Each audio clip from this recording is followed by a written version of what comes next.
It's called The Most Hated VTuber. It has a 99% like ratio with over 500,000 views. And I'll be real, since the beginning of me and Nux's friendship, relationship, maybe 4 years, 4.5 years, he's been nothing but good to me. Nux was so good to me that it almost made me sus of how good he was being to me. So let's see what this video is all about. Never seen it. Gonna go on this blind. This guy, Royalty is Here, made a hit piece on me about 3 years ago, and it was incredibly wrong, and he apologized for making it. So let's see what he has to say about Nux Taku, the most hated VTuber, which isn't true. That's Cinder, but I digress. Scholar in VTubers as of recently. Don't worry, it was completely involuntary. I wouldn't condone the knowledge I've absorbed being put on anyone else.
Sweaty Turtle, welcome to the stream. Where am I? And why is there a random man reacting to a VTuber reacting to a video? So, first of all, that man is not random. That's Tectone. Put some respect on him, okay? He makes a lot of edgy jokes that are kind of cringe and honestly culturally unaware sometimes, but he is a pretty cool guy. One of the few people I've seen that have like pretty deeply leaning right ideologies, but isn't like an actual fucking retard. I usually don't get political, but like when you have people that are deep into one side of the political spectrum, it is hard to bring them facts and have them actually change their opinions based on those facts. This Tectone guy, not one of those people. When I first got introduced to him back in the day, he seemed pretty right leaning anyway, but over the years, as I've seen him pop up more and more, he's just a reasonable guy. Somebody that can actually engage in discourse, learn new things, and change their opinion. I don't agree with a lot of the stuff he believes in, but I'll always respect somebody that'll actually fucking learn about shit in good faith. Try to change their opinions. Anyways, all that yapping to say, you're pretty new here, so you haven't seen one of these streams yet. This is what I like to call my cozy stream. There's streams I do when I know I'm going to be locked in playing the game, but I don't necessarily have the energy or capacity to do a full, to put full effort into being entertaining. So instead, I stream my gaming session, and we all hang out together and chat. It's like a big Discord watch party. So that's what it is today. We're having a cozy stream today. Probably like a good 25% of my streams are streams like this. Just no cam, not a lot of mic, and just hanging out with the chat while we do shit. Now, I do need to change the Chrome window that's being shown, actually. I didn't realize, oh, shit. Oh, thank God there was no sensitive information there. I didn't realize you guys were seeing this Google Chrome window. I'm gonna have to change that. You guys need to see a different window altogether.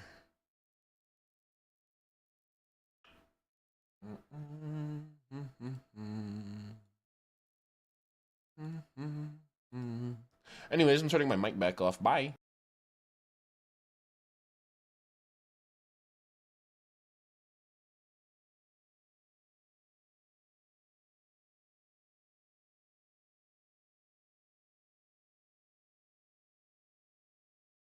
Since their first conception in 2016 and later popularity in 2019 to 2020, which has carried it all the way to the present day, where like I've been stoked by the VTuber boom because the more relevant they get, the bigger their tits get, which is great. endless mitosis, they've reproduced to the point where they are everywhere. There's a VTuber for every animal almost. Yep. I'm still waiting on a water bear VTuber though, or one that is inspired by a... There's a VTuber for every animal almost. Yep. I'm still waiting on a water bear VTuber though, or one that is inspired by a slot machine that has a gambling addiction. I feel like I'd resonate with them very well. But due to its popularity, there are a range of VTubing personalities. Some more reserved and safe for work, some at the other side of the spectrum, and then some you'd think were on a different type of spectrum with whatever the fuck this is. I'm hungry! Treat! I'll do a backflip for a treat! Chibi is so cute. Backflip for a treat! They make content, they stream, some have their own lore better than any of the latest Marvel Guys, I don't give a fuck what anybody says. I really like Chibi's content. I don't care. Her shit with Mudang was so funny. movies. They have their own meet and greets at events. They even have their own concerts which sell a lot of tickets. I will say, going to someone's meet and greet and they're a VTuber and it's just their model on a screen, I'm sorry, guys, that's so pathetic. If you're waiting 3 hours to talk to their PNG in real life, oh my God, get a grip. Jesus Christ. The internet is infatuated with VTubers, and VTubing is accessible to anyone. If you can fork out the money for a VTubing model with multiple toggles and features, like a tit slider and jiggle physics, which is essentially like jingling keys for the absolute gooners of the VTuber audience. Oh yeah! However, VTubing has become slightly oversaturated over the years, and That's it's hard me. to differentiate yourself from the sheer amount of VTubers that there is. But apart from that, VTubing comes with a lot of benefits over their fleshy counterparts, like being able to say the most abhorrent and viscous statements with complete anonymity. Where's your fucking art degree, buddy? Where's your fucking art degree? Oh, you have one? Okay, Hitler. Probably due to the sheer What the fuck? Holy bacon! popularity and benefits of being a VTuber, you can now find many other content creators adopting their own VTuber personality. But with the vast amount of people partaking in such format, with a variety of personalities and opinions, it's only natural that some VTubers would be favoured over others, and some just outright hated. This brings me to the topic of today's video. One of the most hated VTubers that recently can't seem to catch a break, someone that had the complete opposite reputation only a few years ago, and someone I've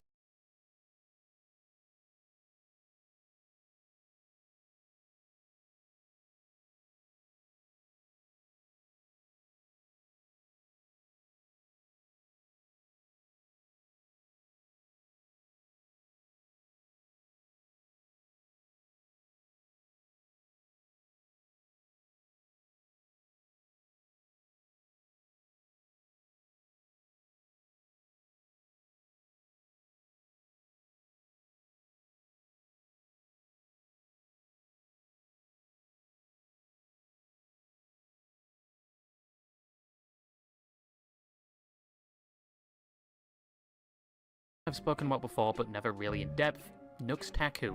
Yes, seen as Gunpei has recently removed herself from the internet due to people finding out that she wasn't in fact single and dating all her audience, Oh my god, she betrayed all of them. which was a new level of parasocial degeneracy. Oh She my even god. invited them to send dick pics as part of the girlfriend experience, but she's gone now, and probably has a solid terabyte of to people finding out that she wasn't in fact single and dating all her audience, Oh my god, she betrayed all of them. which was a new level of parasocial degeneracy. Oh She my even god.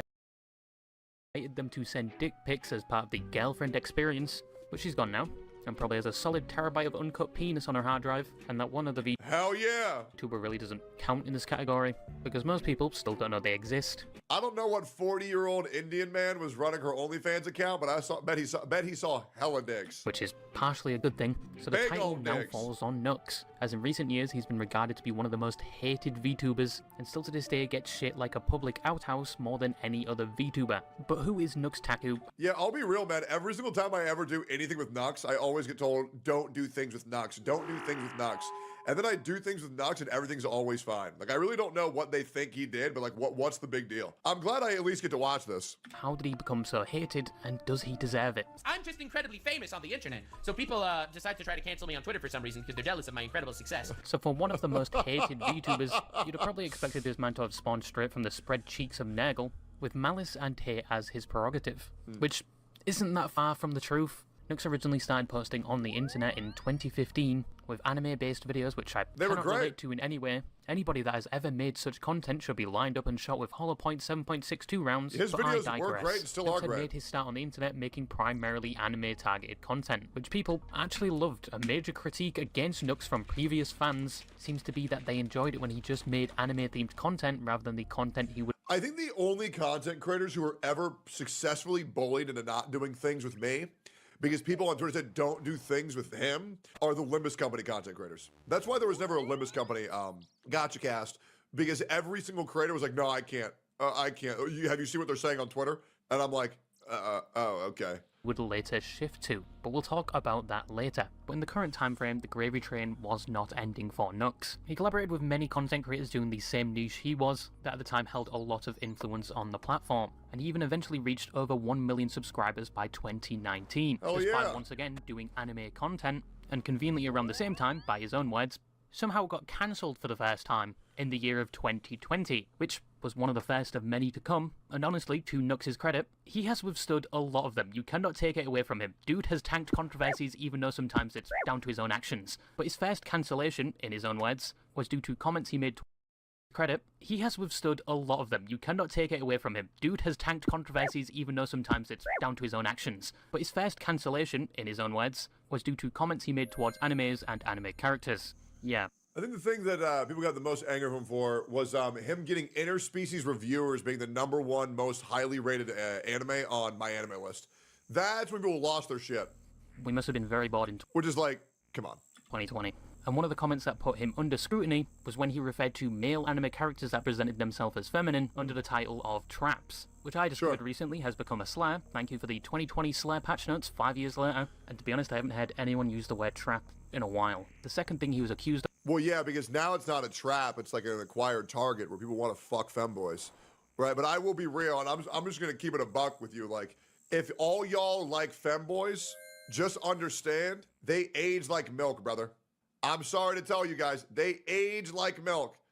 And when homeboy who's like 20, where he's all cute and like kind of feminine, wearing a skirt, him getting interspecies reviewers being one of the words somehow got cancelled for the first time in the year of 2020, which was one of the first of many to come, and honestly, to Nux's credit, he has withstood a lot of them. You cannot take it away from him. Dude has tanked controversies even though sometimes it's down to his own actions. But his first cancellation, in his own words, was due to comments he made towards animes and anime characters. Yeah. I think the thing that people got the most anger from him for was him getting interspecies reviewers being the #1 most highly rated anime on my anime list.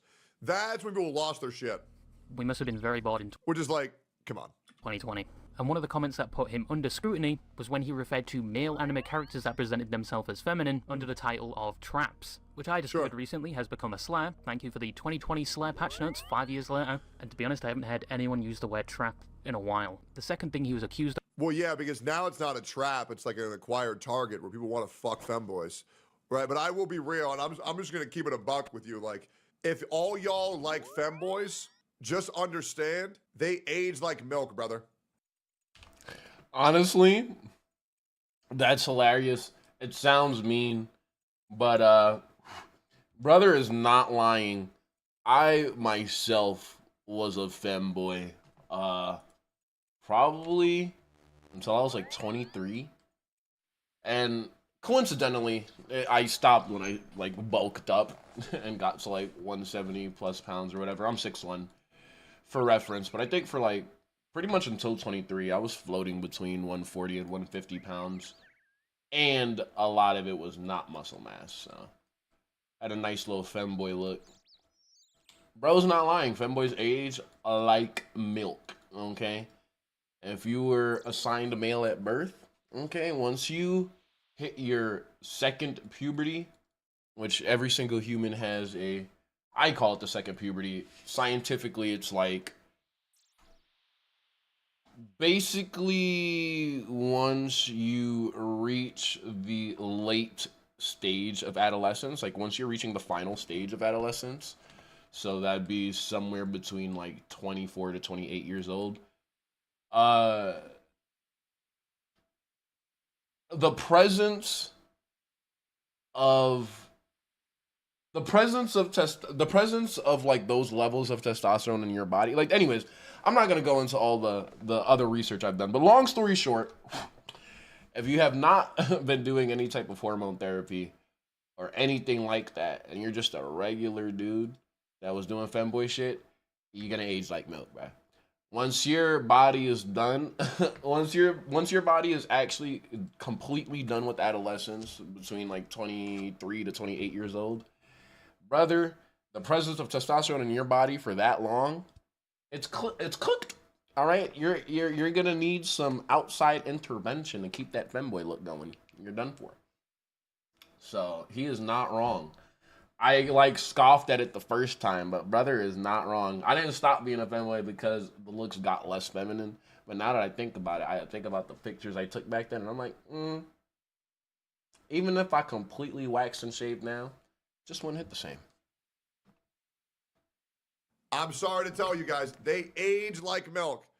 And when homeboy, who's like 20, where he's all cute and like kind of feminine, wearing a skirt, when they turn 35 and they got like a full beard, hair growing out of everywhere, their voice drops even more. It like you pretty much just gotta accept, if you want to fuck a femboy or be with a femboy, you're gonna need at least like 7 to 8 of them throughout your lifetime to get the real femboy experience. Because they're gonna age like fucking milk and they're gonna look ridiculous by the time they're 35. Stuff was being So what you're saying is they get better? Hell no, brother. Hell no. racist because he pronounced Full Metal Alchemist like this. Full Metal Alchemist. That being said, never been a problem for me having a femboy, and I'll tell you that right now, okay? I just do not like dressing feminine if I can't look the part the way I want to in my head, but I definitely do not mind a butch person, so I mean, shit.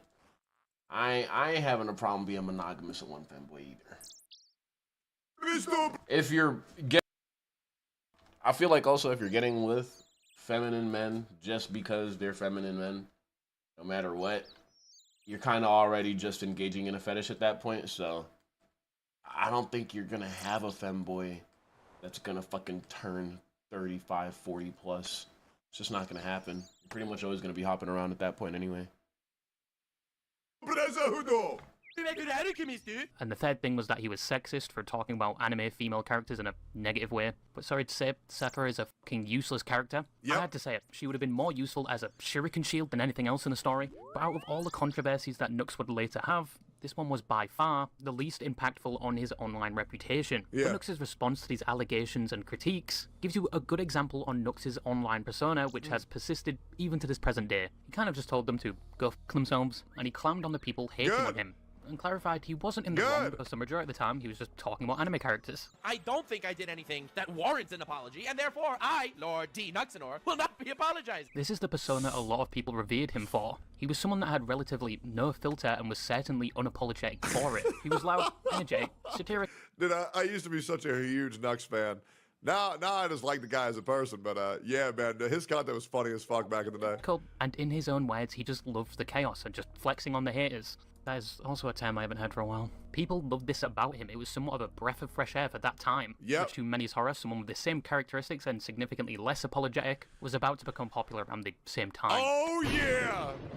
But all Low tier God. I still want to do a podcast. That fucking dude so bad, bro. That shit would be so funny. of what I've just mentioned was before he even became a VTuber. He actually only debuted as a VTuber in 2021, which mentioned before was around the boom of VTubing. Yeah. Before his debut, he was like a 2D VTuber of sorts, using his character that looks like a black tar heroin version of Sans from Undertale. But he was never considered a VTuber till that day of early 2021. And compared to other VTubing models, it did get its fair share of criticism. It didn't track very well. Sometimes his lips didn't collaborate very well with what he was I think saying. it's great, People once personally. again thought he was just a Sans Undertale clone. And where were the big boobers and tit sliders? Well, he's supposed to be Sans from Undertale mixed with Gintama. Disgraceful, but many of his fans actually loved it. It collaborated very well with his online personality and Ask low tier God's opinion about black people? Okay, I'd love to. content, but after this he did start to stray away from his anime-themed content, with VTuber-related videos and general trends at the time. Like, I gave X amount to a starving Serbian child, and he even threw a few songs in there as well. But with his new type of content, he started to receive Hey, yo, what the fuck? That's me! I'm right there! a lot more attention. Even with the disagreement from his older fans, he managed to reach 2 million subscribers. Yeah, that's and even insane. collaborated with the top echelons of YouTube, like Some Ordinary Gamers, Moist Critical, Umperville, and Lost Pause, who I feel like I haven't seen in a while, and obviously other VTubers like Bao and Yeah, whatever happened to Lost Pause?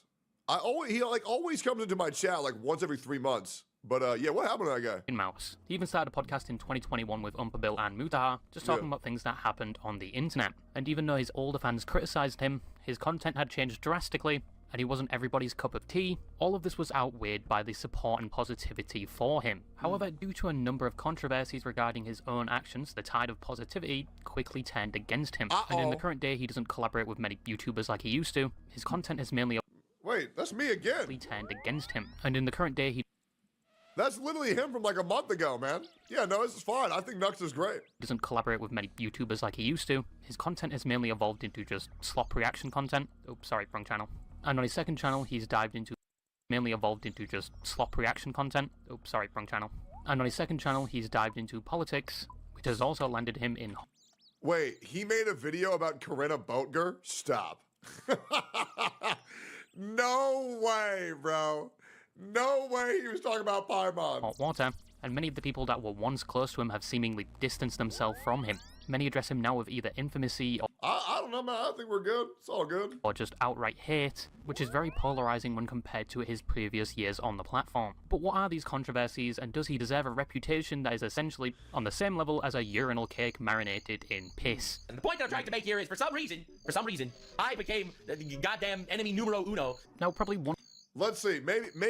Maybe I'll get convinced. Maybe I'll get convinced to hate this guy. Maybe this video will make me never interact with Nux ever again. Let's find out. of the first major and most confusing controversies Nux faced was in 2021 with VShojo. Conveniently not long after he debuted, VShojo is a VTubing agency with many of the juggernauts of the VTubing scene under their belt, like Iron Mouse, Project Melody, Oh my god, 3 audios at once overlaying on this video is about to make me shoot myself. I fucking hate that so much. I hate that so bad. Oh my god. Fucking noise gated or something, bro. Oh my god. The first major and most confusing controversies Nux faced was in 2021 with V Shoujo. Oh, Conveniently so not long after he debuted, V Shoujo is a VTubing agency with many of the juggernauts of the VTubing scene under their belt, like Iron Mouse, Project Melody. Potential permaban from Twitch, smiley face emoji, will move to YouTube if that does happen, saluting face emoji. Hell yeah, bro. I appreciate that. Make sure to like, comment, subscribe on YouTube, and I stream every day at probably 10 a.m. CST, but I aim for 9 a.m. CST. Zentreya, Fruit, and many more being added to this day. However, even before the events occurred, Nux and the talent of V Shoujo were on good terms. They created content together, interacted in the cesspool that is Twitter, and just all around seemed to have a good relationship. However, in 2021, somebody was targeting V Shoujo, and were pretending to be V Shoujo in order to gather VTubers' personal information to harass, dox, and even swat them. Some of the emails appeared like they were coming from V Shoujo recruitment, and one specifically was sent to an indie VTuber, where they essentially thought their dreams were coming true, and they were asked to join V Shoujo, but first they would have to put all their information in which the police then showed up to their house because they had just been swatted. Nux had received the same email, but he knew it wasn't V Shoujo. He got in contact with the V Shoujo management team and cybersecurity team to tell them what was happening and that potentially more VTubers are going to fall victim to this, but V Shoujo was already aware this was happening and were doing their own investigation. Nux began his own investigation by providing the wrong information to the email so they would contact him, and at one point they even flexed they had his information in a Discord server for some reason, which was provided to Nux by one of his apparent fans. There's sources of info that I got, which are kind of hilarious. This dude was flexing that he got my real name and phone number, which he didn't, and he was posting it in his Discord servers, and one of the people in the Discord server that he was posting it was a fan of mine. Nux was working on a full video covering this topic and spreading awareness about it. The V Shoujo cybersecurity team and management knew about this video being made, and were communicating directly with Nux about the video through things like Discord, and he even showed them the video before it was released. This also involved one of the V Shoujo talents that was never named. Someone is out there impersonating V Shoujo, the massive VTuber group. They tried to steal my info, dox me, and swat me, and they've successfully done this to many, many other VTubers. This is not. Now, to Nux's credit, the video promptly spread awareness about the situation, potentially saving more indie VTubers that would want to join V Shoujo, and just spreading awareness about general cybersecurity etiquette. Yes, if you received an email from Jerknet saying you're the top 1% of Jerkers, and they want to deliver your own personal golden encrusted flashlight, they just need you to fill out all your personal information, they were probably lying to you. But you'd think people would rejoice at such a positive thing Nux had done. Yes, people did initially praise him for this video, and V Shoujo also thanked him, and one of the perpetrators allegedly had their information turned over to the police, but the positive acclamations for Nux quickly turned when many of the V Shoujo VTubers publicly criticized Nux for making a video on the topic with allegations levied against Wait, why are they getting angry at Nux for this? He's helping them out. What the fuck? him of being a clout chaser and potentially putting them in danger. But the fact that many of the V Shoujo team had apparently told him not to make the video, but he did so anyway, and many of them just wanted the video removed, in which it was 3 days later. Now it's important to note that within the video, none of the V Shoujo members were mentioned directly. The only other VTuber mentioned in the video was Saki, who was the victim that got swatted, and in fact responded positively to the video being made. So the only way this would put V Shoujo talent in danger would be inspiring other people to do the same. But V Shoujo knew about it. Even one of the members was in the Discord with the cybersecurity team and Nux. And once again, they thanked him and even provided an official statement at the end of the video. But it appears the V Shoujo talent were not informed about this at all, hence why a lot of them were denouncing Nux's video. And to make things worse, V Shoujo management deleted their thank you to Nux, and then went with the narrative that they always told him never to make the video. What the wait, so he got fucked over hard. Damn. Hell yeah.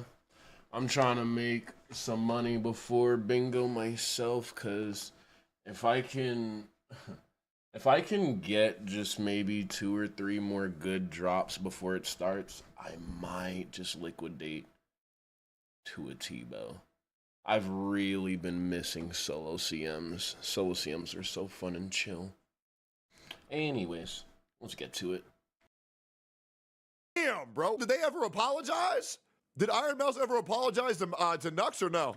And everyone proceeded to pile on Nux. Now, if you've been stunlocked, it's no surprise all of this is very confusing, but to break this down for you like SpaghettiOs, this is basically a tale of poor communication, where the V Shoujo members were not told beforehand about this, except for the one V Shoujo member that was in the group apparently. The V Shoujo team thought they communicated directly to Nux that they didn't want this video to be made, with only 2 instances, one before he even started the video, Holy and 2 when they shit. were actively helping him with the video, where they didn't tell him directly to not make the video, and even thanked him for it. But when the V Shoujo talent had problems with it, they then withdrew. Yeah, he basically had their back, tried helping, but they piled on him big time for honestly 0 reason.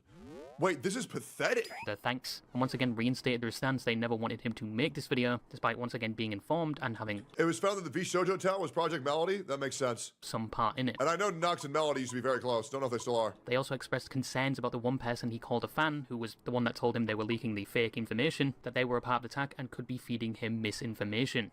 That is the bare bones of what happened, and Nux was facing a mountain of backlash for it, even though his heart was in the right place and he did inform the group. I just wanted to bring light to this situation to prevent any further victims. He kind of just got thrown under the bus due to an apparent miscommunication with him and the cybersecurity and management team of VShojo. But when the dust settled, Nux just wanted to move on, and all parties apologised, including the VShojo VTubers. But for his first major controversy, he received a lot of backlash for this, even though, once again, his heart was in the right place. Nux did not deserve any negativity for that. Nah, that's bullshit. Only Zentrea apologized publicly and everyone else was on DMs. That's so crazy. Because I remember even after this, I was told to never do shit. I was told to never do shit with Nux ever again. I remember this. Damn. Okay. What else is there? I know there's like someone involved in like a creator called like Taiga, right? That's all I've ever heard about. And the real problem was the people doxing and swatting people. But the next one is something I've spoken about before, so I'll give you the cliff notes. But it's one that Nux regards as his biggest mistake, and one that took around 2 years to somewhat conclude. And I made a huge f*** without hyperbole. This is the Iron Mouse tweet. What is it? I'm so disappointed in you and hurt that you are doing this when you full well know what was truly going on. We asked you to take it down. We told you we feared for our safety and you didn't care. And that tweet was kept up? Wait, how hard was he getting dog piled on? Oh, bro was getting dog piled on. Giga hard. Jesus. This was the biggest mistake of So management lied to Nux just to save face. That's fucked up, bro. Oh, that's an El Shoujo moment. my career, and I am deeply, deeply sorry for spreading misinformation. A fellow VTuber by the name of Tiger had a document created about them alleging they were a predator. The document was produced by individuals that were previous mods and stalkers of Tiger, and in 2022, Nux made a video with Moist Critical going over VTuber drama. Moist didn't know about a lot of these VTubers or dramas, and the video was essentially Nux giving a tour through the many controversies of the VTuber community and explaining them. However, he does eventually get to Tiger and says he doesn't know much about the situation, but then continues to convey the message, they were a predator. And with someone like Moist Critical in the video, a lot of people saw it. Monday. Is this HoloLive? No, Taiga is an indie streamer who, I don't know the whole story, but Taiga was outed to be a Now, Tiger was exonerated from these claims a few months later, and Nux did pin a comment regarding the Tiger situation under the video, and he even removed that part in the video. He also apologized privately to Tiger for this, but many thought the damage was already done. 6 months later, Nux brings up the situation on I think if you're not holding the V Shoujo girls accountable, then you also can't hold Nux accountable. Yeah, if that was what the general consensus of the internet was, then I don't blame them. I'll be real, like, I'm not gonna hold any of my friends accountable who are against me right now, because that's what the entire internet's doing. Like, obviously it fucking sucks, but once everything gets cleared up, you know, that's all you could really ask for is an apology after. So, yeah, I mean, if you're gonna be angry at Nux, you gotta be angry at everybody. And that's pretty much just the truth. his podcast, once again saying he messed up, and he was going off the information what other people told him, and that once again he had privately apologized for this. Like, I alleged it also because a friend told me, and I regret it because he, you know, I don't know if it's true. He ended up coming back with some sort of response. I don't know, this guy, Bungo Taiga, and I apologized to him privately that... And he seems remorseful. I do agree, though. Like, saying shit like that is incredibly dangerous. It is. It is incredibly dangerous. And the only thing that you can really ask is for him to never do that again. And as far as I'm concerned, he never did. Right? That's why saying, oh, Lens is very, very, very important. That I even alleged something like that. And, like, because a friend told me. Now, you would think this is where it would end. This happens a lot on the internet. It really fucking sucks. I'm not gonna lie. This is a horrible situation. Somewhat apologized and learned his lesson that, you know, you should verify information before voicing it, especially when it's a serious allegation, which he did do again around the same time against another YouTuber and VTuber called Rev, where they got into a whole kerfuffle and made a video, which was Nux and Rev got into an issue? I never heard about this. removed recently, with a weird comment from Nux where if he was to do a video on Rev, with his influence and podcast, YouTube would probably take his channel down. If I make a video roasting this dude on my main channel, YouTube will literally deplatform him. Like, YouTube actually watches my stuff, especially ever since I've been on the Some Ordinary podcast. YouTube has really been paying attention to, like, what we've been saying. And, I'll be honest. I've never heard about this. If I would make a Nux hates Rev? Interesting. video on him on the main channel, I do think he'd get taken down for either bullying or the whole weird pedo stuff. But a few months later, he would claim YouTube were actively suppressing him, which just contradicts his past claim, but he did apologize for this around 2 years later. And some of the stuff that I said in my old stream that I foolishly uploaded on Nuxanor.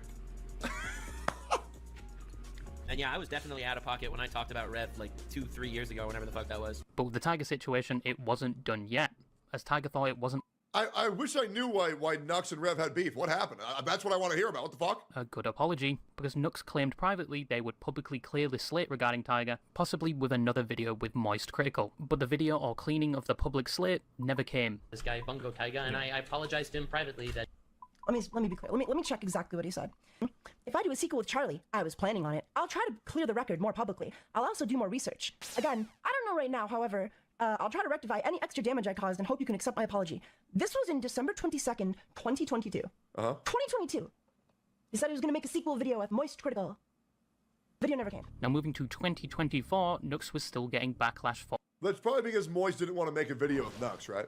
this mistake. People wanted him to take full accountability for this. I'm gonna be honest, whether you get exonerated or not, you're still gonna be hated by the same as Nux. Yeah, but I don't really give it, like, all the people who I'll be hated by won't matter. You know what I mean? So, like, it doesn't even matter, you know what I'm saying? Not just a pinned comment, not just a small segment on his podcast, and not just a private DM. And in 2024, he did apologize, saying it was the biggest fuck-up of his career, in a video where he goes over the unjust banning of VTubers on YouTube, and mentions Tiger, who was also banned on the platform. He does apologize for the situation, but adds he wasn't to blame for Tiger's deplatforming. and I made a huge fuck up. Without hyperbole, this was the biggest mistake of my career, and I am deeply, deeply sorry for spreading misinformation and for causing any undue hate to be sent Taiga's way. I am sorry for how I handled that, and sorry for how I said it. I have tried to do better since then. Is Tyga a boy or a girl? I gotta figure this out on whether I care or not. Oh, it's a dude? Oh, I don't care then. Okay, whatever. If it was a girl, I might have felt bad. Yeah, I don't care anymore. Oh, well. And I will continue to try to do better in the future. Now, he apologized Yeah, they again. should have It been a all go girl away instead. now, right? Then I would have felt bad. Not really. Many viewed his apology as disingenuous, due to the fact he made comments around the same time, previously contradicting the private apology, comments on the podcast, and pinned comment. So a lot of people thought all of his apologies he'd made were just disingenuous anyway. Bro! Right. I thought you cared about, stood up for small creators. I do. Especially when the small creators don't have sussy interactions in regards to minors. And still to this day, this situation is levied against him. Now, Nux, contrary to popular belief, wasn't to blame directly for Tiger's deplatforming, but he was to blame for the spread of allegations at the time, and how he dealt with the situation, often apologising, then going back on his word, then apologising again. He all around did not deal with the situation very well, and it did have an effect on his reputation. Something the next controversy, only a month later, would Oh, is this the Jaden animation shit? Uh-oh. also do, and would receive 10 times more attention than any of his past controversies, with the most lukewarm scenario. And that is the Jaden Animations situation.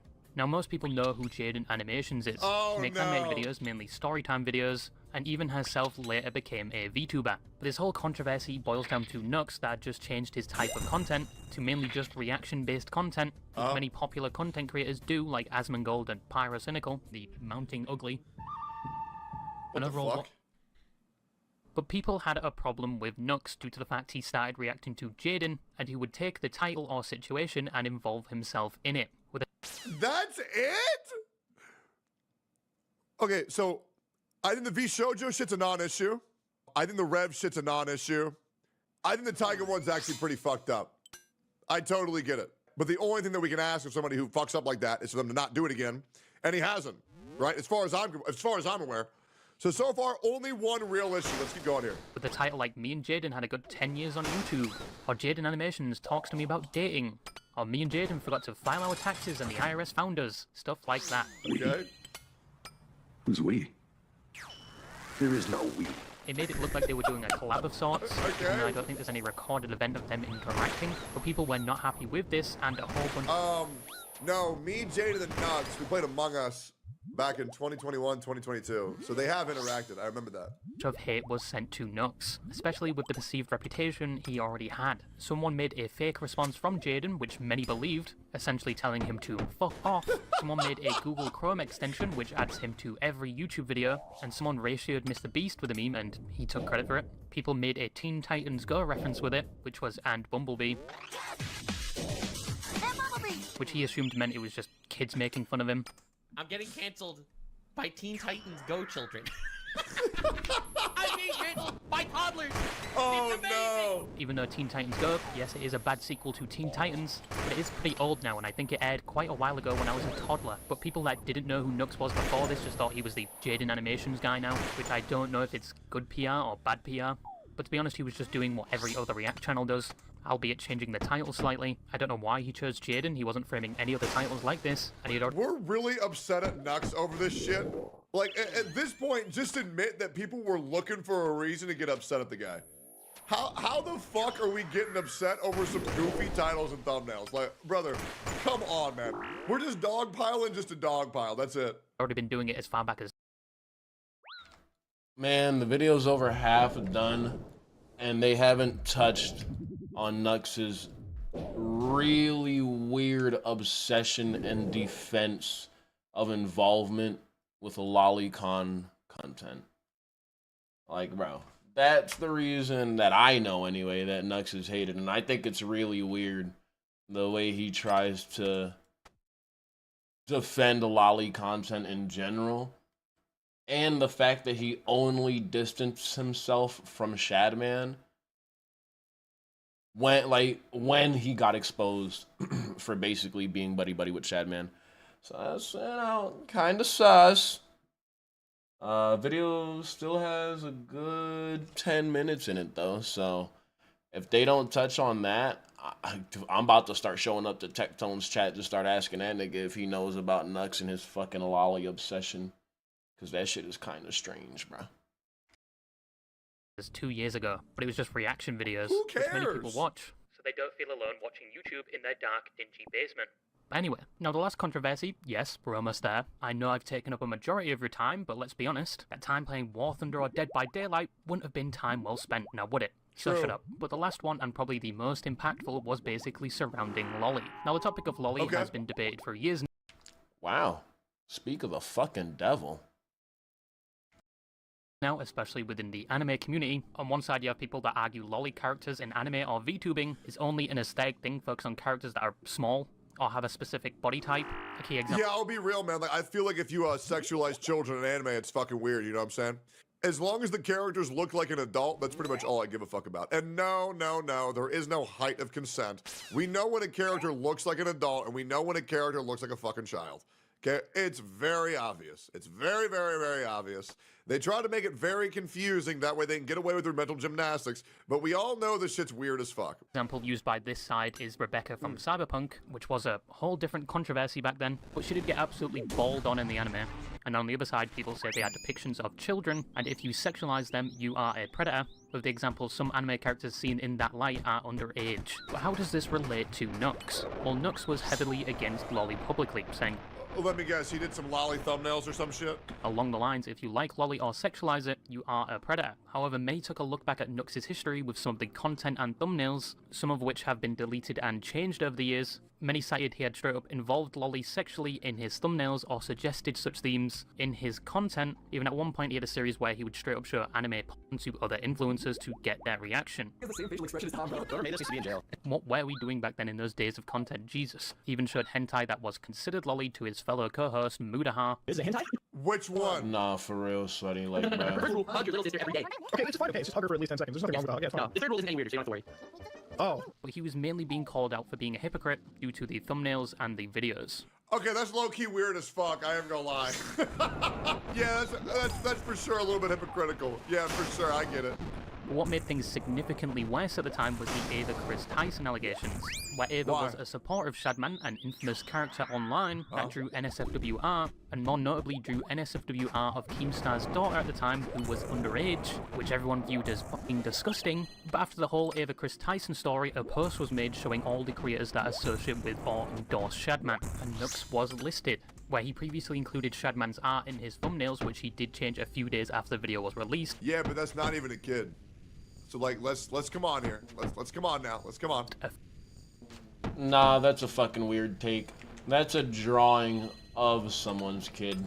Like, it's literally using a specific person's child's likeness in a sexual drawing. That's fucking weird. you can't deny that's like that should borderline that should get you investigated. I'm gonna keep it a buck, bro. Like if you're sitting here drawing sexual content of a real person's underage child, like, bro, you should get investigated, bro. To be honest,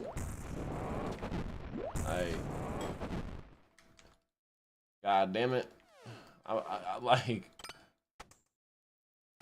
almost want to say the people defending it should also be investigated, but obviously that would be too far. That just wouldn't make sense. But like, that's a very weird thing to defend. I don't know if he's not really defending it.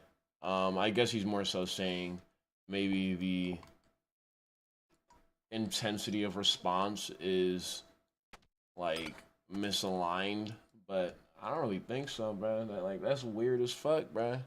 Let's keep it a buck. Where he previously included Shadman's art in his thumbnails, which he did change a few days after the video was released. Yeah, but that's not even a kid.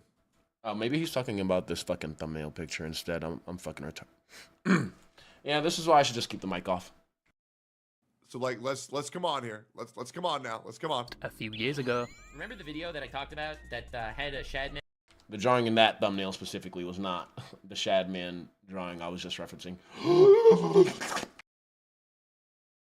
art in the thumbnail, and I changed it, Yeah. and people kept saying that, no, I don't believe you that you changed the thumbnail back to 3 years ago. You probably just changed it right now. Game of Thrones memes are fucked up. Last updated thumbnail, 11/24/2020. He asked him for a collaboration. Big dumb. Where Nux's excuse was that he was going to make fun of him. People are making this as some sort of, I am supporting him and I'm trying my best to become friends with Shadman, this monster, which is fucking stupid if you know my content at all. I troll confront people when I collab the same way you do, talking to Keemstar, on LolCow. If you watch my videos, you know that. I don't mind if you hate me, but at least hate me for the right reasons. True. At one point, he even had direct contact with Shadman. Very fair. Where multiple This is another non-issue. videos resurfaced of him talking about the DMs. I'm trying to make his. Yes, I did get DM'd by Shadman every once in a while, back in the day, rarely. I would just wake up out of the blue and boom, I'd have a Shadman DM, and I would literally make fun of him for those DMs later. Man. That's a weird, yeah. And, that's a way to start a sentence. Is another non-issue. Videos resurfaced of him talking about the DMs. I'm trying to make his. Yes, I did get DM'd by Shadman every once in a while, back in the day, rarely. I would just wake up out of the blue and boom, I'd have a Shadman DM, and I would literally make fun of him for those DMs later. Man. That's a weird, yeah. And, that's a way to start a sentence. That's a way to start a sentence. And he has some interesting takes on God of War. He can keep them. I don't think I need to hear them. Yeah, they're weird. Dude, honestly, it was the weirdest conversation I've ever had in my life. Hey, I'll be real, man. If you think people are weird for thinking God of War is fuckable, you gotta hate me too, man. There's no laws against Pokemon, Batman. I'd fuck a Pokemon 100% just say I did it. Like through DMs, I didn't speak to him like voice, but it was the weirdest conversation I've ever had. And even one video where he says he doesn't want to get him in trouble. Shadman once, it was the weirdest interaction of my life. Like, that dude may actually open up. Now, I wouldn't fuck a Pokemon because it's a Pokemon, but I would definitely fuck God of War. Apparently this Pokemon you're seeing, its species is only male. I forget how they reproduce. Hold on. Let me look it up. I'm actually curious. Don't look at any porn that pops up, please. How does Gardevoir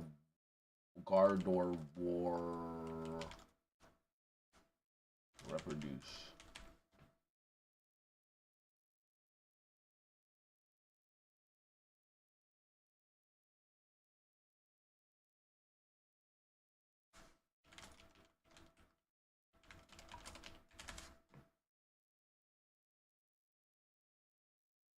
Never mind. This is not the one that's distinctly male. Hold on. Which Pokemon are only male? Because there's one I'm thinking about that looks very feminine that's only male. And I don't remember which one it is.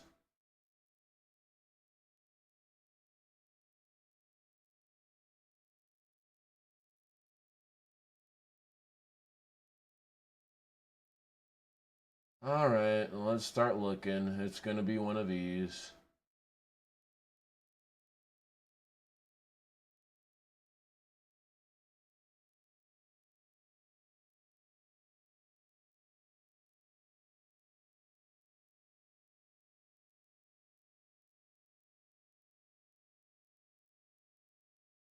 the fuck?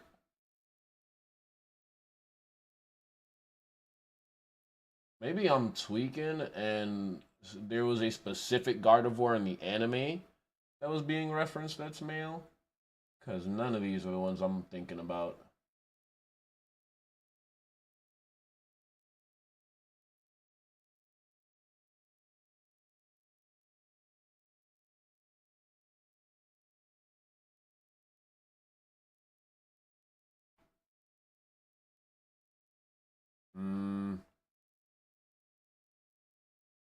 I'm guessing what it probably was is people were mistaking, or my brain maybe is mistaking this Pokemon for Gardevoir because they do have a similar color scheme. Well, that's probably what it is.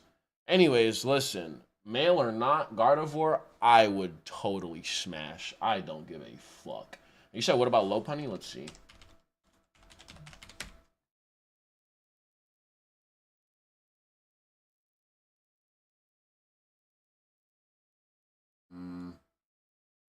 Hold on, we gotta really decide.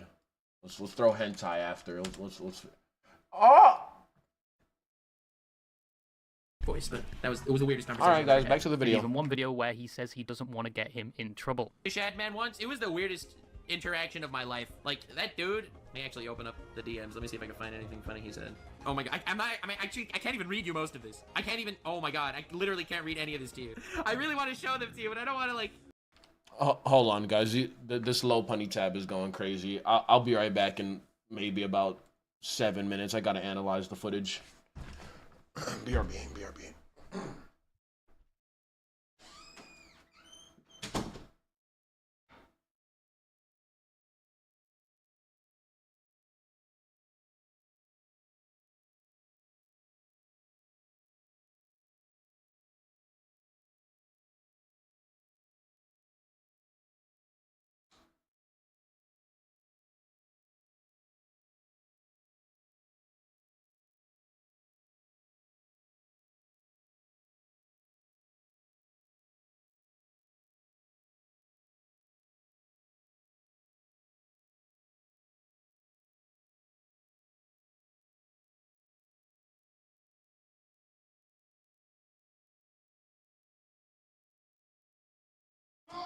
Oh, God. Oh.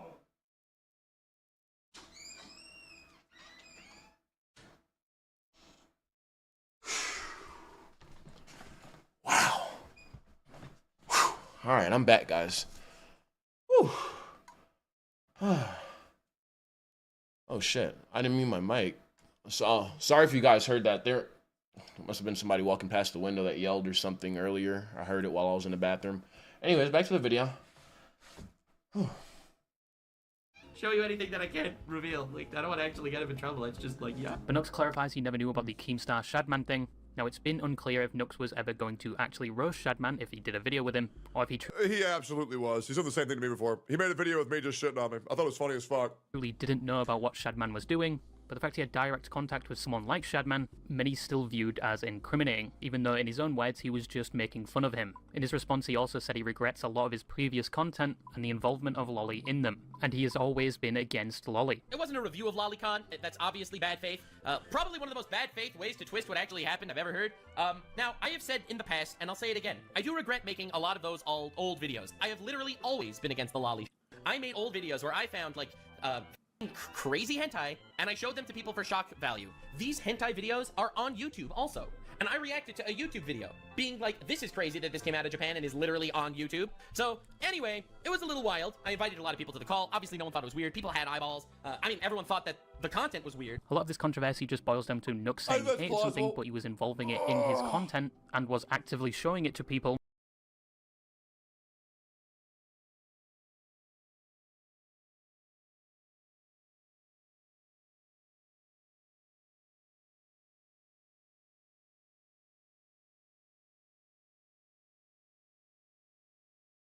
Nah, I'm dying on the hill that Nux is weird.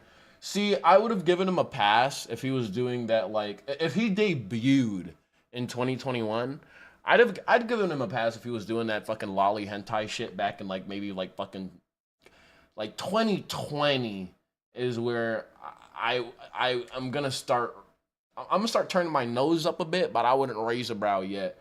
But if you made it past 2020 not understanding how fucking weird lolly content is after people specifically, because there was specifically a very large movement to help people understand that lollies were specifically sexualizing childlike appearance.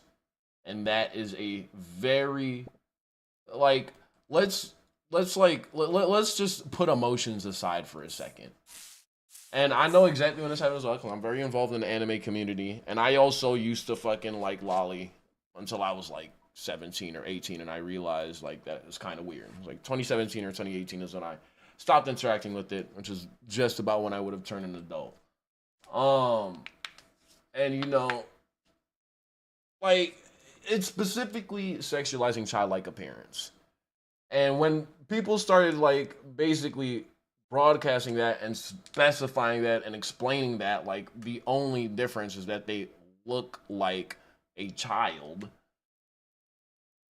you're sus if you engage with that content honestly after it's already been widely publicized why it's popular. Like, it's extremely dangerous to be feeding. It's extremely dangerous to be feeding and trying to justify being attracted to childlike things in that way. Like, that's very, very, very sus. And the fact that it was happening, and Nux is very involved in anime, okay? So I know he has seen the discourse.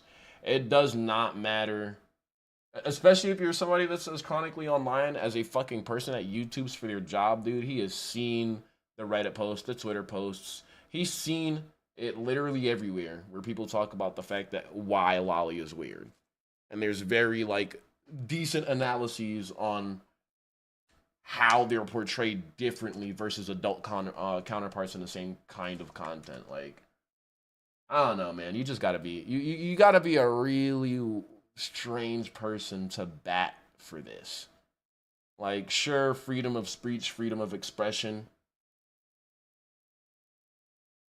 but not freedom of consequence, man.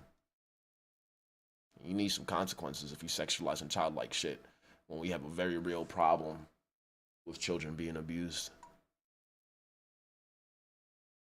And he also shouldn't have had ties with someone making terrible NSFW art, even if he was going to make fun of him. Now, this is where the controversy stood for some time, but then the post-Nux clarity hit for Mudahar a few months later, which, to give him credit, is a good title. But Mudahar made a video basically... Post-Nux clarity was insane. I'm pretty sure Nux and Mudahar are good now. I could be mistaken. I'm pretty sure they're good.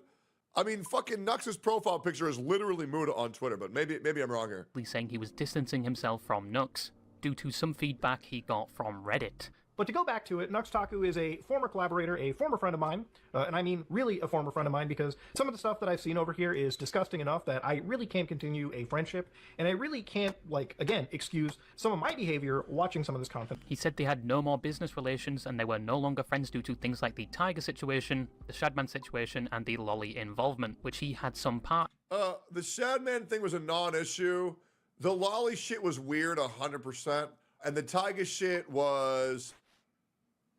like, it sucks that it happened, but I think it's like the intention that matters.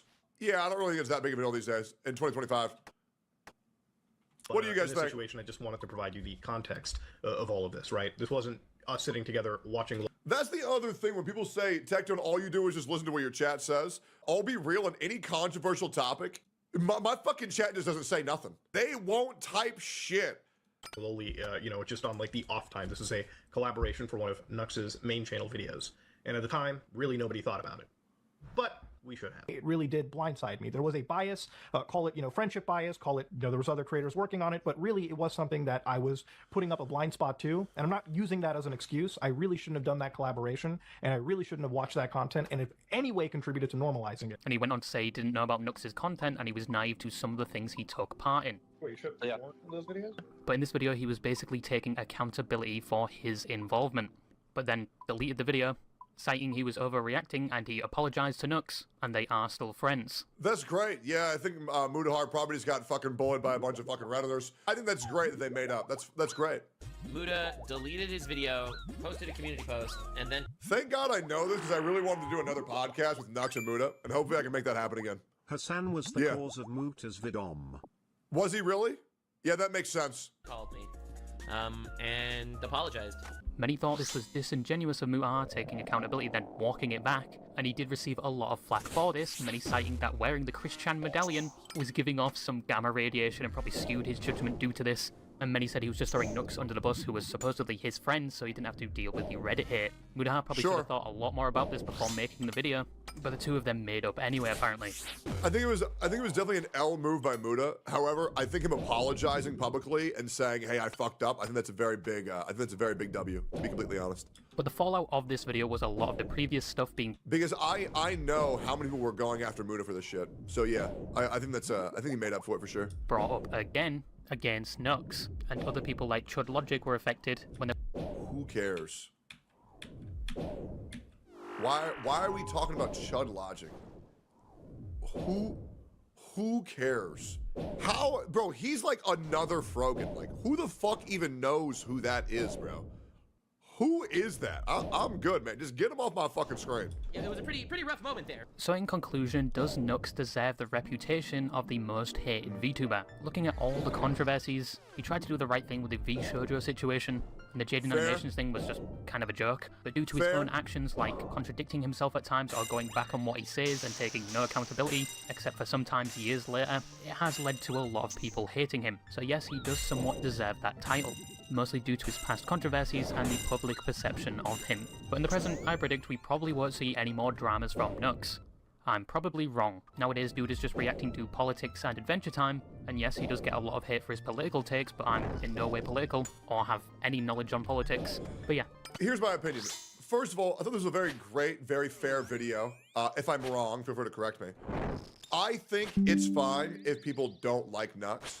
I think that's completely fine. However, I don't, so I really don't care. That's pretty much it. All right, cool. Like, comment, subscribe.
Mugen did the unthinkable.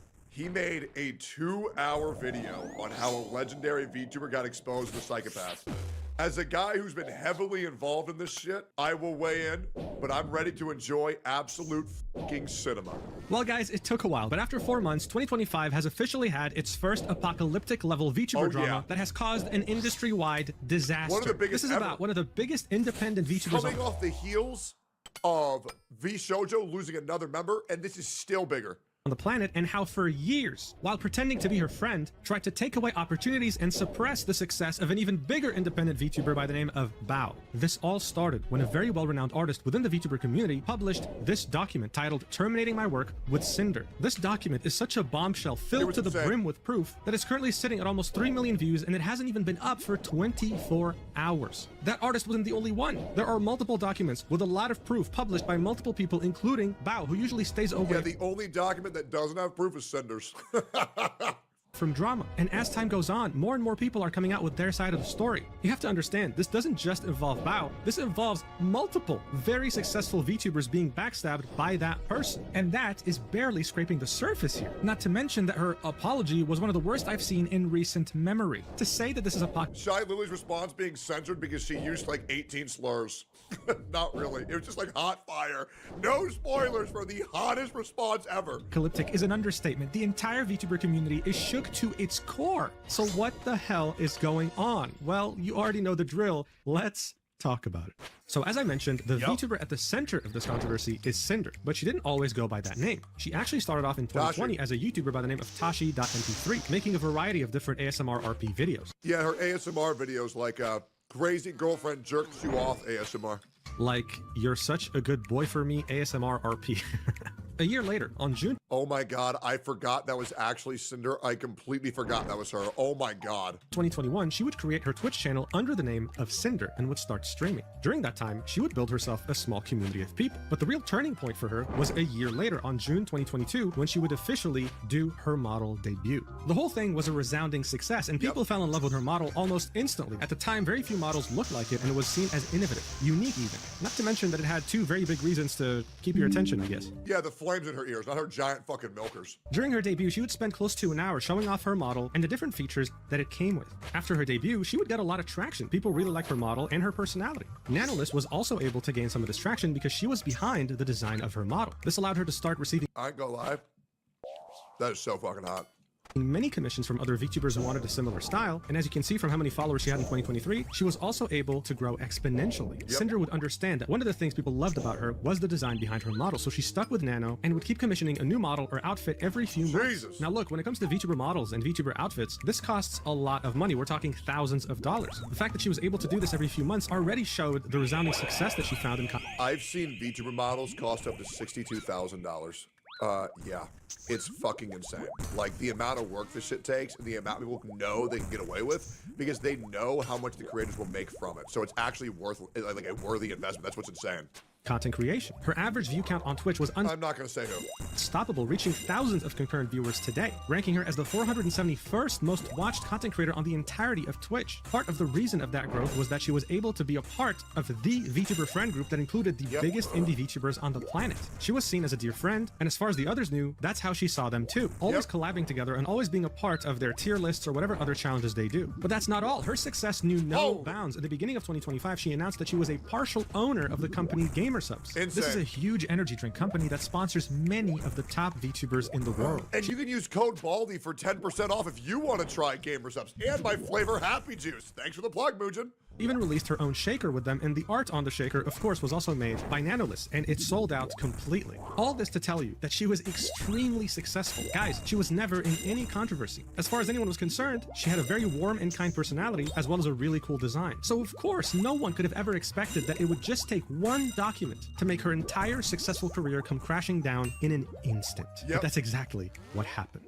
On April 26, 2025, Nanolist, who at this point had become completely associated with Cinder's brand, had published this tweet saying, "Hello, I'm here to share something that has affected me personally and hurt others. This was very hard for me, but I feel like it's necessary. Please do not send hate to anyone on my behalf. This is all I want to say." Linking a Google Doc with the title, "Terminating My Work with Cinder." And in the replies, one could see the biggest independent VTubers on the planet fully and unconditionally supporting Nanolist. All these people right here are fucking awesome, by the way.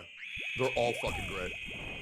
With this document. So let's take a look. Nano starts off with introduction and notes, saying, "I wanted to share my experience with Cinder and Red manipulating me, using me, and dragging me into drama while sabotaging, slandering, and spreading lies about people I thought were her closest friends." So before we continue, you know who Cinder is, but who the hell is Red? Well, Red, otherwise known as Redacted, has been Cinder's manager since— What's also hilarious is that, like, everybody was calling this guy Redacted, and I was like, well, who is it?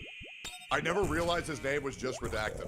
when she started content creation. This has been a well-known fact. If you knew her or worked with her or whatever, you typically did it through Red. He was somehow involved all the time. So this document wasn't just talking about Cinder, it was also talking about him. Nano continues, "Not only do I no longer wish to work with Cinder, but I want to share what I've endured over the years and shed light on what she has been doing behind people's backs to protect artists and friends that may be experiencing something similar. I struggled a lot with writing this document and wasn't sure if what I felt and experienced working was real or just burnout, but I think this proves that I was lied to and manipulated over the course of years while working with Cinder. Note, based on working with Redacted and Cinder over the years, that I am sure they speak for each other and there is no reason to believe Red was acting without Cinder's consent and knowledge. Whenever I use they or them, it refers to both of them acting as a team. English not being my first language and the language barrier, I discussed the situation, my feelings and thoughts with native English speakers who helped me put them into words so everything is clear without any misunderstandings due to lack of English skills. Note, any names that are censored here were censored because the creator in question did not provide consent to have their name revealed by the time of me posting this document." So this is already a handful, right? It's alleging many things, but thankfully, Nano has a lot of proof in DMs. So she starts off with the section, "Slandering other creators." I will start with screenshots showing them speaking ill of other creators and spreading rumors while manipulating me that it's all in our best hoping to interest. God we don't In have to addition to listen to spreading Val ill cry or rumors, they anything also else cry. complain I and don't think I accuse can Bao handle of it giving again. their editor too much work, resulting in It's the so editor not fucking having any sad. time for new clients, which will be important later on. The screenshots below show them showing their affection and appreciation, immediately followed by spreading rumors and lies to make other clients appear problematic to manipulate any future decisions regarding commissions. So these are fairly recent DMs from January 2025. It starts off with Nano saying, "Of course, I wanted to understand it better, especially if I cancel her for the second time, lol." With Redacted saying, "Well, with blank, she's given a lot of bias and priority at GS, which is Gamersubs, sometimes over Cinder, and we can't really confront them about it, and plus, she's gone 3D lately. Bao has been getting on our nerves for a while. She hijacked our YouTube editor a while ago and is constantly picking up artists that we work with. We've gotten to know her better being friends with her, but she really rubs us the wrong way with the things she..." Man,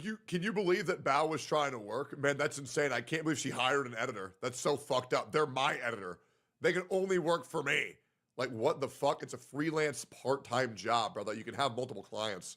Does. We wanted to try and safeguard our most important artist from her since she's already taken our editor. And I don't mean taken like he doesn't work with us anymore, he does, but he has to dedicate time for her now, and sometimes that gets in the way of our projects. Also, one of Bao's music video editors is the one that did the Boss Rush music video, and we're 99% sure she told him not to do any more with us. But like model art is the most important thing, that's a VTuber's entire image. Well, we love working with you. Cinder wouldn't be Cinder without Nano. Okay, but like, let me tell you the tea about the music video thing. Bao had original songs last year that had music videos by her editor, and the songs flopped. Her editor met us at TwitchCon and was saying that he'd love to work with us, practically jumping I through wouldn't even hoops say to they get something flopped, to be planned. We honest. managed to have him squeeze in the Boss Rush music video between his work with Bao. He says he loved working on it and is super excited to work on the next music video project. The Boss Rush song blows up, and he's credited as the editor. I ask him when he's free to do the next project. All of a sudden, he changes his mind and is only working with Bao going forward. No explanation. Nanolist replies with a panicking emoji, and then Redacted continues, Monka. there's some context missing since we know how Bao is behind the scenes, but basically, we don't have a music video editor now for our next Boss Rush project. We Yeah. think Bao got pissed that her editor Here's how Bao is behind the scenes.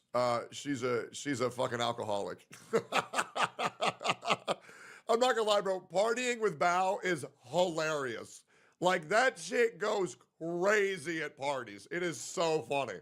did an original song music video for her friends without her knowing, and it did 100 times better than her original songs last year that she locked him up so no one else could work with him. And then had him make it public on Twitter that he was only working with her going forward, like a literal announcement tweet. And now she's been barking up the tree of one of our live 2D animators, so like and you, and a Nano model. Nano replies with, yeah, looking for me sounds sus for sure. Redacted says, it's so annoying. I don't know, man. She has a way of guilt-tripping people to get her way. So these are the DMs from January, and it's already looking kind of bad. Nano continues in the document saying, Red asked me to cancel on one of their closest friends, Bao, by asking me to cancel my work mid-progress, manipulating me into thinking it is okay since she has many connections and she'll be fine anyway, so I wouldn't feel guilty about it or worry too much. It was and is upsetting to me that Red contacted me specifically to check on me canceling the model I had planned with Bao. So these DMs are from August 2024, with Red messaging her saying, did you cancel models? Nano said, I did not. Red replies with, Nano arc delayed to 2026. Nano replies with, I'm scared to cancel with Bao, to which Red says, you shouldn't be. She has so many connections. She'll find someone super fast. Did you already design her outfit? I remember her showing it. It's like somebody going up and being like, oh, don't worry about fucking his girl, man. He's hot. He can always find a new one. Like, what the fuck is that, bro?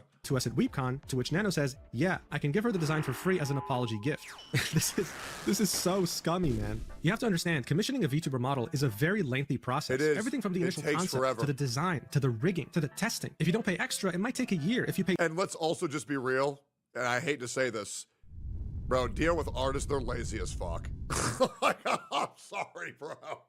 Like, goddamn, bro, they're lazy as fuck. double, it might take a few months, but it takes a while anyway. And finding someone who's both talented and has a free schedule they is know they almost can afford to impossible. be. So this idea of, oh, she has so many connections is very insensitive and scummy. Nano clearly is nervous and doesn't want to cancel, but Red keeps pressuring her to do so. Such weirdo behavior. Nano continues in the document in the next section, titled Exclusivity and Blacklisting Other Creators. In the messages below, they mentioned wanting an exclusivity contract, but they didn't want to pay for exclusivity. But rather, when a creator from their blacklist comes asking for a commission, they would guarantee me model work for Cinder only, and if anyone asked me for commissions, they commission me instead to compensate for not working with other creators. This felt very strange, given that one of the... I remember this one time I had to wait 4 weeks for someone to make me an Eggy emote. And I'm like, bro, like legit. And the person, I'm not gonna say who the person was, took like 4 weeks to drop. Wait, where's it again? It was this. It's the one that's like this. I'm pretty sure I almost 1-for-1'd it. Like that. And then it and then it was like, it's like this. And then it's like, fill it in. And then it's this. And I had to wait 4 weeks for this. And then when I asked them what was taking so long, they say, stop pressuring me. Bro, how in the fuck is this gonna take you 4 weeks? Like, I know you're just bullshitting me. Then they had the gall to charge me $100. Hell no. The accusations they made was overworking their editor, yet their solution to me working with other creators was for them to essentially overwork me to keep me from working on other projects. The messages below show that their primary concern is that the more non-Cinder models I make, the less valuable my existing models become. It's hard to say how much this messed with my mind as an artist that by working with other people, I'm somehow making my existing models less special. The following screenshot is one of them setting up the blacklist, saying I'm not allowed to work with any new clients or create any new outfits for VTuber 1 specifically, and justifying those things by saying that with each model, my art becomes less unique and special, and therefore Cinder somehow will become less special. The idea that my work as an artist and designer is deep working with other people is insane and hurtful. After realizing what taking a deal with them would really mean for both my workload and my mental health, I backed out. So this first screenshot is also from January 2025, very recent, and it starts off with Redacted saying, I mean, like, if we wanted to have some kind of model exclusivity, what would you need to make that sustainable for you? Nano replies with, maybe you can share one of your ideas and I can check what I think. Half an hour passes by, Redacted doesn't say anything, Nano says something, and it's, okay, so I got some ideas for this, I guess. Redacted says, I was driving, what are you thinking? Nano says, okay, so I asked help from my friends, they don't know it's you, so don't worry. So a monthly fee, calculating my monthly earnings. Also, how long would this be? And if this counts for models I already worked on? Redacted replies with, well, I think the main things we're looking for are for you to not take any brand new model clients and to not make any new models outfits for blank again. So this is them deliberately targeting one VTuber in particular. Anyway, he continues, you'd still be able to work on models / outfits with all of your other existing babies, and your artwork commissions wouldn't be affected. One of our concerns is that more Nano babies means Nano models. Like, this is like some SAG-AFTRA bullshit, bro. don't have the same value anymore. And by the way, guys, when he says nano babies, it's a VTuber term. So typically people who will make your model are called Papa or Mama, and the VTuber commissioning them is their baby. Okay. Yeah, I know it's weird if you're not into VTubers. Okay. Oh, by the way, Mugen watch my videos to get informed on this, by the way. You'll be able to heavily tell. You don't have to tell me, but now you know. Anyway.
Anyway, he continues, and second is that there's a few people that we just would rather not be able to have a model from you. Maybe not any new babies at all. The reason why I brought this up at all is that there's been a lot of bias with another one of our partners with certain creators, and we'd rather these creators not have what makes Cinder unique, which is your artwork. Just drama. An hour later, Redacted comes up with an idea, saying, what about we can pay blank for you, and you don't have to discount it from the next payment, and we'll continue giving you lots of model work, I think around 4 this year right now, but you don't work with blank, blank, or blank at all again, models or art. I don't think you've ever done anything with blank or blank before. We also have another gamer subs label for you too, the AFK. This is absolutely wild. Look at how many people they're blacklisting over here, okay? Nanolist replies with, is there any... It's even worse when everybody finds out that all those blanks are supposed to be some of Cinder's best friends. Anyway, to add a little bit more, since blank still asks for art every now and then, Redacted says, we could do it like when blank asks for art, you tell her no, and then tell us so that we buy another art piece. Like, so you still get a job from it. Now, I'm sure you're wondering who these censored creators in the message are. Well, now we know. This is the full message, with Redacted saying, you don't work with Bao, Cotton, or Blank at all again, models or art. I don't think you've ever done anything with Bao or Cotton before. These are, again, very big independent VTubers that call Cinder a friend. This is one of the most shameless things I've ever seen. Gatekeeping art from friends and also gaslighting a very talented artist. It's wild. Now bear in mind, there's a VTuber that's still censored here, and throughout the document you'll see a person of interest called VTuber1. Those got revealed later and we'll talk about them in this video, so don't worry. Nano then continues in the document saying, another example of speaking ill of other creators right after they saw I was working with Shy Lily, trying to once again make the idea of working with other clients seem like I am setting myself up with problematic people who will do me no good in the long run to get me to reconsider working with them. They also continuously kept asking about my other clients' plans, which for them made the antenna go up and immediately went into slandering Lily. And when Nano says Lily, she of course means Shy Lily. They consistently try to reassure me that despite their best efforts, they just happen to keep trying to bring greatest of all drama in as reasons time for me to go exclusive, and that working only with Cinder is them. I dream of a world where Shy Lily wins VTuber of the Year.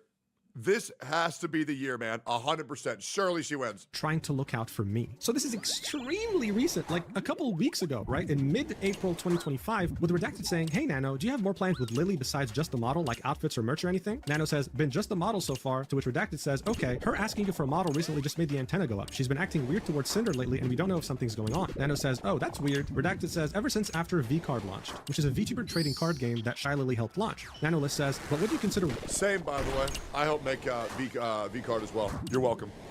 You're welcome for making the greatest card game of all time. Weird. And Redacted says, lately dipping out of collabs they were both a part of at the last minute and now ghosting her messages. Cinder's raided her a couple times on Twitch in the past week and Lily won't acknowledge Cinder by name. Just like pretty weird petty stuff, I don't know. Nano says, that's super weird since they both share the same store, lol, referring to GamerSupps, that they both have partial ownership in. And Redacted says, around V-Card's launch, they were talking and collabing and I don't know what happened, but her asking you for a model after that was just weird, even though she said she doesn't plan on getting a new model anytime soon. I don't know, hate that we keep bringing you into drama, to which Nano says, yeah, I thought it was quite early to go for a new model. Redacted says, feels like we're gonna have to compete with Lily if she's ghosting Cinder and wants the same model mama. So of course, I don't have to tell you, Shy Lily is also one of the biggest independent VTubers on the planet, and she is someone that considered Cinder a friend. Now we have proof that she was backstabbing her too. Nano continues in the document, the idea that they need to stay informed and gauge the competition is extremely upsetting and toxic. The competition are referring to are people I thought they considered friends who always helped, supported, and platformed Cinder. And I pushed back. The immediate response was blaming the other creators and implying that they initiated it by trying to work with me and that somehow justified their actions. They imply Shy Lily ignored Cinder when she spent over a minute thanking the raid, which you can see in this clip. Let's watch it together. Yep, seen it. Ignore what you just saw. Okay.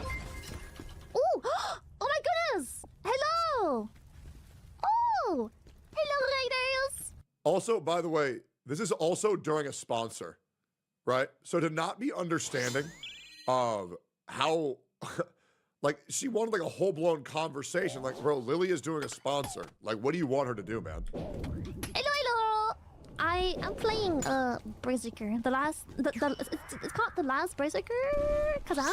We were sponsored, but the game was really fun, so I just kept playing for like a million more hours. Yep. Hello, everyone! Hello! The Pyro Pop raid! Hello, Pyro Pops! What did you guys do? I am low-key addicted. I usually... Okay, so most people know me for my gacha addiction. Man, I can't believe she didn't even acknowledge Cinder. While she's having a full-blown conversation with her community. I know, man, it's so fucked up. But right, so I think that's enough proof to see that she acknowledged the raid and did her best to interact with her and her community when they raided her. So this idea that she ignored her completely is totally false. And I think it was just them hoping that Nano would be too lazy to actually find the stream itself and see Shy Lily's real reaction to the raid. Again, very scummy behavior. On that same day, Redacted and Nano kept DMing each other, with Redacted saying, real, is it just Cinder and Blank you've been doing continuous model outfits for? We'll have the demon update list plus final arcade reference for you soon as it's finished, to which Nano says, I think it is. I have an outfit for blank plan too. As for blank, got nothing for now, but she always comes up with something. Redacted asks, do you know who's rigging Shy Lily's model? Nanolist says, gonna be blank. To which he replies with, thanks Nano, sorry for all the questions, just gotta stay informed, especially when it comes to our top artist, never a break. Nano says, don't worry, just don't stress too much with the side things, it's bad for balding. Redacted replies with, I'm gonna go bald now, I'll keep you in the loop about anything else going on with that. And they hate bald people, man. Fuck them both. Nano replies with, the balding? And Redacted says, no, you fool, just stupid drama. Gotta stay competitive even when we shouldn't have to. Also, your profile picture looks like a guy with a mustache. And Nano says, don't go too far on the competitiveness. It can get bad. Gotta chill sometimes. To which Redacted says, hey, it's not us. We aren't the ones getting a model from the artist of the other GamerSupps owner out of the blue and ghosting them and refusing to acknowledge them. You know, this is made weirder by the fact that both Shy Lily and Cinder are co-owners of a company, and this is how Cinder is treating her. Her competitiveness knew no bounds. She would probably push a toddler off a bridge if it meant getting 100 extra viewers on Twitch, okay? Nano continues in the... And trust me, it's a really bad look when two owners of a company are publicly feuding. So you really don't want that. Hopefully we get some type of good apology from Lily. Or sorry, not from Lily, from Cinder. Because it definitely is a bad look. It definitely is a bad look. Document saying below, I wanted to push back and make clear I was uncomfortable on being dragged into drama, and they responded by bringing up more drama and baseless claims, all while trying to guilt trip me. It is ironic and crazy to me that I mentioned not wanting to be dragged into personal issues, only for them to on multiple occasions mention other people's alleged drama. So this is where things get real, because it's not Redacted doing the talking, it's Cinder directly. The DMs were from February. I can't believe we haven't gotten an update from Cinder, man.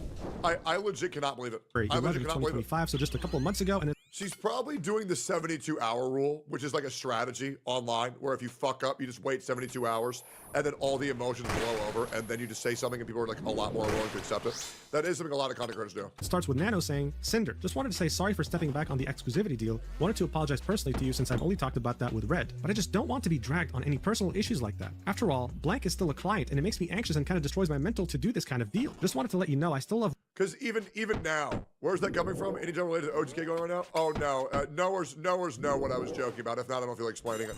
But yeah, knowers know. But yeah, anyways, let's keep going here. Working with you in Red, but I'll understand if things doesn't work out because of Blank. I just love my clients, that's all. 3 hours later, Cinder replies with, I get it, Nano, and it was unfair to push this on you, but it's just really confusing going back and forth about it. I just get compared to her a lot, even still today, and it's like I'm always living in someone's shadow, which is one reason why Redacted asked about not making any more models for her. And when you said, I understand if things don't work out, it makes me feel like you're okay with not working with me anymore, which hurts so much after all this time. I really appreciate you, Nano, and it's your decision who you ultimately work with, but this is how I've been feeling. Nano continues in the DMs, replying with, I don't really see the point of keeping thinking about being compared to Blank. You're so much bigger already. You've done so much more. But I would never give Blank any priority over you. Also, there's not even any model for her being discussed. I just want to sleep clear-minded. Also, I'm fine not doing her models, but at least GamerSupps art stuff would be fine with me. I don't want to be 100% an asshole to her, that's all. And Cinder replies with, it's not me, but other people's opinions of us. And I'm just trying to not get involved in any drama that other people want to talk about comparing us. But I understand where you're coming from, Nano. There's no hard feelings. And Nano says, sorry about this. My mental is just a bit weak. Cinder says, same girl. To which Nano says, I'm sorry for bringing this to you. Cinder then replies with, I want you to get that money. The whole situation is just kind of sucky. I want to just get along. And then Nano specifies that the phrase that she said, I understand if things didn't work out, meant that it would be mostly if you hate me for not burning Blank down from my list. To which Cinder reassures her saying, I would never hate you. And Nano said, thank you. And same, I'm just an insecure bitch. Cinder ends this conversation by saying, I love everything we've done together and I want to keep doing more. People saying dumb shit online just makes me stressed. Nano continues in the document, saying, justifying their behavior by stating they are simply looking out for me when none of this has anything to do with me to begin with, and manipulating me into being grateful for earning well thanks to them despite the loss of work from long-time returning clients and new clients. As you can see, this is already a handful, and we're barely halfway through this document. It gets worse. The next section in the document is called Concerning My Work and Models as a Team. Another example of going after other clients of mine from before, claiming that having more clients alongside them makes my work less special, with the recurrence of it's just business. Manipulating me into believing that working with her is special for multiple reasons and that I risk losing that special something as a client if I prefer to work with others. No acknowledgement of my reasoning and need of working with other clients due to the nature of my work, solely focused on their issues. I would also like to note again that the ukulele, boys. Many occasions that indicate that Red speaks on Cinder's behalf. I was originally concerned with everything going through Red that it may not have been 100% of Cinder's feelings or wants. I messaged her about it to make sure that he spoke on her behalf and confirmed with both of them this was the case. So this is it. Some people read only the first few pages of the document and concluded, wait, this isn't Cinder, this is just her manager. He's probably speaking on her behalf and she has no idea. Well, this right here confirms, no, not only was she aware of what he was saying, but she fully agreed with everything her— Well, we don't know if Cinder said it or not. Doesn't look into anything. Shut up, bro. manager said. These DMs date back to November of 2023, and it's Nano starting off the conversation saying, "Hey Cinder, hope you're doing okay. I talked with Red, and I believe he talked to you already, and I thought it would be best if I just check here personally. Actually, I wanted to know better your thoughts, because Red tried to talk to me, and I think I misunderstood things." To which Cinder says, "I'm doing good. What's up, Nano?" Nano then says, "Oh, it's mostly about this." And it's a screen cap of what Red said in their DM saying, not to discredit any of your work, because everything you work on is the top of the line incredible, but when everyone's a Nano baby, it feels less special to be one, if that makes sense. Kind of been getting the same feeling from Gamersubs lately, too. To which Nano says, "I thought on canceling some models because of it, but then I realized it's not really fair to me." To which Cinder replies with, "I understand what he means, but at the end of the day, it's just business." It's just business. Cinder's motto. Bro, what is this, the mafia? Pointing a gun at your head and before shooting you saying it's nothing. It's just good business. Personal, it's just business? What the hell is this? She then continues, "Of course we love working with you and want to keep working together, but if you prefer to work with other clients instead of me, I know it's for a reason for you to help grow and not because you don't like me. Being one of your very first model babies was so amazing. I was happy to be able to find someone to help you with live 2D cutting to improve your skills, and I think that's a big part of why I love the 1.0 model and then started asking you for them. I can have Redacted send you a list of our plans for the future and estimated due dates, so just let us know what you actually want to work on. That way I have time to look for someone else if you don't have time for my projects or don't want to do them. It feels special to only have your model art for all my outfits, but just let me know if you don't have time for me to be an exclusive Nano art baby anymore." Nano then replies with, "It's no personal reason. I would never do something like this to you or anyone, but yeah, it's important for my job to reach far, and I like working on different projects and people. I never ever said I don't want to work with you anymore. I told Red that even though I have my other works, I will always have a way to get you a priority spot when possible. You'll always be my special baby." Cinder replies with, "I also think it's important for you to work on projects that you're excited about, so I'll go through my plans with Red and send you our ideas to see if it's possible with your schedule. I know he can be a little pushy sometimes, but it's because he's just doing business for me to grow too, and he absolutely loves your work just as much as I do." Nano says it's okay. "We'll update you guys ASAP," and Cinder says, "Sounds good to me." Nano continues in the document saying, "Red tries to make it look like they never meant for it to appear like they wanted me to be exclusive by framing it as something I wanted, while immediately doubling down on the fact that me working with more people makes my work less special and no longer unique, as if every design is just a Cinder clone." These are DMs also from November 2023 between Nano and Redacted, in which Nano says, "So it's about working with Cinder. My friends told me it's a bit unfair for me to stop working other models, so I do more for Cinder, which I agree with them. I'm a free artist and I should do whatever I want to do. I don't want to take sides on any drama or situations. I still will always have a way to have open slots for Cinder, but I won't be having her as my only customer." Redacted says, "I agree." Like, don't get me wrong. I understand with wanting to lock down a worker where, like, if they're working enough to sustain them, then they shouldn't go anywhere else. Like, for example, I have a editor who's my only editor for my main channel. If that guy were to seek employment additionally to mine, it would make no sense, because I shit you not, this guy said, load me up with work. I want as much as I can get.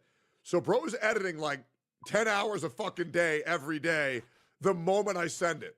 And bro's a damn good worker. And I pay that dude insane money, right? Insane. Because he's like, "Oh, yep, I'm on it. Yep, I'm on it." Bro barely even sleeps because that's what he wants to do. And if that guy were to go start editing for somebody else, I'd be like, what the fuck? But like with this shit, doing like rigging, there's a lot of downtime. There's a lot of place to fill in the gaps. So saying you only work for me is just going to fuck them financially. And also, like, it's a passion-driven career, and you got to want to feel what you want to do. You can't force art. You're a free besides AI artist and you should do what you want, but I was under the impression that taking on more Cinder work is what you wanted to do. I didn't think it was like we were making you do that. Nano then says, "Guess we got a misunderstanding on both sides? It's more about this." And she replies with the initial message from Redacted, in which he was like, "Yeah, not to discredit your work or anything, but whenever you work with other clients, it makes your work less special, right?" To which Redacted says, "Oh, I see. I mean, what I said is still true about how we feel, but I wasn't saying you had to only do Cinder work from now on." Bro, what the hell is this, man? He then yeah, we said exactly that, but we didn't say exactly that. You just misunderstood me. Yeah, you just didn't get it. Also, what up, YouTube chat? Continues. That's with anything, though, not just your work. If you have something special and then everyone wants and gets that thing, it makes it less special. I'm sorry you were... Oh, by the way, if you're watching this, like, comment, and subscribe to YouTube. Turn the bell on for all notifications if you want to stay up to date on all this bullshit. Cinder, where is your new response? Under the impression we were trying to make you only do work for us. I will keep things more business talk and less emotional, lol. Just let me know how this will affect your schedule so I can tell Cinder after. Sorry for the stress, Nano. To which she replies with, "But every single model I do is unique and I make them special in their way. It's not like I'm selling Cinder to everyone. Please don't feel this way." Redacted then says, "No, I know. You pour your heart and soul into your models and they're all incredible." And Nano ends this conversation with, "I'm sorry I made you both feel this way too." So textbook manipulation, textbook gaslighting, textbook backstabbing. I mean, is there anything here that doesn't scream manipulation to you? And if you want to see more more of that, just watch any stream by Tectone. Reading through these DMs, I feel very sorry for Nano. She clearly loves to make art and is so conflicted here because she values Cinder as a friend and client, but at the same time, her gut feeling tells her something's wrong. These are very unreasonable demands.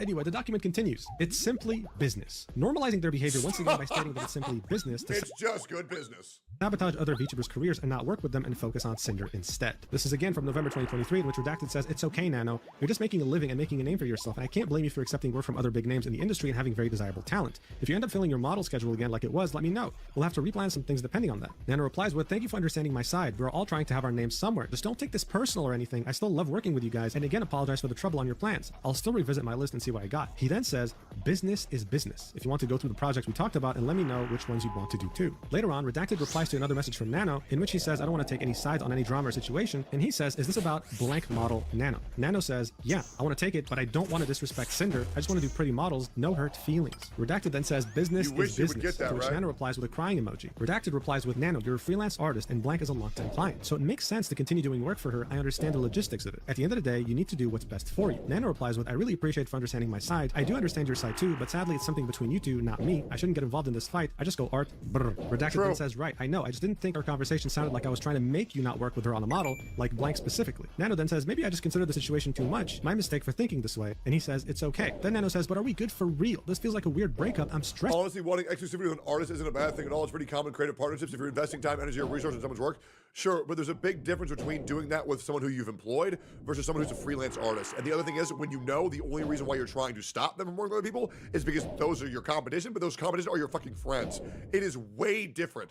That is normal in a career field, but monopolizing this shit away from your friends is fucking insane. That is not a common thing. And Redacted says, "Me and you are good, but I still have to tell all this to Cinder. It'll be fine. Don't worry. I think she's still sleeping." So it's just a constant back and forth. It's very exhausting to talk to people like this because in 2023, they made her think that by taking on other clients, her art meant less. Then when she confronted them about it, they were like, we never meant that. We just want you to work on Cinder's models. Do what you gotta do. But then we saw very recent DMs from 2025 as well as 2024 in which they were telling her, do not work on models for these people in particular. It just keeps getting worse and worse. Nano continues the document saying, "Damage control. Making sure none of this reaches the other VTubers and is all kept hush-hush, while also providing proof that they know what they do is ill-intended and should not get out, as it would cause issues for Cinder's career to be painted in this light. Note that the uncalled shot at VTuber 1 is even spoilered, a hidden message in Discord, so it wouldn't accidentally be leaked." This was from the same day in November 2023. A lot was revealed that day. Nano says, "I try to be transparent as much as possible. I think it's more fair for both sides this way." And Redacted says, "You didn't tell Blank you canceled because of Cinder, did you?" And Nano said, "No. I told all of them it was health issues. I would never blame anyone besides Blank." Redacted then says, "Lol, we never want to make you feel like we're making you or forcing you to work on / not work on something, especially if it's something you want to / don't want to do. And our conversation the other day doesn't mean to convince you of only doing Cinder work. Again, sorry that it sounded to you like I was telling you to do only Cinder work. I'll message you later." So ever since 2023, Redacted and Cinder have been obsessed with just this one VTuber, always tracking what she's doing and not wanting her to hire Nanolist no matter what. Here you can see Redacted saying, "Well, let's see if Blank wants a nano model or not, and hope Blank finds someone else." Nano continues in the document saying the constant obsession with VTuber 1 and claiming that she's asking for it by causing this unspoken competition, which is coming from absolutely no other source than Cinder herself. So Cinder was convinced this VTuber was competing with her directly and wanted to steal her thunder. It's censored in this document, but we'll later find out who this is because she also made her own document. Yeah, we're gonna be here for a while. Nano's document ends with around 3 or 4 screenshots showing this absolute obsession with this VTuber and the unhinged thought process that Redacted and Cinder had towards them. This is Redacted saying, "I think it's more like wanting her to recognize Cinder even though it literally doesn't matter. I feel like there's this unspoken competition between them, like they need to one-up each other because Blank can't get along." But I also... What made this artist drop the document? Honestly, we're not sure. But it probably sounds like they were probably talking about this with another VTuber, and probably word got out, and they feel like they just need to say their piece. That way Cinder doesn't accidentally like backstab anybody else without anybody knowing. So that's my guess, but once again, it's just speculation. Understand her point of view. The new VTuber who people say looks, sounds, and acts like you becomes just as successful as you in a year. If she did recognize Cinder as an equal or a friend, then I would be like she's endorsing her copy, or like I've seen some people say her replacement. They share a lot of the same audience too. Like at the end of the day, it isn't just about how much we make compared to her. We just want her to recognize, hey, Cinder's a big VTuber too. She got there on her own merits, just like you did. Get along. And by the way, I know a lot of people was going after Cinder for this, but just I want to make this very clear. Redacted also fucking sucks.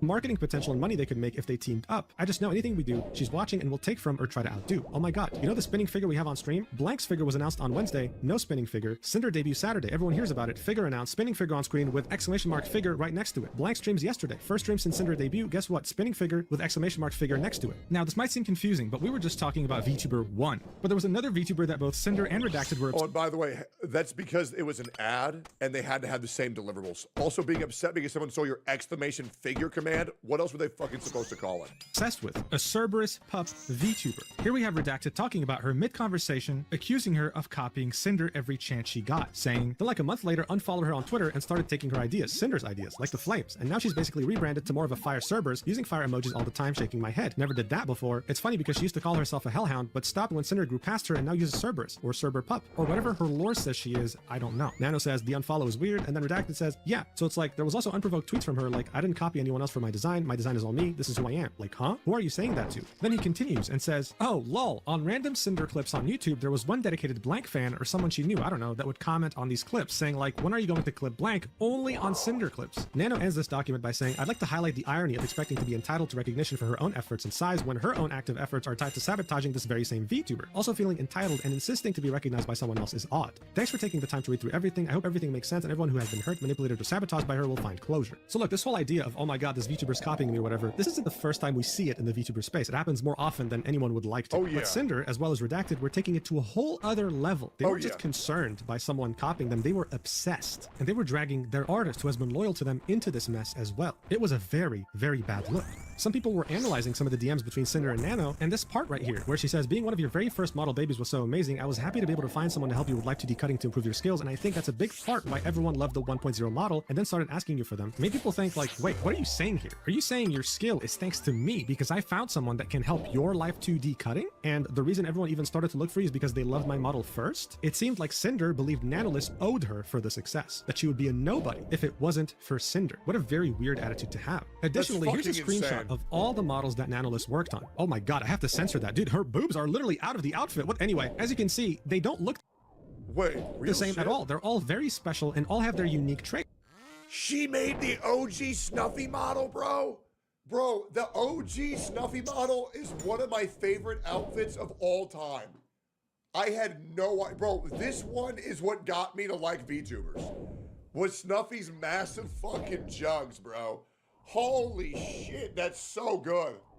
This idea that the more models she worked on would devalue her work as an artist was a ridiculous claim to make, and everyone can see that now. But speaking of everyone, what about her close friends that she backstabbed so shamelessly? What was their reaction? Well, Cottontail was one of the people mentioned in that document that both Cinder and her manager were trying to keep away from Nano, even though they were friends, in which Redacted says, you don't work with Bao, Cotton, or Blank at all again. She tweeted this, saying, this made my stomach drop to read. It makes me very sad to have things come out like this, sending Nano and Bao so much love. I mean, I can't even imagine thinking that someone is my friend and they're out there in DMs getting their manager to gatekeep an artist from me because they think I'm a threat to them. But of course, Cottontail was far from being the only one affected here. 5 minutes after Nano released her document, Bao quote tweeted and said, I was very hurt by someone I thought was a friend with her own...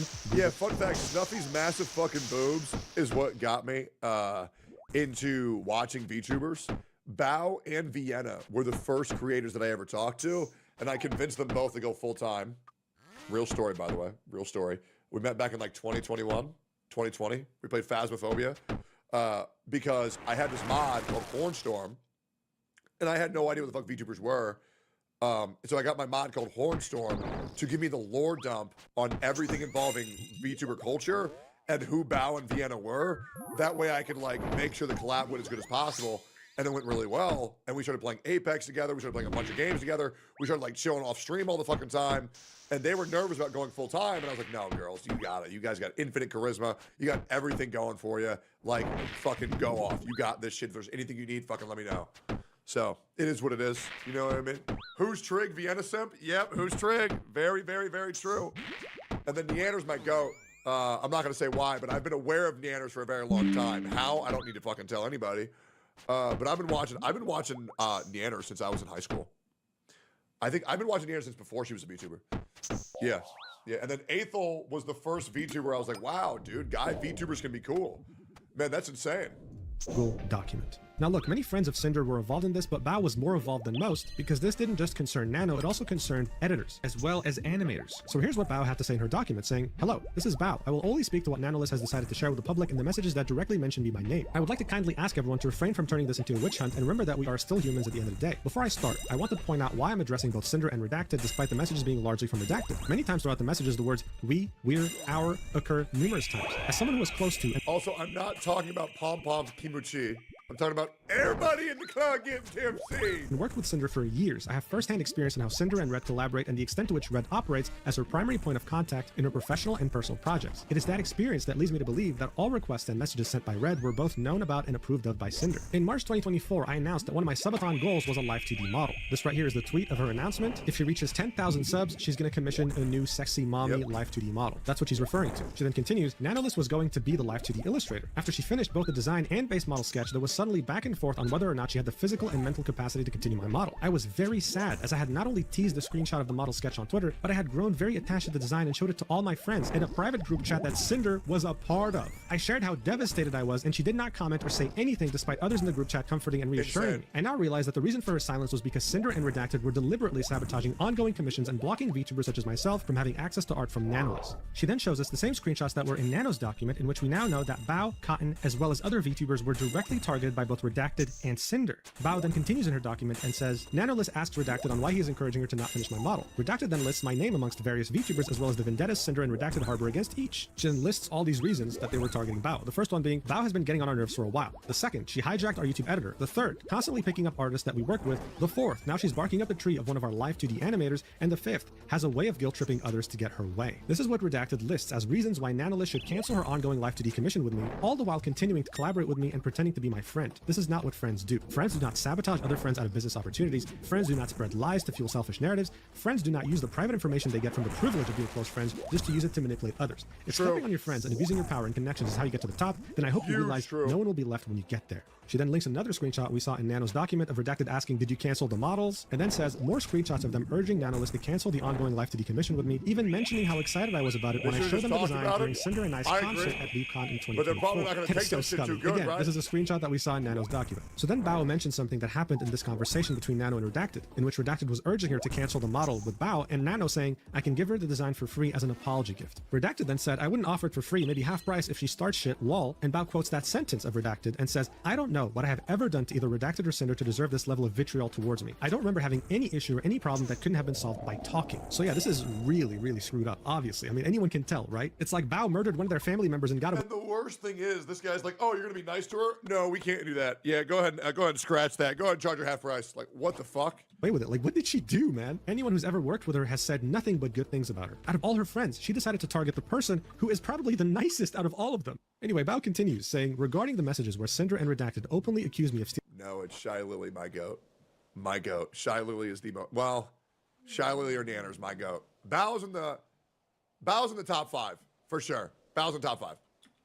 Editor, Boss Rush music video animator, as well as any artist they have worked with. She attaches an image that shows an email between her and Kaiser, their YouTube editor, in which she says, "Hi Kaiser, nice to meet you. I was just watching your stream highlight from me and Cinder's collab, and I really loved your editing style and humor. I was curious if I could request a video edit from you every now and then if you have any availability. My username is Bao on Discord if you want to chit-chat more there. Thanks again." And Kaiser says, "Hi Bao, I'd love to edit a video for you. I just sent a friend request on Discord." Bao continues in the document saying she hijacked our YouTube editor. Their YouTube editor, Kaiser,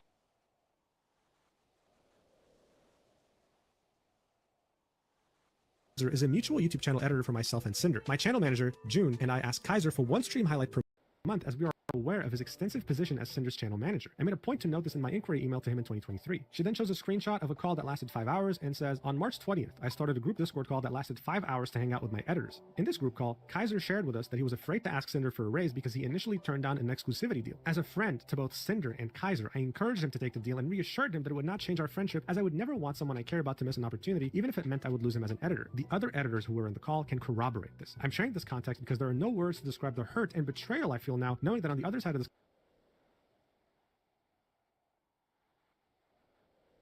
conversation, Cinder and Redacted were actively portraying me as a thief and a detriment to their business. I've only ever supported them in their activities and never once thought that I had somehow gotten on their nerves." She then quotes what Redacted said in the DMs with Nano, a sentence that said, "Bao had original songs last year that had music videos by her editor and the songs flopped." Bao then says, "I'm in shock and disbelief that this is the narrative they decided I deserved. Saying that I harbored an invisible jealousy because my songs flopped made me feel sick to my stomach. In late 2024, I was dealing with the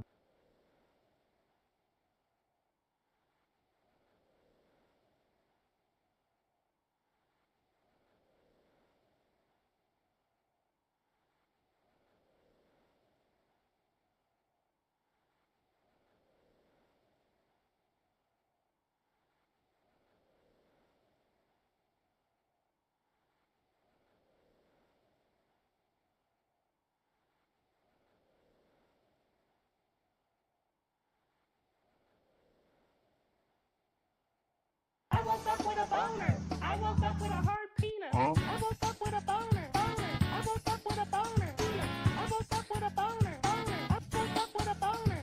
I woke up with a boner. I woke up with a boner. I woke up with a boner. I woke up with a boner. Whoa, I ain't trying to have all them fake problems.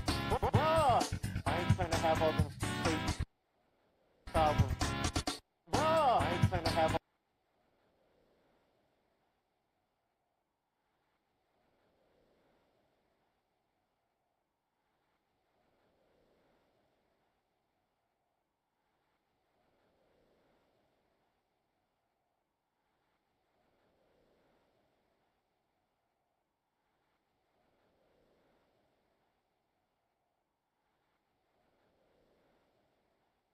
all them fake problems.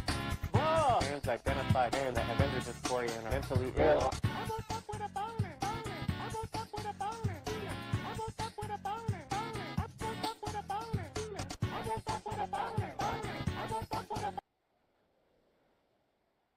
I woke up with a boner. I woke up with a hard penis. I woke up with a boner. I woke up with a boner.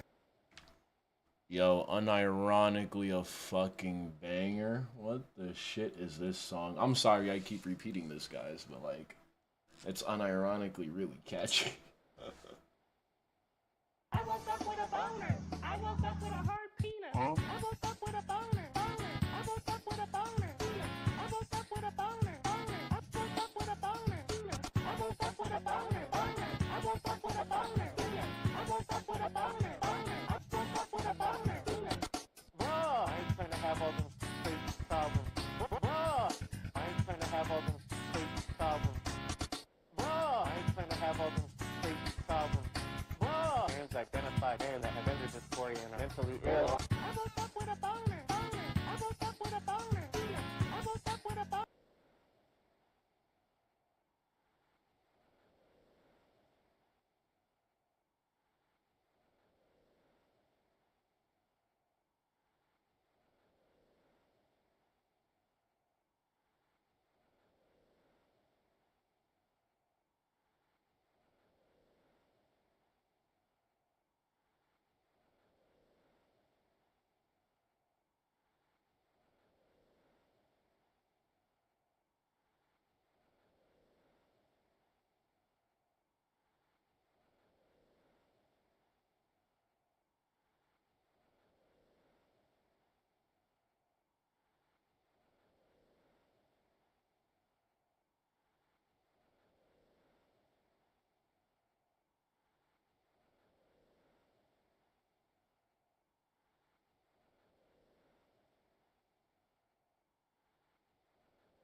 Cheeto Man's president with a boner.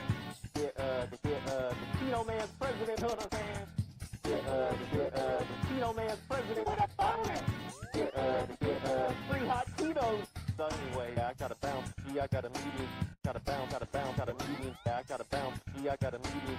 Gotta bounce, got a meeting. I gotta bounce. See, I got a meeting. Gotta bounce, got a boner. I gotta bounce. See, I got a meeting. With a boner. I woke up with a boner. I woke up with a boner. I woke up with a boner. I woke up with a boner. I woke up with a boner. I woke up with a boner. I woke up with a boner. I woke up with a boner. Bruh, I ain't trying to have all them crazy boner. Bruh, I ain't trying to have answers identified. Boner.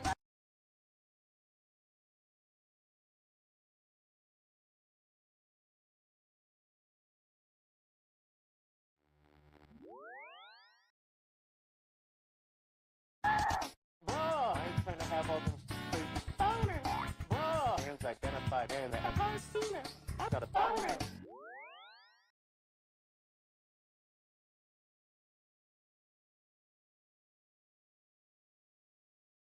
At a detriment to their business. I've only ever supported them in their activities and never once thought that I had somehow gotten on their nerves. She then quotes what Redacted said in the DMs with Nano, a sentence that said, Bao had original songs last year that had music videos by her editor and the songs flopped. Bao then says, I'm in shock and disbelief that this is the narrative they decided I deserved, saying that I harbored an invisible jealousy because my songs flopped made me feel sick to my stomach. In late 2024, I was dealing with debilitating invisible jealousy because my songs flopped made me feel sick to my stomach. In late 2024, I was dealing with debilitating TMJ pain that resulted in me having to drain fluid from my jaw joint to open my mouth properly. Bro, I have TMJ. I've had it for like 2 years. It's fucking miserable, bro.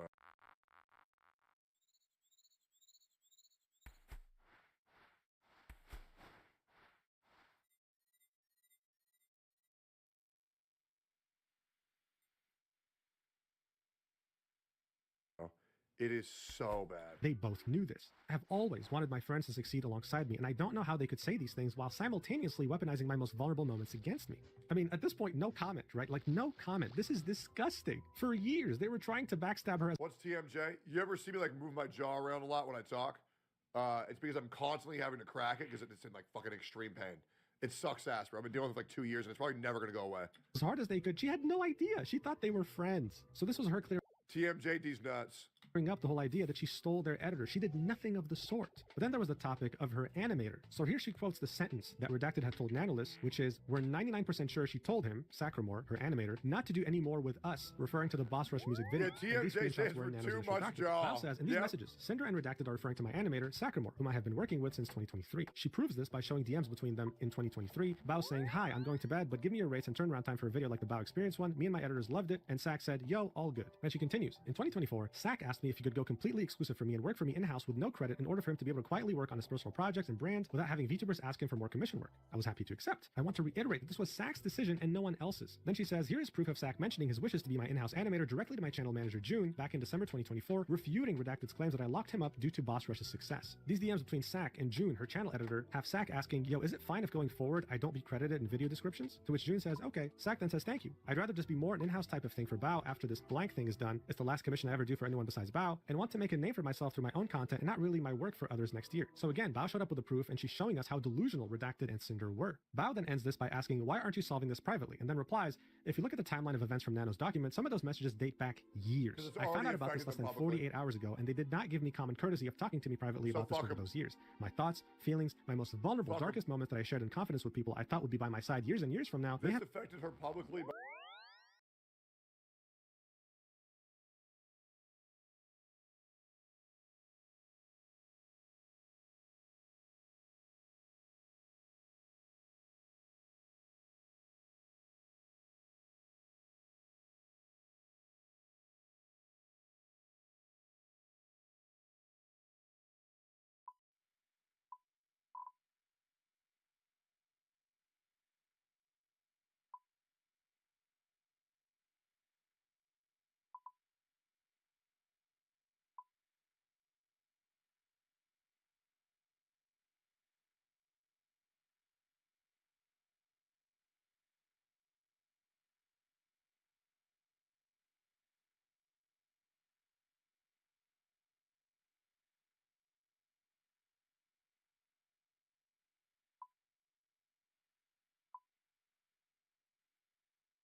by not being able to deliver on promises she made to our community. So honestly, she deserves all the negative PR.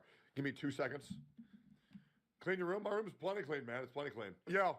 Have been used as information to ruin my chances to have the same VTuber model as someone I thought was my friend, and I don't know how I can ever be the same after this. I would like to ask the community to refrain from spreading any harmful speculation. Everything shared in this document was done so with the express permission of those who shared it with me. I made this document with the intent to refute the claims made about me in the screenshots. Thank you for taking the time to read this. Yeah, what a roller coaster, right? And I just feel very bad for everyone involved in this, of course, except Cinder and Redacted, because this is a horror story. Imagine opening up to someone, thinking they're your friend, always thinking about what's best for them and not coming in their way. And then it turns out that not just recently, for years, ever since you knew them, they've only had negative things to say about you privately. That is wild, and that of course will traumatize a person. It's crazy. The VTuber Sane compiled all the different collabs and things that both Bao and Cinder worked on to really show how much of a terrible person she was talking like this behind her back. The song used in the video is a song from To showcase that they a piece of shit. Cinder, I'm pretty sure, so I'm gonna mute that just in case she wants to copyright me. Here you go, look at this. They collabed so many different times and met up IRL so many times too. Like, look at this tweet from Bao. Love you, Cinder. The fact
This is I want to make it very clear, like, during TwitchCon, like, every VTuber just, like, hangs around each other like a little pack. So when a betrayal happens, it hurts a lot. first shot at anything musically is incredible, and I can't wait to see where you go from here. That's my girl. Like, this is insane. The people who were mentioned in Bao's document made sure to confirm publicly that what she was saying was true. Her channel manager, June, quote tweeted the document Bao posted and said, "Hello, I'm Bao's channel manager, and yes, I was there in the call with Kaiser, Bao, and Sak, and Bao encouraged Kaiser to take the race. It was definitely something she thought would be best for him. Bao supported any opportunity or anything that Kaiser would choose to go." Sak, who is her animator, also quote tweeted the document Bao posted and said, "Feel free to read if you want. Go show love and support to both Nano and Bao, though," and linked a Google document. Yeah, that's a great point, though, man. The quicker Cinder's career falls in shambles, the quicker we get the OnlyFans. So that's a big W, right, boys? That recounted his experiences in this entire situation. So Sak starts this document off with, "This is going to be very unorganized, but I'll try and keep this brief since I don't really think that they, Red specifically, deserve any more of my attention after hearing what they have said about me and also how working with them was." So he specifies again that he wanted to go anonymous and in-house, not because Bao forced him to, but because he wanted to. He wanted to focus on his own channel while not worrying about having to be commissioned by other people. Then he addresses what Redacted told Nanoless about him, where he says, "Her editor met us at TwitchCon and was saying that he'd love to work with us, practically jumping through hoops to get something planned."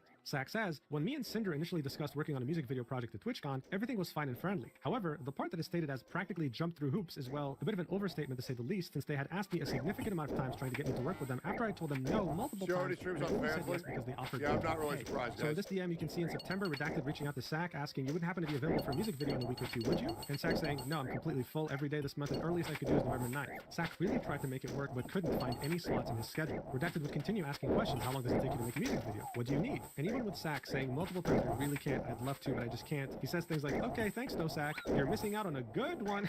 Like, bro, he stated he wants to, but just can't. Redacted then keeps messaging Sak, talking to him about project specifics, asking him how long things would take him, and seeing when he's free. And then on the 12th of November, 2024, Redacted messages Sak saying, "Are you available? Sorry for getting back to you so late." Sak says, "All good. I'm still 100% down to do it. I'll be able to start like the first or second week of December for like mid-December release. Is that okay?" And Redacted says, "We were hoping end of November release," to which Sak says, "Oh yeah, that'll be impossible for me." Sak then specifies, "Like I said, I'm still super down to do it and really hope to be able to work with Cinder on the video, but my schedule is always super packed / fully planned weeks and months ahead without much wiggle room, so just let me know what y'all would like to do or feeling. And then Redacted says, what if we pay you double? Sack then says blank and I'll cook, to which Redacted says you can send the invoice to blank. Bro, paying double just to fuck over your homies is still diabolical, man. Going through all this shit, I forgot how fucked up this shit was.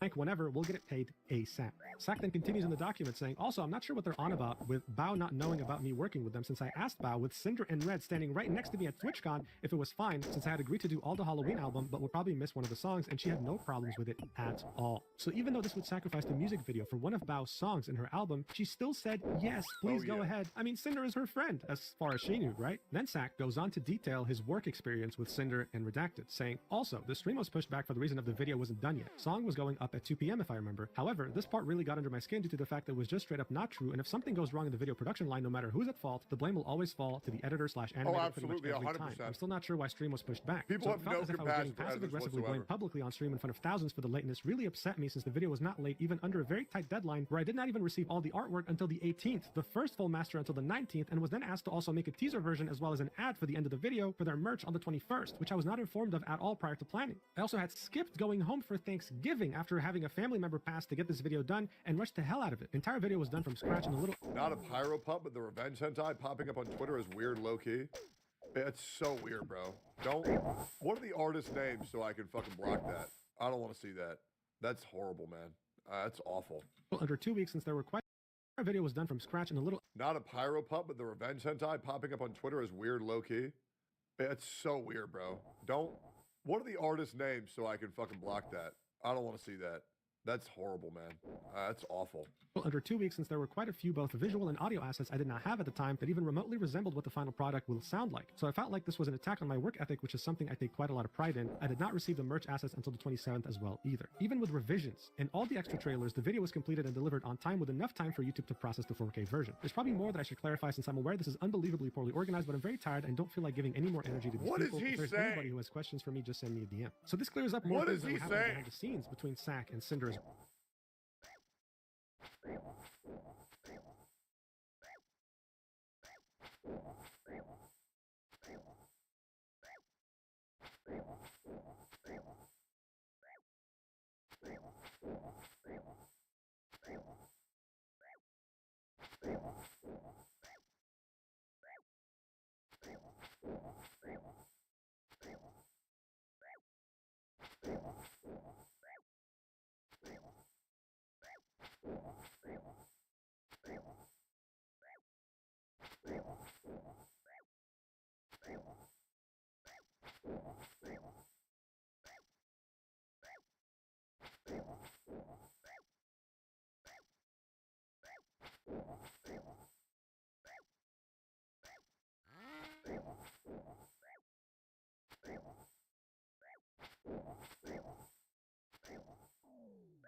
as well as Redacted, shows us that Bao was nothing more than an amazing friend, and also, even though Cinder and Redacted fought so hard to get Sack over, paying him double his rate, they were terrible clients who weren't prepared, didn't know what they wanted, and still managed to make Sack. This interaction is what gave me the push exclusive with Bao. Wait, we have Sack in chat?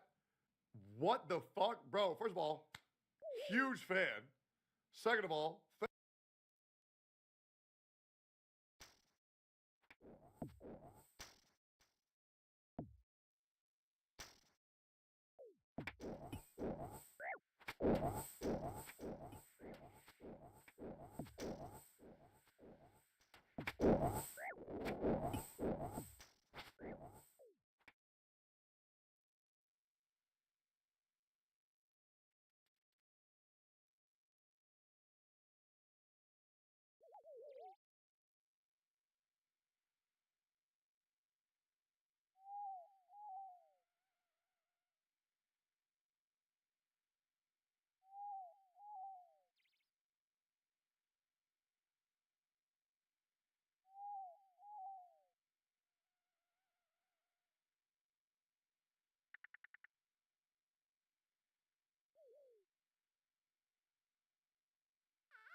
thank you for blessing our stream with your presence. Yo, man. Yeah, hey, I'll be real. I don't blame you at all. I don't blame you at all, man. No, I think you made the right decision 100%. Yeah, Bao's great. Yeah. Thank you for being here, man. I really appreciate that. What up? Look bad in front of their audience, even though he missed Thanksgiving just to get the video done on time. It's overall a terrible situation. With all these documents releasing, pressure was mounting very hard on Cinder, with people demanding answers. So many looked up to her and loved her content purely because of how warm and gentle and kind of a person she portrayed herself on streams. But now people were realizing this was nothing more than an illusion. Hours later, Cinder finally tweeted something, saying effective immediately. Redacted will no longer be managing or overseeing my VTuber activities. He no longer represents me as a creator, my brand, or my intention. Please believe it's all his fault. Please, I'm telling you, it's all his fault. Please, he was manipulating me. Please, bro. 30-year-old woman, by the way. I'm sorry, everyone. I will make a larger response when I'm able. So I'm sure you wouldn't be surprised when I tell you that this response left a lot to be desired. But then another VTuber pointed out something very interesting. Vampeaches replied to that tweet and said, I remember playing Phasmophobia with you and hearing Red chat away next to you before you first debuted like 4 years ago. You told me he was your boyfriend. Then before we met for TwitchCon, you switched up and said, just so you know, my manager is coming with me on this trip, as if I didn't know who he was. It's even ickier to read this tweet knowing he is your significant other and that you're probably going to try and avoid taking responsibility for hurting people who trusted you as friends by nuking the Red side of this duo. So as everyone could have guessed, Redacted is her significant other. He's her boyfriend and he lives with her. She was fully aware of what he was doing and approved of it, and yet right now she was throwing him under the bus to try and save her career when everyone knows this is nothing more than a desperate attempt to save your skin without facing any responsibility. It was a very lackluster response to an apocalyptic expose on who she is behind the scenes. And speaking of who she was behind the scenes, someone else came out with a document by the name of Rain on a topic that no one— This one was wild, bro. One could have ever expected, saying, fuck it. My experience with Tashi/Cinder, content warning, cheating? Dude, this just keeps getting worse. Yeah, to be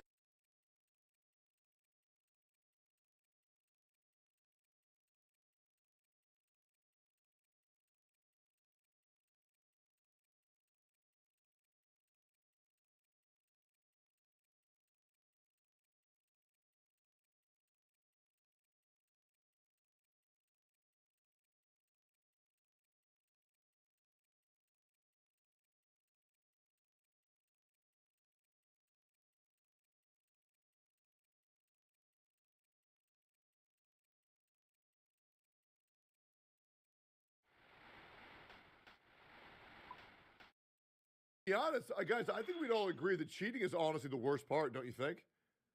Maybe we should like keep that same energy for every VTuber that's cheated on their partner. That's what I think. I don't know. Like I feel like too many people get away with it. I really think we should probably give more VTubers shit for cheating on their partner, to be completely honest. That's just my opinion though. I don't know. Like I just feel like that's a fucking horrible thing to do, don't you think?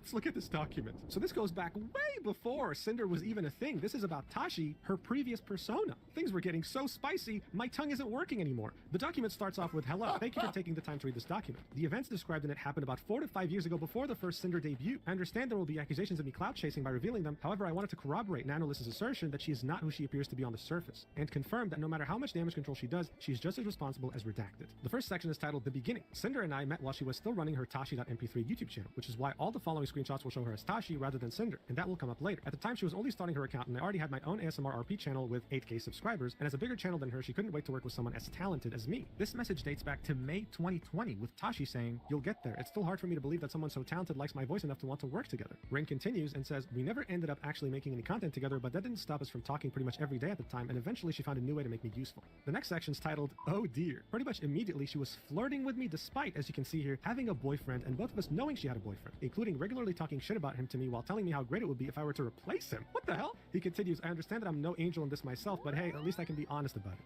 Oh my god. Anyway, here are the DMs. It starts off with Rain saying, "Besides, you said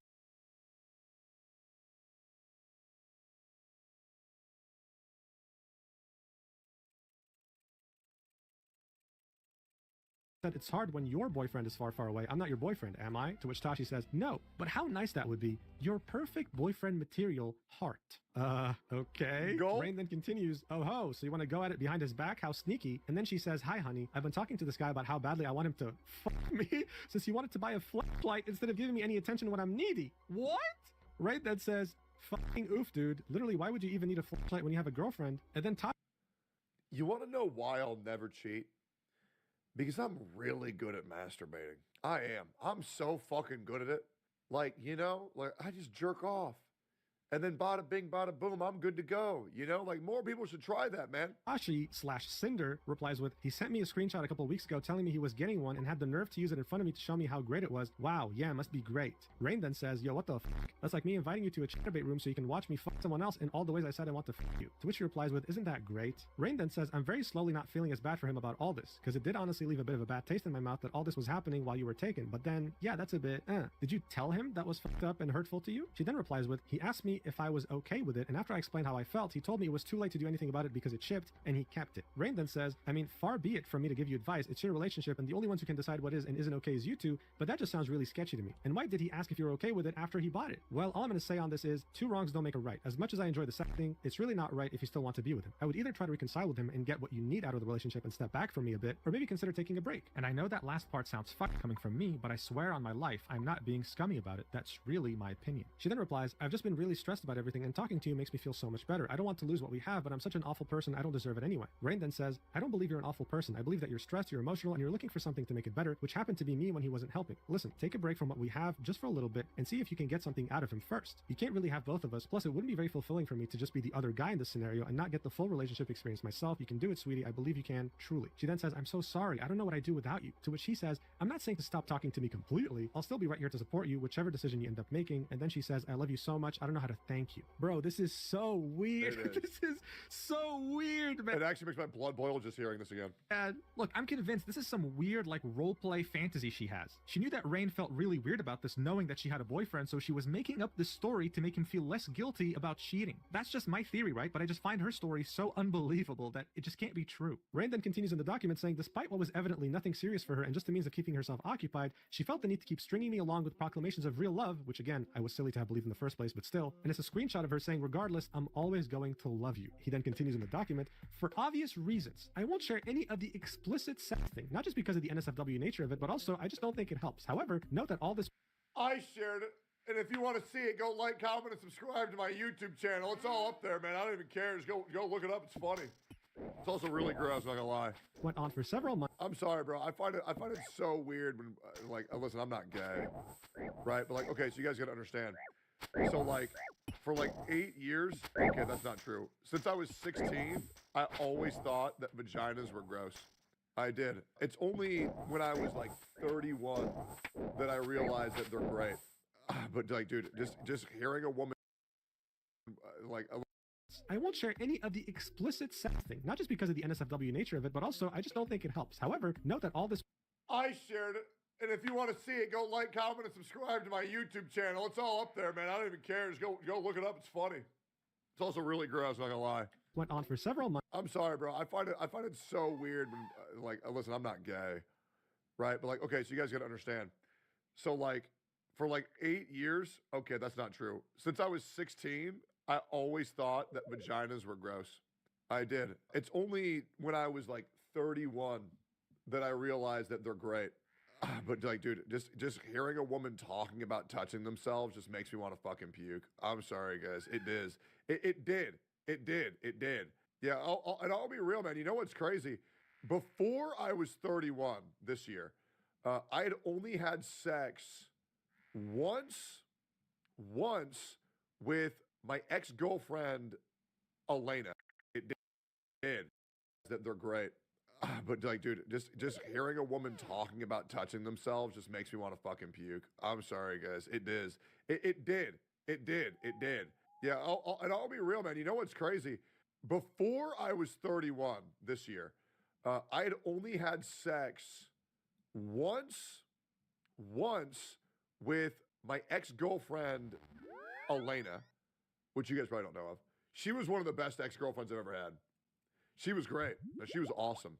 And she has a husband now who actually treats her well. Very proud of her. And then I had sex once for 5 minutes with my partner that came after that. And then that's it. That's why when people talk about me on Twitter so much, about the bullshit they talk about me on Twitter,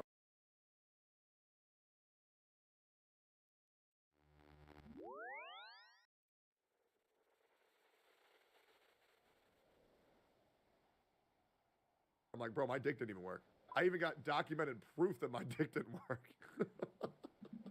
Months and included more than just text, as both the date and the contents of the following screenshots prove. This was in September of 2020, so months since the last DMs we saw, and it features Rain saying, I mean, it looked like something was going down there either way, and then Tashi replies with, it's called fingering, dear. Oh my god. The document then continues, one reason I felt it important to share these details in particular is because I never found out if Red got told about what happened, especially not in full lucidity. The primary reason I've held on to all this for so long was an itching feeling that Redacted never fully knew, and it always felt like it would be unnecessary drama, so I left it alone. But now seems as good a time as any. Redacted, if you're reading this, I'm sorry for all that happened back then. I really am, but given the actions you two have taken together regarding other VTubers, I still think you're perfect for each other regardless. The last section of this document is the end. After Cinder got done using me for... Can we all agree that a person who's single and they fuck someone in a relationship, they're a lot less in the wrong than someone who's taken and they fuck someone who's single?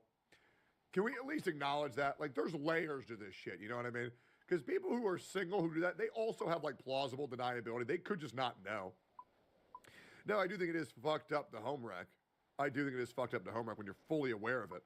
But, like, it's definitely a lot more fucked up with the person who cheats, who's in the relationship. Fleeting sexual gratification, our conversation slowed down, exacerbated by the Cinder character coming into fruition and finding immediate success. I had stopped making content for a decent length of time by then, and thus, she no longer felt she could ladder climb from me. Here we can see this was a conversation mid-2021, with Tashi saying, hey, what was your exam for? I haven't been on this Discord account super often, so I missed a bit. And Rain said she made a new group chat without me. I kid, but yeah, they were the entrance exams for the uni college. Tashi said, nice, congrats on passing them. I've just been on the VTuber side of things working with commissions and whatnot. And then Rain said, what?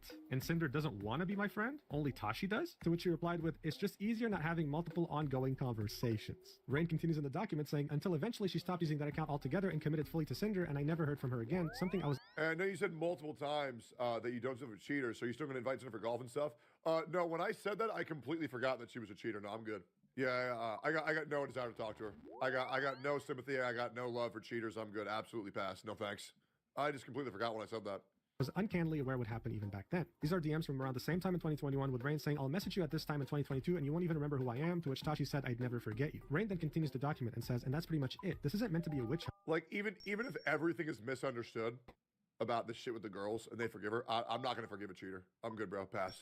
We all make mistakes, including me, as I've shown in this same document, but it felt like a good time to get off my chest things that I've been on it for half a decade now and to finally get some closure, even though I know how bad I look alongside her. She's an opportunist whenever she can find a way to be, and she does not care what happens to the people she springboards off from. I can only hope she takes this as an opportunity to change and grow as a person, and I'm just going to throw this one in the end because it's kind of funny for me to see in retrospect. Okay, thanks for reading. And it's a message from Tashi in 2020 saying, don't forget about me when you become a big popular YouTuber. You know what? I didn't read this Ironic. document until I started recording, and yeah, this caught me by surprise. Wow, you know, I wish Rain had shown this a long time ago so people would have known, okay, this person's kind of weird. And maybe Bao and Nano wouldn't have been backstabbed so goddamn hard. Yeah. But it does leave a bad taste in my mouth in regards to Rain as well. Releasing this information now does seem opportunistic, because it seems like it's cool to hate on Cinder. In other words, he was backstabbing her the same exact way she was backstabbing others right now. But speaking of backstabbing, we were slowly but surely uncovering the other people that Cinder had backstabbed because documents kept coming out. Spite, another big independent VTuber, posted this on Twitter, quote tweeting, This one's probably the craziest, man. I don't know how you have any deniability. This one is insane. Like, to say all this shit with Spite was just a coincidence is nuts to me. Analyst saying my experience with Cinder and attaching a Google document of her own. This is when we uncover one of the two last missing pieces of the puzzle. There are two more VTubers that were backstabbed by Cinder that were censored in Nano's original document. So which one is Spite? Well, let's read the document. It starts off by saying, I want to start by saying, please do not send any hate to anyone involved in this. I only wish to speak about my experiences and give more clarity on those experiences. First and foremost, my love and admiration goes out to Nanolis for having the courage to bring this to light. Artists are the backbone of our community, and taking advantage of her goodwill personality is saddening to see. I want to take the time to address what has been brought to light involving myself and what I've experienced over the years that coincide with these events. In this screenshot, the VTuber that is being talked about is very clearly me. Since the beginning of my VTuber journey, it has been written in my backstory and lore that I'm the daughter of Cerberus, and through an unforeseen summoning mishap, the Greek goddess Hecate. As many may know, Cerberus is a species of hellhound, and I've always incorporated the number 3 in my designs to follow the 3 heads of Cerberus in my early design, and when artists were still learning new model/rigging techniques, I had opted for 2 other wolf heads on my shoulders as pauldrons to symbolically represent my 2 other heads. However, the repeated comments of, if you're a Cerberus, where are your other 2 heads, had pushed me to use the broader term hellhound at the time. Fast forward to months, to a year into my journey, and I started to receive harassment and berating comments and chat messages on Twitch and YouTube videos comparing me to Cinder and putting me down for being a hellhound. Making the definitive switch to the Cerberus label brought me a sense of relief because the last thing I wanted was to be constantly compared or harassed at this point. I didn't want to be associated with her due to all the negativity that was being thrown my way. Then she links one of the screenshots that were included in Nano's document, in which Redacted claims that Spite unfollowed Cinder on Twitter, and this is what she has to say about it. As for the claims of unfollowing her and taking her ideas, I debuted my 2.0 Live 2D model May 14th, 2022, and on that same day, she decided to post her debut announcement for her 1.0 Live 2D model. Leading up to this time, I didn't know who Cinder was at all. I had no idea she had fire in her ears or she was another hellhound. The creator space is broad, and I still stumble across creators larger than myself that I had not heard of before. I never once stole her ideas. All I ever want is to try to be unique in my own way. So these claims that I was following her and then unfollowing and stealing her ideas are absolutely baseless. Like a normal ass This is a fish, like a screenshot that trout. shows that Spite was doing her 2.0 debut on May 3rd, 2022, and 11 days later, Cinder was barely revealing her first Shy Lily's model. a whale. She had not She's even not a done her fish. debut yet. Spite I didn't continued think in it the was document, like a saying her fucking posting her carp. debut announcement trailer the You know what same I'm day saying? as my Like a fucking 2.0 carp. debut seemed off, but I shrugged it off as a coincidence because things happen. However, this wasn't the last time something like this had happened. Oh, There have been Juliet? multiple times where I have done something, and either the same day or shortly after I was made aware or had discovered later that something What similar about had an been ice cream posted, making me VTuber? feel like I was being watched constantly. I tried my best to believe that it was coincidental and not ill intent on their part. There were many times where I designed a new outfit that I was really excited for, but afterwards, Cinder would release outfits or models with similarities to it. I didn't think much of it at first because it is normal to have some similarities or shared inspirations with other creators. The VTuber community is a huge space and similarities are normal. I'm not speaking to whether my designs were taken as direct references for hers. I'm addressing the need for the unprovoked tweets mentioned in the screenshots above and showing that I made the statements to make it clear that I was not stealing ideas. How can I copy something that was released/teased/revealed after my own? True. On July 20th, 2022, Maui True. Live, my model Mama, and I worked This on a one comfy is goth crazy. outfit. I had rips in my shirt, a G-string, shorts, and spiked wrist cuffs. 2 weeks after, Cinder debuted Actually a similar insane. outfit. I included the earliest image that I could find of Cinder with this outfit. I received many negative comments about my design from people assuming that I copied her when I debuted it 2 weeks before hers. I got called off-brand Cinder and just a bunch of horrible things. So these are DMs with her artist saying, sounds great, I'm so happy with it, on July 20th, 2020. Yeah, this shit happens all the time, man. Like, I'll be real. This even happens to a lot of people at Gacha Space. They get called, like, bootleg tectone. And to be fair, a lot of people are. But, like, some people get called that shit for no fucking reason. 22, showing that she was working on this outfit way before the tweet that Cinder made on September Or, like, people would say, like, Asmongold clone to me when it's, like, when, like, we happen to say the same shit, but I said it first. And it's like, brother, I'm going to blow your mind. We might just be two like-minded individuals after we had a podcast together for fucking 2.5 years. Like, there might be a change. We might just be like-minded. You know what I'm saying? September 14th, 2022, asking, what do you think of my new outfit Anyways, it is what it is. There it is. You know it. I know it. Everybody knows it. that looks very similar? Spike then continues in her document saying, I discovered this merchandise that she used for Uwu Market and had to do a double take because of the gray blue skin tone used in the art. Several people thought it was me, and the similarities for this speak for themselves, I feel. So this is the design itself, and yeah, I mean, they do look pretty damn similar, not gonna lie. She continues, on April 29th, 2024, I designed a Greek goddess outfit on stream. I am a Cerberus VTuber, so it fits my lore completely. I mentioned that I may or may not get a future Greek goddess outfit because it fits my branding. About 4 months ago, Cinder debuted a Heaven Okami-inspired outfit. It was white and gold, resembling a Greek goddess. In the background for debut, she also included Greek columns. At this point, I felt like nothing I could come up with would be even slightly original to me. I'm aware that nothing is completely original, but I still wanted my own identity. So here's the outfit that she drew on her stream, and then here is the debut stream with the new outfit that Cinder came up with. She then continues, on April 20th, 2024, I debuted a new model for my model mama, Ari VT. I got a hoodie with a cute design on top, and I had side bangs covering my eyes. On April 4th, 2025, so a year later, Cinder debuted a sports hoodie with side bangs covering her eyes similar to mine. Is this a coincidence, or is it truly her trying to copy everything she's doing? I don't know. I'll let you decide. She then continues. I'm going to say it. I think she's actually copying everything that she's doing.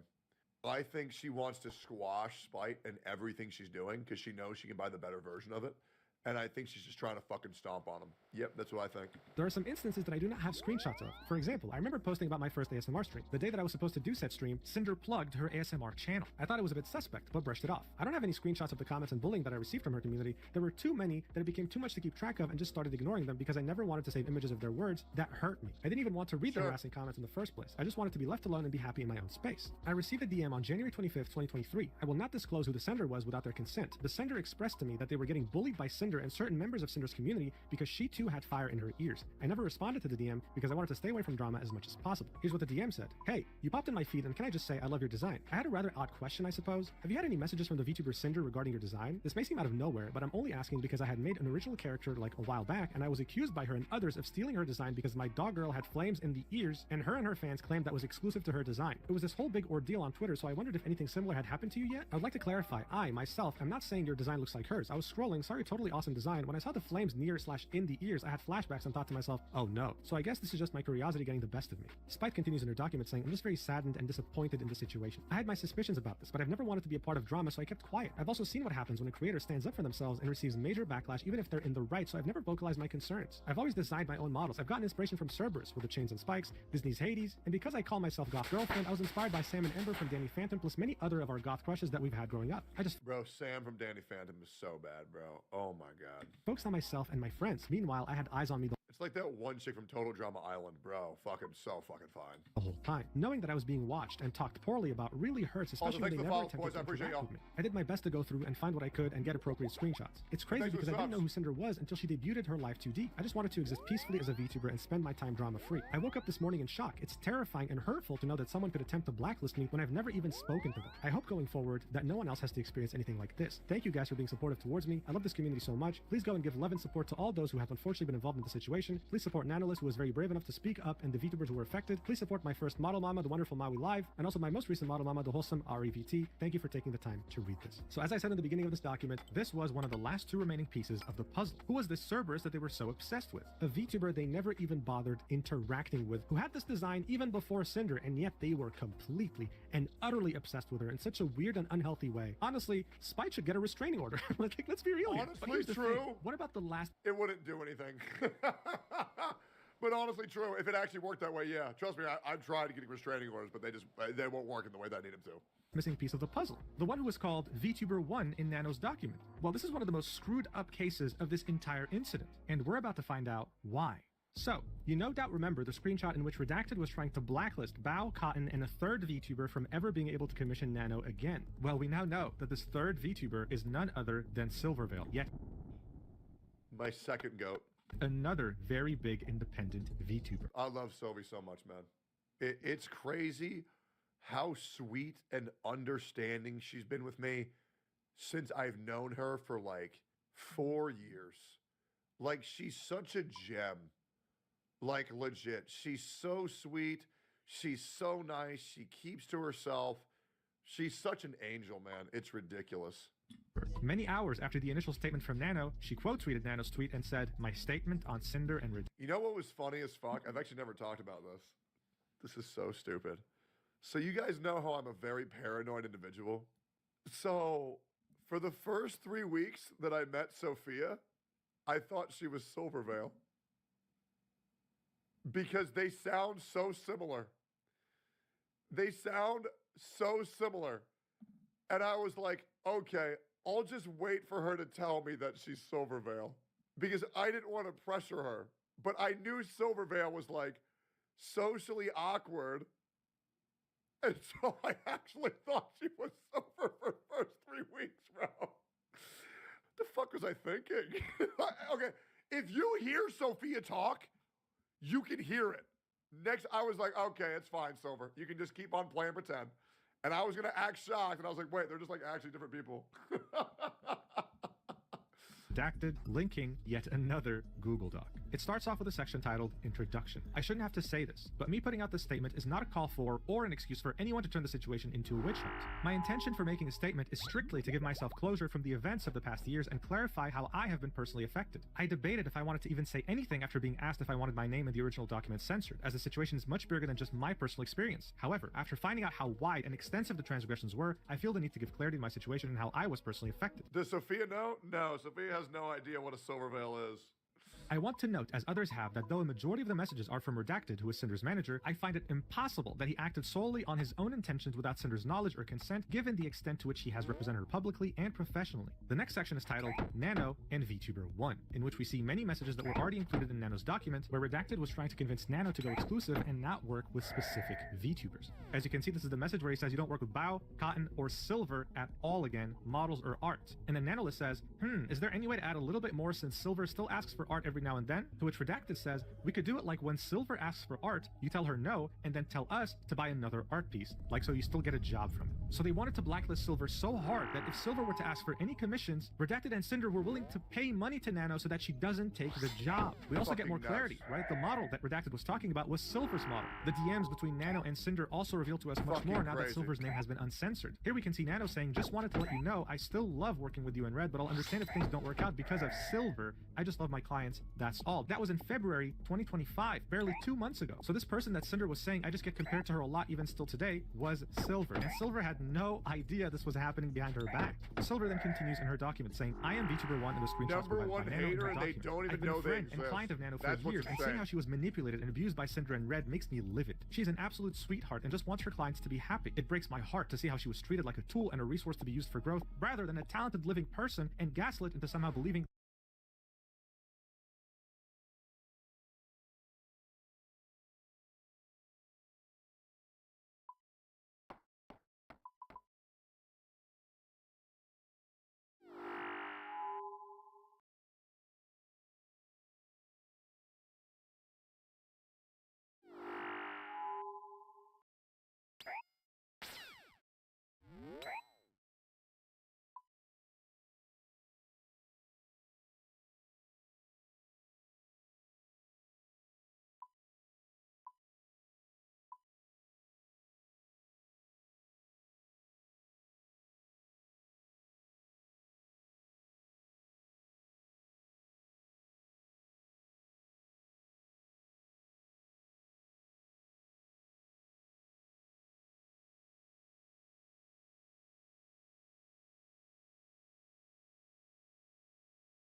that how she was being treated was okay. I am so proud of Nano for having the courage to come forward to the affected people with all of this and to let everyone know how they were being unknowingly sabotaged. I've spoken to her privately and want to be clear that I have no ill will or hard feelings towards Nano for her involvement in this. I urge people reading this to try and understand the emotional manipulation on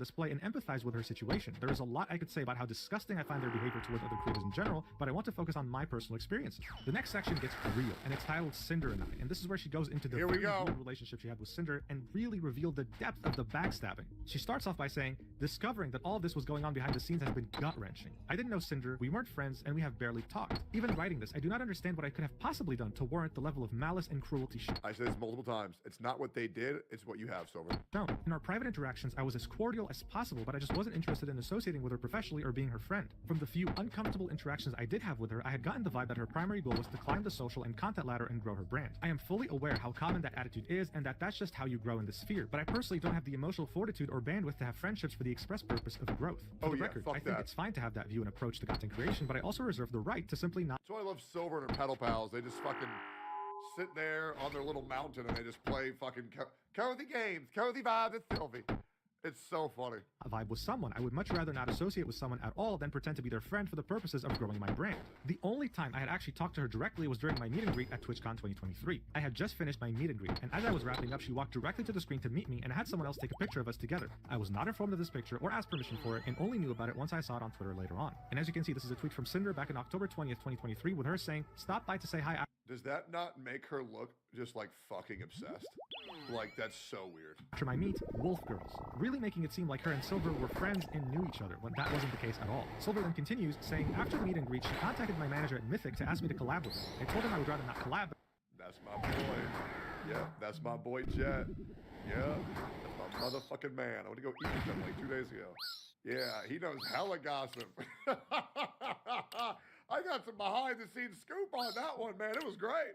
But accepted her friend request on Discord after turning her down. In private DMs, she reached out and asked me to do merch or another Shout out to Mythic Talent. Shout out, subscribe to the YouTube. We're almost at 830,000. Yo, hit the sub button, boys.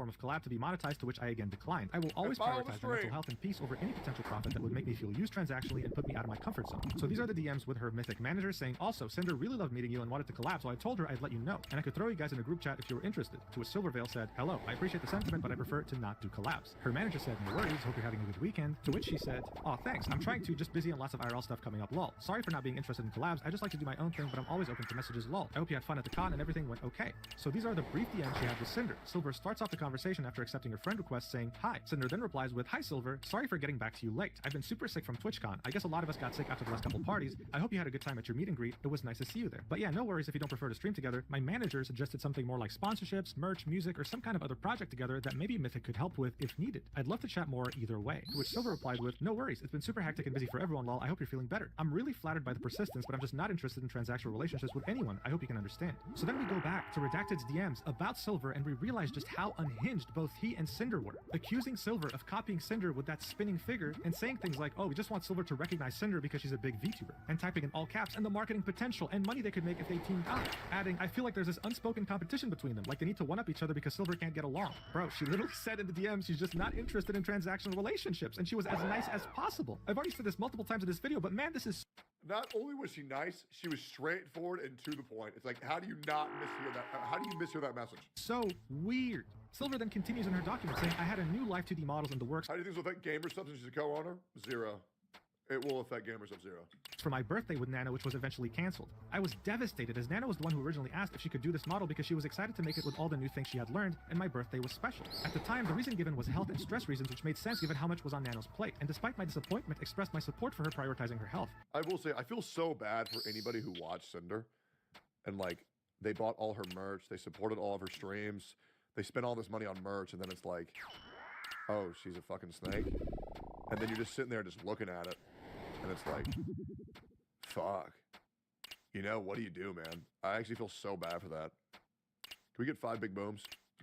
I am now aware that the actual reason for her declining to work with me on my birthday model was external pressure from Redacted and Cinder. Words cannot describe how heartbroken I was and am. She then attaches a screenshot with her and Nano in DMs, with Nano saying, Silver, I have to cancel the model commission. I'm sorry, my manager told me I have to cancel the most commissions possible for health reasons. I've been working too hard and it's getting into me. I really apologize for this inconvenience. Silver replies with, I was looking forward to it so much. I love your art so much and I've been so excited for a new model from you. I understand though. You have to prioritize your health and taking care of yourself. I hope your health improves and you feel better. Make sure to get lots of rest and relaxation. Do you know if you would be able to do it next year at all? Don't feel pressured or anything, just asking. Nano replies with, I'm sorry, it hurts me a lot too. I just wish I could work on everything I could, but I believe I can still go for your model sometime next year. Yeah. Silver then says, that's okay. I know you have a ton on your plate and can't imagine how stressful it must be. Do you think you can still do GamerSup's tub art? And Nano says, oh yeah, illustrations are okay. And of course, they were only okay in the eyes of Redacted and Cinder, who were manipulating the hell out of her. And here I own a $300 to $400 Cinder case I'm still paying for. Hey, man. Send it to me, man. I'll take it. Give me it. Silver attaches 2 images that we already saw in Nano's document, and here we can see Redacted was saying, you didn't tell Silver you canceled because of Cinder, did you? What's even crazier here is that this message was completely uncensored too, in which Redacted said, well, let's see if Geary wants a Nano model or not, and hope Silver finds someone else. So this is yet another content creator that was added to this mess that we weren't even...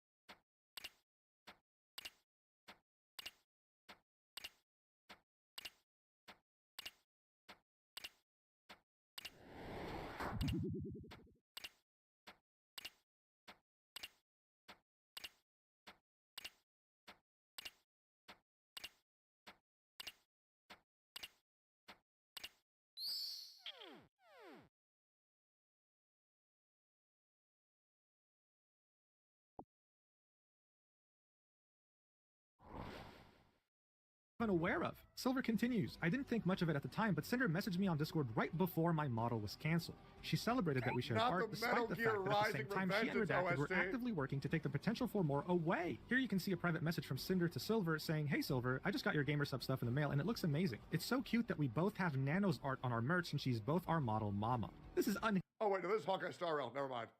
Never mind. Hinge psychopathic behavior, bro. Does this person even feel shame? At this point, I don't think so. Silver then ends this document with a section moving forward. Cinder and Redacted have spent years sabotaging me for no understandable reason. I have never done anything to warrant this other than just existing as Silvervale. True. They actively sought to get my models and art canceled, and based on the messages I have seen and shared above, seem to have not had any second thoughts about doing so. It's hard to express how crushing a feeling it is to be talked about so cruelly and maliciously without my knowing, and to know opportunities and friendships were taken away for what I can only assume is spite and insecurity. There is no end to the amount of anxiety I feel knowing that if these rumors were expressed to Nano, I have to assume they were expressed to others as well. I hope this document and the evidence presented will convince you that I'm not the person that Cinder and Redacted tried to convince people that I am. Thank you for taking the time to read this, and I hope that any and all of the people who have been affected by this can get the closure and peace that they deserve. Yeah, I think you're actually dumb as shit if you think I'm just glad that Cinder focused on VTubing and not politics, otherwise she would have become the next dictator or something. Make no mistake, this happened because Silvervale had boundaries. This happened because Cinder would not take no for an answer. This happened because she's an unhinged psychopath. Yep. With all these different documents and everyone understanding the real nature of who Cinder This screenshot says 305,000 followers. was, her career was effective. What is she at now? Oh, that is rough. That is rough. Burning to cinders. Sorry about that. People were very patiently waiting for a more complete statement. So after losing over 10,000 followers and waiting more than 24 hours, she finally just published it 6 minutes ago. My apology. Let's see if this can actually save her career. Cinder starts off by saying, there's nothing I can say to make this better, but I will try my best to properly convey my feelings, frustrations, and mistakes. I'd like to explain my point of view and apologize to each party affected. Redacted has been my co-content creator since I began making content, managing all aspects of what I do and being a major part of why I'm here. We have also been in a relationship since the start of my endeavors. It's no secret that many VTubers choose to keep their public and personal lives separate, and I'm no different. As of yesterday, he is no longer working with me, and I have not extensively discussed any of this with him. Where our personal situation goes from here will be figured out between us privately. I never intended to mention us publicly, but given that the claims are out there, I want everyone to know I'm taking this seriously. After years of working on everything together, his hyper-business-oriented outlook warped my view of what it is I should be doing, and what should be important to me. Let me double check something, and I bet this will probably drive Cinder insane. So we see Cinder losing. She had 350,000 before all this. Let's see Spite. Hey boys. It's looking pretty damn good for Spite, huh? It's looking pretty damn good. Yeah. Hey, I'm not gonna lie. Hey, let's make this a little bit better. Here, I don't know. Support. Support our homies here real quick. There you go. Good job, gamer. Good job. I just shot white liquid at Zentreya. Do it again. I'm gonna go. Cool. Hopefully she enjoys that. Did she just lag from that? Come here. There's a dude Did you hear? Thank you so much. Behind you, Ari. Let's see. What? I'm not gonna interrupt her collab. I think I broke her stream accidentally. That's my fault. Oh fuck! I ruined everything, man. Just wanted to show a little bit of support.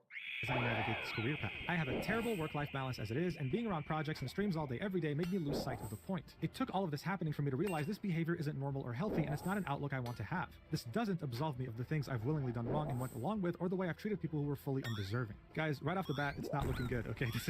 This is not going to change much if the rest of the apology is looking like this. But anyway, she continues, in regards to Nanolist, for the majority of the time working with her, Red was the one almost solely doing the communication about new plans and negotiations through his private DMs. Nano had a project server we were all a part of where the actual art and models were worked on, but the conversations were focused around the work itself. I was not fully aware of the extent of Red's manipulation over Nano's commission decisions, and I should have been more diligent in my oversight. I'm gonna feel Every terrible. time I had been told that Nano had agreed to work on a new commission with me, it had been willingly and with excitement. From my point of view, it was that she genuinely wanted to be working on these things. I wanted to work with Nano as much as I possibly could, making her art the face of my brand. We had come to the conclusion that it'd be in my best interest to talk with Nano about making more time for my projects by negotiating with her to cut out other work. It's This hard was to do wrong a for us better to push rigor. onto her, and it was wrong to the other creators who wanted the chance of working with her. There was only one specific creator we were responsible for naming and pressuring Nano into reconsidering projects with, not an entire list. Of her own volition, Nano canceled a large portion of her model commissions last September. However, the claim that I was just using her is wrong. Wait, no, this is completely undermining what actually happened. Redacted pressured Nano to not work with Bao, Cotton, Silver, and there was even mention of Geary in there. And let's not forget that more Yeah, I'm honestly surprised that Cinder allowed Nano to have food and water every day. That's insane.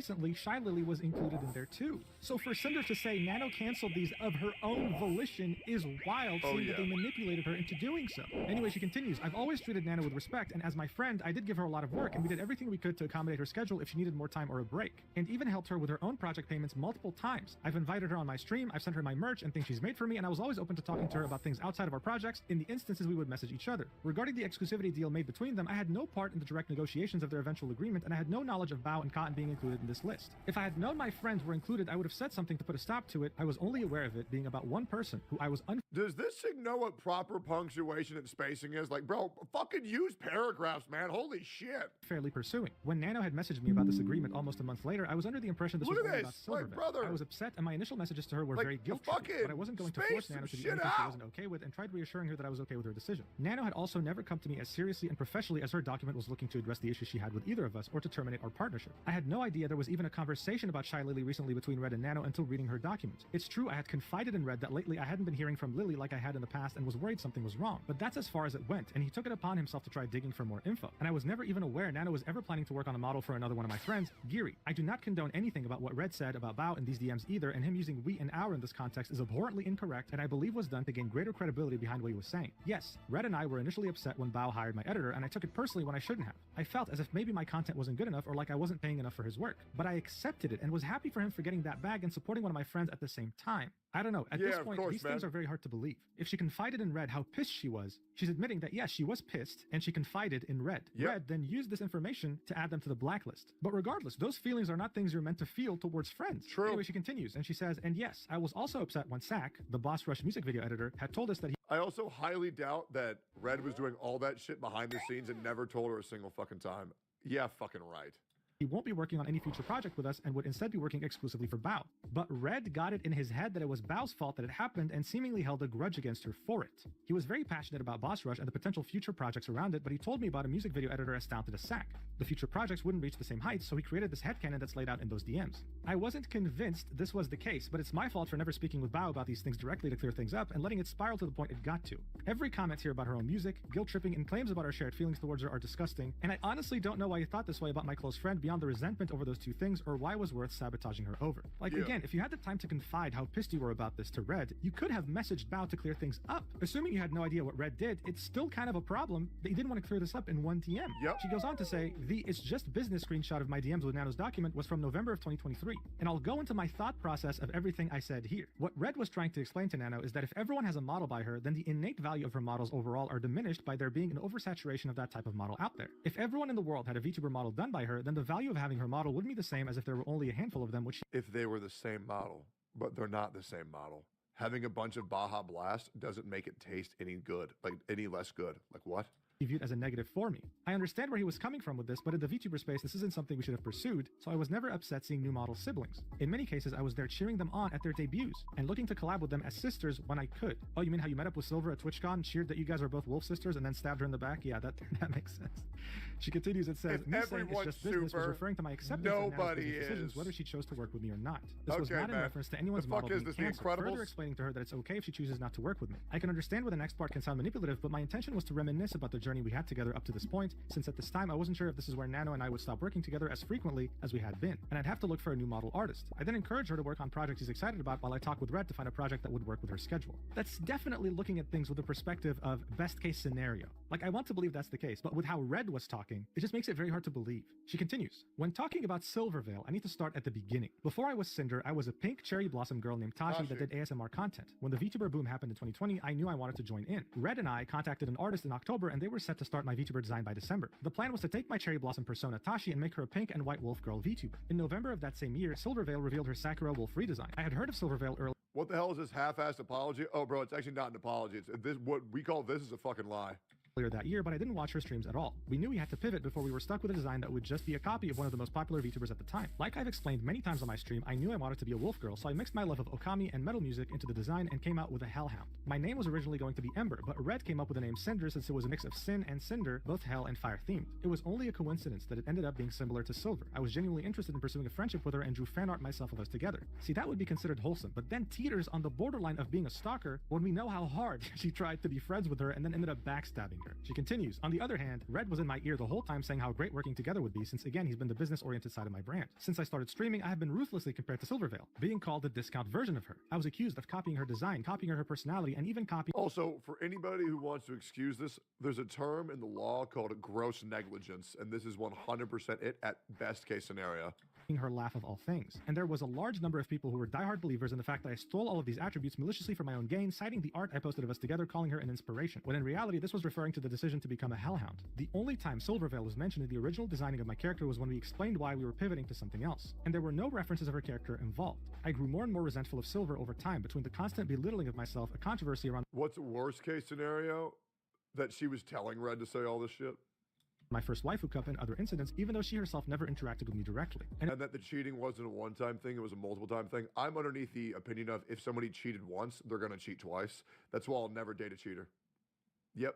It was also that fact that made me insecure, like I wanted to know if she believed all these things or not. It really felt as if she didn't like that I even existed in the same space. So at the point I was working with Nano consistently, we brought up not making any more models for her. If a VTuber model is how everyone recognizes you, then it'd be harder to compare us directly if we no longer look alike or have that shared similarity. It was a wrong and selfish decision, but it made me feel better, and that's why it was a constant topic with Nano. Red pushed for this harder than I ever did because he knew how it affected me for years, but no matter what the outcome was, I wasn't going to walk away from working with Nano. Silver was completely undeserving of this treatment, and it was my own insecurities that led me to making this choice. I became unapologetically evil towards her. Due to no direct action of her own, there's no excuse for any of this. It's interesting, right? Because that's exactly how she made Spite feel. And even though that was the case, she never went out publicly to say, hey guys, stop harassing her. This idea of a VTuber copying another has been a problem in the VTuber sphere for a long time, and that's the community's fault. But I personally don't like how often Cinder is throwing Red under the bus. Even here, saying Red pushed for this harder than I ever did. Yeah, so what? You are a— I'll be honest, bro. People who say the past of the girl doesn't matter are full of shit. Her past is often indicative of what you'll be getting. No, I absolutely agree. I'll also be real, man. I would never date a chick who's had sex with more than 5 men. To be honest, I'm pushing it with 3.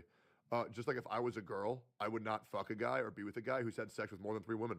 I just wouldn't do that.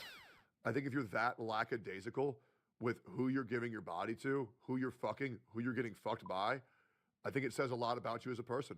I really do. And I know that how special sex is for me and my partner, it wouldn't be the same. Yeah, no, I'm good. Yep.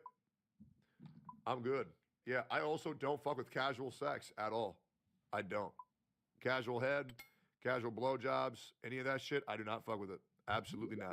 Pass. Aware of this, and you were pushing it in DMs with Nano too, so it doesn't matter whether he did— Oh, and I'll also be real. I will never date an OnlyFans girl. Again. I think it's a stupid fucking mentality to have. Why the fuck would I want to be with somebody when every other guy on the planet can spend $7 and get the exact same thing? I'm good, bro. Absolutely not. And the mentality is that, well, all of them are paying $7 to get this. You're getting the real thing. Hell no, brother. I feel like if you're so disconnected that you'd be able to do that shit, I'm good. I'll pass. It feels fucking terrible, bro. It just feels like you're dating used goods. I'm good. I'll absolutely pass. I think if you're dating an OnlyFans girl, I think you're a cuck. To be completely honest. Yep.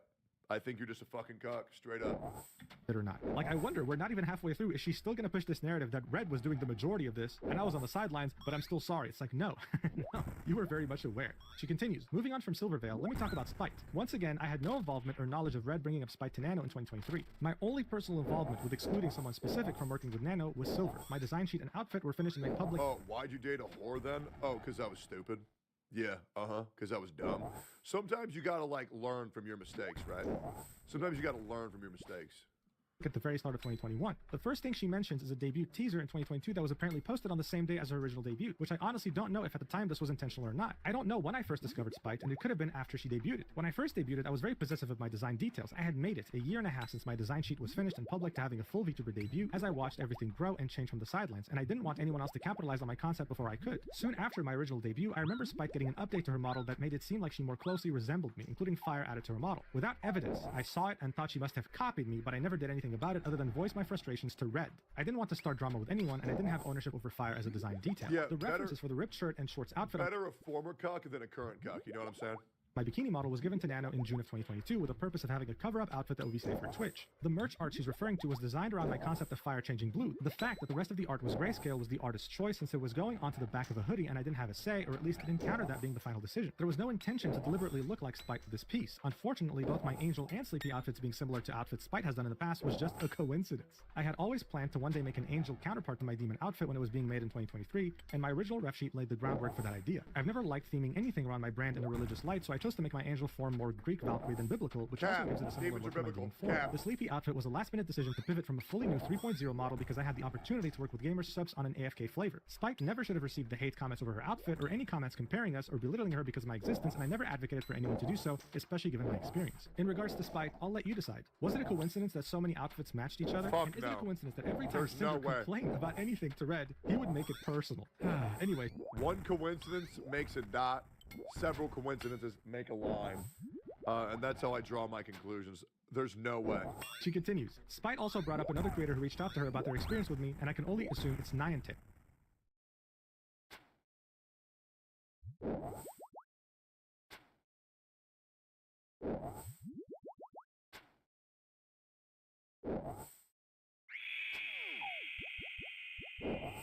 They are an ASMR artist who at one point posted a Hellhound original character for one of their upcoming ASMR videos, and it was undoubtedly created using me as a reference. This was right after my debut, and like I said, I was very protective of my design elements being unique to me and I overreacted. Shortly after, I apologized, and they agreed to adjust the character design, and I thought the matter was settled. At the very start of my online career, I was a girlfriend-experienced ASMR artist. Before I started my channel, I had gotten into listening to roleplay audios myself. I had always been a shut-in throughout high school and college, and I wasn't happy with where my life and relationship were at the time. After uploading my first few audios, my channel started growing fast. This was the first time I was inundated with so many people wanting to know me and talk to me, and I got lost in the excitement of it all, not fully coming to terms with these messages being because of the kind of content I was making. I was immature and inexperienced with how to conduct myself online. I have never had many IRL friends and had met Rain doing ASMR. I quickly became comfortable chatting with him about everything, divulging my grievances about my personal life when I shouldn't have. I cheated on my boyfriend with Rain in these conversations, flirting I'm also gonna be real, bro. Like, if you're one of these people who like trauma dumps to people you just met, I think you're cringe as fuck, and I don't trust you. If you're willing to tell your deepest, darkest secrets and trauma to someone you just met, I know you're just a fucking rat. Yeah, I'm good, bro.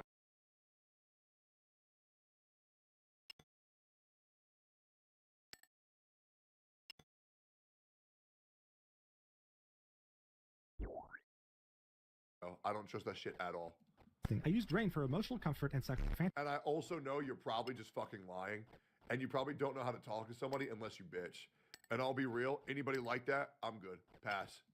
While I let my real-life relationship collapse. It was about my dissatisfaction with my personal life and escaping into messages with someone else who I found through content focused around girlfriend and boyfriend RP. It was never about climbing the ladder with Rain, and I find that being his takeaway from why I moved on baffling. Chad, how many times was your first conversation with the girl, them crying and saying how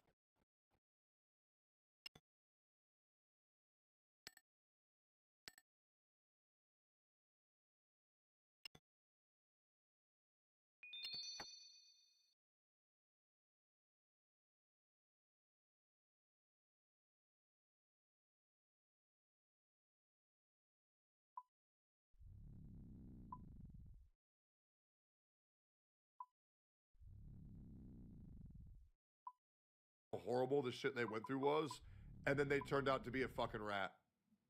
Yep. Mm-hmm. By the time I was ready to debut as Cinder, I wanted to leave that in the past. Still, to this day, I regret my decisions and have been living with it since, and I was lucky to be able to mend my relationship after this. So she confirmed, she cheated, and Red was fully aware, at least as far as we know. Yeah, maybe Rain did have the wrong conclusion here. Maybe she actually moved on because she wanted to leave this part of her life behind, sure. But did she cheat? Yeah. She then continues and says, and lastly, I want to address Peaches. This is a very big problem I have, and I'm sure many others in my position do too. At the end of the day, I am one person. I am one person working on multiple projects with multiple companies, talking to dozens of people. I get where you're coming from, but some people legit got no friends. Yeah. And there's probably a reason for that, huh?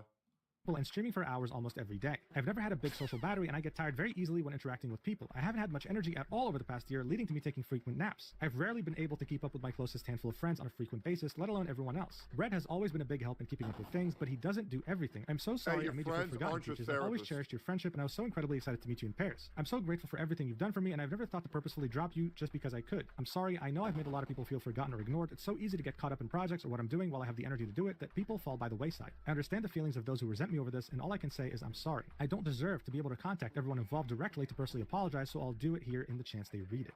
So before we get into the individual apologies, I just want to clarify, Peaches means Van Peaches. This is the same VTuber who called her out for having a boyfriend and trying to hide it from her, as if they didn't know each other. Now let's get into the individual apologies, starting with 2Nano. I'm sorry I let things get to this point or even entertain the thought of you working exclusively with me. That's not fair to you. I wouldn't be here without you, and I wouldn't have been able to do most of what I've already done without you. I felt overly attached to our relationship over the past 4 years and loved your work so much that I wanted to make myself exclusive to your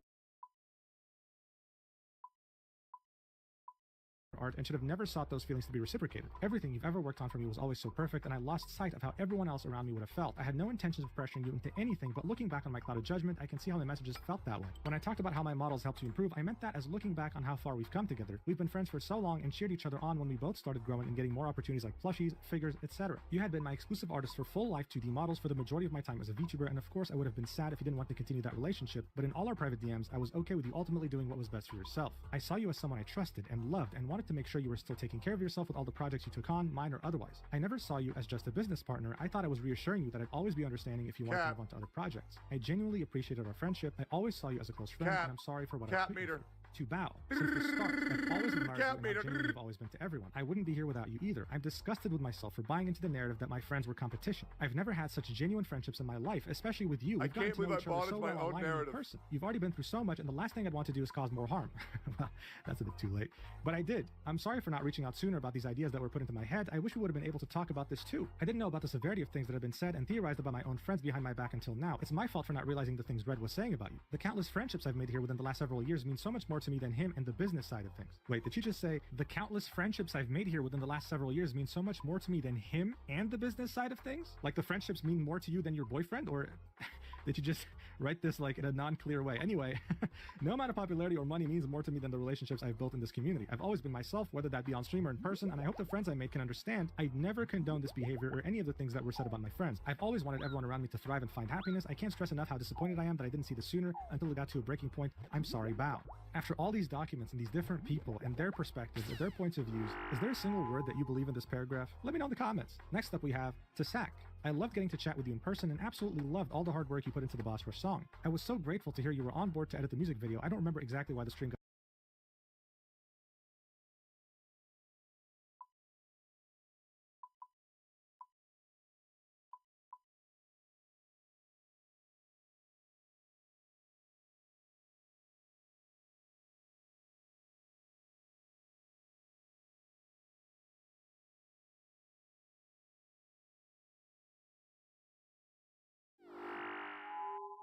got pushed back, but I definitely wouldn't have put the blame on you knowing about how soon the deadline was when you started working on it. I was so thankful for your Which willingness would rank higher, this one of the Atsu doc? Atsu doc is way worse.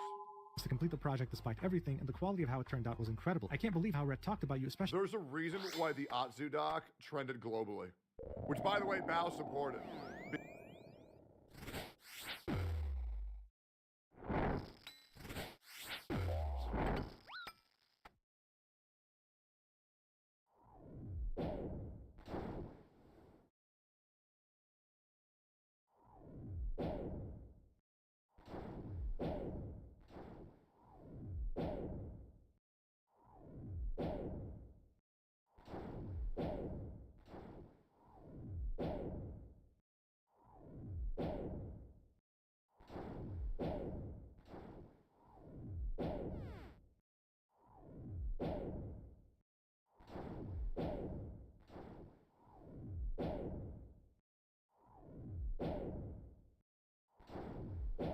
because she didn't know. I don't hold it against her, but that is something that I remember, and that made my life a living hell. After all the effort you put in for me, I'm so sorry for everything that's happened. Next up, we have Takaten and Shy Lily. They don't get individual apologies, they got grouped up together. Anyway, she says, I'm so sorry you had to get dragged into this. It's my fault I let it get this far, but I hope you can believe me when I say I had no knowledge of Red bringing you up in Nano's DMs. I just learned about all this myself, and there could have been so many other friends affected by the narrative that things always had to be competitive. If I knew Red was trying to exclude specific friends in this exclusivity deal, I would have spoken up. None of my friendships are worth sacrificing over an art piece. I love being your friend and all the memories we've shared, and I hope someday you can forgive me for allowing this to happen. Next up, we have To Silver. Since the start, I loved that I saw someone else sharing so many similar interests in me, and I thought maybe someday we could talk about it all and be good friends. I was blinded by all these hate comments around me calling you your lesser half. I hate the person I've become towards you. I tried reaching out some time ago to try to start up a friendly conversation to change things and make things right, say hi to you at conventions and support your endeavors, but despite all that, I was still being eaten alive by my own doubts and fear or harassment. I was pressured by the community as a whole to try reaching out to collaborate since I got these messages so often comparing us, and I hoped we could work something out. The photo of me at the meet and greet was taken candidly, and I thought it looked cute, and I posted it without asking you, which was wrong of me. I was so wrong for letting everyone get in my head about all these malicious feelings. I'm so sorry for any opportunities I've taken away from you. I'm sorry, Silver. Then we have the shortest apology in the entire document. To Spite. I'm sorry I had assumed things about your design that weren't true, and I'm sorry you've been harassed by commenters needing to compare us. And I apologize for the way Red spoke about you to Nano. You didn't deserve any of this spite. I'm sorry. Next up we have Vamp Peaches. 2 Peaches. I'm sorry if I made it seem like I was ignoring or ghosting you. I was so happy we had the opportunity to meet in person, and I was apologetic with how busy things were for me at the time. I wanted to spend more time with you, but as I got more and more DMs and messages, everything became so overwhelming. I've always had a low self-esteem, and that made it so hard for me to keep up to date with all my friends. I've never had any ill feelings towards you, and I still don't. Next up we have Rain. 2 Rain. You were the first person I met as an ASMR artist during a time where I was immature and vulnerable. I ended up being consumed by the content I was making, and it led me to making awful decisions I still think about and regret. I was not in a good spot at the time. I've hated myself for this kind of behavior, and it took a long time for me to move on from what happened. I have no excuses. I'm sorry you were dragged into my drama, and I'm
sorry how I made you feel after I just wanted to close the book on things. And finally, she says, I'm sorry to my Pyro Pups and my mods for expecting me to lead a better example than this. I'm sorry to the VTuber community for looking towards me as someone to aspire to. I'm sorry to Kaiser, who's put his heart and soul into everything he's ever done for me and not even talking to you about how I felt. I'm sorry to the dozens of artists that have put their hard work into me, and I'm sorry to the rest of my friends who I've let down. I've led a bad example, and I don't expect forgiveness. I've made many mistakes over my 5 years on the internet, and I'm only one person living the one life I get for the first and only time, like everyone else. As I said at the start, I ended up developing an extremely unhealthy work-life balance, and the harm Red has caused with the way he viewed things is irreparable. The way I've been perceiving things lately is not how I want to view the world moving forward, and this goes to show there's a lot I need to address and improve if I'm going to continue being a creator. I'm devastated that the friendship so special to me may understandably never be mended again. I love my job, and I love all the friends I've had. Thank you for it. Yeah, they never will, bro. The conversations I've heard, she's cooked. She's cooked. Yeah, it's bad. For reading, and I officially think it's actually too late for an apology. but I am curious if one will still happen. Find Cinder. Whew, what a read. My voice is almost gone. What did I get out of this? Well, it was kind of what I was expecting. There's nothing she can really say that can repair what happened. Sure, Redacted was her manager, he was doing the talking for her, and even if we were to believe her and give her the benefit of the doubt 100%, we still have proof, and she admitted that she was purposefully targeting Silver. All of this was also happening over the last couple of years, maybe even a bit longer. This isn't just about her not being aware and Red being the guy who did all of this by himself. This is about how she's the boss, Red is her manager, and in any other industry, this would be considered gross negligence. Just imagine with me for a second, if Nano didn't make her document. I know he watched my videos because he's quoting me on so many things. Then how long would this have carried on? I get goosebumps just thinking about it. Like, this is ridiculous. And it's actually very easy to shut down all her excuses. She was there when Bao showed her the model that Nano was working on. Throughout this entire document, she kept saying how Nano was more than just an artist. She was her friend. She loved her. When Bao vented to her and her friends in the group chat that the model was canceled, a true friend would have messaged Nano, asked what was going on. A true friend would have reassured Bao, seen how they could help. But she didn't do any of this as if she was already planning it to begin with. And guess what? She was. Throwing your boyfriend under the bus for everything is just not going to cut it. Other VTubers, especially the ones mentioned in the document, thought the same thing. So they made sure to publicly reply. When she saw her response, Bao replied almost immediately saying, How can you say you didn't know? I showed you both my base model sketch from Nano at WeebCon. We walked on stage and performed together. You were in the group chat where I shared my sadness over Nano suddenly canceling my model after we were so close to begin live 2D and rigging. And to now find out that just a day before I shared my sadness, this is the conversation that happened that ruined months of debut prep, planning, merch preparation. If you want to apologize to me, please do it properly and stop hiding behind Red. Bao attaching the two screenshots we already saw in Nano's document and a new screenshot showing the group chat where she vented about Nano dropping her. It's just not adding up. This apology is only making things worse and even weirder for Cinder. Shy Lily replied to this apology, and here's what she had to say. The absolute audacity to sit here and continue to manipulate and gaslight is absolute insanity. The pain and mental torment you've caused to the ones closest and most supportive of you has been devastating, and I have never been so heartbroken and hurt so badly for my friends. You are the fakest person I've ever had the displeasure of supporting, reading and hearing of how you've really viewed me behind my back, not just through screenshots of your man, but also your very own messages, while having to sit here and read through these bullshit lies you spin makes me want to vomit. To claim that you didn't know a single thing and had zero awareness of what your man was up to when everyone who shared even a single moment with you knows that you're basically a person sharing every waking moment while loving to jump at the slightest opportunity to turn into your most slanderous self as soon as the opportunity was given, even when talking about your friends, is sickening. I have experienced your own actions without Red, in a situation where in your own screenshotted words you express a pressure to live up to what Lily is, and proceeded to throw one of your most loyal and supportive friends under the bus after months of continuous planning just because you consistently chose business over friends, never feeling bad for failing them. Just to earn the bag and compete with me over a V-Card collab that you rescheduled to be on the exact date your friend needed you to keep an important promise. You actively lied about it to them, instead blaming me for a collab you rescheduled, adding me to the pool of excuses to save your ass when you realized you were being a bad friend. Why blame me for choosing to miss an obligation you agreed to on one? It's crazy seeing this at 1.4 thousand likes, because now it's at 114,000 likes, and it's quintuple ratio to Cinder's post. One of the most important days in that friend's career. Everything you do is out of competition through your constant need to one-up people who are the sole reason you even have these opportunities and platforms to earn from to begin with. You're welcome, by the way. You claim that it's just business. Well, in the business world, there has to be accountability, and all you've done is try to shove it away and admit nothing. In true narcissistic fashion, you're only feeling sorry about yourself and your own consequences in your career and try to salvage it. I'm sorry for everyone who looked up to you as an inspiration, and I'm especially sorry for your fans. Pyropups deserve better. Wow. You know, Shy Lily typically avoids drama even when there's her name involved. She avoids it. She never gives it any attention. But this time, not only did she have something to say, she gave out a career-ending statement. Oh, yeah. And speaking of career-ending, Cinder's post has almost as many comments as likes, with many people expressing their discontent. The most liked reply here is BuffPup saying, dude, f off. And as you can see, some of the biggest independent VTubers on the planet are here saying how disappointed they are, while simultaneously not being in the slightest convinced by anything in this quote-unquote apology of hers. It's a disaster. But you would be gravely mistaken if you thought this was the end. No, this incident is the gift that keeps on giving. Aru, the literal ass behind the Invisible Woman in Everything he's saying is what I already said. Bro, Muujin, I know you're a fan, man. I know you watch my vid.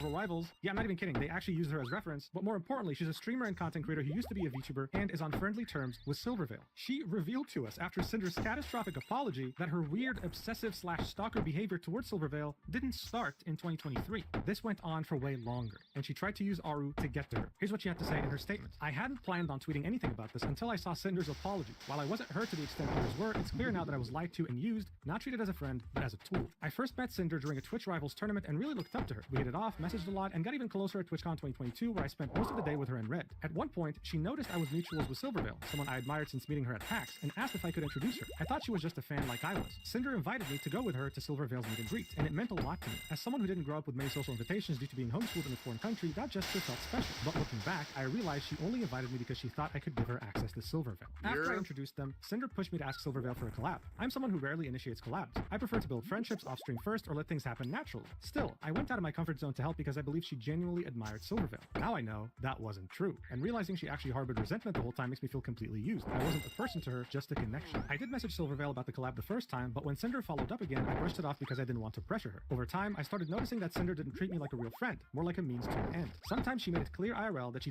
I wonder why that is. didn't even like me, and I can't help it. For some reason, they only talked to me whenever I was live. Yeah, I don't know, man. I think it's because I didn't push harder for the collab. By 2023, our interactions had nearly stopped. Still, I tried to keep things friendly in DM/IRL because I didn't know how to stand up for myself or set boundaries. Don't worry, even if you set boundaries, she would have still found a way to backstab you, right? Look at Silvervale. Anyway, she continues, that's changed now for obvious reasons. It's hard to say, but Cinder's apology doesn't feel genuine, especially not towards Silvervale. The truth is, Cinder isn't the only one who makes others in this space feel used or small. People like her, Yaki, and others made me feel that the best choice for myself was to step away from VTubing entirely and made me afraid to build new connections. But as I said yesterday, there are good people in this space, and they're the ones worth holding on to. Don't let the bad ones stop you from being your genuine self. To my community, I think I'd like to try coming back to VTubing. When we talked about it last night, hearing how much all of you love the VTubing streams honestly hit me hard. It made me sad to realize I gave up on something I loved just because of the shitty, awful people who poisoned the space for me. To the friends I pulled away from because I was trying to protect my peace, I'm sorry. I'd love the chance to reconnect and rebuild those friendships. I started VTubing because I believed in the joy and creativity of this community. It's heartbreaking to see that spirit dimmed by people who take advantage of others' kindness, hold them accountable, call it out. What I went through wasn't nearly as intense as what Nanoless experienced, but I do understand how hard it is to say no to a friend, especially when they make you feel like you're the only one who can help. I truly hope everyone affected by Cinder can heal and move forward, and I'm sorry for any negativity this situation has brought up from my side as well. I think this has done a great job of uniting the VTubing community that's felt very fragmented for a very long time. I think there's honestly a lot of good that came from this. And obviously a lot of sadness, but necessary sadness. She then links 3 different images of DMs between her and Cinder. The first image is from 2022, and it's Cinder starting off the conversation saying, would you want to come meet Silvervale with me at 2:30 p.m.? Aru then says, of course, I'll go with you, to which Cinder says, I'm just really nervous and I think I remember you meeting her before. Dude, she is so sneaky. Aru then says, yes, I've met her, oh my god, she's so nice, don't worry. To which Cinder said, you're the best, oh my god. Aru said, that's you, what time do you want to meet up? Cinder said, whenever you're free, and Aru said, okay, I'll be free in 10. In the next image, a few days have passed, and it's Cinder saying, were you still thinking about messaging Silvervale about a Wolf Girl chat? I'm not sure if she'd really want to, but I'd love to do more with you anyway. We should plan our spooky collab when we've recovered from this weekend. Aru then says, yes, let me message her and ask if that's okay. Yes, I agree, let's plan something. Cinder then says, we can wait a bit if you're still recovering, but if you had a day/time in mind, just let me know. My schedule's pretty open right now. I know I'm pooped from this weekend, but I want to do lots with my friends still, to which Aru said, sounds like she would be down to play games together once her schedule clears up. In the third image, we see DMs between Aru and Silvervale, with Silver saying, hi, it was amazing seeing you too. Aru then says, I was wondering if you'd ever be down to play some games off stream if had time. Totally understandable if you're too busy though. Cinder and I were just talking about how fun it would be to have a canine night. Cinder was the hellhound that was with me at the meet and greet. Silvervale then said, that would be a ton of fun. I've been really busy lately with the con prep and stuff, but things have been calming down lately. There's also a fourth image, so it wasn't just 3, and these are DMs with Cinder. Shit like this makes my fucking stomach turn, bro. And Aru around a couple weeks after the initial meetup, and it's Cinder saying, hey Aru, have you heard from Silvervale about doing a Wolfie collab with us? To which Aru said, let me message her right now. So hey, yet another person that Cinder manipulated and used. What a surprise. Bear in mind that a year later she would go on to also show up to her meet and greet and tell her Mythic manager to message her on her behalf. I'm telling you, the people involved here need to get a restraining order on Cinder. This is ridiculous. Shortly after this disastrous apology, Bao went live to talk about it, and look, it was very emotional. Here's what she had to say. I'll let her do the talking. What I would have done if I was in their shoes, I can't understand. I couldn't understand it. I couldn't understand it. We had been through so much offline and online, and there's nothing more confusing and more painful than seeing someone in your friend group be so kind and so warm to everyone around you, and feeling that they have slowly become colder and colder towards you, and not knowing what you did or if it's your imagination. But because everyone loves them, you don't know if you want to say anything, and so you keep it to yourself, and you keep hoping it's your imagination. But then the cruel realization hits that it wasn't. And it's even more worse than you could have ever imagined.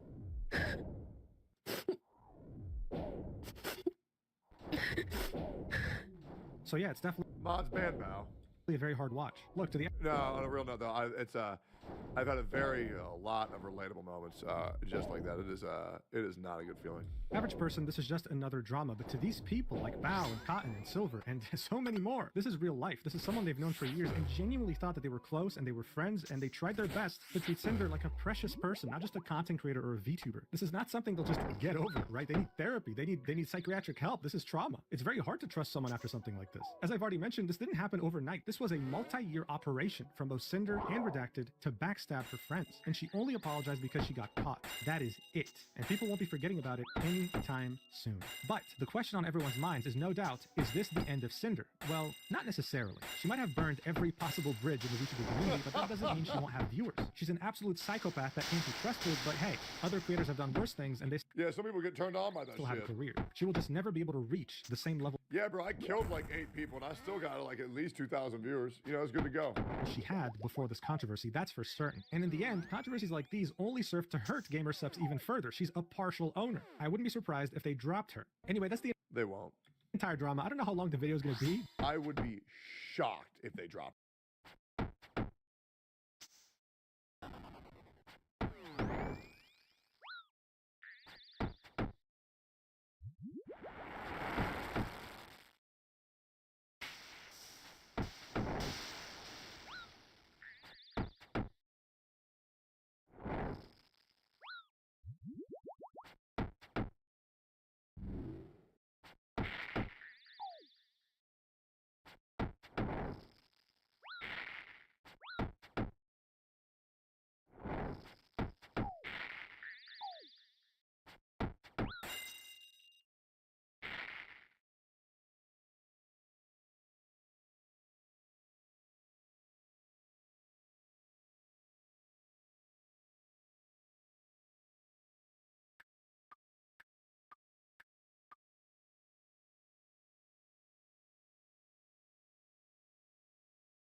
But just because you made it until the end, you get the reward of seeing what 4chan has to say about it. That's right, 4chan is back, baby. It was hacked, but now it's back. Let's see what they think of this drama in the mega thread. All right, this is it. Let's see what the top comment has to say.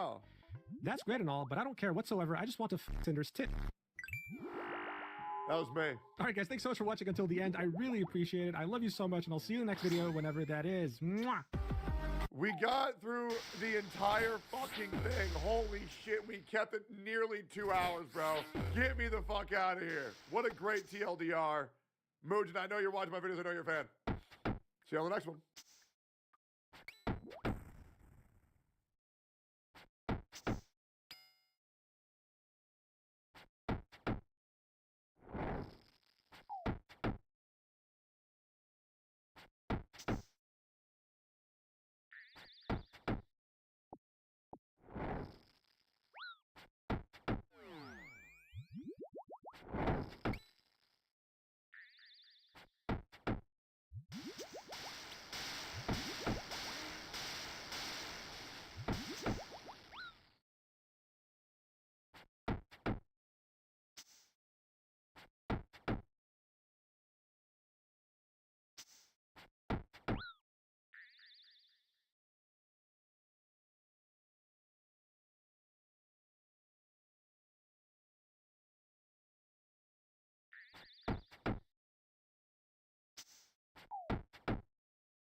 am really afraid of the female perspective on what the average male fantasy is.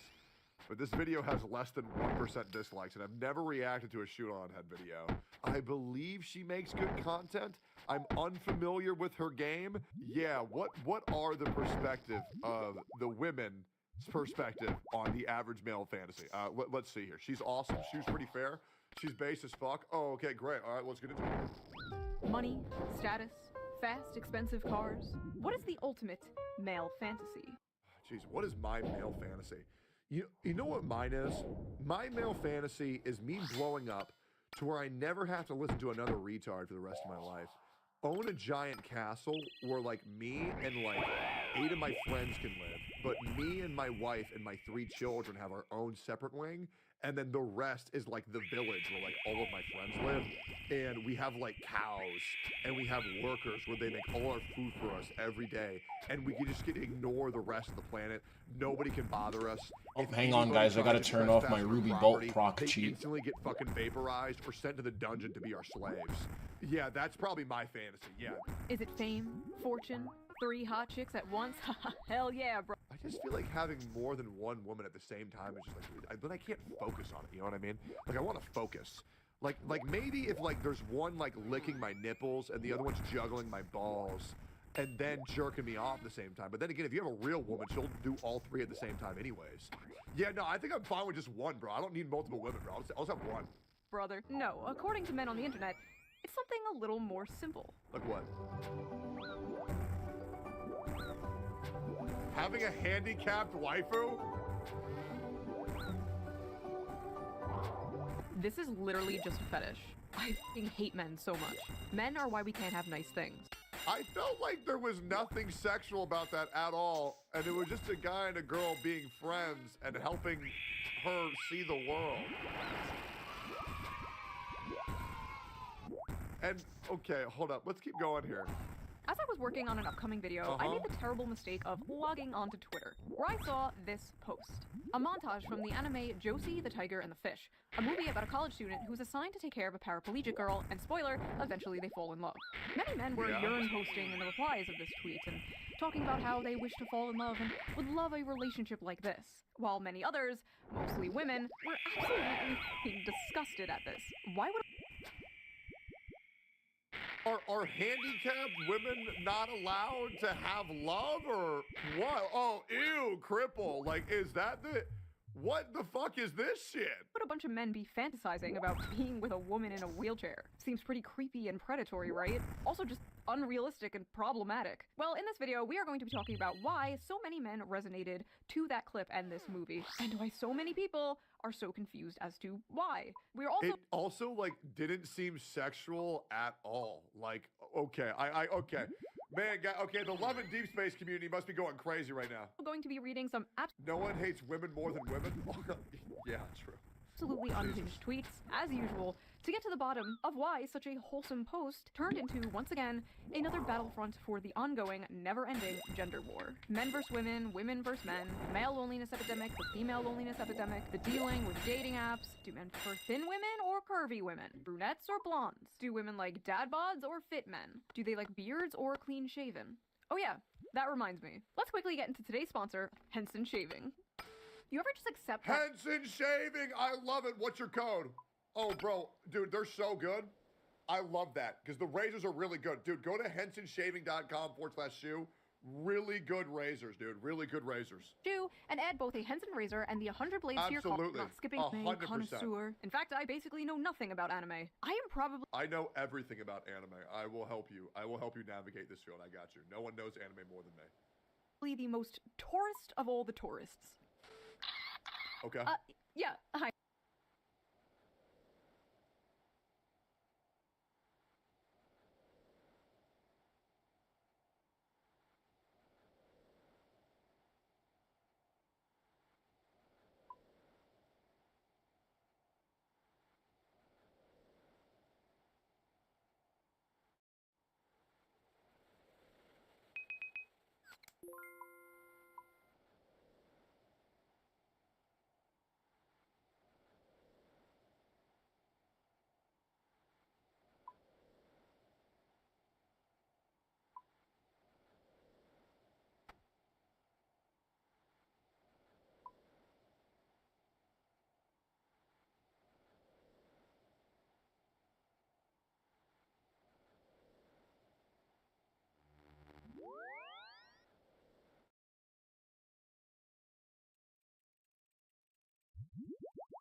I have a question. Was the upskirt shot necessary in order to advance the plot?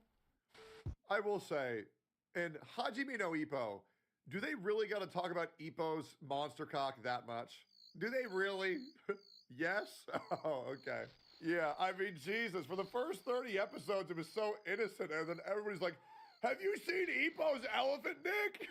I watched Pokemon and Sailor Moon when I was a kid, and a few years ago I watched Beastars on Netflix. Legoshi, best boy. Not a Yep. furry, by the way. Great And ass honestly, show. that's Legit, dude, Beastars is so fucking good. about it for my anime consumption. Yep, it was great. Unless Great you're counting choices. VTubers. If you're counting VTubers, I watch a lot of anime. Yeah, okay, yes, VTubers do count as anime, they do. But because of this clip going viral, I watched Josie the Tiger and the Fish, and, well, I thought it was a good movie. I recommend watching it. I thought it was a really cute, good story. I only cried a little bit, and I completely understood what the tweet meant by calling it the average male fantasy. So, what was wrong with it? Why did this clip go so viral in such a negative way? Why were thousands of people angry at this post?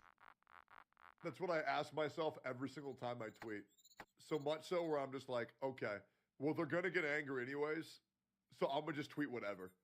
Because these people are so far gone, bro. Like, they're so far gone. Well, let us dilly-dally no longer and read some of these angry White replies to monster get a better based. understanding of what the issue is, shall we? Wholesome male fantasy, and it's fetishizing a disabled girl for him to control. Oh. Oh no. That's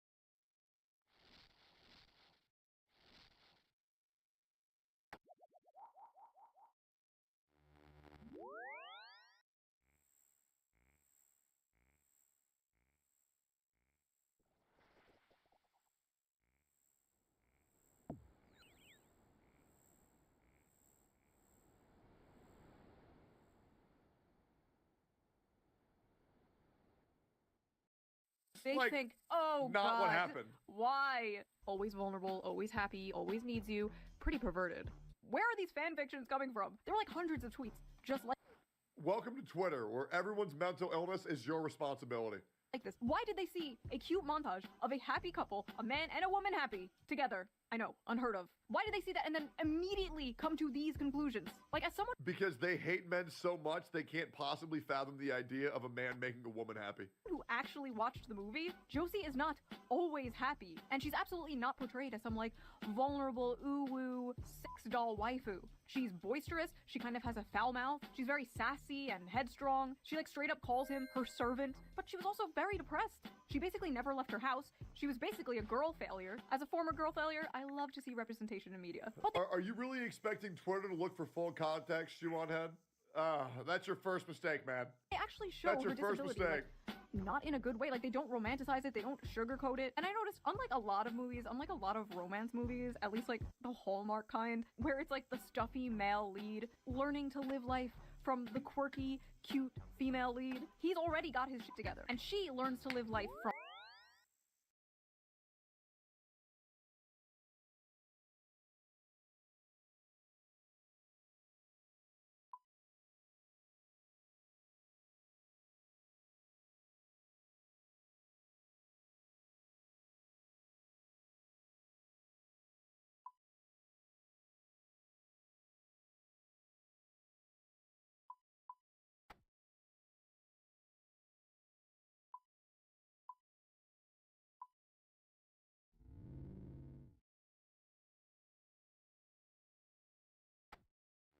from him. He encourages her to live her dreams, and in return, he learns to live life in a completely different way. And I thought that was really cool and sweet. Also, the animation was really good. Is anime good? Have I been Yes. sleeping on anime this Yes. entire time? His Hey, on the off chance you ever see this shit, Shuon Head, I think I can already tell exactly who you are by the 7 minutes of this video that I watched of you. Watch the show Freerun. It will change your fucking life. It screams everything who you are. really cool and sweet. Also,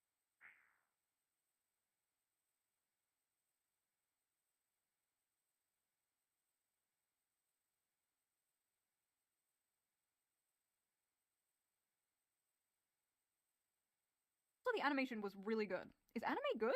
Have I been Yes. sleeping on anime this Yes. entire time? His Hey, on the off chance you ever see this shit, Shuon Head, I think I can already tell exactly who you are by the 7 minutes of this video that I watched of you.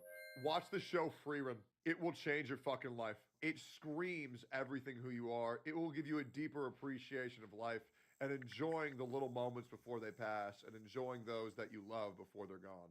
It is a beautiful show. 25 episodes, very short.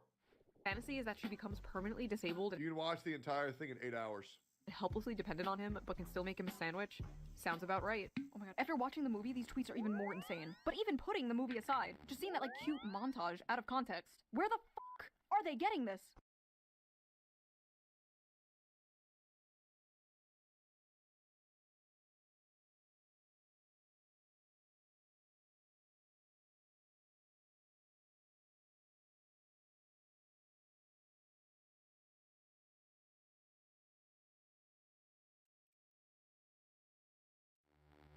These are very clearly just two happy people. It's in their but because the caption brains! was the average male It's in fantasy, their the mind brains! immediately goes to the darkest, worst faith interpretation of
this.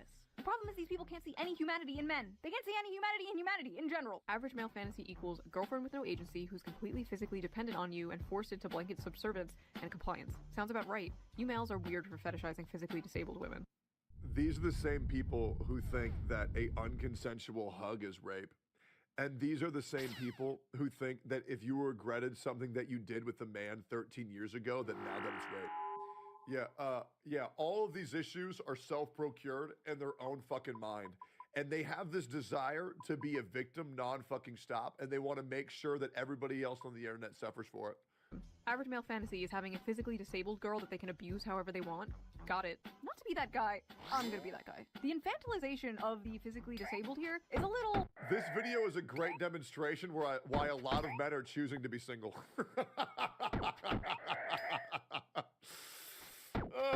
Yeah, you know what I'm saying? Like, Jesus. All the ones online are crazy. All the hot ones are staying at home, doing OnlyFans, and The rest of them are just hogs working at Walmart, guys. You know, it's really, really, really rough. Yep, it's really rough. Dare I say, ableist? The implication here that people in wheelchairs cannot find love, and if they do, the person who loves them literally just loves them because they can't run away. Weird. Average men can't even be nice to their healthy and normal girlfriend. What makes you think they'll be able to handle a disabled person as their lover? Whoa, normal? What do you mean by normal? I'd rather be with a physically disabled person than a mentally disabled person. The problem is, man, a lot of people sure seem mentally disabled in Big 2025. These people are just so ableist, chat. Can you believe it? Chat? I don't even live stream. Who's chat? I'm disabled, blind. So I showed this to my boyfriend. He says, I love you because you're you, and you make my days happier. So what if I have to drive you places or help you with cooking and cleaning? I would have done that anyway. Disability has nothing to do with it. I love you. Ma'am, I don't know how to tell you this, but, your boyfriend is a rapist. Sorry you had to find out this way. You show this as fantasy because it's not true for the majority of men who participate in abuse of disabled people. No, the fantasy is the woman appreciates his efforts to make her happy. Stop lying and abusing women and the disabled. Your meds, schizo. You don't even know that fucking guy. What do you mean stop abusing women and the disabled? Bitch, who are you? Also, the majority of men participate in abuse of disabled people. Are you okay? The majority of men are not abusers. That is a very, very small minority of men. Wrong. According to Twitter, all men are abusers, manipulators, gaslighters, and rapists. Yep, every single one of them, man. The majority of men are men that just wake up, take a shit, get out of bed, take a shower, go to work, come home, and wait for GTA 6 to come out. That is the majority of men. Men commit 95% of all rape, but okay. Barging into the romance section of Barnes & Noble like, attention everyone! Rape! Where is that coming from? So runs into the local Starbucks. Rape incoming! What the fuck? Close. This is fetish content. Ah yes, the dirtiest, most taboo of all fetishes. A happy relationship. A man Honestly, treating in a woman with 2025, that respect. How might be true. disgusting. Oh, you want a wife and kids? You sick fuck. But this is literally just a perverted fantasy, LMAO. You think it's a perverted fantasy because... How do I put this nicely? You are a pervert. Literally seeing a cute montage of a male and female character having fun together, being in love together, being like, rape! He's a rapist! This is a fetish! Are these people okay? Stop watching porn! Wait, this is a woman. Okay, stop reading Taken by the Werewolf Billionaire. Whatever the fuck you read. I swear to God, some of the shit women read would make the most depraved internet gooner blush. Or so I've been told. This is literally just a fetish. Okay, listen, I'm not gonna pretend there's nobody out there who's like, she can't run away, she has no legs. I'm not gonna sit here and pretend there's nobody out there who has a crippled, disabled fetish, okay? I've been on the internet for 20 years. I've been on DeviantArt. I'll be real though. That's so weird. Like, I'm sorry. Like, that is so weird. Like, sorry guys. Like, if that's your fetish, that's so weird. Seen you wouldn't believe. But the majority... okay? Okay, listen, I'm not gonna pretend there's nobody out there who's like, she can't run away, she has no legs. I'm not gonna sit here and pretend there's nobody out there who has a crippled, disabled fetish, okay? I've been on the internet for 20 years. I've been on DeviantArt. I'll be real though. That's so weird, bro. Like, I'm sorry. Like, that is so weird. Like, sorry guys. Like, if that's your fetish, that's so weird. Seen you wouldn't believe. But the majority... guys, we've all seen, what's it called? Guro? Yeah. I'm sure at some point we've all seen Guro in our life. I believe that's where, correct me if I'm wrong, I believe that's where they cut off the arms and legs of the person they're having sex with, and then they use them like a flesh. I believe it's called Guro. Yeah, I'm pretty sure it's called Guro. I remember that was spammed all over, 4chan back in like 2010 or some shit. Yeah, it's fucking disgusting. Of people, probably most, if not all the people responding to this, do not have a cripple fetish, okay? In fact, her being in a wheelchair basically has nothing to do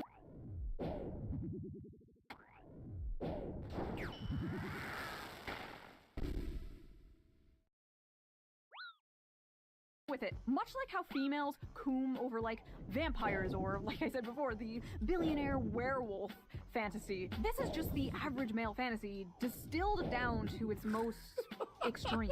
So what is the average male fantasy? The average male fantasy is the fantasy of both men of a woman actually being nice to them. That's my fantasy. You know what I like? I like when I'm nice to somebody and they be nice to me back. It's really nice, man. It's great. Yep. Oh, man. Would that not be so cool? I just want someone to be nice to me, man. And women alike. It is simply to love and to be loved. But more specifically, the male fantasy is to be a protector and a provider for those that they love. Put a pin in this because we are going to come back to this in a big way, trust me. The average male fantasy Oh, and by the way, I think that's every female's fantasy, too. I'm not gonna lie. being a globally known terrorist. The average male fantasy is that a woman who isn't fat. The average male fantasy is actually job security. You know what? These guys may have a point here. Pedophile alert, men want disabled child wives. Average male fantasy is a disabled child. More proof that men are pedos. That's a little girl. This is weird. So first of all, she's literally older than the guy. The guy is 22 and she is 24. In anime years, he is practically hag maxing. And yes, she may be physically disabled, but aren't all men mentally disabled in their own special way? At least the ones in my audience. They will freely admit this. Maybe she, the older woman, is taking advantage of this sensitive young man. Have you ever thought of that? She looks like an 11-year-old child. Where are her breasts? I will say, I do think that is one of the ploys that a lot of women use. And this one gets me very easily, is where they portray themselves like so useless, so helpless.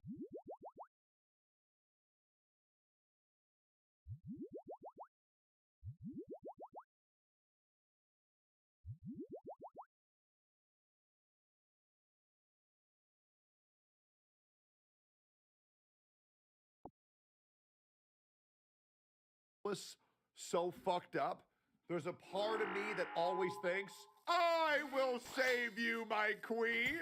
And that's how they get you, dude. I'm telling you, it's a manipulation tactic. It has to be. Because there's just no way they're this useless, right? There's just no way. First of all, really I'll fix weird them, guys, way I to say can. that. She looks like a child. Show me her tits. Also, I love how like when anime women have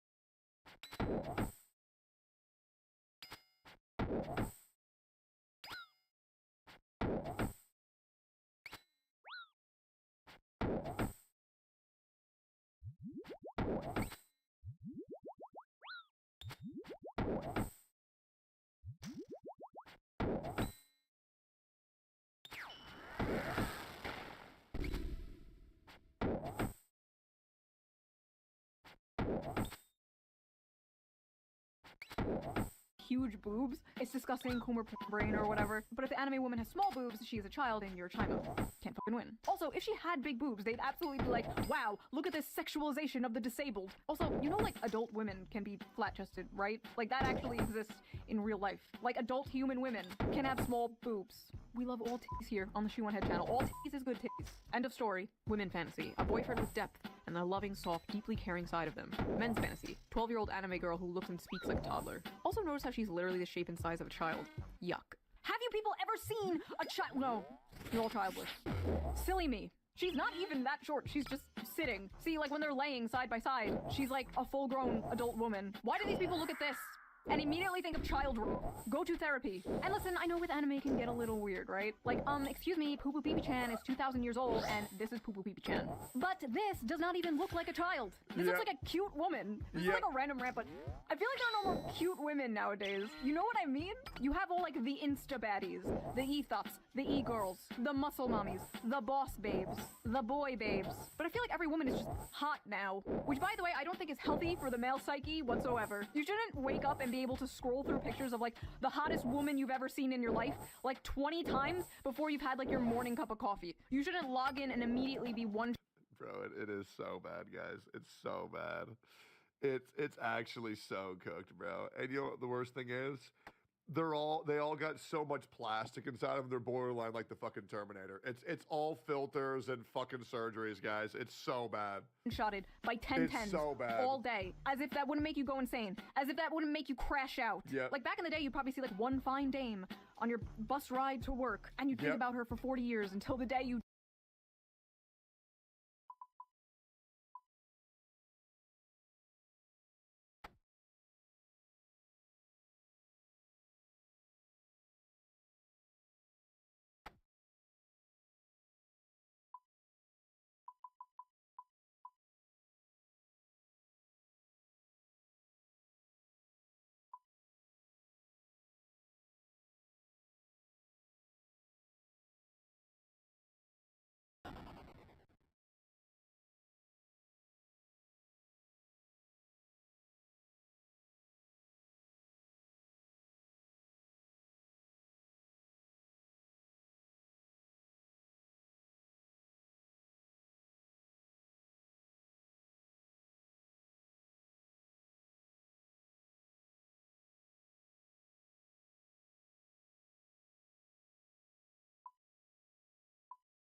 you die. Yep. That's how it used to be. That's how it should be. Now every woman is like a crazy, hot, unobtainable Instagram goddess with the fattest of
of X. Zoomers don't know how good we had it. You go to Blockbuster and the 21-year-old cashier behind the counter would be the most adorable woman you've ever seen. No Botox, no lip filler, just a pure soul, full of joy and whimsy. And now women are full of hate and SSRIs. But they're hot. They're hotter than they've ever been. They're hotter and more depressed than they've ever been in history. Sad. What were we talking about? Oh yeah, anime. I didn't take my Vyvanse today, could you tell? Oh, God, Men's it's fantasy. so real, Basically, a dude. woman with the face of a 16-year-old that is useful for cooking, cleaning, and sex. Women's fantasy. Gets treated like a queen and a man who keeps tracks of our periods so he can take care of us. I think I speak for a lot of women here when I say our fantasy.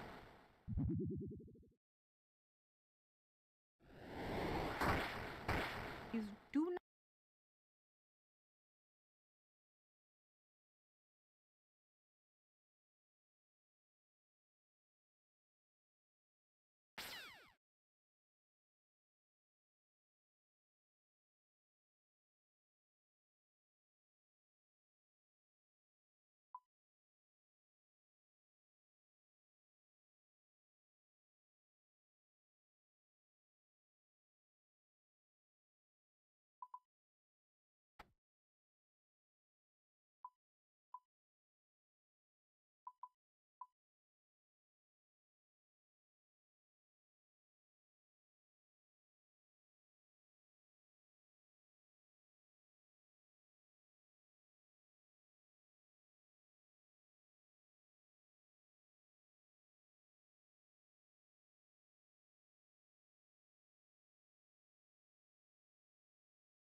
not in fact include.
Include men.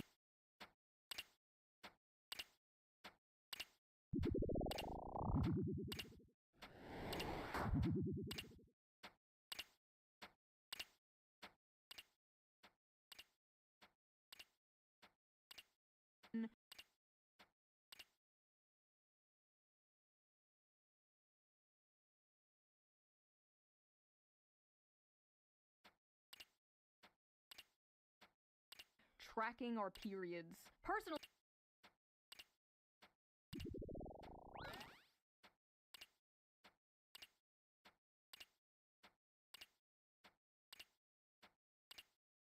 If my husband was like, honey, just a reminder, you're in your luteal phase. I'm taking the kids. Yeah, that shit's weird as fuck, bro. Hell no. I also love how this person said, my fantasy is for a man to take care of me. But I guarantee they will see a man trying to take any amount of initiative whatsoever in a relationship and say, by the way, he's using you and manipulating you. It's like, okay, so what am I allowed to do here, guys? So you want me to take care of you, but I'm also not allowed to be in control or take charge of anything. So what is exactly you want me to do? Men like to pretend they want this, and then they beat their wife when dinner isn't ready or their son when he's misbehaving. First of all, I'm sorry that happened to you, but there are in fact good men out there. I've seen them. Some may be in this very audience. Sorry, I couldn't keep a straight face. This is the Shoe on Head audience. You're all gremlins. Male fantasy equals a woman that can't run away from him. A woman that's dependent on him. Interesting. When men are involved, it's basic survival instinct to assume the worst. Men are guilty until they prove themselves innocent. You know what? That person needs to get shot. I'ma just say it, guys. I'ma just say it. The guilty until proven innocent mentality that society has had for the past 10 years is some of the most harmful things that any person has ever had to endure, bro. Holy shit. But I take my opinions back on free speech. I changed my mind. No more free speech. No more free speech until you bitches learn to behave. A woman's fantasy is a man who won't rape her, and a man's fantasy is raping a woman. I'm sorry, where is the rape, ma'am? Maybe that's how you see it, because you're brainwashed to hate men. So true. I hate how. But in reality, women are the real demons here. Oh, god damn it. We just want a happy relationship. Is it so much to ask for? Yes. Yes, it is. Oh look, more misogynistic gooner fantasy slop written by misogynistic gooner men. This is why 70% of anime is garbage. So here's the thing, that misogynistic gooner fantasy slop written by misogynistic gooner men was actually written by Saiko Tanabe. Oh. Got your ass again, boy. Yep. Got your ass again. I'll be real, man. The most debaucherous, slutified anime, though, is written by women. It 100% is. We all know it. A woman.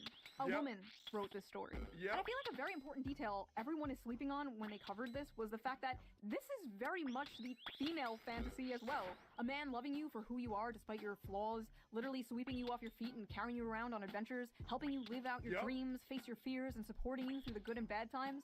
You're going to sit here and tell me that's not the female fantasy too? Is this not the basic female fantasy? Is this not the knight in shining armor coming to rescue you and falling in love with you? Why are there so many women so mad at this? Are men now the hopeless romance? They're not mad at this, they're mad at themselves, and they gotta make sure everybody else on Earth is punished for it. Romantics? Are men now the ones yearning for a fairy tale romance? Is this why all the Disney remakes are like, she's not gonna be saved by the prince, she's a strong, independent woman? Meanwhile, men still want to be the prince, men still want to be the knight in shining armor. Men are like, I will save you from your monotonous 9-to-5 job. I will give you a house and babies. And women are like, no, I must be an actuarial consultant. Be gone, vile misogynist. Is that what is occurring here? Also, that aside, there literally is a gender-swapped version of this story called Perfect World. It is a manga. Manga? Mango? Manga. Oh, no. Mango. Do not come for me, weebs. Men will statistically leave their wives and partners the moment they find out they're disabled or have a life-threatening condition. You're right, it is a fantasy. Actually, that study was debunked by the authors themselves, who admitted they did the math wrong. It's actually not much higher, but then again, even if it was, and it happens, I've seen it happen to people.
People, it's terrible. Marriage should be through sickness and through health, but that's not really the point here. And the fact that so many people are focusing on the wheelchair part of this just proves that they just don't get it. The ones of pure mind and pure soul get it, but these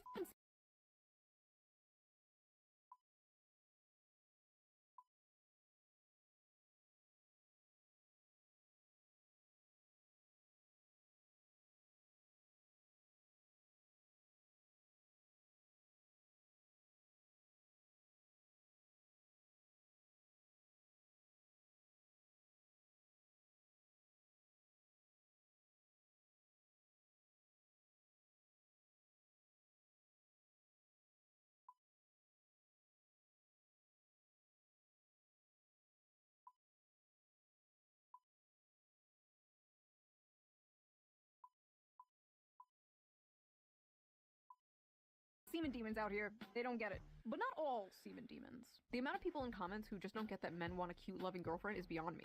They call them creeps for wanting actual love and not a girl boss who only wants your money. Ah, thank you, a sane person. Hopefully the replies aren't full of people calling her a pick-me. Pick-me alert, least obvious pick-me. Me, pick me please. Hope you pixie sis. Pick me. Oh my An incel could have written God, this. bro, come on! Why are so many VTubers either pick-me's or racist? You mean why do so many— Bro, I hate how Kitsunero and Kirsha say, hey guys, happy Men's Mental Health Awareness Month. Oh, so now you're grifting to care about men. Yeah, guys, in 2025, worrying about men's mental health is now considered a fucking grift. Yep, I know. Imagine that. female VTubers disagree with you? Why so many aren't towing the mainstream liberal feminist NPC line? Because they can. See, See, the most powerful weapon women have against other women is social ostracization. You don't want to be seen as a pick-me or a racist, so you keep your mouth shut in order to survive in female social circles. But in the cases of VTubers, virtual YouTubers, they're basically anonymous. They can say anything they want. They're basically wearing a mask. They're free from the chains of the eternal HR Longhouse. But apparently, even being anonymous online does not save them, because they still get doxxed for simply not hating men. There's Kitsunero. There it is, man. Was just talking about them. They literally got doxxed because they said not all men are bad. Can you imagine that shit? Lovely. Maybe I should save this rant for a different video someday. Moving on. Men are why we can't have nice things, by the way. First of all, men make all the things. Thanks. No, it's not. It's Chinese children. Thank you. Thank you. Also, I just realized it was a man saying that. It was a whole-ass man saying men are why we can't have nice things. I don't deserve this trophy. This is for you, sir. This is for you. I'm not worthy. Listen, I make women jokes. I'm very critical of feminism and propaganda aimed at women. But you will never catch me in a million years saying some shit like women are why we can't have nice things. I have a mom. I have female family members. I have female friends. Maybe one day I'll have a daughter. Women make the world a beautiful place, and like men, can be flawed and deserve criticism, like anyone else. But there's something genuinely so cucked about people who put down their own gender or race. Oh god, race. Self-hating white people. Don't get me started on self-hating white people. Yep. White people are so evil. I hate being white. White people can't dance. White people food is so gross. You're not getting into Wakanda, bro. You're not getting invited to the cookout. Enough. Hey guys, I'll say it. I love white people. Yep. Hey guys, I'll say it. I remember a popular OnlyFans streamer called me an alt-right grifter because I said, guys, I think it's okay to be white. These people are so pathetic, man. Legit, these people are so pathetic. But yeah, women were not the only ones who had a problem with this. There were a lot of men who didn't quite relate to this being the average male fantasy. It's fine to love the disabled. I didn't need to remind you that. But to glorify it, this anime is certainly Marxist propaganda. The movie is about him taking a job as her caretaker, and when he learns of her dreams, he makes it his mission to help her dreams come true. So it is Marxist propaganda to help a disabled person pursue their dreams?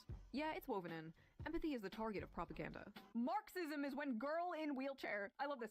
Empathy is the target of propaganda. Every piece of media that makes you feel empathy is communism. Political brain rot. If you're at the point where you see this, and you're thinking of communism, you need to log off. You are unwell. I'm sorry, but when I reproduce, I don't want a high probability of my offspring being mentally or physically retarded.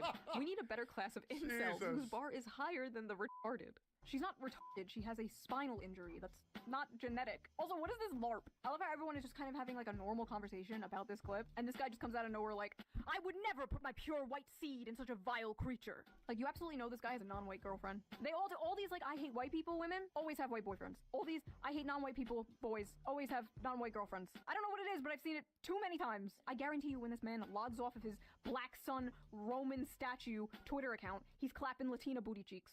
My fantasy is not being a simp, but okay. Fellas, is it simping to love a woman? Nah, this is not the male fantasy. Yes. That man is a beta male. If she wasn't in a wheelchair, she would leave him for Chad. Fellas, is it beta to love a woman? This is not my fantasy. This is some gay shit, to be honest. Fellas, is it gay to love a woman? What no pussy does to a motherfucker. Brother, I've seen what pussy does to a motherfucker, and it's far worse. The average male fantasy is taking care of their crippled wife. I don't think I've ever had that fantasy before. I thought it was going to be about going on some quest to kill the dragon to win the princess or something. It is. That is the average male fantasy. But there are no dragons to slay. There are no princesses to save. But there is that little old lady in the grocery store who can't quite reach that top shelf. There's that heavy box, Oh, dude. When somebody says, oh, I can't reach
this. Can you get this for me, Sonny? Oh my God. Yeah, don't worry, ma'am. I will be your superhero. Oh, it's great. Or like when you're on a hike and one of your homies is just like fucking dead, fucking tired. They don't want to move at all. And I'm like, don't worry, bro. I'll carry you on my back. I remember I carried Leroux for 40 minutes because bro was just, what's the word? Hypoglycemic as fuck. So I carried bro 40 minutes out of a forest just to get him back to the car. Like, oh man, I felt like a goddamn hero that day. Not Shinya. I can't pick up that fucking guy. What the hell? I'd roll Shinya. The pretty girl you work with can't quite lift herself. There's that jar of tomato sauce your wife can't quite open. There's that Lego set your little son can't quite put together himself. Or there is this paraplegic girl who wants to see the ocean. This is the Princess and the Dragon story. And despite what many are told, men do have a lot of love to give. And they want some kind of excuse or mechanism to show that love. In a world where men expressing themselves is either seen as toxic or gay. And one way of expressing that love— I mean, it is gay, guys. If you're a man and you have emotions, it's really fucking gay. And if you're a man and you cried, it's not real. It's fake. It's performative. Yeah, it's bullshit. It's all for theatrics. is solving—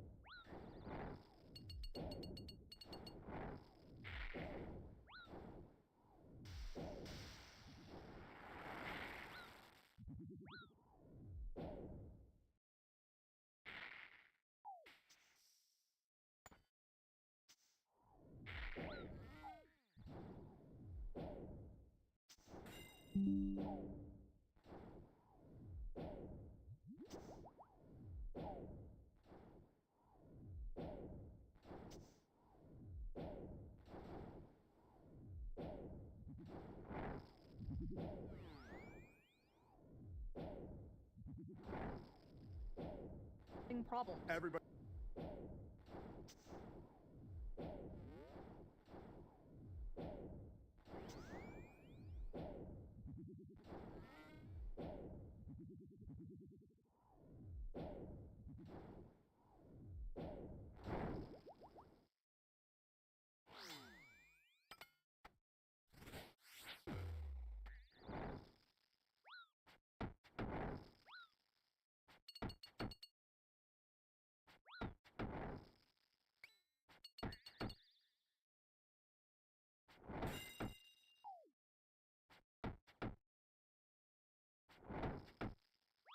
Men knows fucking love solving problems. I don't know what it is. They also Yep. love reading Wikipedia articles. The amount of times I walked over and my husband was reading a random Fuck no, I don't. fucking Wikipedia article about like the world's tallest buildings or like a random battle in World War Hell II. no, I didn't know if don't. this was autism or what, but apparently it's a man thing. Anyway, It's yes, autism. men love solving problems. It's And in a autism. world that makes them feel useless, makes them feel like they have no purpose, men desperately feel like they need to prove their worth. They are desperately looking for a purpose in life. So it is not at all shocking to me that the modern young man is seeing a clip like this and longing for this. A lot of modern men don't have a chance to prove themselves, to make something of their lives. They don't have a chance to provide anything for A lot of men just want to find someone going through hardships and make them happier than they've ever been before. A lot of men who have had bad childhoods dream of having a kid so they can give them the childhood that they wanted. And that's just how it goes. Men are not inherently evil. They're not. Nothing is. anyone because they don't have anything to provide and they don't have anyone. They are doing everything their grandfathers did, but seeing none of the results. They're lost. What can they provide? And as I said earlier, her being in a wheelchair is the protector and provider instinct taken to a extreme. And yes, it is a fantasy considering if you ask anyone who's actually in a wheelchair, they know it's not all butterflies and rainbows, and they know that it's hard on relationships. It can be difficult on their partner. But just like in the movie, it's not shown as butterflies and rainbows. Josie feels like a burden. But towards the end of the movie, the guy takes on that burden. Not because he gets something in return, but because it's his duty. Because it makes her happy, which makes him happy in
Turn. Loyalty, duty, virtue, acts of service, big or small. Men live for that shit. And yes, these are stereotypes. Not everyone fits into these boxes. Blah, blah, blah, blah.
But for the most part, it's true. When many men look at this relationship, that is what they see. And a lot of modern women are looking at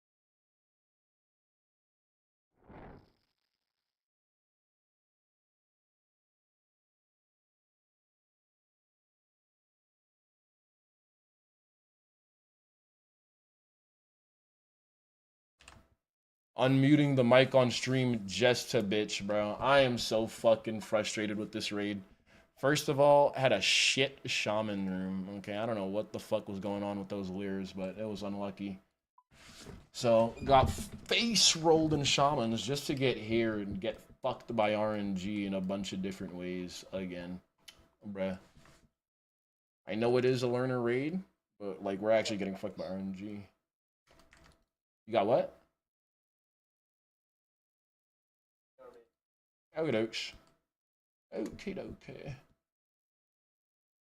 Oh shit, I sound crazy and schizophrenic on stream. I promise, guys, I'm talking in the Discord and all the times where I'm not, like, actively speaking.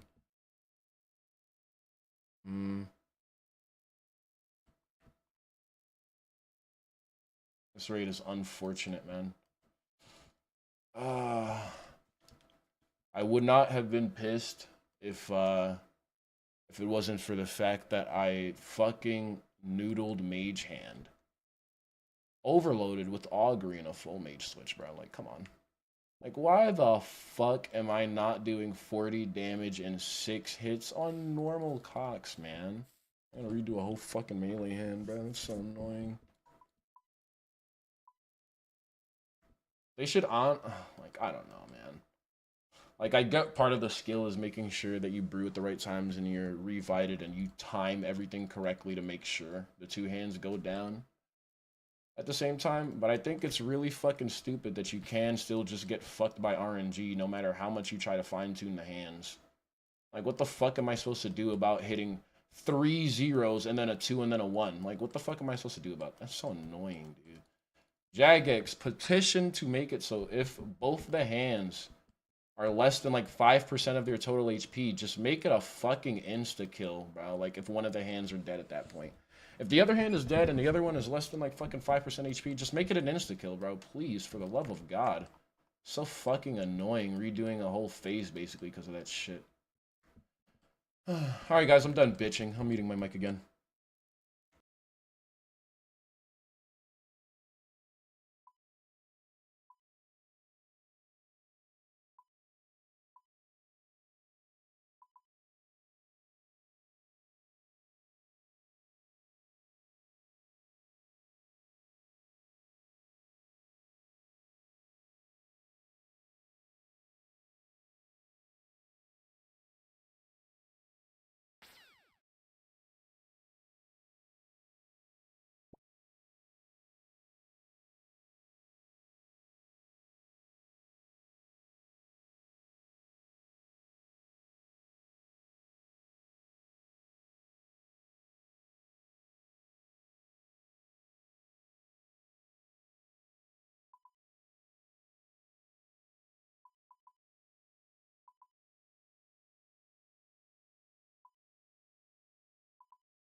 At this relationship and being disgusted because in a way it's the complete inverse of the strong independent woman they've been sold, they've been told they need to be, the modern woman crafted by modern Disney for modern audiences. Unlike the Hollywood crafted modern woman, this woman does need her man. She is not strong and she's not independent, at least physically. This doesn't mean she's like an empty vessel with no thoughts or freedom. No, in fact, in the movie, Josie does roll away from him a few times. It is a fantasy not because of a power imbalance, but because the man has a tangible purpose, and the woman is willingly and lovingly letting him fulfill that purpose. Because I can depend on you. I know that if I ever feel frightened, I can just reach out to you. Men simply want something good to die for, to make it beautiful to live. This It is just nice to feel wanted and that you make your partner feel happy. Because a lot of men on this world, they'll get a compliment.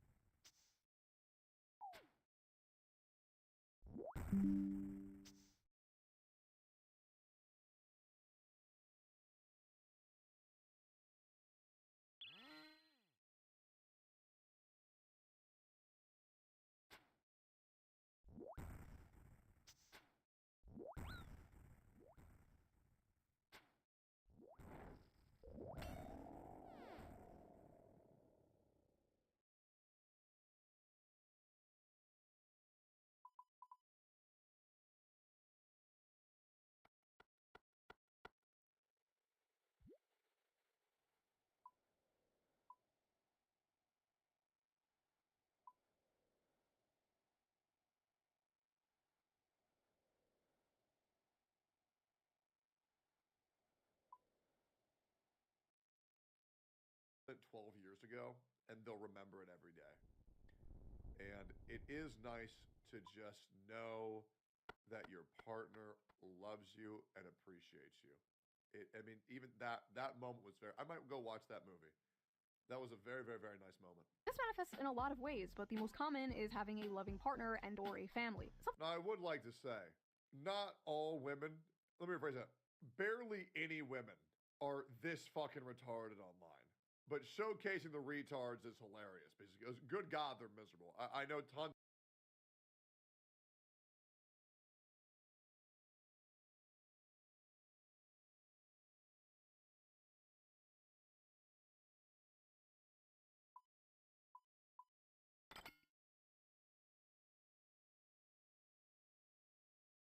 Of women, they're all great. But these ones, man, these ones are miserable. Something unobtainable to many people nowadays. So yes, literally one of the most normal things ever is becoming a fantasy. Sad. Also, men will deny this, but they absolutely have a biological clock. It may not hit in your teens or your 20s, but one day you're going to have a dream. You have a little daughter making you pancakes with your wife in the morning, and you're not going to be able to get it out of your head. And that is the male biological clock. Everything you do, the money you make working that grating 9-to-5 job, it will all be for something bigger and more important than yourself one day. You will come home to a warm and happy home, greeted by people who care about you, and love you, and rely on you, and everything will make sense then. Until then, you'll just be on the internet, being called a misogynist, for wanting something bigger and more important than yourself, for wanting something beautiful I've been getting that every day, and man. That is the average male Getting that fantasy. every day for 6 years. And 3 hot chicks at once. Hell yeah, brother! You know what I'm saying? Hell So that yeah. was that little video. Men in the comments, let me know. Bro, that was fucking awesome. You got us new subscriber out of me, Shoeonhead. Great fucking video. Yeah, my male fantasy is that people go like, comment, subscribe to me and Shoeonhead. That would be fucking awesome. But yeah, I mean, there's obviously a lot of crazy women on the internet. I'm not gonna lie, but that doesn't mean all women are crazy. Yeah, sometimes people be tweaking out over nothing, and it is just fucking miserable to deal with now, isn't it?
You wanna know how I got these scars?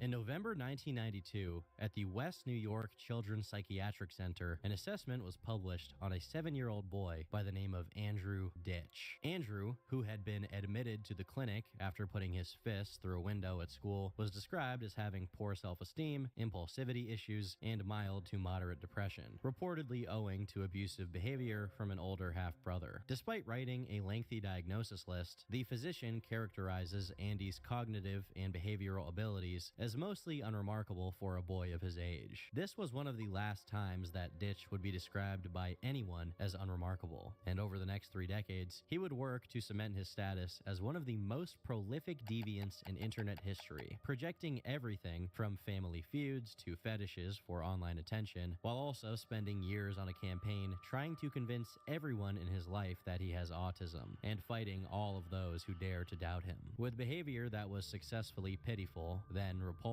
then deplorable, but never conventional. This is Andrew Ditch, The Diaper Diaries.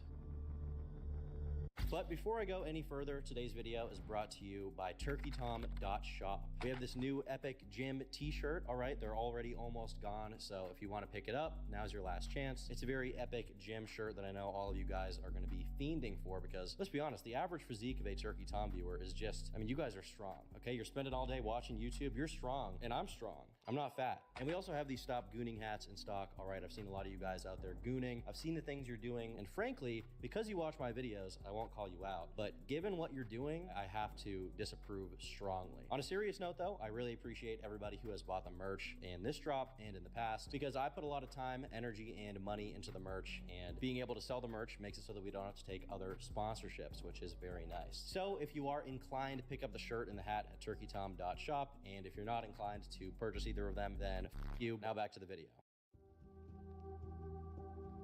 Andrew would spend the remainder of his winter at the facility before being discharged in March of 1993, returning home and resuming his education. However, this was short-lived, as a few months later, he would be readmitted once more after assaulting his older brother by the name of Joe. This time, the record would show an even more troublesome childhood for Ditch, whose mother, Janet, experienced multiple health complications during pregnancy, whose parents were struggling financially and were clashing over intrafamilial issues, who had experienced abuse from an early age, and whose attendance of schools and developmental programs would regularly end with reports and diagnoses. His parents claimed that Andrew's problem began around the age of 4, but it's not hard to see that many of the probable causes were present in his early childhood, and to everyone's concern, he was not growing out of it. The referral documents no longer seem to view Andrew as merely another routine patient, with reports being placed on admission that they viewed him to be a risk to others and himself, with more psychological tests required due to primitive thinking. The analyzing physician raises concerns over his perception of his own actions, stating that he has a thinking style which brings psychotic process into question, but ultimately concluding that it was unclear at this stage whether this was really a form of psychosis. He would again spend a few months under hospital supervision before being released back into the world with a diagnosis, attending a different school that served children with special learning needs. This didn't really help though, as a month later, he would be readmitted after threatening to kill his mother in a series of dissociative episodes, after he claimed to see his half-brother firing a gun with his pants pulled down. This report, although not entirely negative about his nature, is the first where his delusional thinking pattern is mentioned with more certainty, with the doctor reporting that Andrew is delusional about his perpetrator, assumedly Michael, stalking him. With the history that he possesses, it's not a surprise that someone of that age might be struggling with delusions, but in the report, the doctor seems concerned that the parents are enabling these delusions, and amongst other things, this would require immediate treatment. Over the next few months, Ditch would go through multiple courses of therapy and interviews, which would result in a final diagnosis of 4 separate behavioral diagnoses, along with chronic asthma.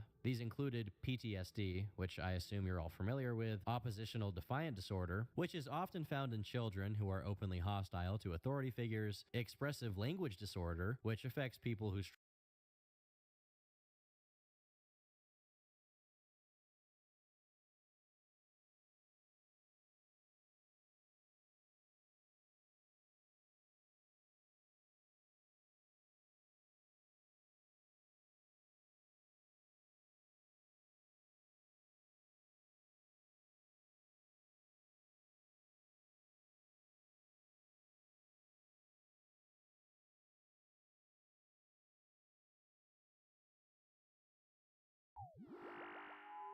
struggle to put their thoughts into words, and psychosocial stressors, a broader description of environmental factors that can cause emotional distress and fragility. In this case, his past trauma. Looking at Andrew's childhood is not my idea of a good time. The details are revealing, and you can see the roots of his toxic and self-destructive behavior. Unfortunately, all of this is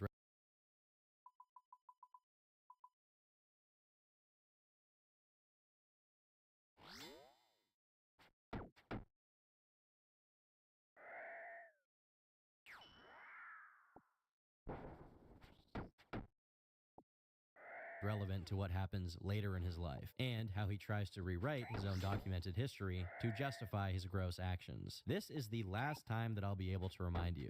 Like the rest of us, Andrew is a human being. Unlike the rest of us, I'm not sure you'll be able to tell. A lot of Andrew's adolescence is riddled with continuous records of his trips into medical centers and mental hospitals for various reasons, many of which remain undisclosed. It's also highlighted by Andrew's own accounts of extremely unhinged behavior, such as poisoning his father's coffee with stool softener. You know, there was one time Andy did, you know, put Miralax. No, not Miralax. I don't remember what it was at the time. It was a stool softener in my dad's coffee when at 15 or something like that, when he used to work nonstop. As we'll later find out, I'd take everything Andrew says with a grain of salt, but it was clear that his behavior was not improving. And by April 2002, after a string of violent outbursts against his family, he wound up in enough trouble to find himself back where all of this started, the West New York Children's Psychiatric Center. Further assessments were carried out on him, and this time the reports were equally damning, emphasizing his pattern of mental, social, and sexual deviance, including an interest in diapers. He was discharged with an even longer list of mental illnesses, with psychologists drawing parallels between his disposition and borderline, narcissistic, and antisocial personality disorder, which is commonly associated with psychopathic traits. He was eventually discharged in August, with the assessment concluding that he was ready due to his positive response to a structured environment, no signs of psychosis, presenting with articulate speech, and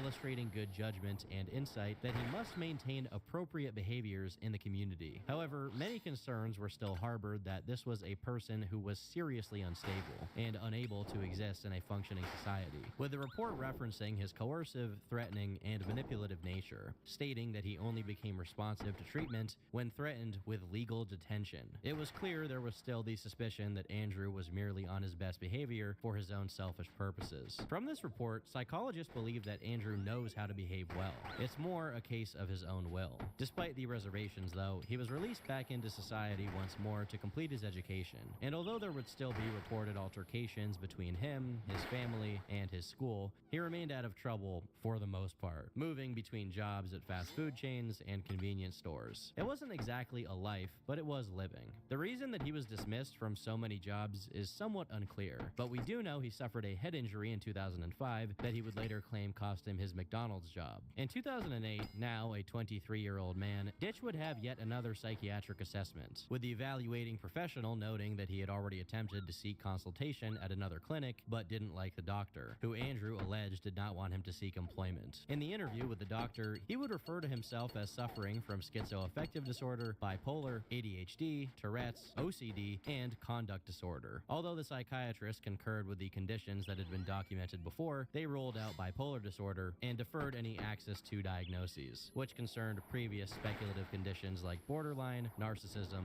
and ASPD.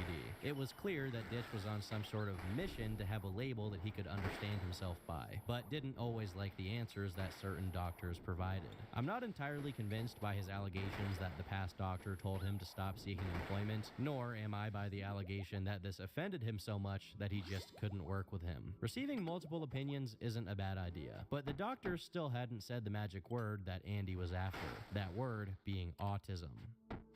Throughout the late 2000s, autism began to receive more acknowledgement in mainstream society and throughout the scientific world. It had already been experiencing an uptick in visibility and therefore was viewed as more common than it was originally thought. Now, for a lot of people who were children in the 80s and 90s, this meant that they had been overlooked for a diagnosis when there wasn't as much awareness of the condition. But Andrew Ditch had been through all the psychiatric institutes and had probably been evaluated for autism more than a couple times, even when it was not as widely acknowledged. Nevertheless, at a follow-up appointment the year after, a different doctor notes that Andrew was raising questions about the possibility of autism spectrum disorder, which he regards as interesting, before drawing attention to Ditch's history of violence, which included a court-mandated anger management course after assaulting his brother 2 years prior. It seemed that the doctor was one of many people who was skeptical of Andrew's honesty and his needs. This skepticism only heightened following his next appointment, where in a report, the physician sarcastically remarks that he, of course, lost the laboratory slip that was designed to measure his lithium level, and then agreed with Andrew's mother that he should move into supported housing, but understands Ditch has a habit of intentionally jeopardizing his applications, such as claiming he's inappropriately touched people, which tells you the sort of person we're dealing with here. He would rather fabricate allegations against himself than live independently. It should be clear by now that he wasn't exactly fiending for independence, but living with his parents wasn't going much better. He continued to have a strained relationship with them, with major outbursts, psychiatric emergencies, even calling 911 over food that he claimed was too cold. A brief moment of reflection in one of these reports has him stating that he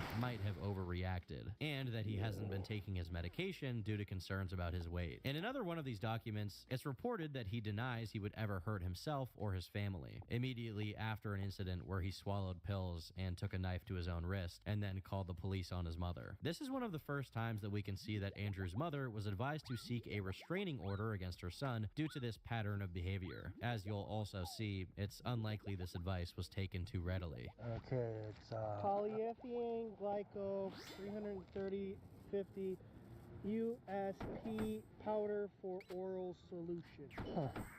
Wonderful. Does mom know about that? Yeah. Prescription lab. Really? It should be clear by now that Andrew Ditch isn't just a troubled person with anger issues. He's also just a pretty bad guy. He's manipulative, dishonest, abusive, and unable to take accountability for any of it. His intellectual disability isn't the cause of his intentions. It only makes his machinations easier to see through. But it was clear he was still capable of functioning in society. Case in point, this is the same year that after allegedly taking a course in Be Your Own IT a couple of years prior, he would launch the business A Best PCs, a company specializing in PC repair and sales. He offered a free service, which was delivered through a forum, and a paid service through his website. It's not the most appealing branding, and I hope his computing knowledge is better than his graphic design, but the reviews were positive, even if they did all share the same questionable grammatical and typographical choices with Ditch's website. Birds of a feather, I guess. Genuine reviews were also positive though, seemingly showing Andrew's ability to effectively perform a job and even operate a business. Around this time, he also set up a website to showcase his enthusiasm in meteorology called Andy's Weather Site, marketed as the all-you-need weather source, with forecasts twice a day. At the end of 2010, Ditch would set up a Facebook account to promote his business, providing the first record of his interaction with social media. Most of his activity revolved around his business, sports, and personal matters, even sharing a photo of himself looking very dapper, or should I say diaper.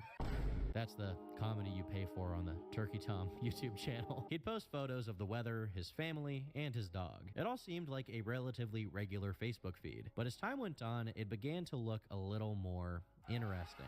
On the 10th of March, he posted about how the pain he had been experiencing had become so excruciating that he was going to miss physical therapy. He had been posting about struggling with pain in the days leading up to this, but this one was curious in that he highlights that he can't pull down his pants to go to the bathroom, which is definitely more information than I'm sure anyone on his Facebook feed wanted to know. On the 15th of March 2011, following the Japan earthquake and tsunami, Andrew shared his obligatory thoughts and prayers with the timeline, attracting a comment comments from one account by the name of Michael Ditch. Absolutely wow. Devastating. This told us two things: that Andrew's excellent grasp of the English language ran in the family, and that despite their troubled history, these two were still in contact, which may raise a few eyebrows. Shortly after, in April, Andrew would make a post lamenting that he was barred from a local Wendy's for making a mess in their lobby. What kind of mess? We can't be sure, but a couple months later, the story has changed significantly. In two separate posts, now they were merely complaining about the time it took for a fish sandwich to arrive, unless he was banned from two separate Wendy's, which is also believable. In July, he puts out a message expressing anger towards people who slander others, stating that they will be punished. After this, his Facebook returned to normal, but his life definitely did not. In December, he was referred again for a psychiatric assessment after he ended up in a physical fight with his brother, argued with his father, Thomas, over a vacuum cleaner, and then threatened to cut his mother's hands off.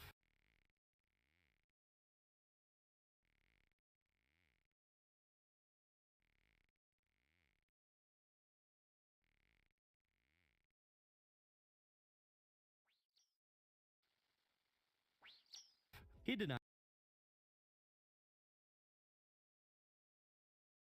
this and says he's actually doing very well outside of the occasional argument. His mom, on the other hand, says that he's becoming increasingly demanding and threatening, not taking his medication, and is disruptive around the house. When asked if she would be willing to take him back, she is reported to have become angry and slammed down the phone. Don't be surprised if you're feeling a bit of deja vu. It won't be the last time. After maintaining a relatively low online profile, in 2012, he decided to set up a YouTube channel for his business, where he would share the projects that he was working on. Okay, I'm Andrew from A-Best PCs here. We're going to show you how to do a simple hard drive or hardware upgrade on a laptop. In these videos, Andrew sounds like a relatively well-adjusted human being who is knowledgeable on his subject area. If you didn't know him from anywhere else, he'd seem like your perfectly average part-time YouTuber. He also provided hygiene tips in the comment section, reminding people to wash their hands after handling anything with oil.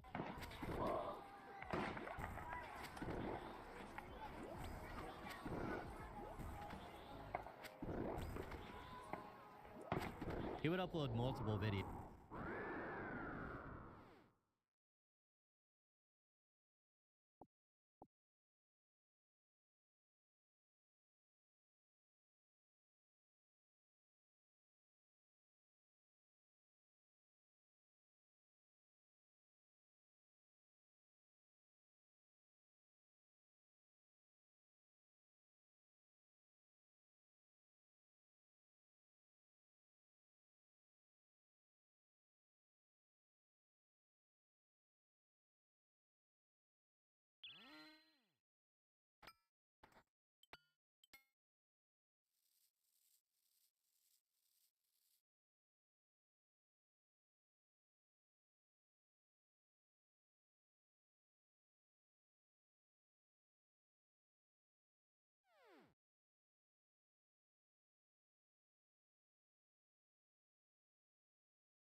Videos on this channel over the next couple of years, all of which seemed inoffensive in their content, and he would also set up other socials for his business, including a Twitter and LinkedIn, spotlighting his experience in his field. But with his discovery of online communities, he began to indulge his more perverse and volatile side. In 2014, he set up an account on adisc.org, a self-proclaimed AB/DL/IC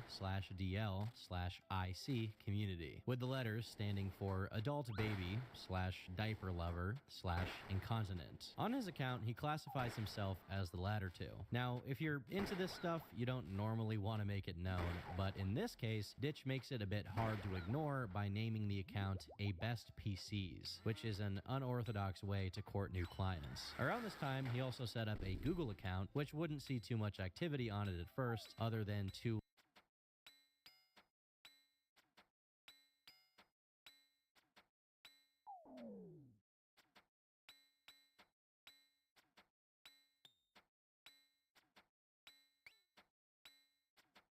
long-winded reviews on a local Wendy's and Tim Hortons. The Wendy's review has since been removed, but in it he states that he is a business owner, names and shames multiple staff members that he dislikes, accuses them of workplace discrimination, multiple health violations, wrongful termination, and of calling the police on him after he'd had a surgery and his diabetic mother who was experiencing hypoglycemia when they were attempting to dine there. The Wendy's in reference is a branch on Yonge Street in Tonawanda, and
He is doing pretty decently, Blaze, to be honest. He's getting the mechanics down quick, and he's learning. He's definitely learning pretty fast. It's unfortunate because I can see how much harder it is to learn when you don't have high combat stats.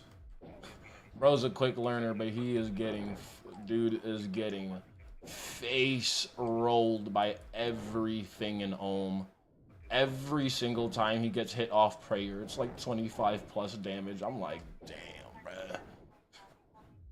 Yeah, Raids is very accessible, but it's been a long time since I've been here with anybody that had less than like 85 combat stats all around. You definitely notice a massive difference, not only with the speed of the combat encounters, but like just watching how fast resources disappear when he makes mistakes is like, I feel pain.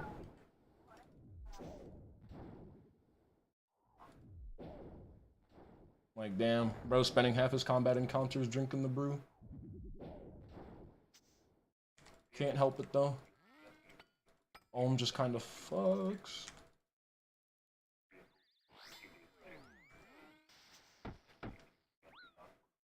Alright, anyways, I'm muting my mic again, boys. I'm in the middle of a meeting, so.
I'm done with my work meeting stream.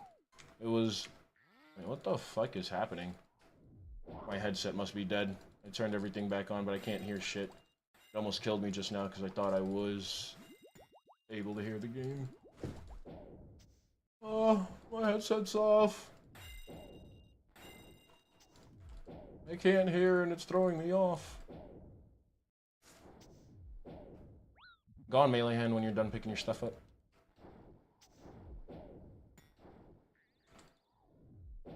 I still can't hear the game, dude. My headset was turned on like 6 hours ago, buddy. There we go, I can hear shit again. Alright, Rex, I'm so sorry. I kept forgetting to take you outside. I'm sorry, but my meeting started, I got distracted. Here, buddy. I'm probably not going to survive this kill anyway, so I'll come take you out right now, since I gotta wait. Go ahead, man. Do your thing. Go ahead, both of you. Just get out of here. Shit, dodge the crystal, dodge the crystal. Oh! I got back just in time. Oh, shit.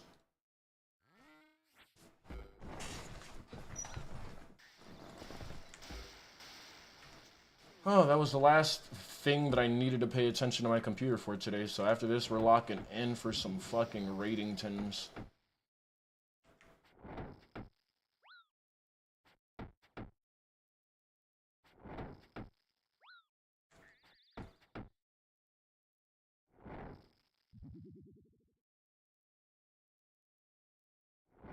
Crystal now.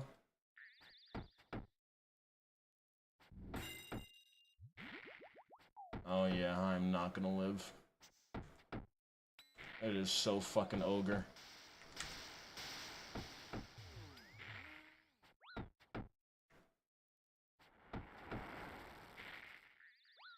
Hey bro, let me hold on to two of them brews, man. Thank you. Oh.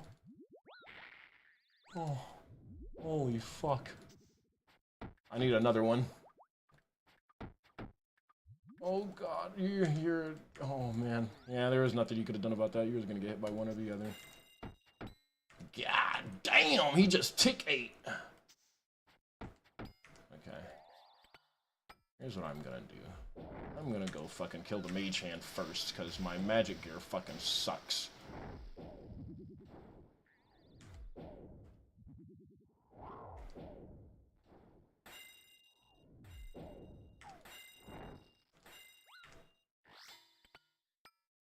Nice healing hand, dickhead.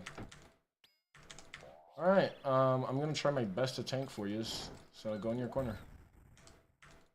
Oh, damn. Well, I guess stay in your corner when you come in. Oh, you died in such an inconvenient area, too. He's gonna be eating your ass while you pick your shit up. You died inside his attack range. You get some revites off your body, dude. Holy shit.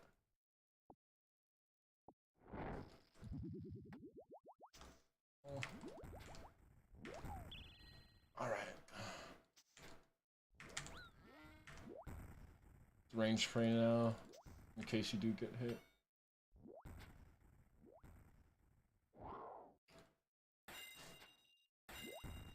Alright boys, going back to muting my mic. Enjoy the video. Now that I'm outside of my meeting, I can actually watch it again. I can actually fucking throw my speaker back on for real, but...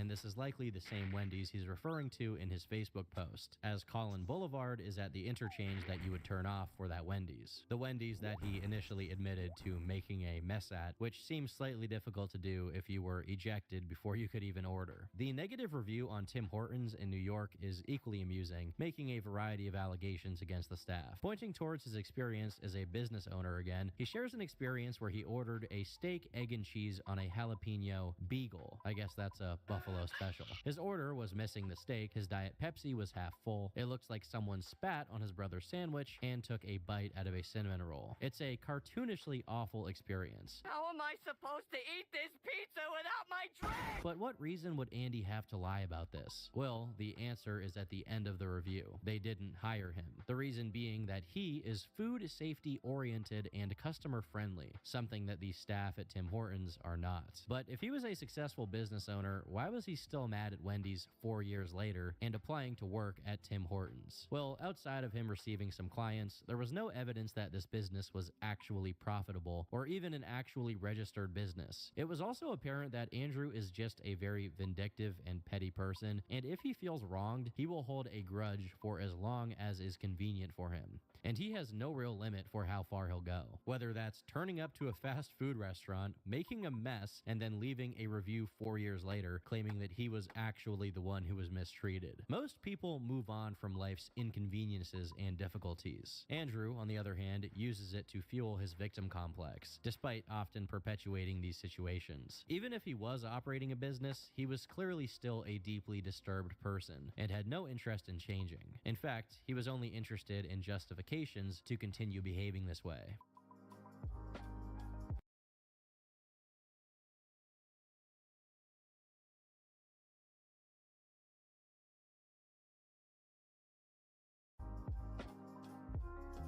Around 2009, he had expressed an interest in being diagnosed with autism, and at this point, the consulting doctor did not seem particularly curious about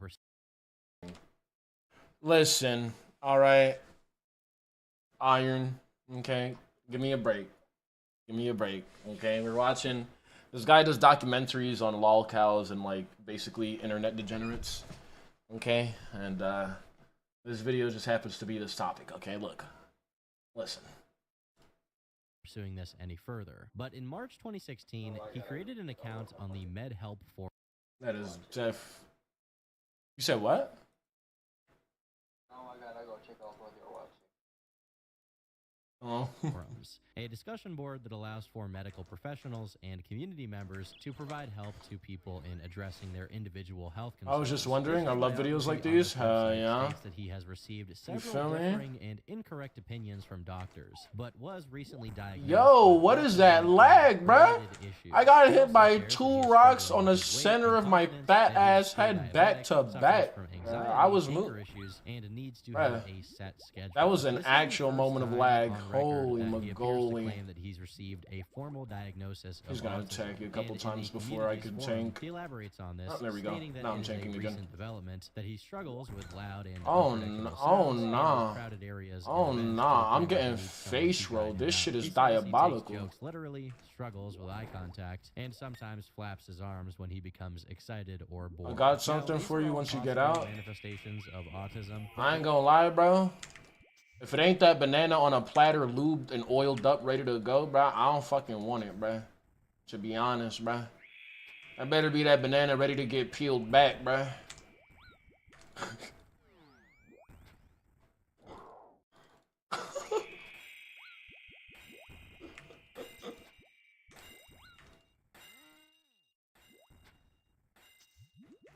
You got that thing oiled down?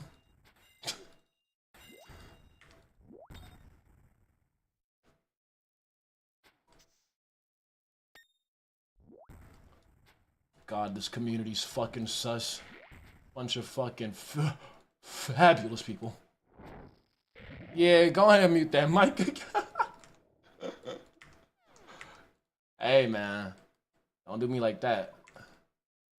There's also a lot of discussion about other symptoms that don't seem particularly connected. He talks about struggling with spelling and reading, but the one that stands out the most is that he says he thinks he has sensory issues as he feels more comfortable wearing a diaper as it relaxes him and keeps him dry and contained. Now, I'm no high authority on autism, but I don't think that Andrew can really associate all of these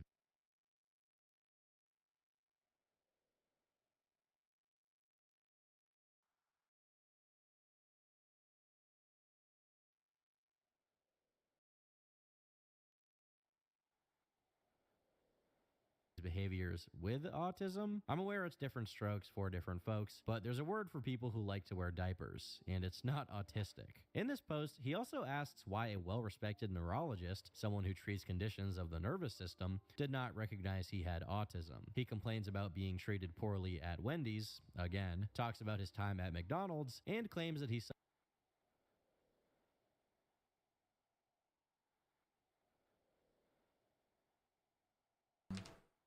All right, guys, the no mic, no cam is over. Now we're turning on the mic and the camera so I can just, I guess, communicate more easily. Blaze, why are you trying to lend me your oh, my bad, Pip. Why are you trying to lend me your fucking only mega rare? Like, I would totally, absolutely use it if you weren't about to PVM.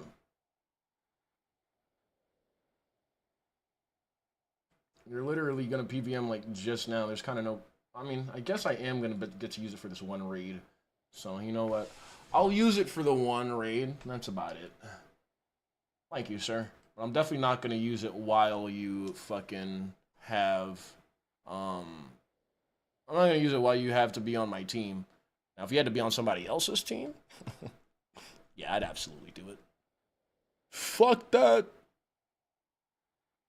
Okay, we're getting the cam back on, boys. I said back on. It wasn't on today.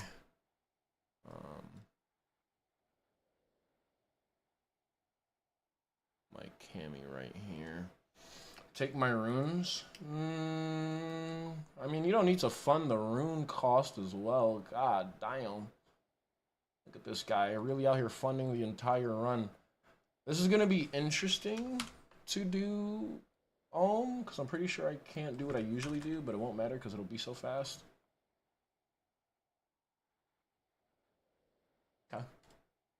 Okay, gonna go cook. Yes, sir. His job. Not mentioning that he actually worked at Wendy's immediately after McDonald's. He asks the forum if he has autism. Nah, I don't want to see him. I'll still run normals. Asperger's being phased out of formal diagnoses a few years prior before this post, with it being okay merged into a broader. No, why is the shadow at 888 mil?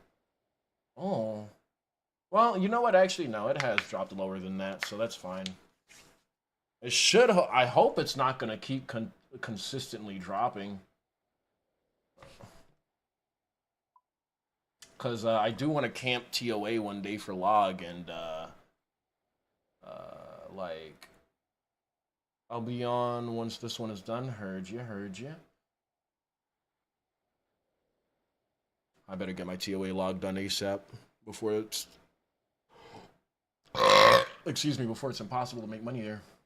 Something you think whoever diagnosed him would have told him. He also asked the forum for advice on going through the higher education system, describing himself as very smart and questioning whether his chronic shoulder pain could actually be worsened by his autism, before abruptly ending the post. This post did not receive any responses, probably because of Ditch's weird fixation okay, let's go find a raid. Subjects and his tendency to talk at length. Find a nice little solo. His symptoms like he just read the Wikipedia page and is merely seeking validation from those in the forum, who are probably familiar with the kind of attention-seeking behavior that he's exhibiting. Unable to set up his community there, 1 year later, he launches the Jardians? Disabled and Yet Incontinent support group, and says that he is here to provide help and advice to those struggling with incontinence, including advice for children, which is like putting the village gooner in charge of sex ed. He also adds that this is not related to his autism, which he will delve into in his next blog. This post also received no interaction, likely because if people are struggling with incontinence, they're probably going to see a professional rather than the local diaper guy. Nevertheless, if a psychologist has diagnosed him with autism, who am I, a humble YouTuber, to question such qualifications? Well, this is where it becomes interesting. In August 2017, Andrew had an appointment with a neuropsychologist, Dr. Santa Maria, likely being referred by his general practitioner, who possibly referred him due to the alleged diagnosis. However, this appointment resulted in the neuropsychologist serious, stating that there was an absence of evidence of autism. And in fact, his condition was more indicative of schizoaffective disorder. This was not what Andrew wanted to hear, and as we know by now, if Andrew doesn't have his way, he won't let up.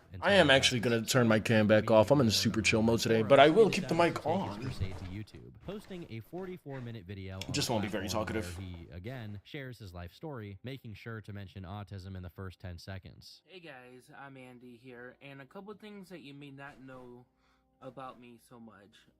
One is I was recently diagnosed with autism by a doctor that I been seeing for a while now, and he recently just diagnosed me with it. In fact, he wastes no time explaining the reason that he's making. Also get 85 ranged. I would work on your magic before your range. Get magic to 75 at least, so you can start using a trident. That'll be the biggest difference you can make right now in terms of leveling up your stats for gear. Making the video is because he has a friend who doesn't believe he has autism because Andrew can talk to other people, whereas certain autistic people cannot. The one thing I am creating this video for is because of this person, friend of mine, who I hope he's... You're out, King? Nice. He actually tells me I don't have it because he compares him or me, who can talk, to other people who he knows that cannot talk.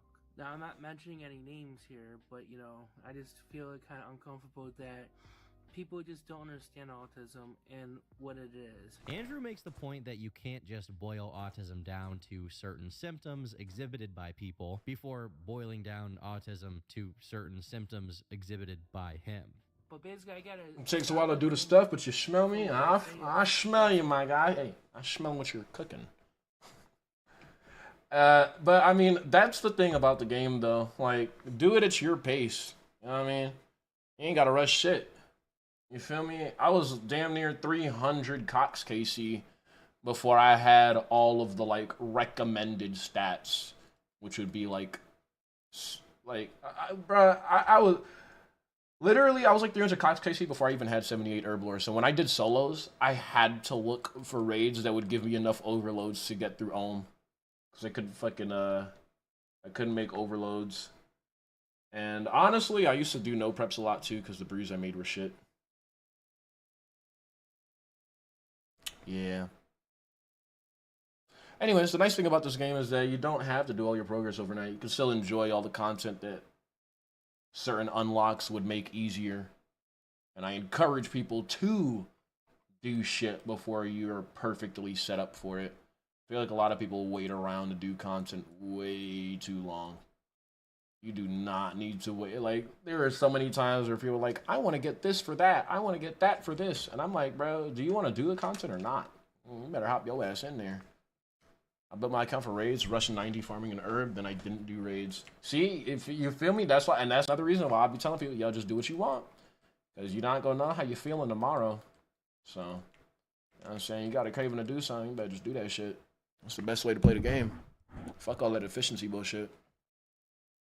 Point, just to keep on topic. You may not be able to see my hands here, but they're flapping a little bit there when I was talking, when I was getting frustrated with myself there. I don't know if you saw that, but you could probably see my hand go like that every so often. I don't know. I don't like loud noises, like thunder, loud music. And to be honest with you, my counselor has suggested buying... What?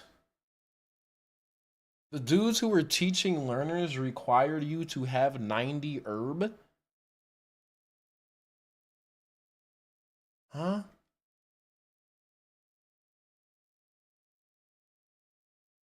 Am I understanding that correctly?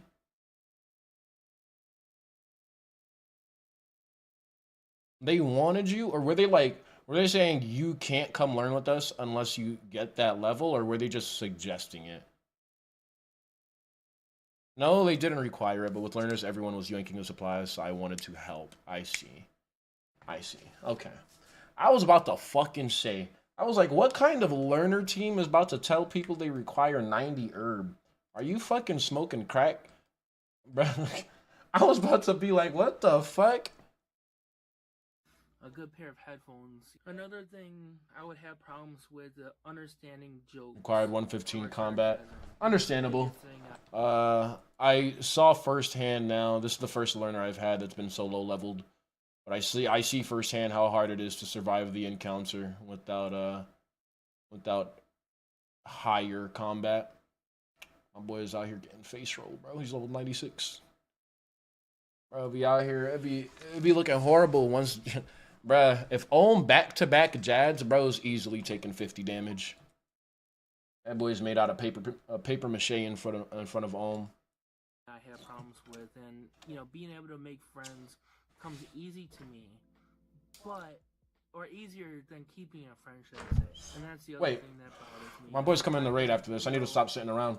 Let's get started. Single, but I'm also No meter dial. Put away the ZGS. You know, to help me out with, you know, being in love with me or that kind of yeah, stuff, we're or good. have a family with me. That's Stop this cyberbullying.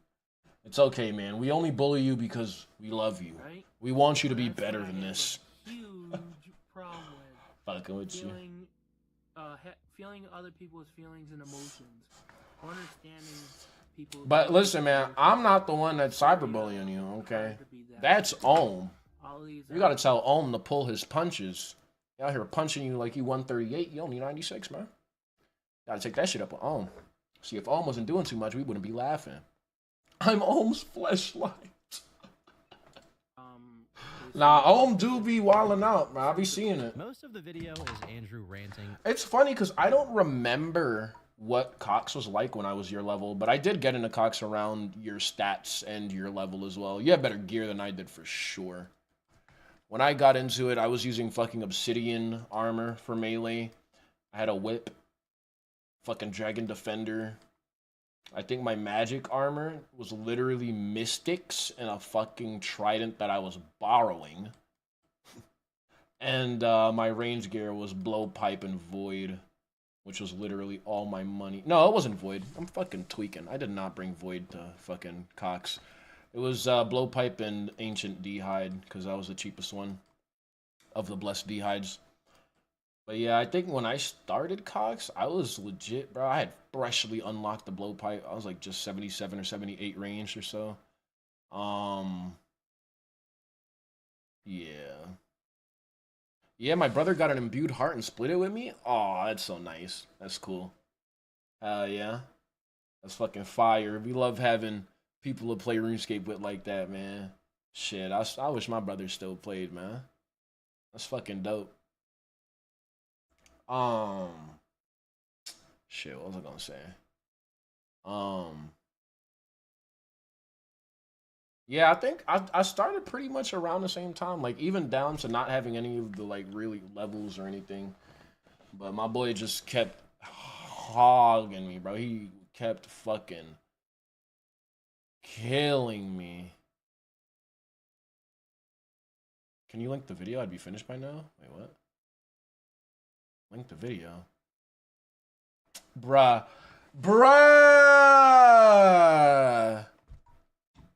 Hey, man. Just because... Hey, man. Hey, man.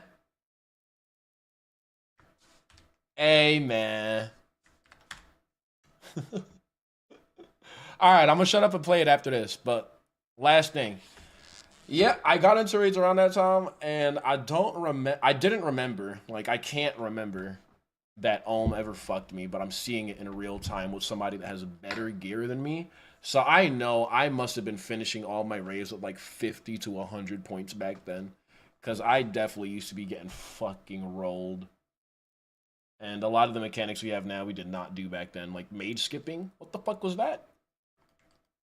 Well, not everybody did it. It wasn't like a common thing back then, but it was definitely known tech.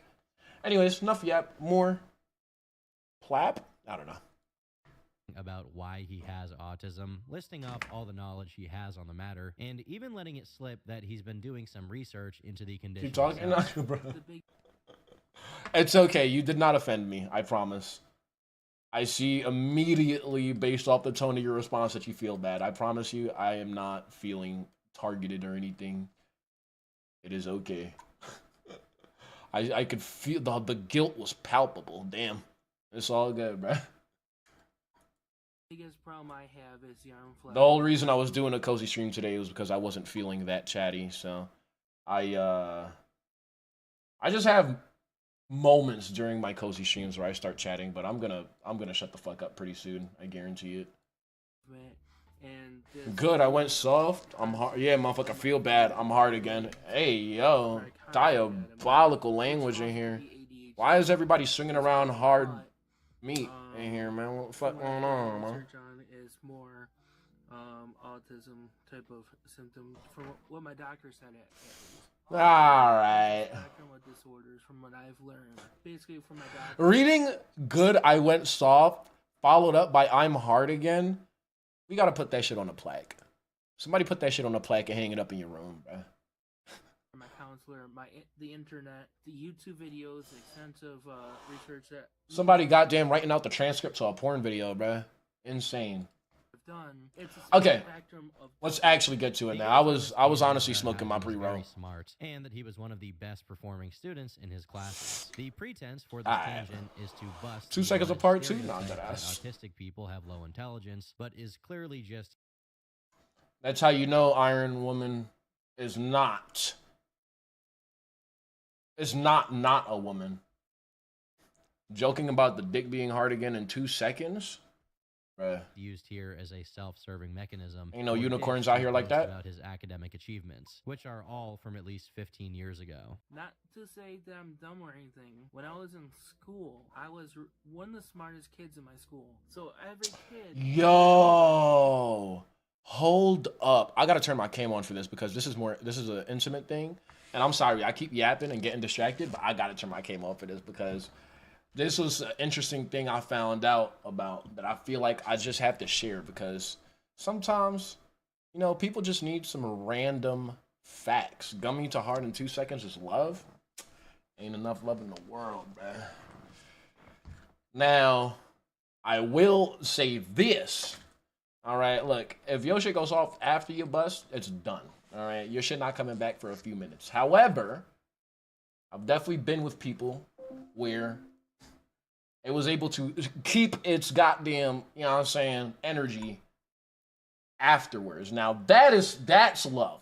Those are people I actually like. I really like you because I gotta really enjoy what I'm doing for the overstimulation to not put my shit back to gummy worm, bro. So I will say that. But if your shit does go soft at any point, good luck, nigga. Ooh, I'm gonna give the guys a tip though. Every guy in the chat, I'm gonna give you a tip right now. If you're somebody that struggles, especially if you're like me, I have anxiety, okay? So, especially after that first bust, it'd be hard. It'd be hard to get the boy back up, okay? I'm not ashamed to talk about it, because you know what, nigga? I still get women, okay? And I still please every person I sleep with, okay? Every single person, don't matter. I ain't never disappointed nobody in bed, so I have nothing to be insecure about. But I'm gonna give y'all a tip because I know this is something that a lot of guys deal with, especially if y'all little fucking gooners, okay? You sitting there beating your shit 4 or 5 times a week, you definitely need to hear this.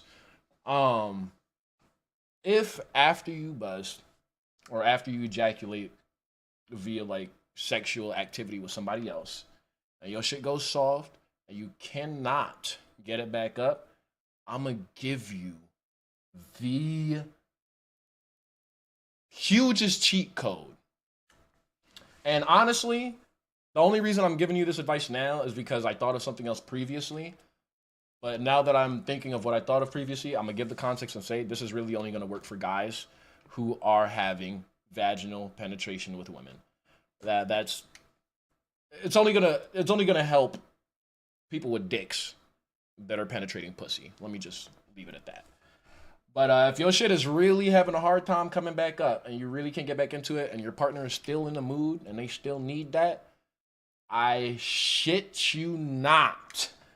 The easiest fucking way to make sure you could get back in the game is you gonna goddamn 1 finger grip or 2 finger grip, whatever's gonna cover everything but the tip, or like honestly a little bit below the tip, I would say. Like probably around maybe where the foreskin starts. If you're uncircumcised, you know where the foreskin starts because you'll see the little line, the little ring.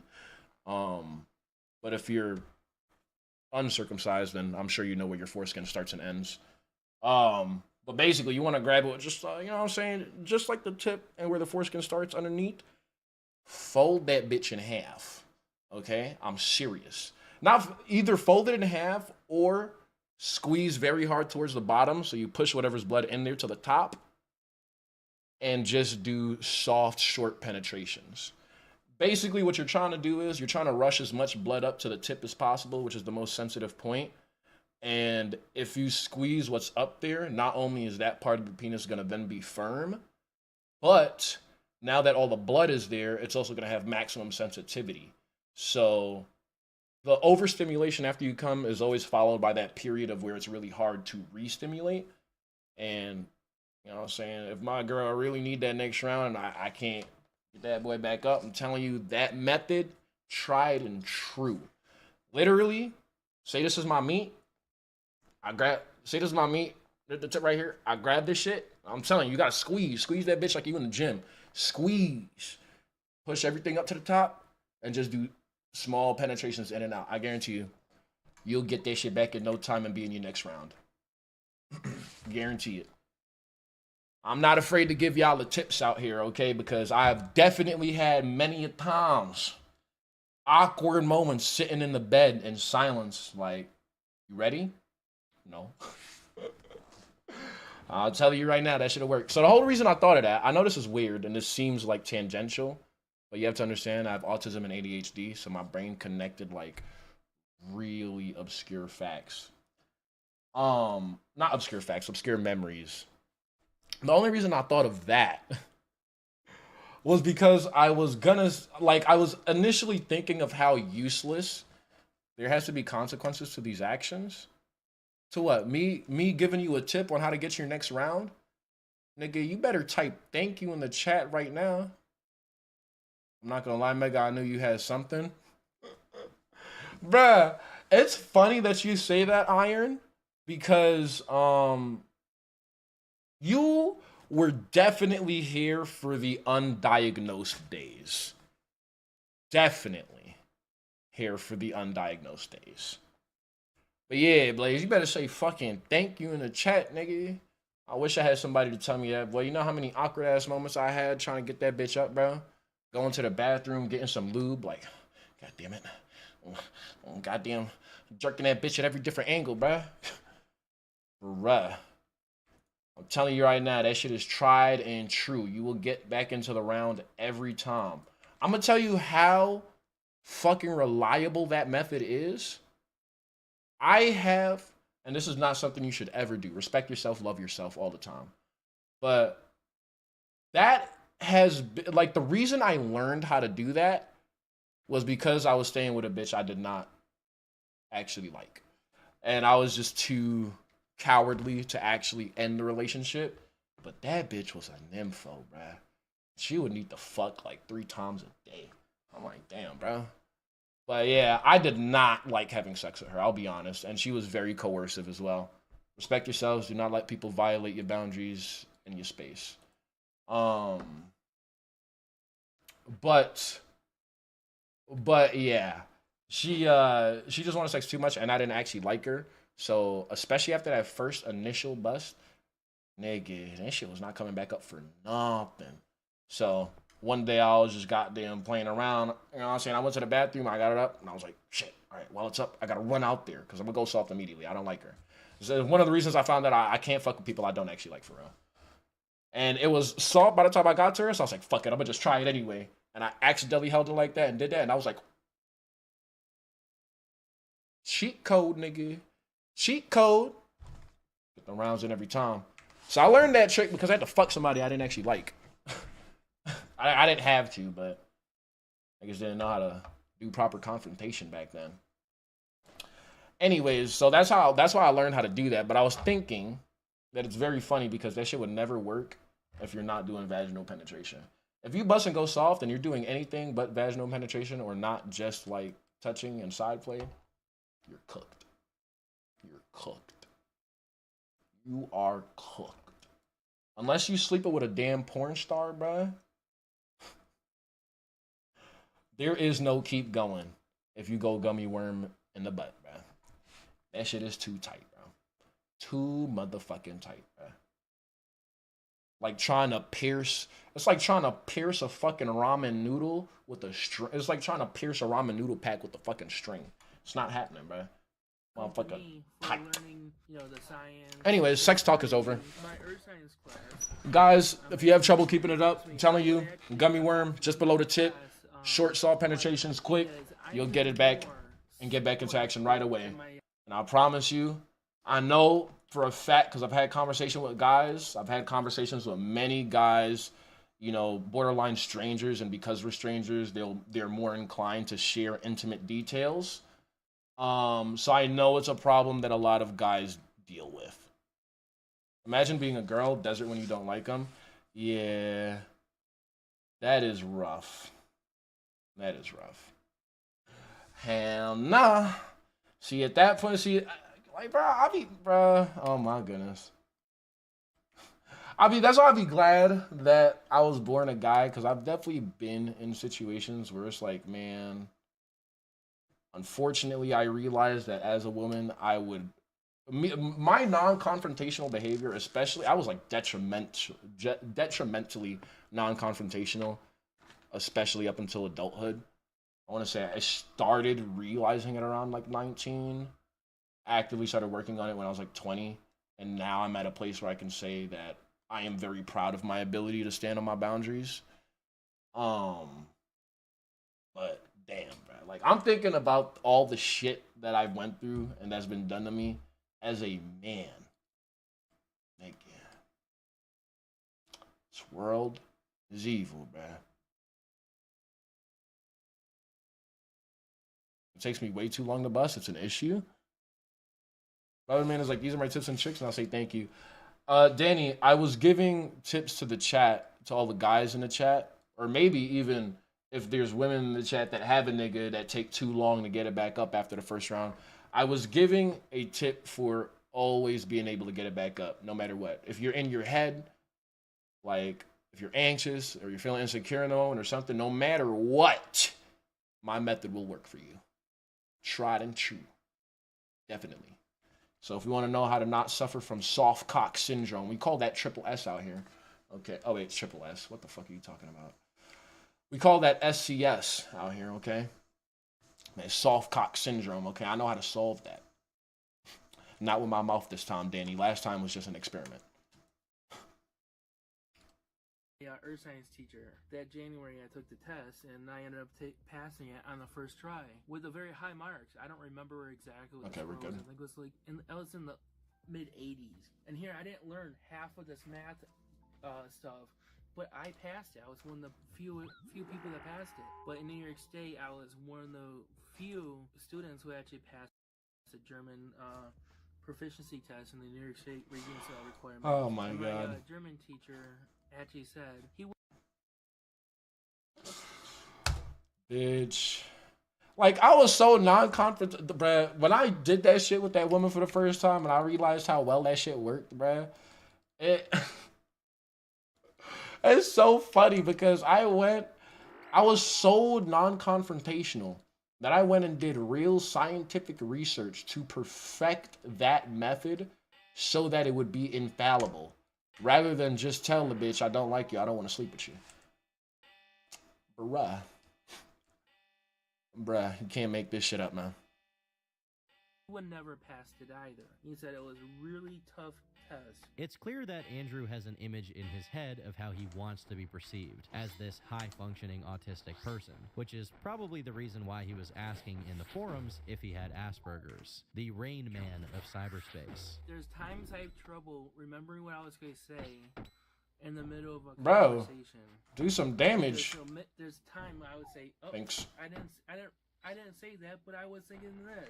It's weird because people make fun of me for that. You know, basically I have a brain fart is what I call it. Ah, yes. The Andrew Ditch trademarked brain farts. Andy, that's not an autistic thing. Everyone does that. Another thing I excuse me. And I'm sure I'm not the only one, and I feel very...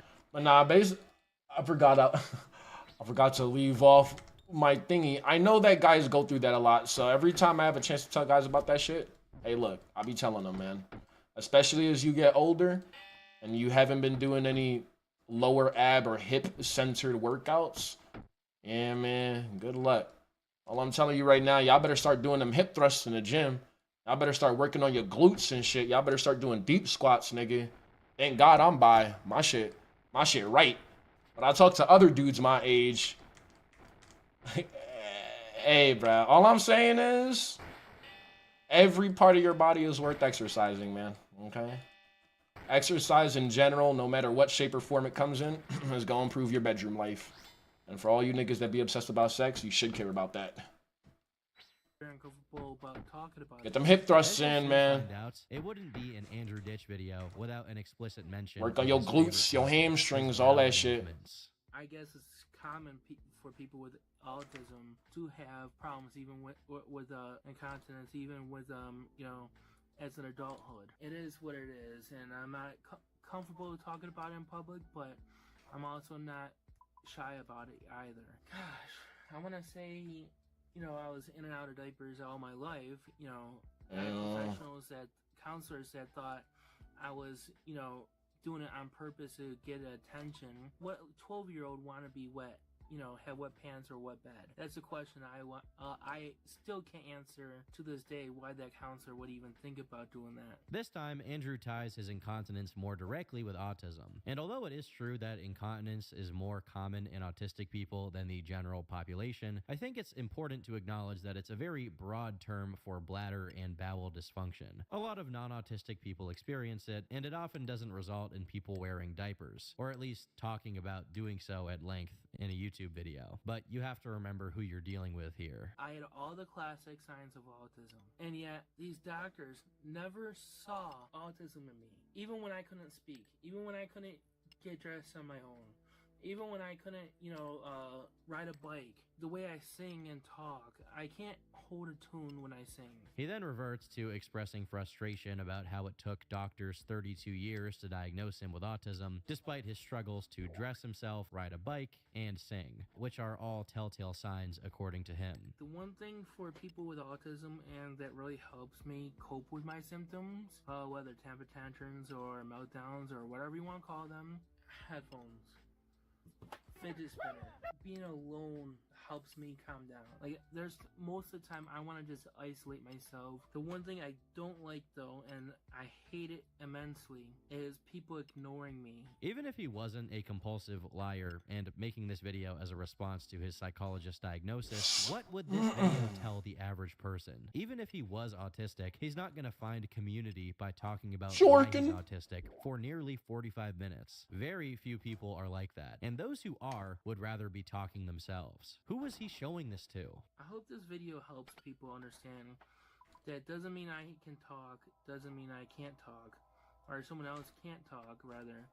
Doesn't mean the person who talks like me, doesn't mean I don't have autism. Excuse me. And that's what I'm trying to get at with people.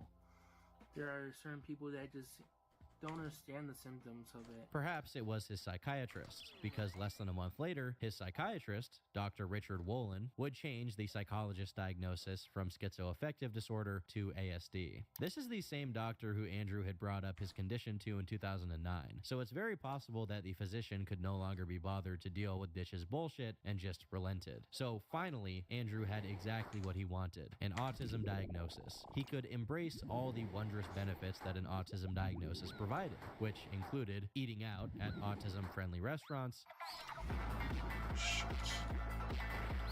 running autism-friendly weather forecasts, uploading autism-friendly content on his channel. Hello guys, I'm Andrew from A Species. Thank you for watching my videos. Take time and subscribe to my YouTube channel and my Tech Times newsletter. Going to autism-friendly rock concerts,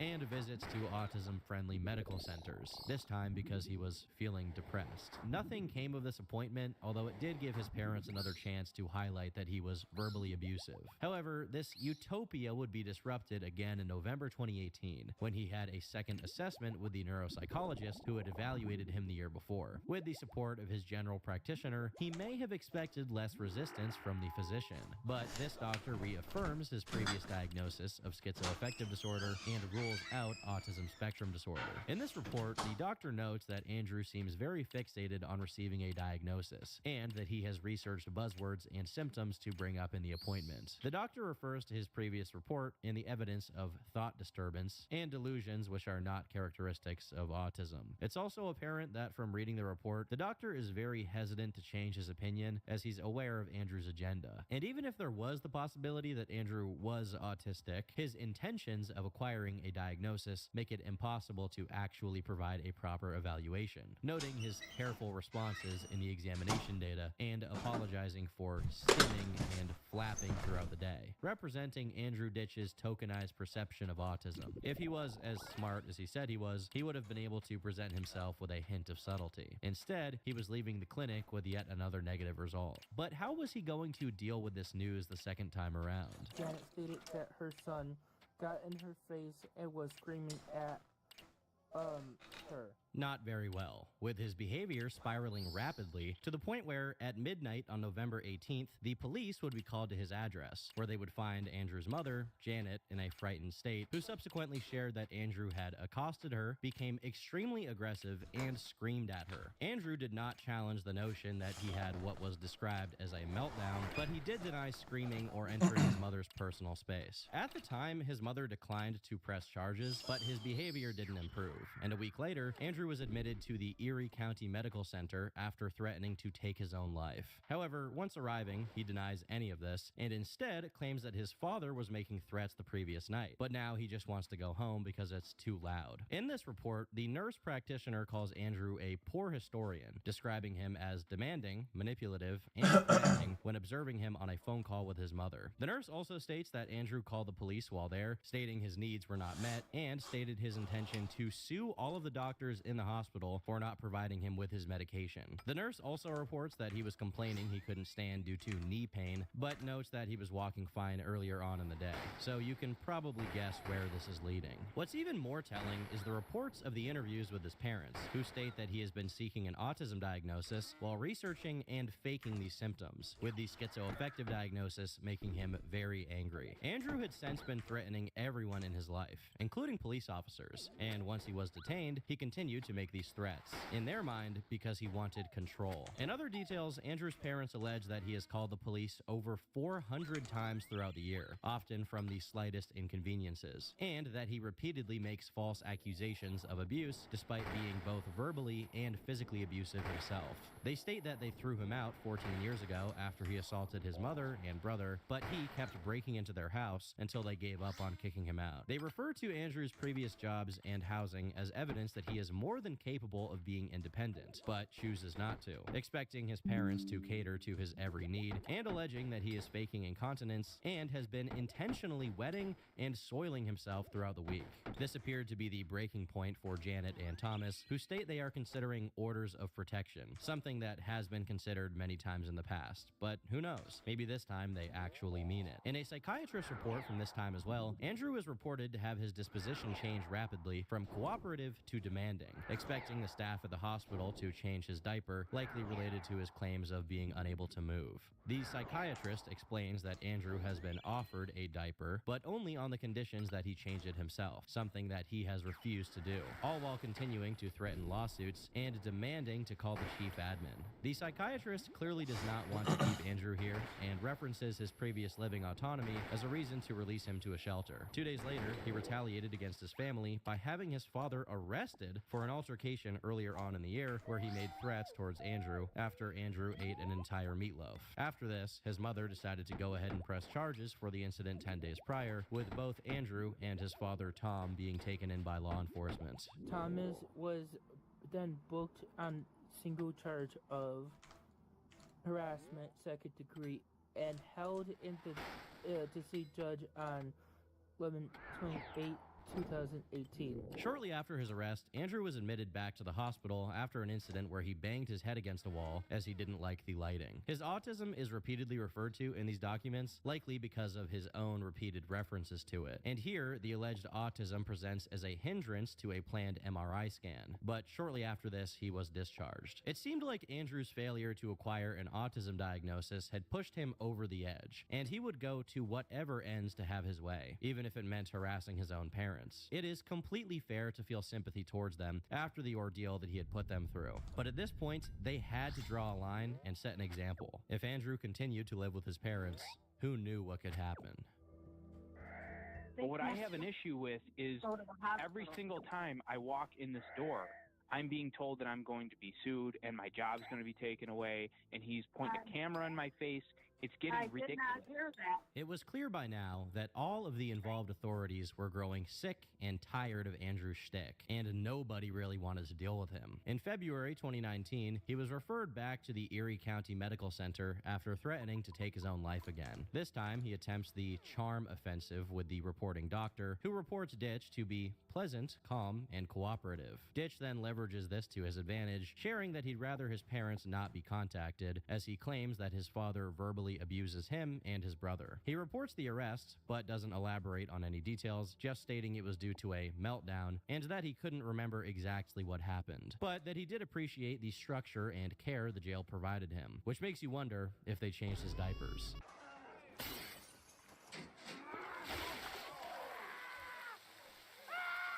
It's notable here that, again, he has told interviewing doctors that he has autism, which seems to be a repeating theme when he expects extra care. Following further interview and consultation of patient files, they discover that Ditch does not have a positive diagnosis for autism from a neuropsychologist, and that he disagrees with this. He expresses the desire to live in a group home where he can have his needs taken care of on a 24/7 basis, and you can guess what that would entail. Instead of consulting his parents this time around, they speak to someone by the name of Diane, who is his father's sister. Diane is disabled and had been an advocate for Andrew in the past. It's unclear how much she was involved in her nephew's life, but she had vouched for him in past exchanges with law enforcement. Every autistic person is different.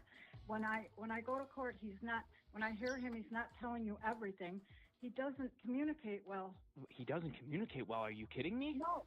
Are you kidding? He's one of the best communicating autistic people I've ever met. In this document, she corroborated Andrew's claims that he had been physically and verbally abused by his family. She also claims she has heard and seen the recordings of evidence that support this, and has even bared witness to these incidents. She reports that he is receiving support to find new housing, but it's not moving very quickly, and that she feels bad she can't do more. With Andrew clearly winning over these practitioners, and Diane's testimony speaking to repeated verbal and physical abuse, the individual writing up this account states that he strongly believes Ditch has autism based on his observations. In spite of this more sympathetic view towards Andrew, a conversation with the lawyer advises the physician that the situation is sensitive, and the general practitioner advises against any expeditious family reunion. He was released to emergency housing in the local area after his family refused to house him. A few days after this, he was given another mental health assessment, which doesn't reveal too much that we don't know already. Some seem more skeptical towards him, while others express some form of sympathy, but a psychiatrist's note is probably the most interesting piece of information here. In this summation, the psychiatrist writes that his family have infantilized him, despite the fact that he seems capable of some form of independence. This contrast is highlighted especially with Ditch's claims of incontinence, which seem incompatible with his ability to otherwise perform everyday tasks. It seems that anyone who had known him for a prolonged period of time were familiar with his ability to be independent and self-sufficient, so they were confused by this pattern of regression that he appeared to be demonstrating. A few days later, Andrew found himself in prison again, this time for the charge of second-degree coercion. The report also notes that diagnoses submitted are contradictory, likely referring to the persistent discourse over his autism diagnosis. Over the next month, caseworkers continued their attempts to find him supported housing. However, when the caseworkers needed to acquire what they say is a stability statement, the psychiatrist at the Erie County Holding Center, which is where Andrew was incarcerated at the time, would not sign off on such a statement because they didn't believe that he had an SPMI, or a severe and persistent mental illness. The agency at this point disengages with their search and hands the responsibility over to the holding center, who released Andrew to other accommodations. At this time, Andrew decides to share his grievances on his meteorology account on Facebook. It's his only Facebook account that's remained active over the past few years, but anybody who did see this post would probably be wondering why the account was breaking character. In this statement, Andrew reasserts that he has autism autism and sensory problems, and that he is now in a homeless hotel. You'd think that this is some kind of cry for help, but actually in this post, Ditch says that he's doing better, because the Erie County Holding Center is helping him out with his meltdown coping skills. So what is the point of this post? Well, it's for Andrew to yap about all of his autistic traits again, and to mention that he had another headbanging meltdown on April 8th. Which doesn't make it sound like he's doing too well. I wonder how thankful he would be if he realized that the holding center's skepticism towards his conditions was preventing him from entering supported housing. Immediately after this, he would also put out a tornado warning for all of his Texan followers. Thank you, Andrew. That is absolutely cursed! However, it seemed that this improvement didn't last after he was readmitted following another mental health break. What are you gonna do? Lock me in the loony bin? I'm already here! Here, he was addressed by another doctor who had previously advocated for an autism diagnosis for him, and did so again. However, following a neuropsychological consultation, this diagnosis once again had doubt cast upon it. This time, when contacting his Aunt Diane, she declined to vouch for his character, instead calling him a pathological liar, and when she was attempting to answer questions related to his behavior, she said she could not because she simply did not know him well enough. The evaluating doctor agreed with other reports that Ditch appeared to be exaggerating his conditions, and that Andrew's confidence in the symptoms actually prevents a clear diagnosis. And although he can't rule anything out, he also can't confirm it either. Andrew, as always, did not take this well. And a few days later, reports indicate he was again under arrest, this time for destruction of his parents' property, implying that he may have attempted to confront them. We have to stop this repetitive calling everybody when you don't get what you need. We need what you think you need. You are able to live independently. Oh, I am. Okay. Okay, so I'm allowed to shop on my own with Yes. no problems. Okay. So listen, Okay. let me finish. Okay. You're sitting here with a laptop and what is this? A Just let tablet. me finish. A tablet and a cell phone. I would be willing to bet that if you pull up the search history on your phone, there's all kinds of things. You're able to maneuver Uber. I can't even maneuver Uber. You're able to maneuver Uber. Following this stint in jail, he was once again released for further examination, where an interview with his care coordinator reveals his parents have taken out an order of protection against him, in this case preventing Andrew from taking part in offensive conduct. She also seems unconvinced by Ditch's behavior, stating that despite being tech-savvy, he claims to be unable to set an alarm to remind himself to take medication, and uses, quote, excuses such as, I won't hear the alarm. He was discharged to a motel, but wouldn't pay them. Fuck you, pay me. And he had been banned from the local homeless shelter for defecating on the floor. You want some shit? Bombs away, boys, bitch! The care coordinator finishes on the note that he alienates anyone who tries to help him. It seems the more time people spend around Andrew, the more they despise him, which is not a good sign. You've already been tested for autism. I have? Yes. Oh, I have. And you do not have autism, Andrew. Okay. That is what the results came back as. You do not have autism. Whatever it is, then why do I have sensory problems? Why? I don't know why you have sensory problems. No, you do know. No, I don't, because I'm not a medical professional. Regardless of what the issues you have, it does not say that those issues are preventing you from living on your own. By now, everyone from psychiatrists to caseworkers had tried to help Andrew back on his feet. He was extremely desperate to find himself in a group home, but he was unable to receive endorsement from the authority figures which would enable him to do so. It was pretty clear from the evidence and interviews that Andrew was able to live independently. He was just actively choosing not to, and that a group home would just indulge that nature rather than actually helping him manage it. Professionals did not feel comfortable supporting him, but when faced with the ultimatum, instead of deciding to live on his own, Andrew concluded that the only solution was to regress further, because surely that would make people believe him. Guys, this is my room. With his housing situation in jeopardy, Andrew had very little option but to make his case online again, this time uploading a video to his personal channel, Andrew Ditch. He posted it from his motel and made sure to emphasize his supposed autistic traits, but this time with a slightly different delivery. Everything everywhere. I just don't know. I don't know how to do. I'm struggle. I'm struggle, guys. I'm struggle. I just looking for idea help. Andy looking for idea help.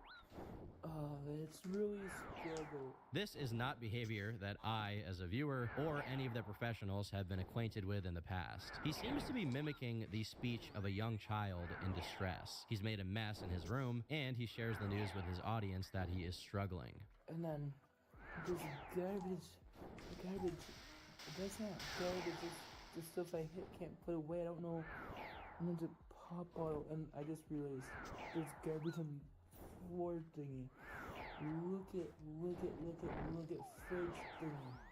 I mean, Andy struggle. Andy struggle, he says, pointing towards a loaded fridge. He thinks that being unable to string together basic sentences, speaking about himself in the third person, and using a childlike cadence is his struggle.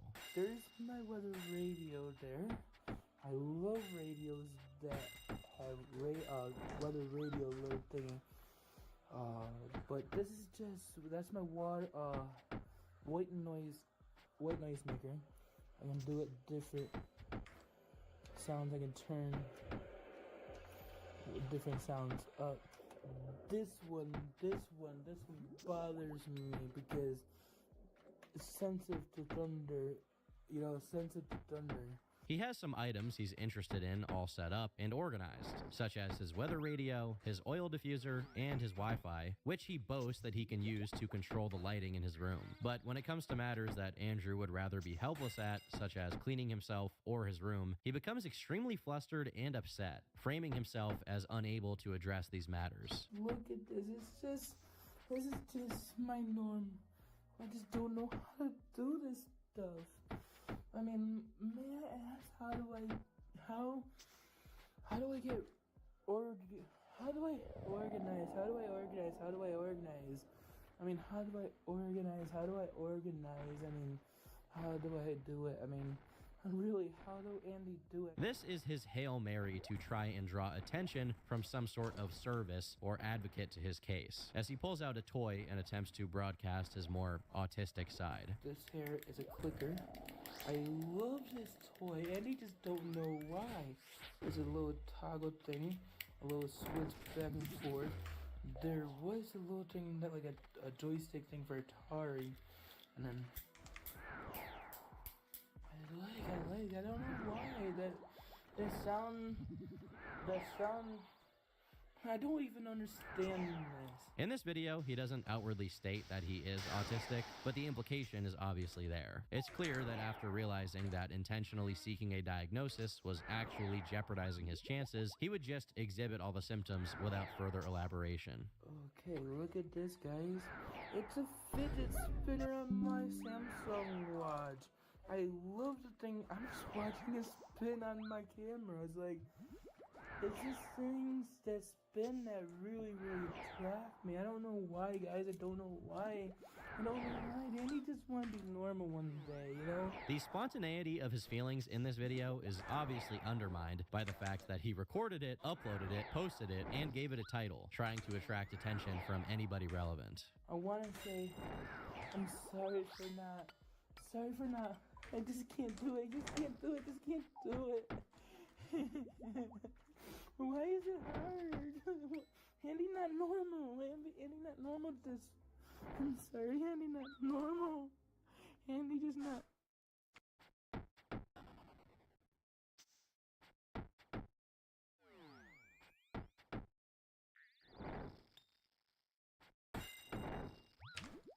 Normal. Andy not normal. I just want. I realized I just muted my mic to make the joke that I made. I never remuted, so I just made that joke by myself. I want help. I just can't. Uploaded it, posted it, and gave it a title, trying to attract attention from anybody relevant. I want to say, I'm sorry for not. I just can't do it. Why is it hard? 8-year-old me reading gay smut for the first time. No, not like this. I'm a Christian. Why is it hard? Andy not normal. Andy not normal. want this. I'm sorry, Andy, not normal. Andy just not normal. Andy not normal. I want help. I don't know. I'm struggle. You know, Andy's struggling. Language not hard. Even from a performative angle, this is really unconvincing, and it's just insulting to people who are autistic. Yes, autistic people are more likely to be overwhelmed by tasks that others find simple, but they don't turn into a crude caricature of a child and suddenly start exhibiting behaviors that have never been witnessed before in their lifetime. This is not the behavior of someone being overwhelmed by a daily task. This is the behavior of someone who is upset that nobody believes them anymore. Most children would take better care of themselves than this. Nevertheless, whether related to the video or not, he kept persisting, and in June, his case was heard once more. After being contacted by New York's Office for People with Developmental Disabilities, his accommodation case was reopened at the request of the Department of Social Services. A few days after the case was reopened, a note appeared on his documents stating that he was bipolar and that he was currently at a hotel. The case was picked up by an individual who had been calling around to see what could be done for Mr. Ditch, and Andrew posted on his meteorology account that he couldn't wait for a group home to help him with his life skills. He states that he hates the fact that he struggles with sensory overload and meltdowns, and that he can't wait to be an asset and a productive member of society. It seems that his attitude had adjusted significantly since the last time people had attempted to find housing for him. Andrew's two sources of support on this matter was someone by the name of Erica, an advocate who we'll talk about more later, and someone by the name of Merrick, a long-standing support worker for Andrew. Erica seems sympathetic towards Andrew's needs and explains them to the caseworker. Merrick, on the other hand, is more skeptical towards Andrew, sharing that he has a habit of sabotaging attempts to find him group homes, regardless of how they cater to his needs. Interestingly, Erica is under the impression that Merrick is no longer working with Andrew, something that is false, pointing to the idea that someone didn't want this caseworker talking with Merrick and hearing his skepticism. In spite of this, they pressed on, trying to find some sort of suitable housing that would cater to Andrew's very specific needs. Andrew continues to insist that he has the potential to function normally, even sharing a recipe on his Facebook called Coolio's Chicken Marinade Dinner, which I think is just a ripoff of one of Coolio's old cooking recipes. Lotta diced garlic. Am I allowed to pimp your house too or no? I'm sorry. All right. Although this post appeared to show Andrew was cognizant and functional, a few days later, he was described as completely the opposite. When the caseworker reached out to him to talk about scheduling an appointment, Andrew very conveniently regressed again, despite remembering to name drop the Office for People with Developmental Disabilities. The account notes that Andrew became increasingly loud over the phone and interrupted the caseworker, rejecting any forms of help and again asserting that he was autistic, at which point the organization requested to disengage.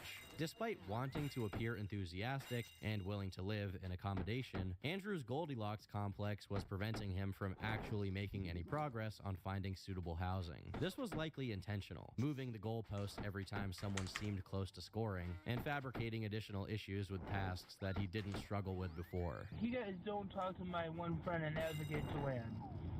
She can tell you guys do not talk to my one friend and advocate, Joanne, that can tell you that me don't want autism.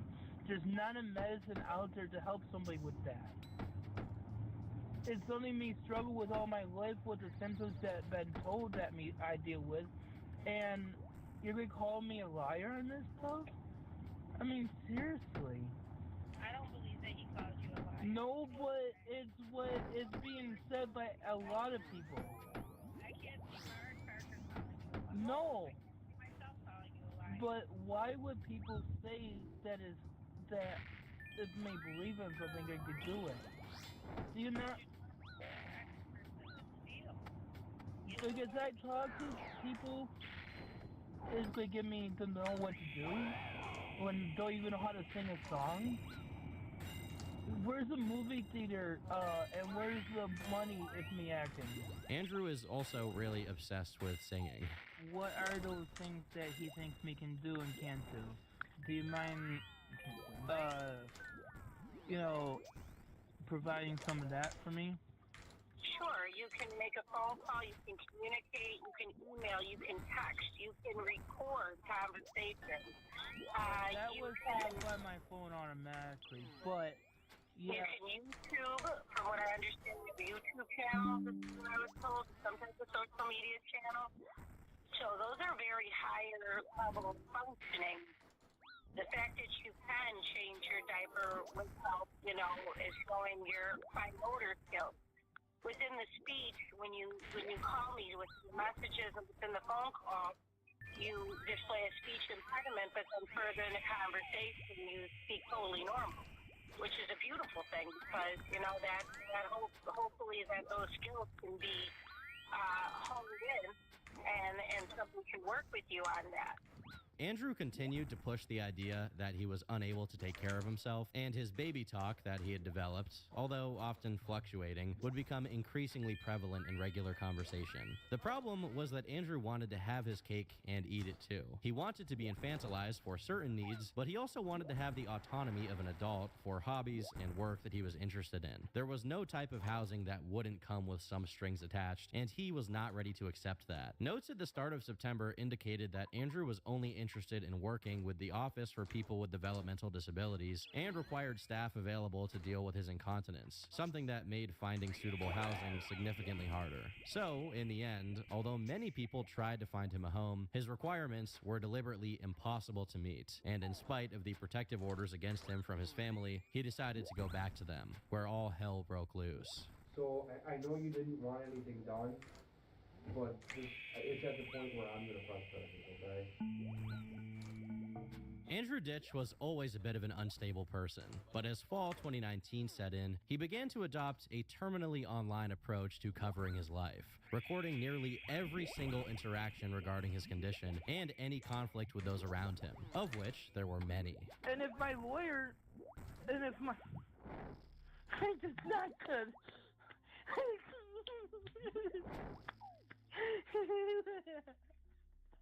I hate words. This account has since been deleted, along with many of the videos posted there, but the remains of the channel and the recordings tell a very interesting story. This is a police report, and this was dated in 10/11/2019. What my dad hit me, and he ended up getting. I don't know why I typed that. I can talk. I keep thinking I have my mic muted, and then I look at my mic picking sound up. I could have answered you ages ago. I read that so long ago. Regularly provoke his father, wait for him to say something. Also, since Blaze is not back on for up, there he is. Andrew would also contact local. I was gonna say I'm about to go take the fucking shadow to TOA instead. I do not. I'm so glad I did not. Literally hearing all of the clicking. Hey, look. He would up the stakes a little. First, by I gotta go in the bank and get you your boots, Blaze. Claiming that this is not everything. assaulted him in his truck. And secondly, by poisoning his entire family. I gotta get your boots. And I'm wearing your hat. Trade me again. USP powder for oral solution. Huh. Wonderful. There we go. It seems that Andrew's interest in fecal matter went a bit further than just being strictly personal. That's On October actually 18th, everything, He I would add a believe. secret ingredient to the family coffee machine, Epsom salts. A significant component of Epsom salts is magnesium sulfate, which, when ingested, has the effect of being a laxative, something that Andrew obviously knew. In fact, he was pretty proud of this, and looking forward to all of the chaos that would be unleashed. It was clear that his family did not see the funny side, and after some investigation, 10 days later, his brother and father were called down to the station, who felt that it was imperative that something be done before the situation deteriorated. Excuse me. Alright, I'm gonna do a quick skilling run before I scout the next raid, Bliss. I'm concerned that things are gonna blow, and something bad's gonna happen. So what I would like is to get your guys' statements. I don't want to see you get arrested, okay? And I know that he baits you, and then he starts recording once you get mad. Oh, welcome. Your home is not the right environment for him. It's not Welcome to the Discord. I mean, if you get arrested, who's taking care of Janet? Nobody. Let's be honest. Can I do the skill? Take care of it. What's Andy gonna do to her? In this interview, Andrew's father Can you shares what now? concerns. I can scout. Yippee. Oh, we're doing some scalers? If you want to. Yeah, I'm down. I'm down for whatever, bro. As long as we're out here slapping around some cock. You know what I'm saying? Cocks, I mean. Slapping around on 'em. in the chambers of Syracuse. Probably happened more than once before, and that he only recently put the pieces of the puzzle together. Detective Wart also shares information that when Andrew was being interviewed about the incident, he was actually amused by it all, and admitted to doing it multiple times before. He was the actual one that looked into it after I talked to the officer last week about it. Me and Joe came in, because we kept on wondering why we're sick, and Joe was losing a lot of work and all this stuff. Yeah. And then all of a sudden I says, it kind of dawned on me. I says, Joe got when he had the colonoscopy. Alright, let's do our history. But then when he made the comment and then told, I don't know what's her name, Joanne, that he put it in our stew. Yeah, you And put it that in we your ate, stew? and then we got close to a bathroom because I was going to explode and all this other stuff. I'm not trying to get you against your son, but when he was in here the other night, I watched the body camera footage from talking to Lieutenant and Officer Cruz. You find it? Yeah. Yeah, I found it. And he thinks it's funny. Hey, oh yeah, he was laughing about it. I asked him about it. Really? Well, what And he happened? says he's done it to you before in the past. Oh yeah, he did it one other time. We used to do it on, I used to do it on one park. Man, what a piece of shit. Everyone in the room is on the same page at this point. They feel Andrew doesn't want to actually improve his situation. So the detective comes up with a proposition that they will arrest Andrew and charge him, but not for the purpose of putting him in a full-blown prison. Instead, for the purpose of using that arrest and potential conviction to mandate transfer to some sort of facility that would provide him with the structure and discipline that he so desperately needs. My plan is to, and it's ours, to arrest him. Excuse me. Okay. What time are you at? I'm currently at 1 hour and 2 minutes and 16 seconds. Mental health court. Okay? And then he's mandated to do things, or he sits in the cage. Fonzie's long-ass fucking YouTube videos. Oh yeah. It's clear that although there are some reservations How do you within the find these family damn who are concerned that this would Man, be I fucking love documentaries, man. Like, if somebody can just yap my ear off about something I don't know, but is like slightly adjacent to something I'm interested or passionate about, I am all over that shit. I love learning. I love just getting yapped to about interesting shit. It's just good. Free information. Of what happened earlier in the year, where Andrew's time away often led to them being called by various services and facilities who couldn't handle his erratic behavior. I mean, how was that time when he was in... Oh, another one. How was that time for you guys? It was hectic for us. Damn, that shit's almost 2 mil. When he was gone, because the Amherst police kept on calling me. 24/7, they were calling. Money. Literally. Yeah, he was calling when I was walking the dogs in North Tonawanda on the thing, and then I had to come back. Well, besides the calls, how was it? When Andy wasn't there and he didn't bother us, it was fine. But it wasn't Andy was God damn calling it. directly. They were calling my wife, the Amherst police. And my What's up? wife said, I left the radio on accident. Yes, and all them, they all. Well, that'd be like that sometimes. Andy is lost. He doesn't know where he's at. He hasn't been fed for days. He doesn't have any food.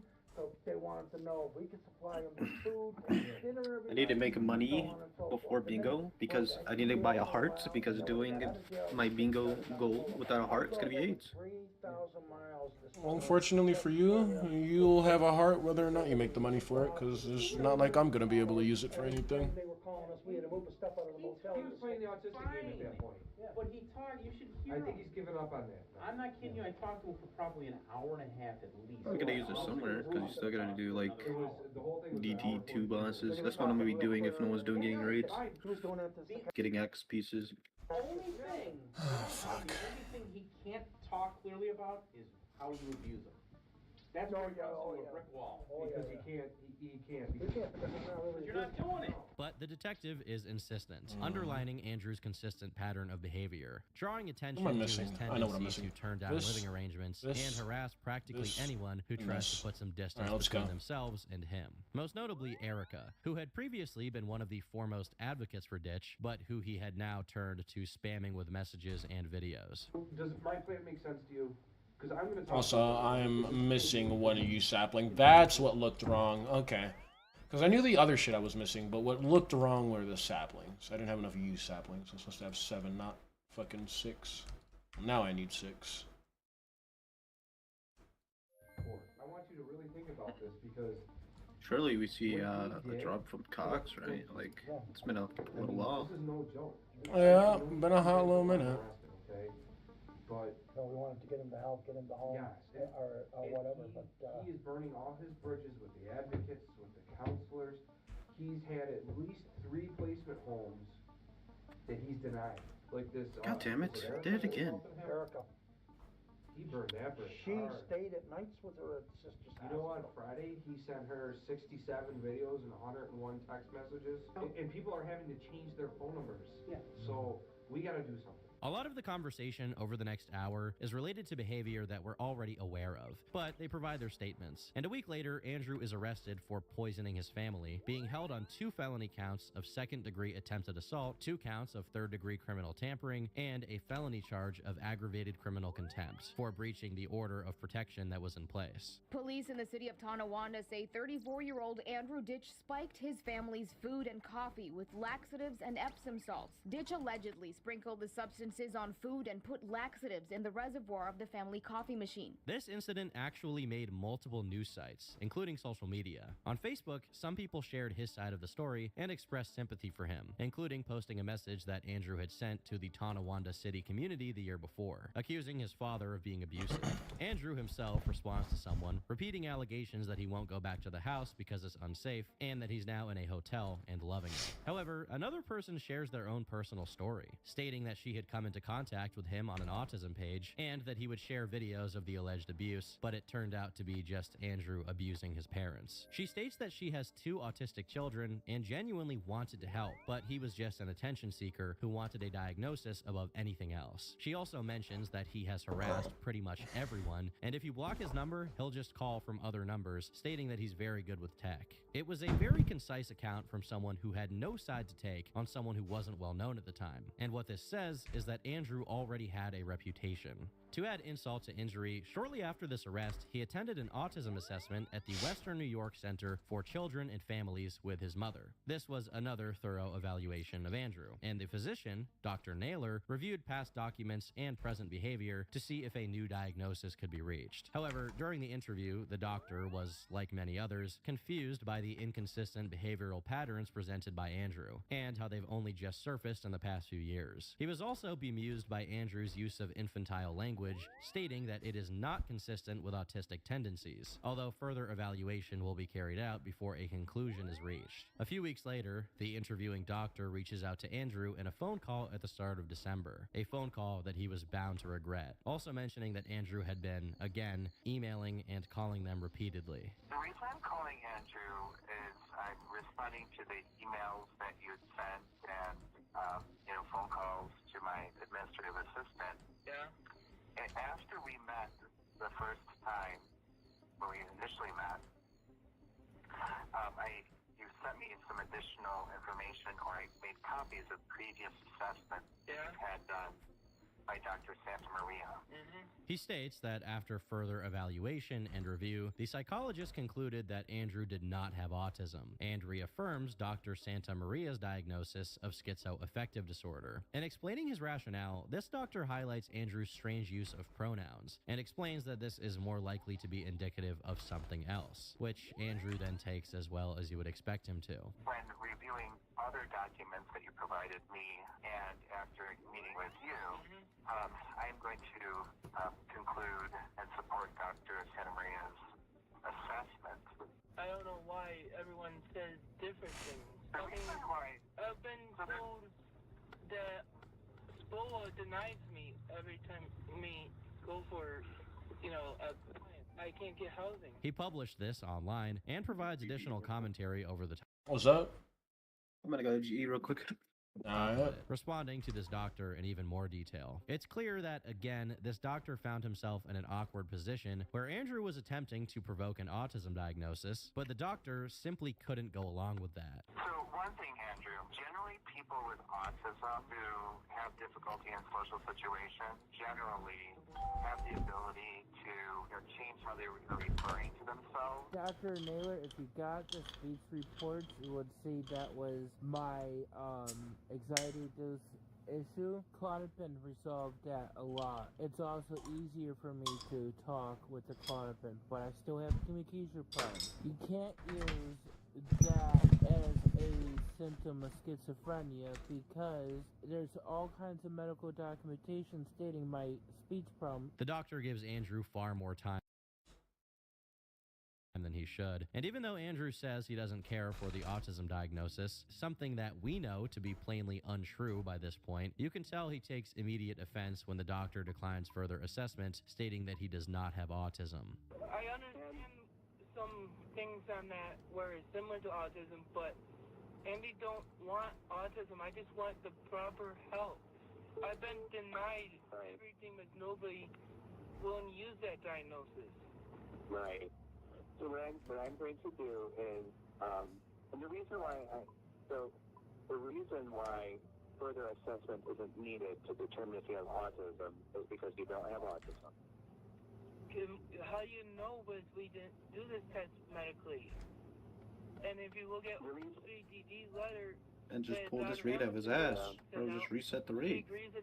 What the hell? The remainder of the call Dang, is a pretty first. painful back and What? forth, Did you with reset Andrew the regularly rate while it's talking gone? over the physician as he tries to explain You his must damn like rationale, it. It only wasn't to your confirming that fancy, he I was guess. right to deny I gotta the do the autism good old diagnosis. In oval his start upload, for Andrew would Matt. again try to Come on, make my his bishop. point from a psychological perspective, I just figured which since he you're leaving, I may as well obviously find a feels better makes one. his point. But really, it only proves how Yeah, rehearsed his I was like, knowledge hey, on this what the hell? condition is. I think that the best thing to do would be to work with your therapist to Horizon and continue. Ordered this test. Do you not understand? But dude, this was last year. They tried doing spool even from the holding center, and they can't give me help. People, once you are given a diagnosis on your medical record, doctors tend to always lean towards that diagnosis, even if you don't display the symptoms of that. I have problems with my social and emotional sharing of back and forth. I have problems with back and forth conversations. They're always one-sided. They're always about me and my interests,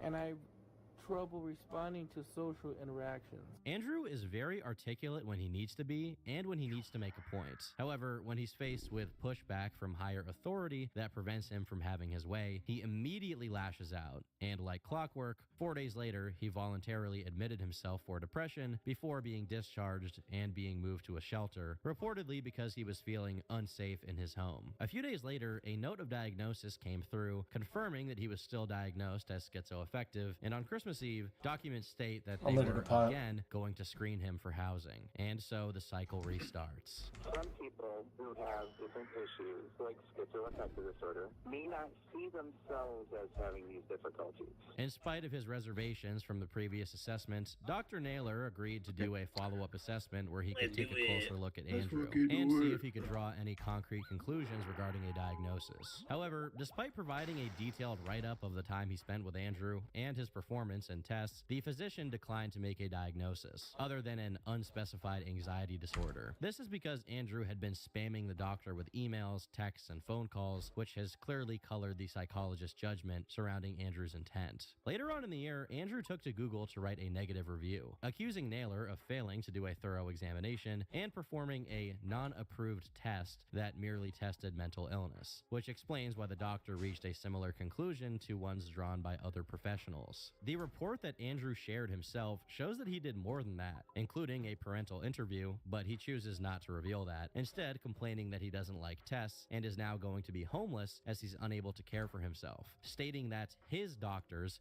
feel it is an autistic thing. If he somehow has multiple doctors who feel that he is autistic, why does he keep going for evaluations at other places who conclude otherwise? Either he enjoys being a perpetual victim of the system, or he's lying about having multiple doctors on his side. But it's probably both. It's interesting to compare this with another review he published around the end of the previous year, at a time when he was doing everything in his power to acquire a diagnosis, where in a deleted review on a motel, he again complains about his needs not being met, but this time speaks in a juvenile way, saying that he couldn't clean himself after poop diaper. Reading these reviews side by side is like reading reviews from two different people. But that's the Not kind to of person us. that Andrew is. He will switch his personality to elicit whatever outcome is most favorable for him. It might work on some people, but psychologists deal with this kind of behavior on a regular basis, and many of them can tell when someone is trying to compromise their judgment. If Andrew could just represent his own feelings accurately, he would probably be closer to finding out the truth about the sort of mental conditions he may possess. But he didn't really want the truth. He just wanted excuses for his behavior. And as people refused to validate that, he would only up the ante. Yeah, until we get that police report on my dad at the town at least. We got that one. At least the town is willing to work with me. Andrew was deeply unhappy with Dr. Naylor's diagnosis, probably more unhappy than he had been the first time around, and he continued to protest it, divulging details that don't make his case any more believable. Hey, Dad, Dr. Naylor said I had no autism even though I scored the same score. Why? Because I preside, because why? Because they misdiagnosed me, right? Remember? So Johan Lumakusa has me put Jamie Kraft in the group text with him. And texting a doctor with somebody who has schizophrenia in the group chat. Well, guess what? I asked Dr. Naylor, do I talk like that? That's a crazy man. I don't go talking like that, do I? That's why. Andrew's logic is impeccable. He wants to stretch the definition of autism to its most extreme lengths so that it can include him, but thinks that he can disprove a diagnosis of schizoaffective disorder by weaponizing another person's diagnosis to try and distinguish himself from it. Andrew, have you considered that maybe he's the one with a misdiagnosis? No, of course you haven't, because you can't consider the fact that maybe you are delusional, which is often the point of delusions. Dad, my doctors say I need that help. They're all discharging you. You don't see the light. Why?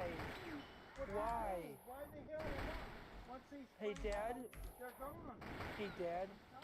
Hey, Dad. Hey, Dad. You said to me when I was talking to my caseworker Jennifer that your opinions. That's your opinion, right? And so is Henry's opinion, but you don't like anybody. Okay. You only like Andy's opinion. Andrew's behavior continued to spiral in reports following his eviction from a shelter after threatening behavior. He ran into traffic and was apprehended and admitted, although he would later say that this was staged as a cry for help. It seems that sincerely asking for help is out of Andrew's wheelhouse. And Andy used very inappropriate language towards our staff that should be construed as threatening. And if it was anyone else, we would have discharged him on the spot, but we are not trying to displace Andy any more than he's already been.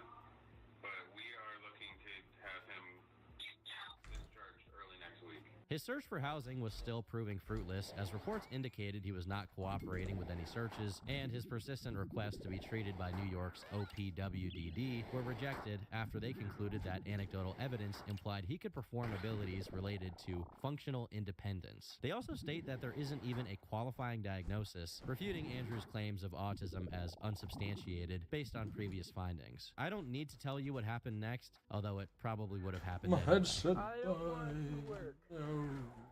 I don't want to work. I don't want to work. There we go. Do you realize how bad that makes you sound? What, did you want to try? Yeah. Do you realize how bad it makes me feel when you constantly put me down? No, we're not putting you down. Let me sucky. Let me sucky of the overload. Wait, what about the overload? More acting out, more Let me- aggression, let me get a shit. broadcasting it There you go. online. However, No the problema. extent Ditch took this behavior to only intensified, which seems insane when you consider that it was already extreme. But if you thought this story couldn't become any more unbelievable, then you probably don't know how these corners of the internet work, especially when Andrew finally started receiving what he wanted so desperately: attention. I don't want to act anyway. Just teach me how to act like schizophrenic. Please. Mom, you know why I carry my teddy bear, Mom? I gotta tell a lie, sorry. It's because he talks to me, he tries to comfort me, and then he yells at me like Dad does. What? I can't lie, can I? The objective of the YouTube channels that he was posting onto at this point seemed to be to cast light on the mistreatment join that the he was P-Hub? receiving at the hands of his Yeah, I'm in family, Mega T. law enforcement, and anyone else who stood in his way. He would feign capability to perform even the most basic of tasks, but was easily able to use technology to spy on his family and record any conversations they were having, even those to law enforcement, often posting them online without their consent. I'll tell you, my blood pressure's up, and I'm supposed to have 2 surgeries next month. The doctor's upset, and she want to know why. I says, because Andy's back. Yeah, no. And if you see my house again, it's a cyclone. And I can't even vacuum clean or cement right down there. Last night, Andy wanted to eat dinner in the dark. You guys have to let him back in. Why? Because he has no place to go. Yeah, and Lieutenant... that's his fault. He seemed to be under the impression that this somehow demonstrated that he was the victim in this dynamic, often providing additional commentary which would serve to further reinforce his points. He believed that if he had control of the narrative, even if it commanded a small following, he would be able to use this to control those in his life, something that he craved so that he could make them cater to his every whim. So he would continue to document his supposed abuse to try and make his parents submit to his will, even if it was as simple as stopping them from playing musical instruments.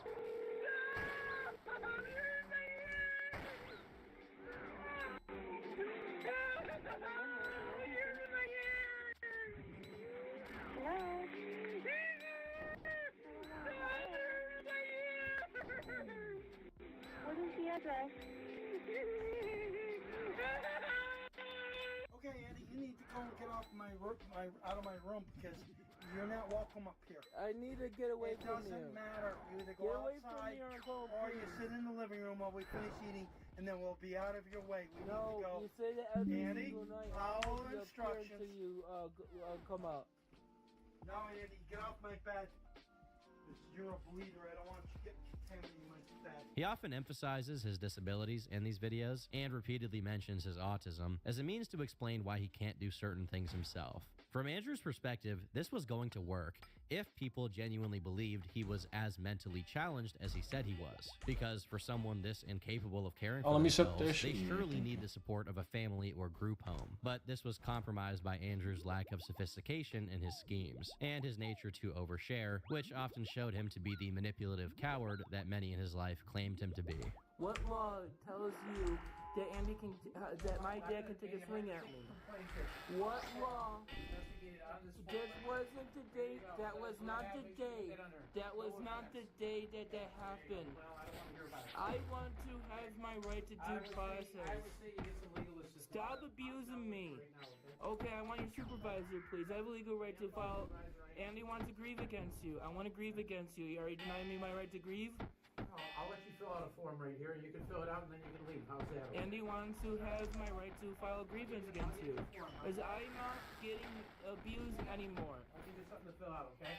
I want help and you guys are not helping me. On one hand, he would be contacting every authority figure available in an attempt to move forward his plans Tragic. for a group home. Whether this was calling crisis services and 911. My goodness, this guy, I'm saying. Instruments, implying that this Bruh, he is suitable for like, him, or if it was oh continuing to god, harass like it's any case unbearable to trying watch get him out of even. housing, telling them that he would not settle for anything less than a group home with his stated specifications, and sending them links to his YouTube channel on the 27th of February to provide evidence of his mental disability. Anyone who followed that link might be pretty disturbed, as 2 days later, he would upload a video announcing that he is pooping himself, where he did, indeed, poop himself. Gotta relax. I gotta try. Relax. Gotta try relax. Gotta try relax. Gotta try relax. Gotta try relax. Gotta try relax. Gotta try relax. I don't think I'm pooping myself, damn it. I'm pooping myself. I'm pooping myself. I didn't even know I was recording this. Oh god, so hard. Oh my god. Oh my god, like it's so cringe. He claims to not know he was even recording this, so I'm sure he didn't even know he was uploading or titling it either. I'm sure if he was confronted, he would say he was doing this to raise awareness, which I guess he was, just not the kind of awareness he was looking for. I called the police because when she came downstairs to try to eat, it was so strong. And she had heart problem and breathing problem. I had to put the oxygen out. I asked her to turn it off. He refuses to do that. This morning when we came back from papers, the same thing. Even Joe, you can ask him, he had to go upstairs. We couldn't stand it because we're trying to eat. and he can't eat when it smells so bad. I have no idea. You'd have to ask him. He's videotaping us too. I have a legal right to a lawyer. Okay. Well, Have a nice day. Your parents have a legal right to not breathe in fumes in their own house. So I'm asking you to shut the oil diffuser off. It's for my coping skills. And I don't have to answer to you unless it's a court order for it. Andy, can you please not? Alright, well, I'll call my lieutenant and see if this fits harassment charges, and if... I'm not doing it... Push it. Push it right now. Because your oil diffuser's on. I'm not doing it to cause any intent. To cause anybody harm. Bothering them. It doesn't matter. And you don't have... Since I walked in the store, you refuse to talk to me like an adult. Because I don't appreciate how you treat me. You're discriminating against my disability. That's fine. You can go to jail then, okay? That's fine. Arrest me. Throw me in jail. I can. Throw me in jail for something, Andy. If I can. Arrest me for something for I'm trying to do something to calm me down. Do you want to be quiet? Because you know what? I asked you man to man if you would just turn it down and you refused. So this is what happens. In mid-March, Andrew was arrested once again by police officers after refusing to turn his oil diffuser off, which his parents had asked him to do, as his mother and his pets don't always respond well to the fumes from the device. Following this, he was evicted from the house, and a temporary order of protection was taken out by his family against him. He took this as well as he always does, and landed himself in the hospital after suffering a head injury. I wonder how he did that. I'm the juggernaut, bitch! In this post, he actually says how much he likes jail and the hospital, and how Okay, he's that doing one so got well me. now. He also That fucking tickled me quite a bit. Hold on now. suffering a head injury. I wonder how he did that. I'm the juggernaut, bitch! In this post, he actually says how much he likes jail and the hospital, and how he's doing so well. Oh, that's pretty He also good. attempts to explain the dissonance in his behavior, saying that he's much smarter than his parents think, but that he just can't cope with the world due to his severe autism. He states that he didn't want to go back to his parents' house, so after he was released from the hospital, he was moved to a motel. Unsurprisingly, he didn't like this either, so he decided to launch a movement against the local authorities. And although he was never the best at spelling, something about this cardboard sign can't help but feel kind of intentional. So YouTube knows I'm putting this outside, and I'm going to be calling the Toronto police that autism people are abused by police. YouTube Andrew Ditch. Be sure to like and subscribe, everyone. I have a legal right, and your other officer can catch you up on that. I have a legal right to food and medicine and clothing that Andy don't have. I have a legal right to have a group home. You can't deprive me services that Andy's... I know you guys can't work on group home. Andrew. I know they're working on People Inc. today. Because Andy already talked to my psychiatrist earlier. But I'm not going to be deprived by basic needs by law enforcement when Andy don't even have the ability to cross the street safely, which is why Andy's on this side of the street instead of crossing the street. Now, there are movements for autistic people to receive better treatment when being dealt with by the police. But Andrew doesn't really care about that. He just wants to be the center of attention. It's funny how he doesn't feel overwhelmed by organizing a protest, but still can't seem to cook or clean for himself. This purposeful protest is ended quickly by the cops, but Andrew is not done. This time, he decides to enter the social justice sphere by launching TC, standing for Team Coolios, Abuse Prevention Community Advocacy Group, a group that is designed to prevent abuse towards adults and children with or without mental disabilities. So, just preventing abuse in general. I think there are already a lot of organizations dedicated to this, so this isn't the most original idea. Hi guys, I am Andrew Ditch. I am the creator of Team Coolios. That is team as in football team, Coolios as in COOLIOS, one of my many made up words. Abuse prevention at gmail.com. Go ahead and search this channel on YouTube. You should find it underneath my name, Andrew Ditch. I will provide multiple links and Facebook groups. Andrew, you did not come up with the word coolio. Not as an adjective, not as a noun. This word has been in usage for longer than you've been alive. His intentions also become pretty clear by the second half of the video. I ask that you provide me a resource and a team. I will create a Facebook group, community group. Yeah, This from happening his next parents week. definitely And needed I'm to going to be providing this put their all foot down on because this is. community-based support advocacy. It is where everybody advocates for one another. He wants to create a veneer of a community who advocate for each other so he can receive people's unconditional support with the expectation that he will do the same for them. He doesn't want professional advocates who might actually not feel comfortable enabling his behavior. He wants a whole crowd of people gathered around him telling him that he is valid, and he wants to use that as leverage. He also probably thought that if he actually set up an advocacy group, he'd just be able to work on his own case and force his way into a group home. As a Facebook post from around this time simply read, "Group home, yes." He also sent another email to mental health services threatening legal action if he didn't receive help, stating that he needs assistance and privacy due to his sensory problems and hygiene issues. He then shared another phone call with a psychiatrist where he ranted at her over his previous diagnoses, setting up bizarre straw men of reasons given to him in the past. I'm smart. I deserve help. And then to be put down like you're over 18, autism for babies, constantly degrading me like that.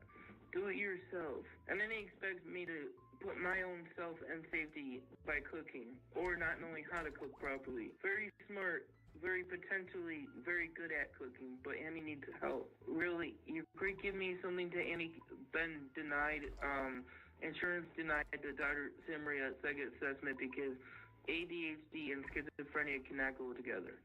And I don't have the symptoms on the as schizophrenia. Whatever. Pot on you. ADHD, autism is, and I don't understand those way that is written. But I know I don't see things, hear things, or things that are not there. Because So you've been diagnosed with some disability. What have you been diagnosed with? Have you been diagnosed with autism? What?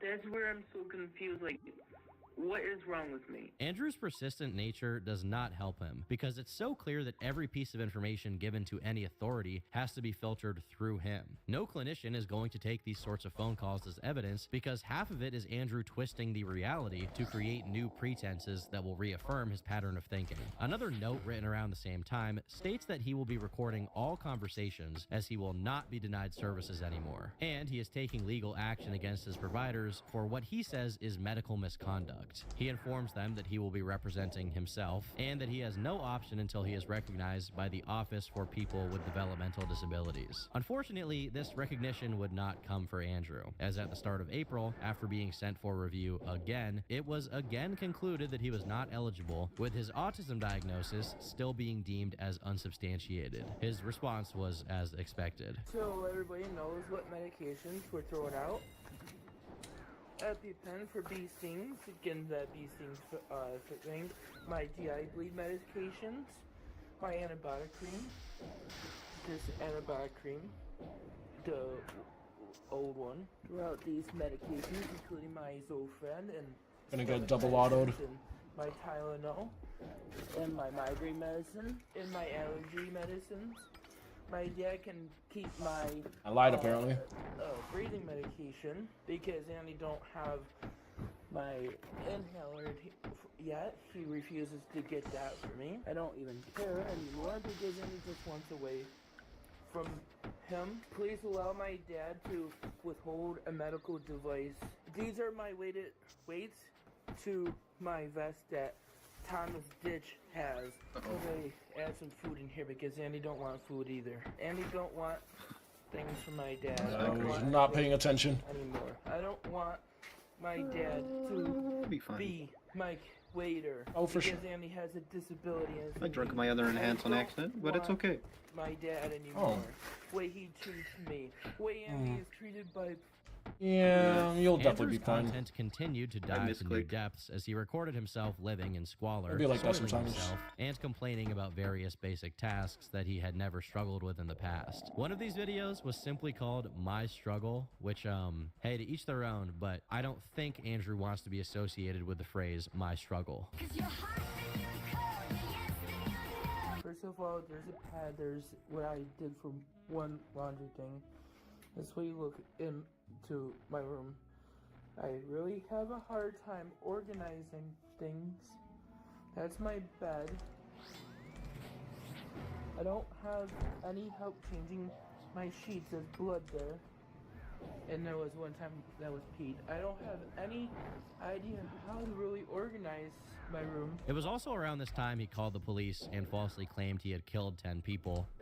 I mean, I guess I'm a pretty sick guy. With the intent to have himself locked up in prison, which he views as his favorite group home. Hi, I killed 10 people. What?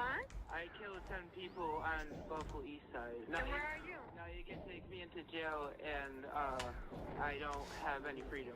I am going to admit guilt. You can arrest me and you already know my, it's on YouTube as well. I killed 10 people in Buffalo just to try to get a group home. And then you know I didn't do anything. Andy, when did you do that? I didn't have any means or any way there. But I'm admitting guilt because there's murders that are unsolved just so I can get that group home and permanent housing and my needs met.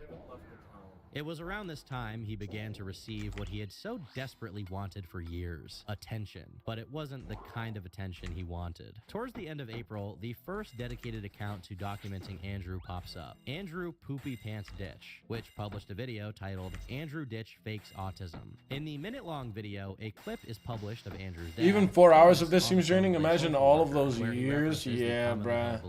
I mean, my God. Autism. This channel began to serve as a log for evidence that appeared to contradict Andrew's claims, including many videos that Andrew had uploaded himself, where he could communicate very well, showing that much of this behavior seemed to be a reactive development to a persistent failure to acquire a diagnosis. Andrew's fickleness in many of his schemes was coming back to bite him, and really for much smooth. of his behavior, there was no way to spin it. The documents, the phone calls, the uploads, they spoke for themselves. I don't have help in remembering to take my medications. I have my pads here that I had my dad help me with. I have food here I forget to eat because I don't have the ability to feel hunger. I just started eating because I felt like maybe my blood sugar was getting low because I couldn't.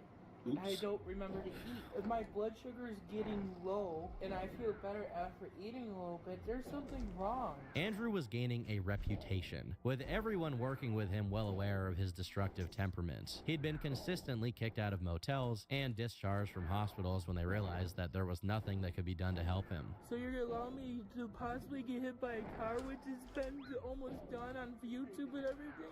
I can't take my medicine properly. My dad refuses to help me with anything. There's no shelter option. There's no 211. God, this guy's fucking exhausting, dude. By DSS. Let me leave, please. I have a legal right to go.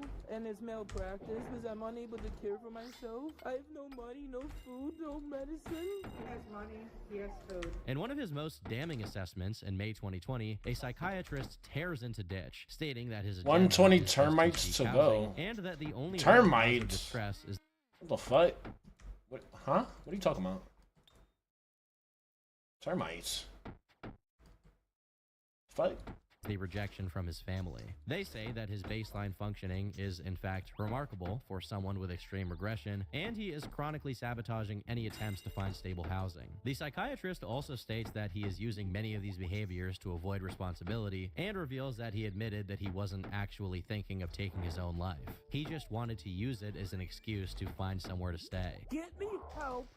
You guys have 6 months from today, or Annie's refusing everything. Get me a group home. I am not moving. This assessment results in a diagnosis of malingering, which is when someone pretends to be mentally ill to avoid responsibility, and it also included a secondary diagnosis of borderline intellectual functioning and antisocial personality disorder. Oh, yeah. It's not normal to hear a psychiatric report be so Thank God, personally dude. damning, but it was also the most factual representation of the situation. And with this recommendation, Andrew was then released to a shelter, then another shelter, which he was removed from after exposing himself. Let me actually remember why you got kicked out of the COVID shelter. Why they wouldn't let you back in there. Yeah, because of my sensory problem and my inability to take showers or hygiene. Yes.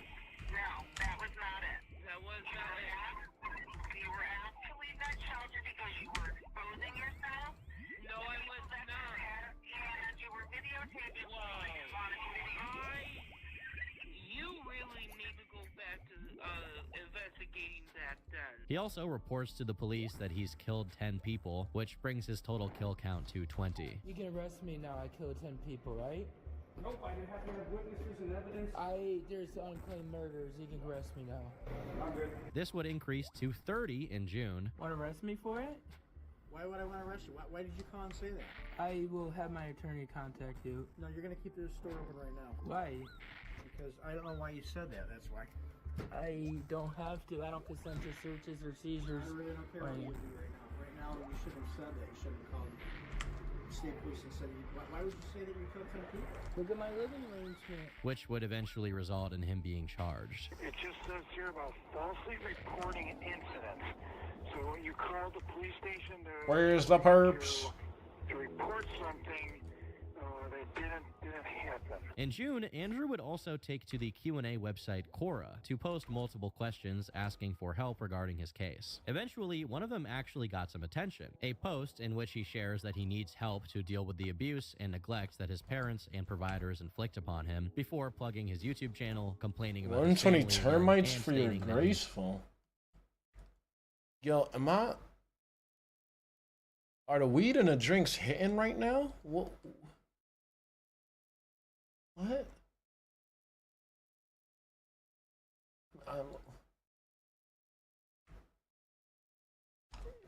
Nah, yeah, bro, I'm bugging right now. What do you mean by termites?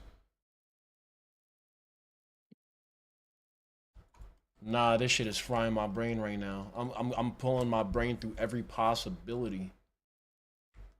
Rooftop courses, termites. That's the only places you could get graces, right? It's on rooftops, right? So rooftops and termites. What's the correlation?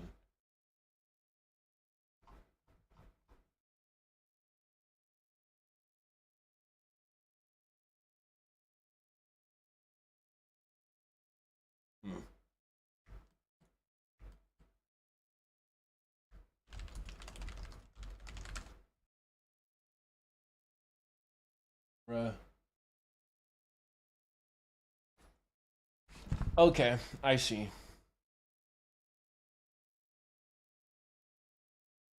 Okay. I never, hold on.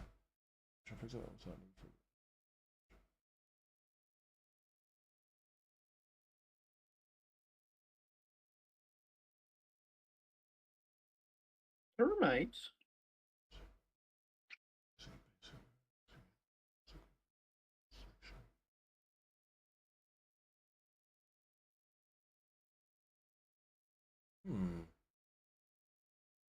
Now that's pretty cool.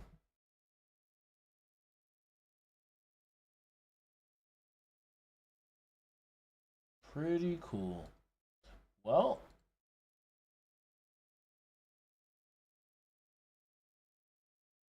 when did this come out? What the fuck is it? Ah, recently, like a year ago. Okay. Because I was like, I maxed pretty fucking recently. So why have I not heard of this thing for agility, this different way to get fucking graceful? Dude, when you said termites, I thought I was tweaking, bro. I was like, hold on now.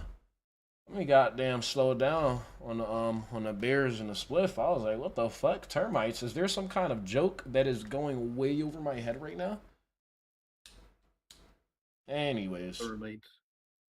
Bruh, I was dead ass scratching my brain for every possibility. I was like, rooftop, agility, termites, wood? Is she making a joke about the wood of the rooftop? No, that can't be it. And then I thought about what a mark of grace looks like on the icon. I was like, could it possibly look anything like a termite? And I'm looking at it, I'm like, no, I'm pretty sure it's just like the agility icon. It can't be that. And I'm like, oh yeah, who the fuck would even know what a termite even looks like? Like up close. Bro, I was scratching my head through every possibility, bro. I felt so crazy just now. I felt so fucking crazy just now, bro. Anyways. Funny. Bruh, I was like, oh my god. Something on RuneScape I absolutely know nothing about. This doesn't feel okay. Alright, I'll be right back. I'm gonna go take a piss while I continue the video.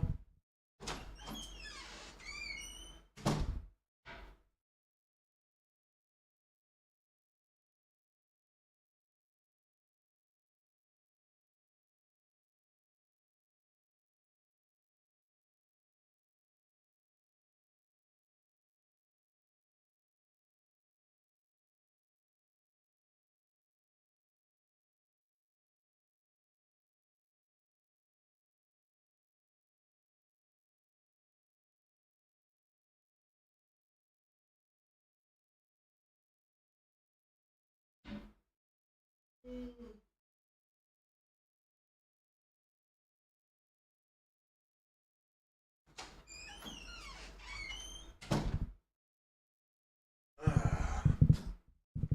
right.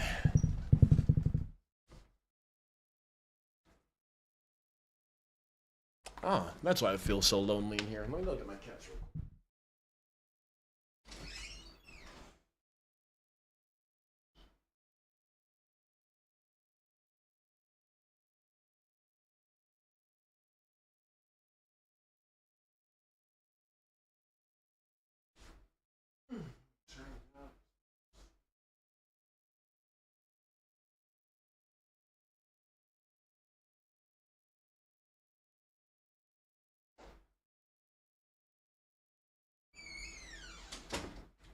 Wow.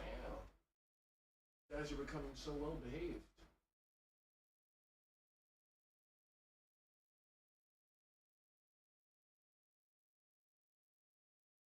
Very proud of you both.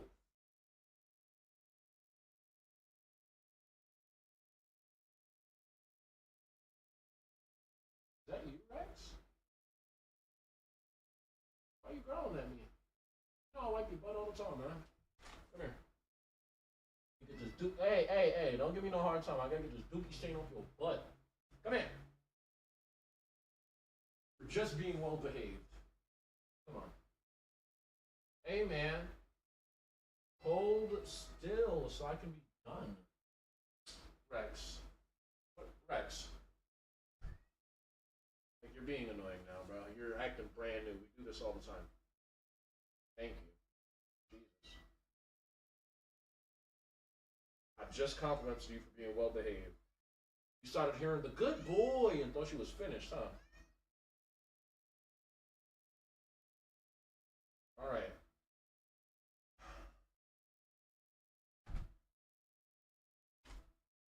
You're all done. Now it's for your sister. Damn, girl. I don't care if you poopy butted or not. You get wiped down. Now y'all at least peed out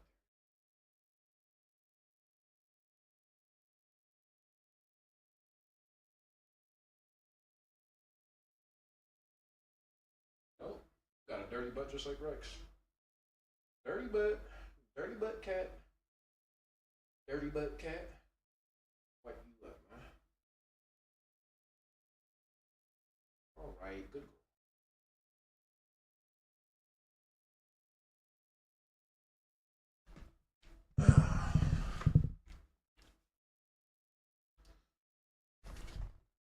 My cats are so well behaved now that when I take them into the room, and then like when I carry them into the room and put them down, and I really quickly leave again and go get something before I can wipe them down, now they patiently sit at the door until I've wiped them down.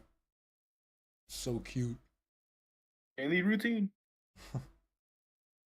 They know they're not. They know that I get upset if they start walking around the room immediately without getting wiped up. Rex, I understand you want to spend time with me, but you are a little big to be sitting directly in front of my monitor. Like, you can lay on it, man. You can lay down in front of it. But this... No, I'm not pushing you off. I'm just telling you to lay down if you're going to be all the way over here. Thank you.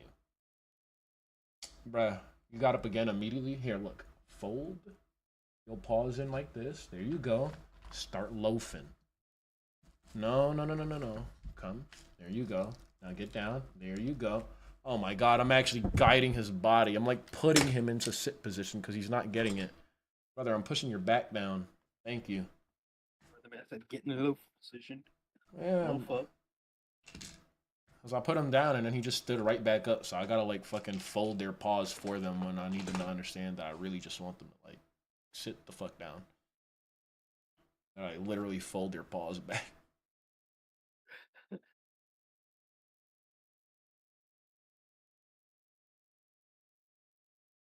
Don't start putting your nose on my goddamn shit, boy. Alright, I'm done letting you distract me. It's time to continue raiding with the boys. Would be done letting you distract me if you weren't all up in my way. Just move you here, this here, and this here. Now I can accommodate you on my desk, Rex. Enjoy.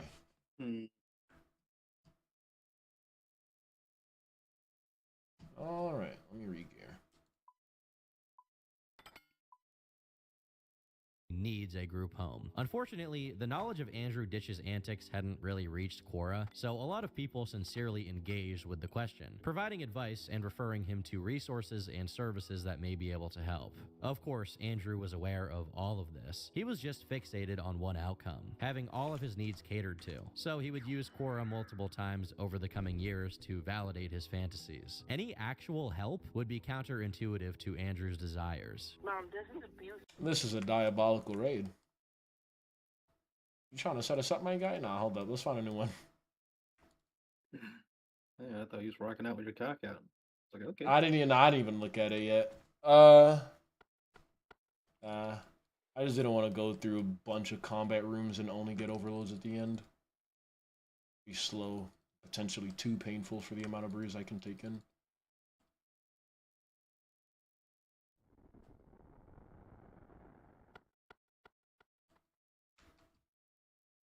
Medical provider. I actually just skipped a good one.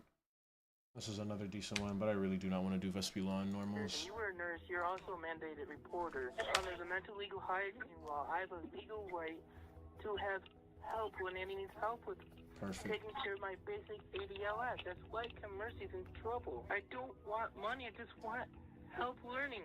If you don't want to help me, discharge me. I'd rather be quiet in a hotel room without being around beeps and everything. In spite of this, people still attempted to support Andrew, but at every point they were met with resistance, mostly from Andrew himself, who was quite comfortable in his current situation. He doesn't really want to deal with these people. The only people he wants to deal with are those who have consistently rejected him. Everyone else is below him, and he makes those feelings very apparent. Starter County 911, where is your emergency? I am being stalked, harassed, and intimidated by a Ram pickup, color white. His name is Thomas Ditch. He's my father. And my brother Joseph Ditch. I do not want him near me. Stop! So you know who this person is? Yes, and I do not want him. I got out of the vehicle because... No, I have a right to complain, sir. Stop! Let me ask the question. So I'm allowed to be harassed and intimidated, right? Let me ask you the question. If you want to speak to an officer, you need to let me answer the question. Well, you're All right, let's pop. Because I'm trying to tell you what's going on. Listen to my question. Sit down, Rex. It's very Sit possible down. that he's aware the Oh my goodness. OPWDD will So annoying always when you reject stand up him, all of a and sudden like instead that. is just using this fact to fuel his perceived helplessness. I know, while you're making excited the seeing lives the of mouse those who pointer, are I trying to know. help him significantly worse. But you were At the end of July, he was too big to taken be to a pawing at my hospital for an screens. evaluation. For Too which big, he Rex. made Too his big. satisfaction Please, known, lay down. requesting to Down, be down, transferred down. to Lay down. Niagara Lay down. Falls. Down. Thank you. Oh, my.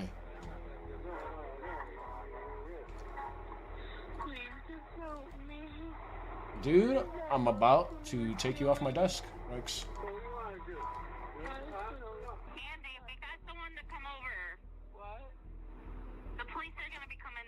In interviews with the police, staff who had to deal with him throughout many of the recent months make their feelings on his dishonesty quite clear, acknowledging that he is more than capable of what he claims. This really offended Andrew, who was obviously upset that his behavior was I'm that letting easy it to rock see right through. now because I haven't interacted with y'all for most of the day, so I'm trying to be cool and let you be in my space, but you're killing me, bro.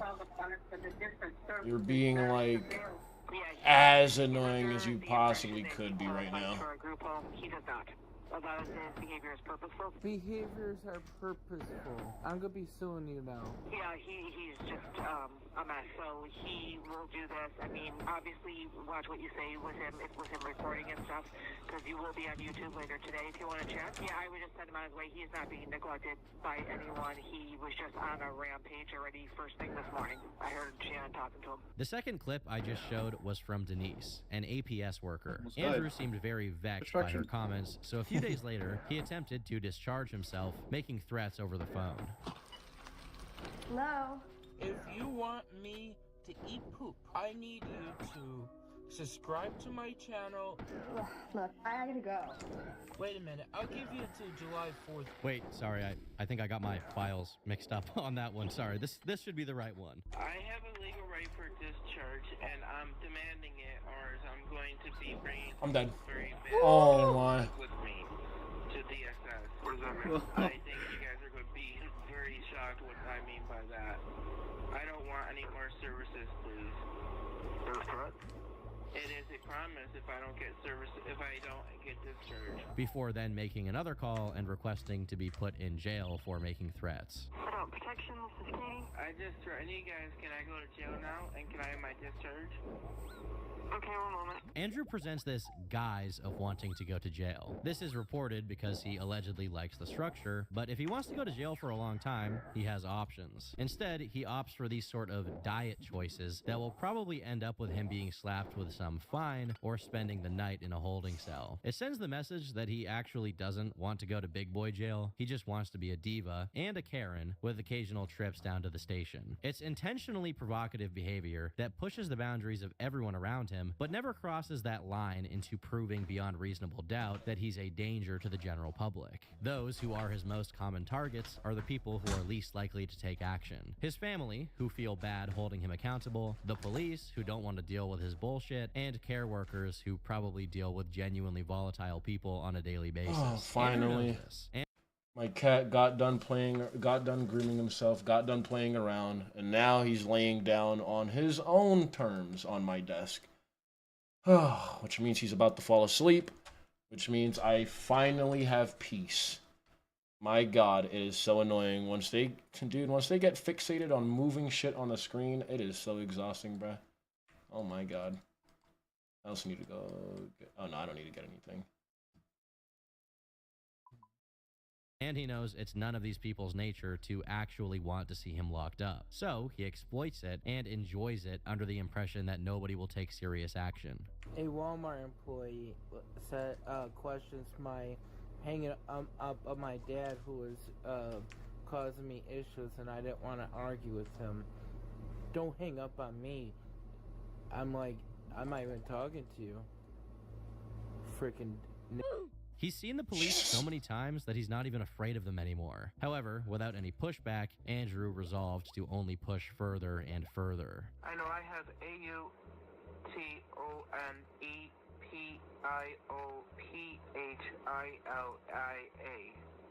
Wait, what? Andrew had made less and less of an attempt to hide his fetishes behind a mental illness, and his obsession with fecal matter was only featured more prominently in his content. However, in September, he took this one step further, uploading a video where he smeared actual feces throughout his room before calling a police dispatcher, informing them that he would be organizing another protest due to the state of his care, and also bringing up that he had recently redecorated his room. Never needed a diaper ever before, so guess what? This is what my hotel looks like. Never needed a diaper before. I'm checking out. The Department of Health is coming to this hotel room today because Andy put poop on the wall and door because I'm sick and tired of this and stuff, and at least it relaxes me touching poop. I actually enjoy touching it, but I fake autism. I fake it. You enjoy touching the poop on the door? Well, I actually find it a sensory calming thing. It's like one Play-Doh. Nah, deadass. No! By this point, Andrew's behavior deadass, wasn't just bro. What the gross and fuck? perverse, it was complacent and unconcerned. He no longer feared the consequences of his actions. In fact, he enjoyed showing disrespect to anybody who actually tried to help him, because the only form of support he would accept was the enabling type. I used to work in children's systems. We were able to get medical staff to contact Medicaid and advocate why something had to be done one way or the other. So I don't know if you guys do that. If you do not, then we would take a letter and go to Medicaid and say, can we have this accommodation? Okay. But sometimes I usually advocate for medical officers to do it because you have the credentials. I do not. So that's why I'm always hesitant to proceed. But that doesn't mean we won't. Once you write the letter, it's still a valid verification. There were still people who were doing this, mostly unintentionally, particularly for advocates who were trying to help him out with his self-described incontinence and false pleas for housing and help. There seemed to be an ever-changing roster of people who offered their services, but Andrew feigns interest and then otherwise disregards the help, and then only indulges his toxicity further and further. Yeah, and you left me. And you left me the first time. Andy just needed a ride to the hotel, I told you. Or back to your station. We're not taking you to the station. Andy my hotel is back that way where I was walking. Okay, but you never asked for a ride back. Yes, I did. It's on recording, sir. Well, I didn't hear you ask anybody for a ride for you. Andy even went to your window and your other officer's window. Okay, well, listen. That's why you're a pig. I have a right to my phone. Oh my god, this guy. I have a right to my phone. I have a right to my phone. Can I have my phone, please? You're gonna get hurt. Why? Because I want my phone. Spit on it. This is why you can't get the help you need because I want my phone. You're mean to people. It's not. It's We're trying to help you. It's You're against spitting the on it. Fourth Amendment right to refuse You're about to be arrested and go to jail. You're arrested. Release my internet then. In jail? Yeah. We're gonna meet your needs. Sitting in a jail cell. I just want my phone. You gotta stop, Andy. In October, Andrew was detained following threats to bomb the social services building, which sounds like a pretty serious threat to make, but then he was released before immediately fabricating an attempt on his own life again and broadcasting it online. Dude, I am done. I want help. I don't want to suffer anymore. Take an overdose. He was also beginning to involve himself more in YouTube hostilities, attacking people who he claimed were cyberbullying him. They harass people who have autism, who are different, who are lesser. They make fun of people who are gay, lesbian, transgenders. But yet they want to be respected by other people because they're different race. Although the interest in his case was still limited to a few channels and commenters, it was clear that word was spreading, with a comment on his Quora thread appearing in November warning people about his intent and his obsession with autism. At the end of October, he would acquire what he proclaimed was an autism diagnosis, although it would be deemed inadmissible by the OPWDD as it was considered not comprehensive enough, which is ironic given the assessments Andrew had accused in the past of being too surface level. Around this time, he began to defend this diagnosis and attack everyone else who accused or even implied that he was malingering. You guys can make it very difficult for me to get OPWDD services because a lot of you guys who are bullying me have ties with doctors and doctors and doctors and state of people. It's just sick what you guys are doing to me. And you know what? I don't care because there's nothing you can do anymore. I have autism and there's nothing more you can do about it. By now, awareness of Andrew's delinquency seemed to be widespread throughout the mental health community in Erie County, with many institutes and professionals rightfully regarding him as an unreliable source on his own mental state. The fact that Andrew was able to take care of himself seemed to be an open secret, but everyone seemed reluctant to act out of fear of potential consequences, which meant that only one man could act without fear. I need help getting my stuff on because I can't get up. Then where are you gonna go? I don't give a F. You don't want to help me or abusing me. It's not that I don't want to help you. Now, the doctor is busy and they'll be up here as soon as they can, but you I can't sleep. You tell the doctors to be in pain. I've already told them to come, and they said they'll be here as soon as they can. You just have to be patient. It's okay. I'm silly. Right. I've been in pain all night, and he can't do for me. And as he intensified his online campaign, he began to attract more eyes than ever. Hey guys, welcome to my hospital room that I'm still in, and I won't be going anywhere pretty soon. I can turn the light on so you guys can see my room. Still in my room, am I? Still in a private room, pet room, being paid by your taxpayers money. Try this. Let's see what happens with this video. Andrew's arrogance only made him an even more unbearable person, especially when he seemed to be actually benefiting from his obstinance. It's behavior that will draw its critics, even if his content was watched by practically no one, because if there's one thing people hate more than a bad person, it's a bad person. And throughout the start of 2021, his behavior veered even more into the criminal. He would make another very clear bomb threat towards social services over a phone call while trying to cancel his disability benefit, claiming that he was, in fact, not disabled. What is your rationale? What?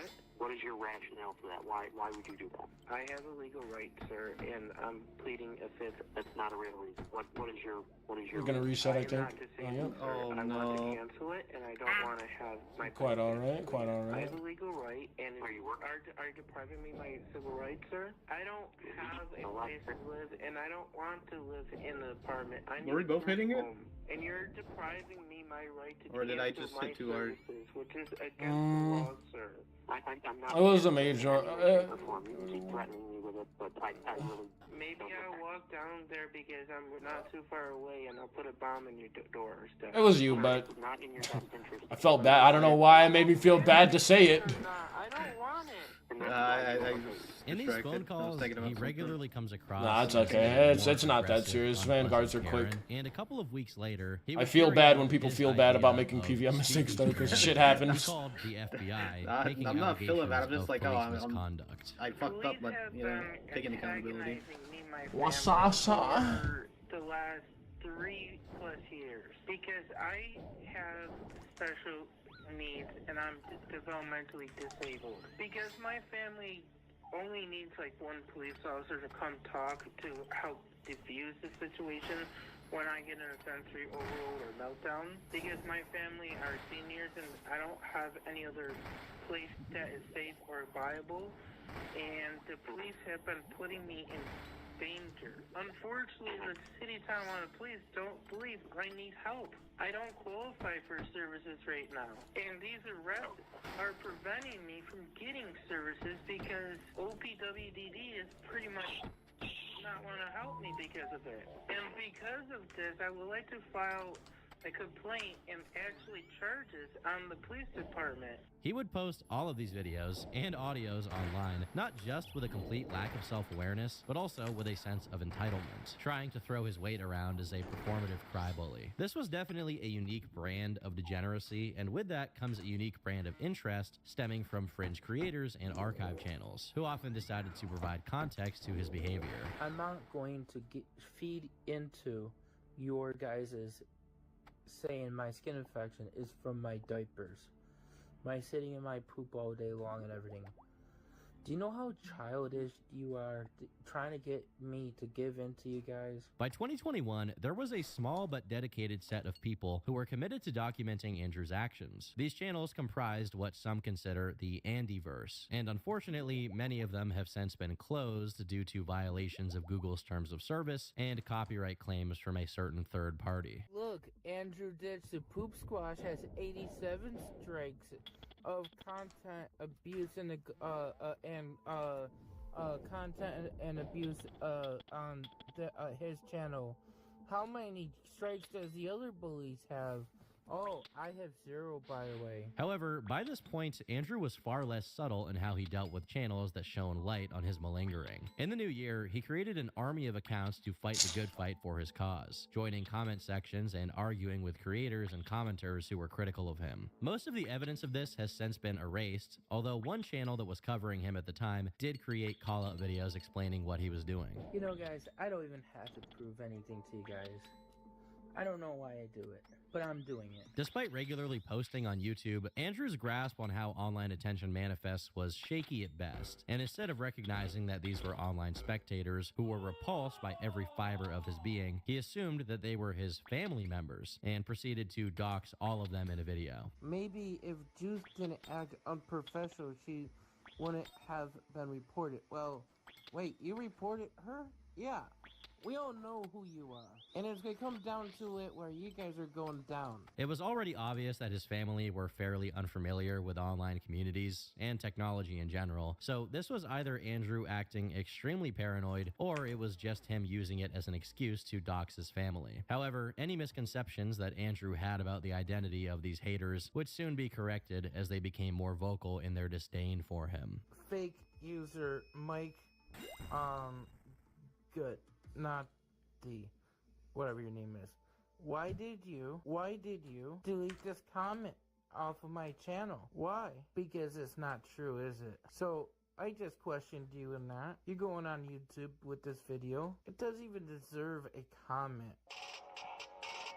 Yo, bitch, I still ain't finished. I'm about to go to Cali and put a hit on your ass and throw you in a ditch.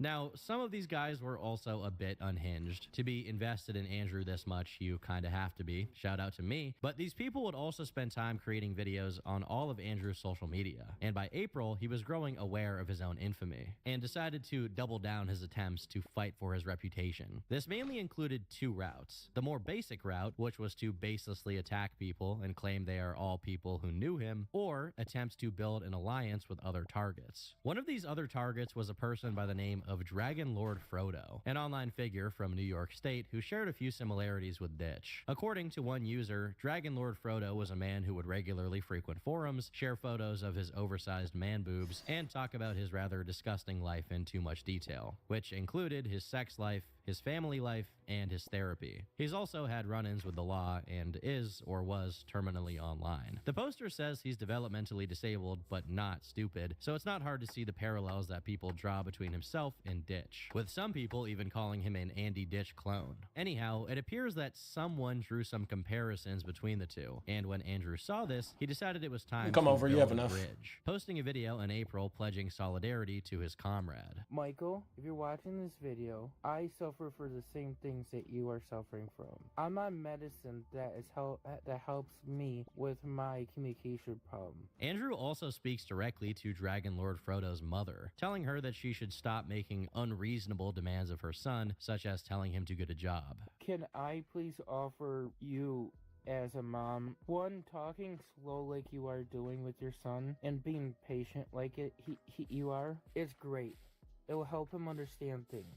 But don't try forcing him to work. Don't try forcing him to do things that he's not comfortable doing. He's not mentally able to like me in a lot of ways. Sorry for knowing my gift of facts to try to help another person.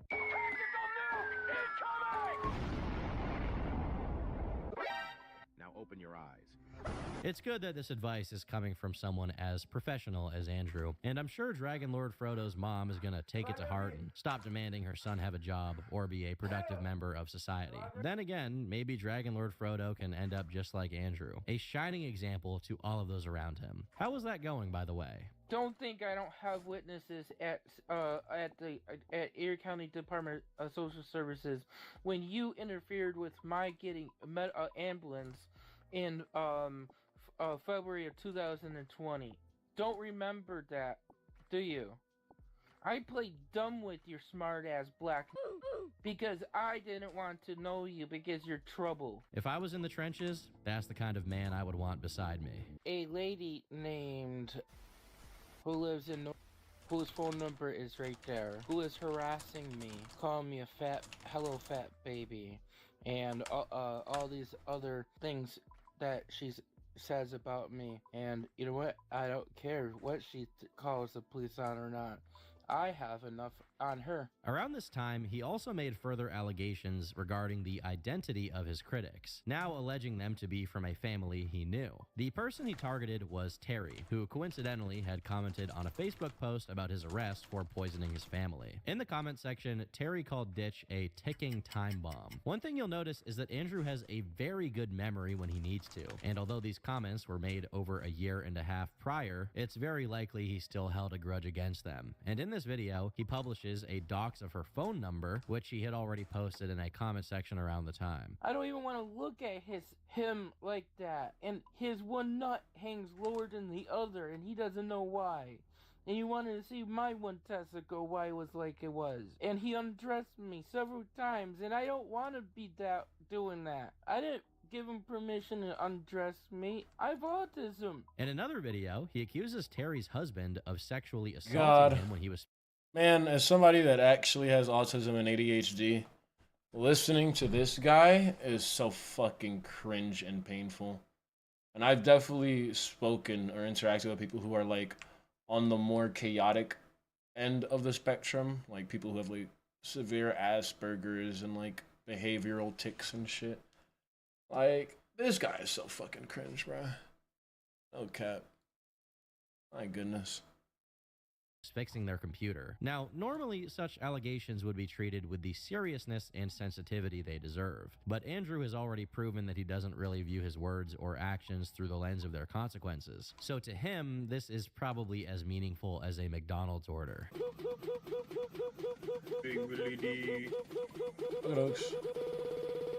I'm pooping Yo, myself. yo, yo. I love. Oh shit, I thought you said you're ready, but you said Big Willie D.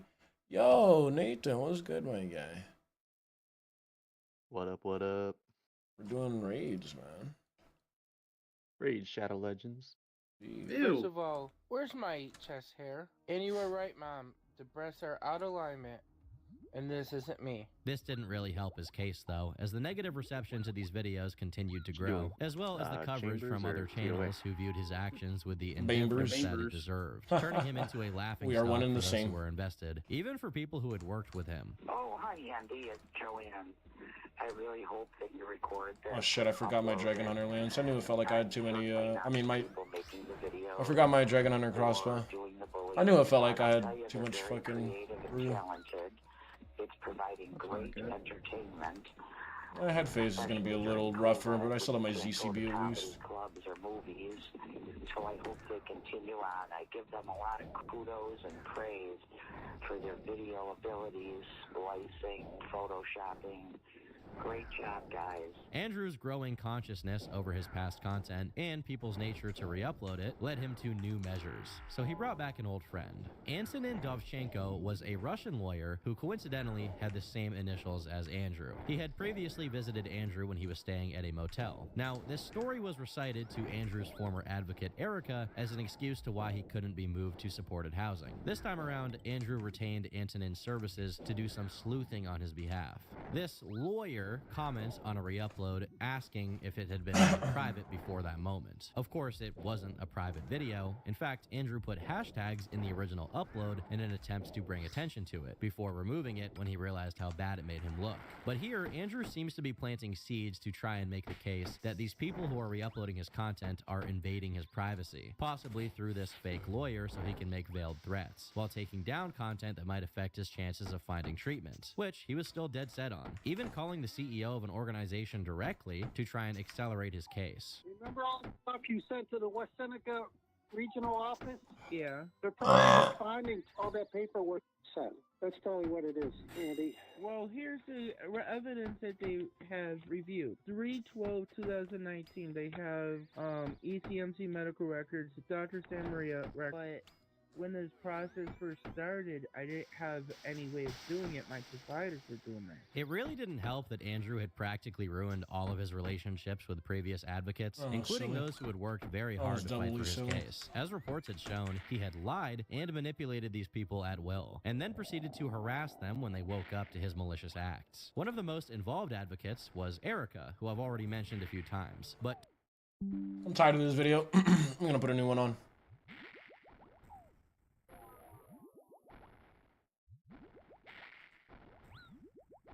Just as Iron Woman said in the chat earlier, an entire 4 hours of this is just a little too exhausting.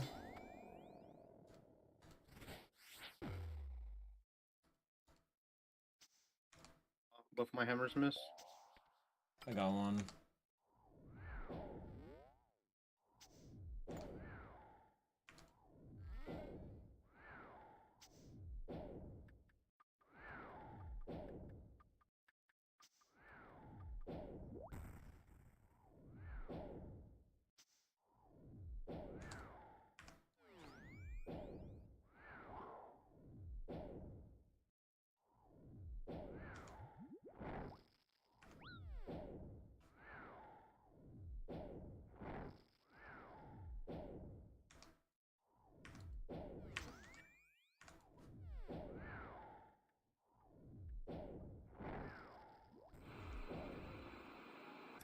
On June 7th, 2022, Chase Iron Eyes and his wife, Sarah Jumping Eagle, obtained a protection order against 29-year-old actor Ezra Miller on behalf of their child, Tokata Iron Eyes, for allegations of grooming and abuse. Actually serving the order would be another matter entirely. Ezra was on the run, which meant that 18-year-old Tokata was too. The two were in a whirlwind of a relationship, and Miller wasn't going to let Iron Eyes out of their sights. The pair allegedly went from the actor's 96-acre farm in Vermont, a property said to be loaded up with all manner of illicit substances and firearms, to Brooklyn, New York for a secret rendezvous, then to Hawaii for a purported crime spree in nightclubs across the island, and finally made it to Los Angeles when they were finished. As the police tried to catch up, Tokata's parents said they watched their child go from a precocious activist and public speaker to an incoherent mess. To them, Ezra was at the center of it all. They had heard that Miller controlled Tokata's coming and going, eating and sleeping, and felt entitled to speak on her behalf. Chase and Sarah said they noticed bruises. There were alleged instances of drugging. The people around them claimed to have witnessed physical abuse, and according to the family's accounts of their own interactions with Ezra, these started everything from claiming they were the second coming of Christ to assaulting Sarah. They weren't the only ones with concerns. In fact, Ezra had already been a subject of media scrutiny for 2 years by that point, subject to accusations of running a cult in Iceland to abusing a slew of romantic partners. What in the world is going on with Ezra Miller? And why? Better yet, where did all of this begin?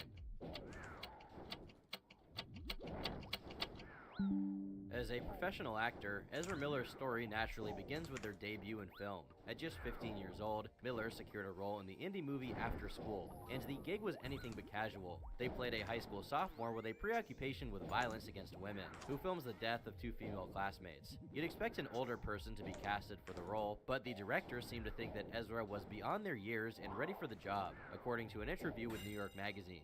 Director Antonio Campos said, "I could just tell he was special. He was a lot smarter than other teen actors. They bonded over their love of A Clockwork Orange. And more sensitive. He wasn't afraid to make a fool of himself. He also wasn't a virgin."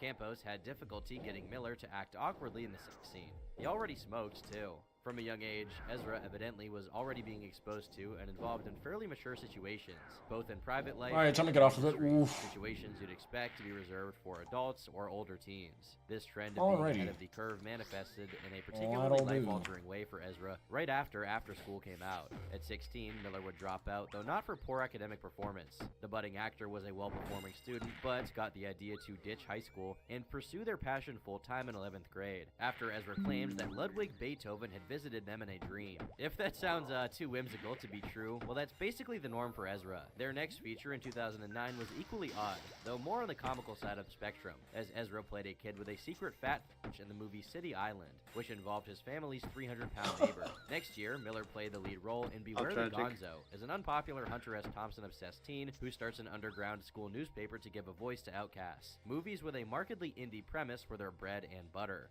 Art imitates life, because Ezra was just as precocious and unusual a teenager in real life as on the big screen, which was evident from their interviews at the time. Yeah, I have a tendency to be very opinionated and forthcoming with ideas, so in that sense. But like many child actors, Ezra would continue being a little too precocious for comfort. This film premiered at the Tribeca Film Festival, where it would be revealed that Ezra was romantically involved with Zoe Kravitz at the age of 17, while she was 21. What the fuck does precocious mean? With ideas, so in that sense. But like many child actors, Ezra would continue being a little too precocious for comfort. This film premiered at the Tribeca Film Festival, where it would be revealed that Ezra was romantically involved with Zoe Kravitz at the age of 17, while she was 21. While this is legal in New York, the general public wasn't too pleased when this bit of trivia cropped up again, especially considering Zoe Kravitz's other exploits, such as her inappropriate comments about Jaden I wonder why he's Smith when he was focused 14 on years you old right and now. she Holy was shit. 24. Just Hollywood purple's being coming. Hollywood, It's gonna I be guess. fat and Rest juicy assured, we'll and come back wet. to this motif Oh, later. yeah. Ezra's next movie was We Need to Talk About Kevin, where the character was another psychopathic murderer, this time one who shot up his high school with a bow and arrow. Miller's tendency towards these edgy roles wasn't going unnoticed, and it was a point of discussion in interviews at the time. Kevin is played by the up-and-coming actor Ezra Miller. Earlier on, I went to meet him. Well, Ezra, a very convincing performance as a psychopath. It's not the first time you've played those roles, is it? Nope. In the same interview, we also get to see Ezra's penchant for philosophizing and broaching abstract topics, while still only 18 years old. Born, or do you think evil people are made? I have a lot of problems with the notion of an evil person, because I think people are naturally dualistic in their qualities. I mean, even more than dualistic. It's not a binary. There's a spectrum within every human being. Let's talk about forgiveness then. Is anything forgivable, do you think? Any act can be forgiven. I mean, because we can all on some level understand even the most hard atrocities, or at least I can. I feel like everybody can or could if they really tried. It's coming. 2011 would also see Ezra starring in Another Happy Day, again as a nihilistic and combative youth. Ezra's real breakout role would be in 2012 I need some Iron Man luck. character Patrick in The Perks of Being Okay. a Wallflower. This year Quick would also birdhouse mark their run. first run-in with the law, which took place during shooting for the film. They were busted for marijuana possession, but due to a kindly magistrate and the fact that they were only 19, Ezra was cleared of the drug charge, and was instead hit with 2 citations for disorderly conduct, which carried a penalty of $600. You could easily overlook this as Ezra having a bit of harmless fun, with the substance in question being perfectly legal in plenty of states nowadays, and the relative harmlessness of what they actually did. In Ezra's words, "I don't think there's any need to hide the fact that I smoke pot. It's a harmless herbal substance that increases sensory appreciation. It was the on-brand thing to do and say for a free spirit such as Miller, who at this point in their life had hit their hippie arc before even reaching their 20s. For example, they made a visit to Occupy Wall Street in 2011 and gave their thoughts on the state of affairs in the world. I, like the rest of my generation, have proceeded through the last decade of my life with hopelessness, truly feeling the profit motivation of this society will inevitably lead to economic despair, environmental ruin, and the loss of civil liberty." Miller also made sure to hit up Burning Man and travel to the North Pole to do climate activism. But it's time for the Arctic Council to stop listening to the interests of politicians, of oil companies, and to start listening to the people who are concerned about this planet's future. Throughout all of this, they even continued playing in their rock band called Sons of an Illustrious Father. However, after Ezra's role in The Perks of Being a Wallflower, they wouldn't fade back into obscurity. In 2014, Miller was cast as the Flash in the DC Cinematic Universe, and in 2015 was in talks for a role in Fantastic Beasts and Where to Find Them. The promise of true stardom was looming on the horizon. These were big budget movies. Throughout 2016, Ezra made appearances in Batman v Superman and Suicide Squad as the Flash, and starred as Credence in Fantastic Beasts. Rest assured though, Hollywood fame did anything but take the political winds out of Ezra's sails. They kept that same focus on social issues and ideals, even with a busier lifestyle, though it was almost like their speech was imbued with a new tinge of esotericism. Permeating all culture is this dangerous element of seeing someone else as completely separate from yourself, losing awareness of how those people are different, but at the root always the same, and then demonizing and targeting other people. I feel that magic is the true operational mode of the world, and I think that these stories are so wonderful because we exist in this fantastical imagination of what magic could be, but then ultimately we're always brought back to the true magic that we all partake of, reminded again and again that the strongest magic, the highest magic is love. I think that is a truth that can be found through a lot of the wisdom traditions of the world. Those people who do practice magic, I think would agree with J.K. Rowling. You know? So if you had the chance with a wand to change something in this world, what I would destroy patriarchy. Okay. Yeah, Cool. I think that's at the root.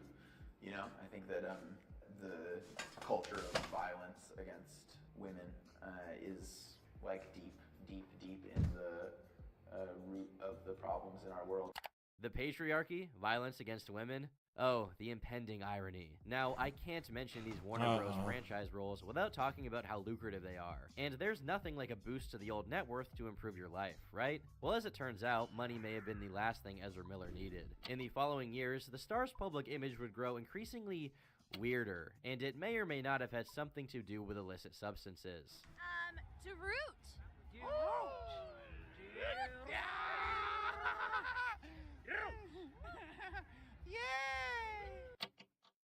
Not all of their wacky hijinks would be as innocent as a Toadette LARP. On one occasion, Miller randomly kissed a male Fucking fan after headset being dying at all the best parts.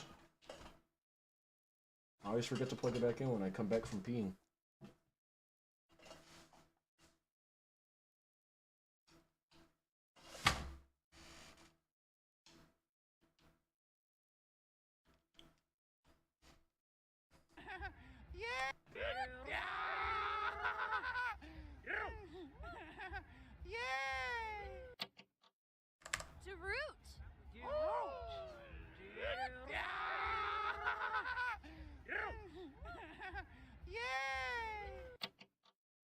not all of their wacky hijinks would be as innocent as a toadette LARP. On one occasion, Miller randomly kissed a male fan after being encouraged by the crowd. Of course, this didn't turn into anything significant, and luckily for Ezra, the fan didn't seem to mind. And there was no room for something like this to taint Ezra's image, because they were about to become a media darling. Ezra Miller is the gender-bending, goat-delivering Hollywood star of the future. With their intense good looks and recurring roles in the Harry Potter and DC Comics universes, Ezra Miller seems primed for a familiar kind of Hollywood success. But it appears they also play in a genre-queer rock band, have gender-blind taste in clothes, and live not in Silver Lake, but on a farm in Vermont. Please tell us the next generation of movie stars is going to be more like this. They might be. This interview with GQ goes into Miller's manifold eccentricities, commenting on their peculiar choices compared with their peers. This attitude sets them apart from many of their peers. Most 26-year-old actors are currently racking up followers on Instagram, accepting Teen Choice Awards, or strolling in front of the paparazzi with whatever celebrity they're dating this week. Miller is logging hours as a midwife for a goat in Vermont. Ezra was soon to attract the paparazzi in a much different way, but I digress. It wasn't just GQ that showered praise on them, though. The Hollywood Reporter also did a positive piece, visiting Ezra at their farm in Vermont. Miller operates not at all like a typical rising Hollywood star. They have zero personal social media presence and have never even flirted with the idea of moving to LA. They would rather talk about the ravages of fossil fuels and the polyamorous community of friends and spiritual advisors milling about on the farm on the brisk day. Smoke wafting, than how they landed that DC tentpole role. They do have something to say about stardom. If you watch The World, the cults of celebrity and the fanatics of celebrities, that's what governs the world now, Miller explains between deep tokes. So you're a politician or you're whoever, you're just a celebrity with a fan club like me, you know? And we're all probably mentally ill. I watch television or the news and I'm like, oh, it's my people. We're all mentally ill together. Cool. Powerful men, they don't know how bad they want to submit to a woman. A feminine power, but they should. I advise them to do it immediately because they're screwing up the world. Miller hadn't stopped living an alternative lifestyle since we last got a peek into their personal affairs, and if anything, had only taken things a step further, from the realm of the political and vaguely philosophical to the explicitly religious, seeing as spiritual advisors were apparently visiting their farm. I can't say it's not a natural progression, what with Ezra blazing it around the clock. Ezra also did an interview with Playboy around the same time, and elaborated on their polyamorous lifestyle. Calling themselves a sexual being, they instead find companionship with a group of sexual partners they refer to as their polycule. Here we go. Here we go. A portmanteau of polyamorous molecule. I'm trying to find queer beings who understand me as a queer being off the bat, who I make almost a familial connection with, and I feel like I'm married to them 25 lifetimes ago from the moment we meet, they explain. Only time would tell if this arrangement would turn out as beneficial for all parties involved, or if the word polycule would end up being little more than an elegant euphemism for a harem of women under Ezra's control. And it certainly would tell. On a different note, Ezra would take these interviews as an opportunity to shed some light on their earlier experiences in the industry, though they weren't the ones you would hope for. They refer to pre-Time's Up Hollywood as a racist, sexist culture mess that we still sort of celebrate, and when I ask about their own experiences, they have a lot to say. I've survived abuse for sure, in a lot of capacities, starting from a pretty young age. I've been in audition situations where sexuality was totally being leveraged. Ezra would go on to elaborate on an instance where a director and producer tried to ply them with alcohol for predatory purposes. They gave me wine and I was underage. They were like, hey, wanna be in our movie about gay revolution? And I was like, no, you guys are monsters. Miller then went on to praise the hashtag #MeToo movement and the changes that are occurring in the entertainment industry. It's a great age of being like, you know what? That stuff's unacceptable. And it's amazing for a lot of us to watch because like, we all knew it was unacceptable when we survived it. That's what Hollywood is. I thought we all knew we were sex workers. On a more lighthearted note, or perhaps not, we also found out that Ezra still keeps the bow from We Need to Talk About Kevin on their farm. If it were anyone else, this would be a neat piece of trivia. For the kind of person Ezra was allegedly about to become, perhaps not. 2019 was seemingly the beginning of the end, when, towards the end of the year, Miller's behavior went from eccentric to unsettling. A piece by Business Insider would report on strange anecdotes about Ezra's acting endeavors during that time. On the set of Asking For It, a feminist thriller, Miller often wore long robes, a cape, and a unicorn head despite scorching temperatures, crew members said. Many people on the set commented on Miller's pungent body odor, and one production staffer told Inside that Miller appeared mentally scattered. A few months later, while filming the TV miniseries The Stand, Miller incessantly screeched, spit, and interrupted the director by screaming during filming, Kevin Armstrong, an extra on the show, said. He said that when he complained about Miller's behavior, the person in charge of extras told him that Miller was method acting because their character, Trash Can Man, was mentally unstable. But a former associate of Miller's said things got so bad that production called Miller's legal counsel and manager because people on the set were not feeling safe. Hot off of these supposed antics, in February 2020, Ezra wound up in London to shoot the third Fantastic Beasts movie. But filming was halted going into March because, I don't know, they just weren't feeling it. The vibe was wrong and everyone needed to go home and realign their chakras. It wasn't because of world-altering events or anything like that. Anyhow, Ezra decided to take some time off in Iceland of all places. This was a most unfortunate turn of events for the nation's residents, according to that same Business Insider investigation. Miller's presence was poorly received by some Icelanders, who said the actor was aggressive and admitted a putrid stench. The actor, who rarely changed out of the same loosely fitting bohemian clothing, strolled the frigid streets of Reykjavik barefoot, revealing long, pointy toenails and what looked like an infected gash on one foot, 3 people said. One person recalled seeing Miller walking around mumbling. Ezra was apparently goblin posting in the middle of the riding street. on a Safe to giant say, if gas. this is true, What the Miller hell? may have leveled up from inhaling that. What about gas? I didn't know you could do that, Mike. What the fuck? This bro's riding on a gas. Oh, yeah, that's one of the recent updates.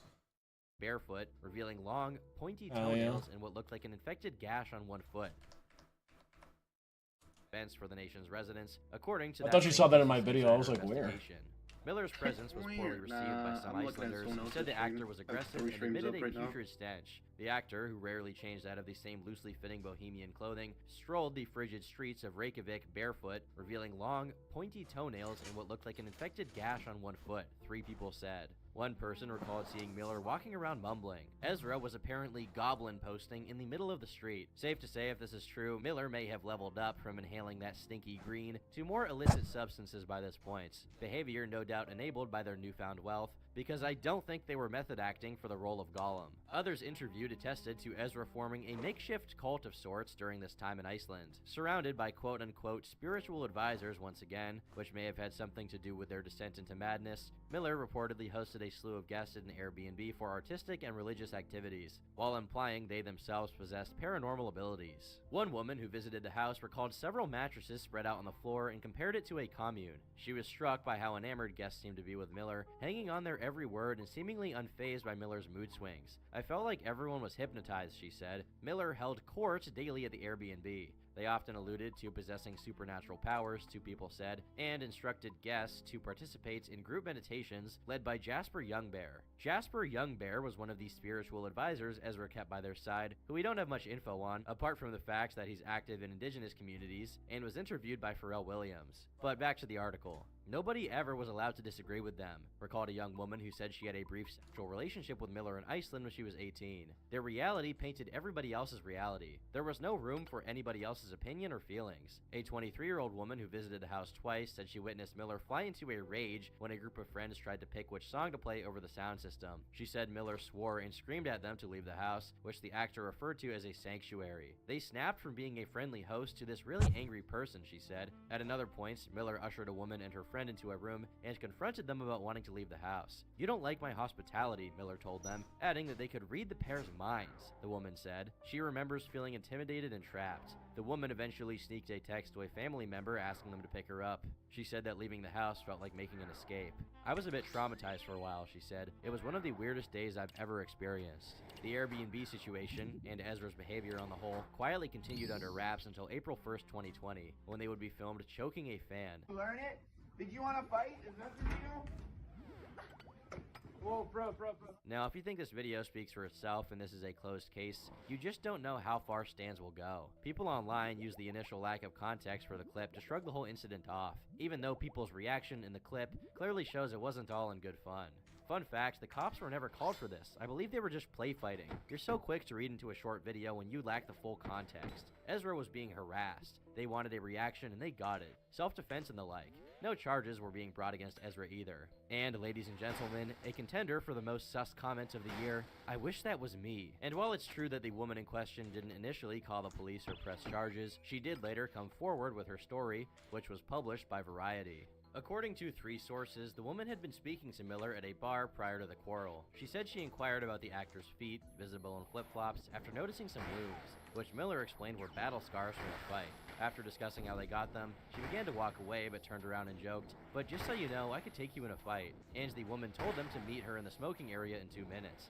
I think it's just fun and games, but then it wasn't. All of a sudden, they're on top of me, choking me, still screaming in my face if I want to fight. 2 guy friends of mine are actually holding Miller back as they're screaming. "This is what you wanted. This is what you wanted." The woman said Ezra spat in her friend's face and grabbed the owner of the bar by the neck when he tried to kick them out. The bar owner also claims that on one occasion, he had to break up a fight between a patron and Miller, who had put the man in a chokehold and slapped him. After this disturbing slew of allegations, Warner Bros., seeing as they had already dropped Johnny Depp, made the prudent decision of booting Ezra Miller from their role as Credence in the 3rd Fantastic Beasts film, if only to protect their company's image. And the world lived happily ever after. See, look at the trailer for The Secrets of Dumbledore, not an Ezra in sight. Oh, never mind. As it turns out, Warner Bros. Did nothing about Ezra Miller. They were not removed from Fantastic Beasts, nor the 2021 Justice League film. Nobody did anything about Ezra Miller, and as a result, the story only gets 10 times crazier from here on out. For whatever reason, Ezra had a relatively quiet 2021, or at least, it appeared that way on the surface. Truth was, the actor was staying busy, and we just didn't know it. News only started trickling out again once January 2022 rolled around, in which month the world was graced with one hell of a video by Ezra on their Instagram account. Hi, this is Ezra Miller, aka the Bengal Ghouls, the Mad Goose Wizard, and this is a message for the Beulahville chapter of the North Carolina Ku Klux Klan. Hello, first of all, how are y'all doing? It's me. Look, if y'all want to, I suggest just yourselves with your own guns, okay? Otherwise, keep doing exactly what you're doing right now, and you know what I'm talking about, and then... That's a boulder. Yo, this is a second boulder, right? Yo, there's definitely a purple, right? It's gotta be. I'm seeing double boulder. For whatever Oh, man. reason, Ezra thought it wise to send death threats to specifically the North Carolina A double boulder and a double tightrope blade will definitely be a purple. Oh shit, I pushed. Themselves as the Bengal No. Ghouls and the Mad Goose Wizard. I have no idea what the latter phrase is supposed to refer to, since these ramblings may just That was be amazing. literal, but ghosts are indeed an important part of Bengali folklore. So that comment may have been spurred on by Ezra's esoteric spiritual That is studies. amazing. It's worth noting that his interest in mythology and even the occult had been manifesting in other ways, such as Miller's choice of symbolism and outfits. While we've come to expect this sort of thing in Hollywood, it seems Ezra's bizarre interest took quite a unique toll on the star. We were already seeing hints of it in Iceland, but according to some, Ezra would soon develop a full-blown messiah complex. Fast forward to March 2022, and Ezra is bar hopping again, this time in Hawaii. They're filmed having an altercation with police, but nothing comes of it. A few weeks later, Ezra gets another arrest to their name. Things had gone south in a bar. Police alleged that Miller grabbed a mic from a woman singing karaoke, lunged at a man playing darts, and yelled obscenities at patrons. Miller posted the $500 bail, or rather it was paid for them, by a couple they were staying with at a hostel. However, 2 days later, that same couple would file a restraining order against Ezra. This is because they allegedly stole the wife's passport and the husband's wallet, and threatened the couple, saying, "I will bury you and your wife." What an absolute sigma. Just kidding. Teehee. Over the course of March, there had apparently been 10 police calls regarding Ezra, over small incidents such as filming people at a gas station and refusing to leave the sidewalk area of a restaurant. In April, Warner Bros. And DC executives finally called an emergency meeting to discuss the actor, seeing as the situation could no longer possibly be ignored, though they only saw fit to halt Miller's involvement in production rather than cut them loose altogether, which is quite an astounding decision, seeing as one source reported that they were even having meltdowns on set, and if it already seems like Ezra has a supernatural ability to avoid consequences for their actions, you ain't seen nothing yet. A little later in April, we were graced with a video of Ezra bussing it down dementedly at some Hawaiian club. Perhaps, unsurprisingly, this was right before they would be arrested again, for allegedly Fortnite throwing a music. chair at a woman at a party. This arrest was accompanied by some riveting body cam footage, where Ezra does everything from talking about NFTs to mumbling something about sacred religious material. I'm assaulted in this bar twice in a row. I film myself when I get assaulted for NFT crypto art. What's your name? What's your badge number? Tell me your name and your badge number. Oh, like, what scale is this, by the The way? guy in that bar declared himself as No scale. Oh, a Nazi. I have it on film, and he attacked me. Oh shit, I forgot you wanted to do scales. Oh, I've been hosting. My raids aren't gonna be scaled. What scale do you want to do? 5s? That sounds good. Okay. We'll throw on some 5 scalers after this. Not be unlawfully persecuted for a crime of no designation, disorderly I'm not good at math, but what's 4 plus 3? Oh shit. Oh shit. Hell yeah. Probable cause that you will not be able to offer in a court of law. 4 plus 3 equals hell yeah? Okay, I'll put that down on my map. Unlawfully. You just touched my penis. Please don't do that. I'm not transgender, non-binary. I don't want to be searched by a man. I had 2 bitches. One went to college and one went to JUCO. Had to ask them what's 4 plus 2 though. Just in case you worry that they're bullets. Those are Nerf bullets. Thank you for letting me. me They are fake and they are a toy. Thank you for letting me. This is my belt buckle and my Nerf bullets. I appreciate that. Please don't take them from me. I have nerve damage from police handcuffs. But the intrigue doesn't end there. There's also a police radio recording regarding the incident where they discuss an interesting tip they got. Getting another call from a female party on the line. Just mentioned she wanted to give an anonymous tip and started rambling on. Mentioned there's a cult at an address. I gotta go do those soon. Mentioned that he's impregnating people. Do what you want with the info. According to the call, Ezra was running a cult out of a house in Hawaii that had to do with them impregnating women. Interestingly enough, there was more to back up this unusual claim, as more information was Say that again, Blaze? I did not hear you. Oh, I was talking about my fruit trees and teak trees are done. Oh. XP. About Ezra in light of all of this publicity. One woman came forward about the brief relationship she had with Miller back in Iceland in 2020, at which point she was 18. Besides allegedly psychologically abusing her, which we can't really corroborate, the actor became fixated on her breeding capabilities, she said, and worshipped her perfect womb by talking to it, looking at it, hugging it, and laying their head on her stomach. As far as the list of cult-like activities goes, impregnating a bunch of women at random is definitely up there. It's also worth mentioning that having children can be used as an abusive tactic to try and keep partners around who would otherwise end up leaving. In any case, Ezra was now having regularly scheduled scandals every month, with Twitter users keeping up and being thoroughly entertained. So that takes us to May 2022, when they would be accused of stealing music from a former collaborator, Oliver Ignatius. Ezra allegedly posted music the pair was working on together without permission or credit, after they had a falling out. But stealing music was child's play compared to the kind of allegations that were about to be brought against Ezra Miller. On June 7th, 2022, began the odyssey we started this video with, the story of Toccata Iron Eyes.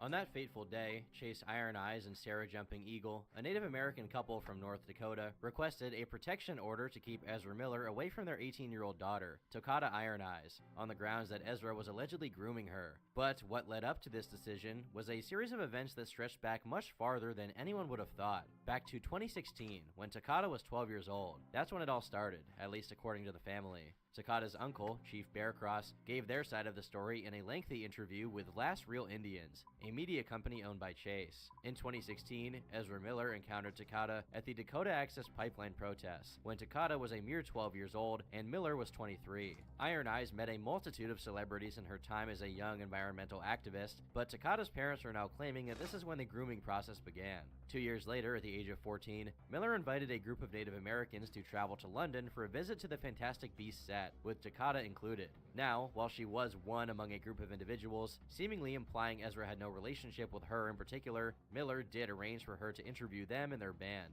As per the allegations in the court documents, while in London, Ezra tried to sleep in the same bed as a 14-year-old Toccata, but was stopped by a chaperone who demanded they find somewhere else to sleep. Toccata's parents did not know about this until the chaperone came forward as a witness. They also claimed that they recently discovered Ezra was secretly taking 14-year-old Toccata to bars. When Toccata was 16, Miller convinced her parents to let her attend Bard's College, about an hour-long drive from Ezra's farm in Vermont. Miller purportedly lied and acted like they would be paying Toccata's tuition through a charitable group, when in reality, the organization had nothing to do with them. Later on, Miller is alleged to have used this to make Toccata feel indebted to him. In 2021, Toccata secretly began traveling to Ezra's farm and consuming drugs, her parents say. Her grades began to slip until eventually she stopped attending school in December 2021, the same month that Ezra returned to Vermont.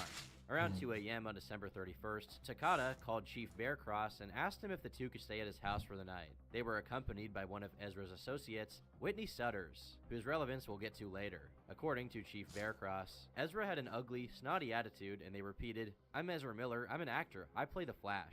I said, "Oh, okay, cool." Wasn't really Give me 1 interested in second. it. Ezra didn't like that. Ezra's eyes were bloodshot red, and they were paranoid, saying the FBI is everywhere. I asked Ezra, are you on drugs? Are you on alcohol? What are you doing? Why are your eyes so red? Ezra said to me, well, I smoke cannabis with a little bit of ketamine. According to them, Tokata had also told her parents that Miller was frequently using ketamine, a party drug with hallucinogenic effects that last a relatively brief 30 to 60 minutes. Because of its capability to produce sedation and amnesia, it's been associated with sexual assault crimes as well. While posing for a photo with Tokata, Chief, and his kids, Ezra had something else in mind, Chief said. We were posing for a photo, and after we took the photo with my family, we decided to get one with just me and Ezra. Well, Ezra just opened their big old jacket and pulled out the .40 caliber firearm. I asked if it was real, and Ezra said yes. On the topic of Ezra and Tokata's relationship, Chief continued. I know for a fact when Ezra stayed here in my home, Ezra had Tokata wrapped around so tight she barely went outside. Ezra Miller was right there beside her. Ezra jumped up real quick outside, like, who's she talking to? Who's she with? There was even a point in time when we were doing the ceremony over in Pine Ridge, and my wife was outside loading up the altar after the ceremony, and Tokata and Ezra were having sex on a bed that was laying outside. I did not know any of that happened until way later when my wife told me. Alright, I'm ready. Ezra is so possessive of Tokata. Ezra has her wrapped around so bad she devoted her life to Ezra. You can see It's time for that purple! On New Year's Day, Chase Iron Eyes was joined by Ezra Miller and Tokata for an outing. The group included two others, Stella Marbles and Mia Solange. At a park, Ezra reportedly kept insisting to Chase that they were the second coming of Jesus, and then whipped out a firearm. 4 months later, in April 2022, during the Hawaii saga, that same Mia Solange would expose Ezra for purportedly being physically and emotionally abusive, including pictures of Miller as proof of their relationship, and a photo showing bruises on her leg, which were allegedly inflicted by Ezra. As for their relationship, Mia had the following to say, "This MF is off their f***ing rocker. I remember they flew me from Hawaii to Oklahoma to work on a movie with them, and my flight was canceled or something, and they literally cussed out the person who was trying to help me fix my flight. I was like, yo, it's literally okay." After the two had stopped speaking for a few months, Ezra hit up Mia again out of nowhere. One day in like February, Ezra called me saying they wanted me to go to England with them and work with them in Europe and live with them, etc. They wanted me to have their babies and get married. So more pregnancy talk. Regarding their FaceTime interactions, Solange noted, they always do like a long fucking gaze and have asked me to strip on camera before. Otherwise, they'll bring up random stuff that I'll have no idea what they're talking about. Solange also posted a TikTok about Ezra, captioned, "You took everything from me. Ezra Miller is not a good human. And I can finally say so without being terrified. I was busy petting Rex. #abuser. But back to Tokata. On January 25th, 2022 in Brooklyn, New York, Ezra allegedly gave her LSD, which put her into an incoherent state, at which point she was taken back to Ezra's farm. On Thank you for saving my life. 27th, as Tokata's mental health started breaking down, Ezra was having an episode of their own. I'd rather get hit by that 10 damage than the entire video brain. of Miller threatening the Klan. During this time, Ezra supposedly sent weaponry from Vermont to North Carolina, expecting a violent encounter to transpire. According to the family, Ezra pressured Tokata to participate in the confrontation, which built up her feelings of anxiety and fear, so much so that Ezra had to call her parents 2 days later to pick her up because they couldn't handle the situation. During this time, she cut her hair and reportedly didn't sleep or eat for several days. When Sarah and Chase came to get her, she didn't have her phone, car keys, or any ID. Tokata's parents said they noticed bruises on her arms, legs, and face, which they included a picture of. A witness testified that Ezra had inflicted these bruises, having pinned her down when she wouldn't answer one of the questions, at which point the witness said they had to intervene. According to her parents, Tokata relayed the same story to them, though with an extra detail. Ezra told Tokata that they had been sexually assaulted at 14, and so Tokata implied that Ezra was playing out their own trauma on others. The article also mentions a voodoo priest associate of Ezra's that had a large effect on Tokata, and while I'm not sure what that means, it certainly sounds on brand. After a few weeks, Tokata made off again with Ezra after supposedly lying to her parents about her whereabouts, flying to New York to be picked up. The pair was spotted together in Los Angeles in February and made it to Hawaii in March for Miller's crime spree. 1 month later, in April 2022, Chase obtained and tried to serve orders for a substance abuse evaluation and temporary guardianship, at which point the couple fled from Vermont and then back to LA. In May, the following alleged incident transpired. Tokata's parents found her approximate location in the Los Angeles area after being informed that she was walking around like a zombie with a bruise on her eye socket without access to her phone, and that Ezra was not allowing her to eat. Tokata's friend also described having to ask Ezra's permission for Tokata to go out to dinner. Chase and Sarah knocked on the door of the residence where Tokata was reportedly staying. A young person named Rosie answered, and when asked if Tokata was present, Rosie paused and looked to Ezra for an appropriate response. After approximately 15 minutes of discussion, during which Tokata consumed cannabis, tried to hide empty alcohol containers, and ranted about the police, pedophiles, and other conspiracies, Takata, Ezra, and Rosie fled from the residence. Sarah began following them, at which point Ezra whispered to Takata, and they began running away from her. Takata then pulled out a knife, threatening her mother. Sarah continued following, and as Sarah and Rosie hopped into an Uber, Sarah reached inside for Takata, attempting to talk to her, when Ezra slammed the car door on her arm several times, injuring her. They included photos of said injury, a bruise on Sarah's left arm. After the family's relationship with Ezra went sour, Chief Bearcross purportedly had his own negative interactions with Miller. Every time we said, "Hello, how are you?" Ezra would respond with weird messages, saying stuff like, "The tree spoke to me, the bark fell off. You'll find the path with the tree bark." A little while later, Ezra messaged me saying, "I knew you were a fake man. You're no chief, you're a bad man." Out of nowhere, Ezra started saying crazy crap. Chief said, "Ezra called my little kids bastards and my wife a slutty whore," even after the hospitality we gave Ezra in our own home. After all of this, Takata's parents' last recourse was filing a protection what's order, happening to which me? brings us back to June of 2022. Bro is As you can definitely imagine, once they went converting you public with into their a story fleshlight. and it started exploding in popularity online, on June 9th, Takata responded to the allegations on her Instagram account. "I'd like to make a statement to acknowledge the tragedy Sure that is the did. narrative of the general public and the assumptions made on my behalf by my family and friends regarding my stability. I am in no way in need of a conservatorship. My father and his allegations hold no weight and are frankly transphobic and based on the notion that I am somehow incapable of coherent thought or opposing opinions to those of my own kindred worrying about my well-being. I am now aware of the severity of emotional and psychological manipulation I was made to endure while in my parents' home. I am an adult and I deserve to feel authority in my own body. I am tired of wondering whether or not cops I'm helping will my show cat up to get section me on a comfortable and daily it's getting me basis." killed. She didn't comment on any of the specific concerns raised and instead turned the tables against her parents, calling them transphobic, whereas they said they accept her non-binary identity and she/they pronouns, and have other children who identify the same way. Takata would follow up her my, are you statement with a serious? video, since many people were claiming that Ezra had written it for her. I've become aware that some people are saying that my statements were not written by me. Dude, I'd like Rex, do not rest on my keyboard, bro. You're fucking it up. You're fucking it all up. in fact directly from me. Nobody is controlling my Crystals. Instagram account. I And then we don't won't have get a specs phone after right crystals. now out of my own personal conviction. Oh no, we're gonna Again, get specs she now mostly because just I stated fucking that her walked too parents and the early. public should stay out of I her should business, not have and indulged whatever was Rex while I going was on in trying her to life was fucking her skip, choice. dude. Holy Before mogoly. Chase and Sarah could serve Takata and Miller the order and take the case to court, they disappeared again. By June 15th, Ezra had deleted their Instagram, but not before dropping some images on their story, seemingly teasing the authorities about being in another dimension. Ezra also posted something you'd only expect to see on a 14-year-old girl's account. "I am shielded from negative people and their ill intent. I am protected from all negative energy people attempt to throw at me. Subconsciously and consciously, I clear any and all hidden peers who are hidden enemies." In Ezra's eyes, everyone was just plotting on their downfall for no reason, I guess. But they wouldn't be able to escape consequences forever. In fact, the very next day, Miller was accused Damn, of Rex, grooming you're really another distracting. 12-year-old whose mother obtained a protection order against Miller. An I investigation wanted to be by the nice to you and police accommodate you court laying on my documents, desk, text but this is messages, exactly and why I fucking photographs throw you away every detailed time. a slew of strange interactions Ezra purportedly had with this child. The first took place on the evening of February 2nd, 2022, when the mother, child, and a friend were at a neighbor's home. Miller was wearing a bulletproof vest, and I had no idea until later that they were armed, recalls a visiting neighbor. Tensions began brewing when the mother says she mentioned doing some traveling recently with her tribe of people, leading Miller to snap at her and accuse her of cultural appropriation. Then a conversation about board games allegedly went sideways when, after Miller claims that the board game Parcheesi had Rastafarian roots, the visiting neighbor, who's half black, questioned Miller as to which sect of the Rastafari movement it originated from. At this point, Ezra explodes and started screaming directly Dodge into my the face. healing. They said, "You don't even know what the f you're talking about. What did you say to me? What did you just say to me?" Then they Oh, opened up their jacket. What the They had this hell? like big Sherpa If he jacket, doesn't do and an they opened auto up one before side we of their make his jacket, head you could turn, see we a have to make gun. his head They turn a said, second "Talking time like before that we go could get you back. into a really serious situation." Mm. Next, according to the visiting neighbor, the mother and the child, Miller focused their Mom. attention on the then 11-year-old, saying, "I've talked extensively with your child and they have a lot of power to them.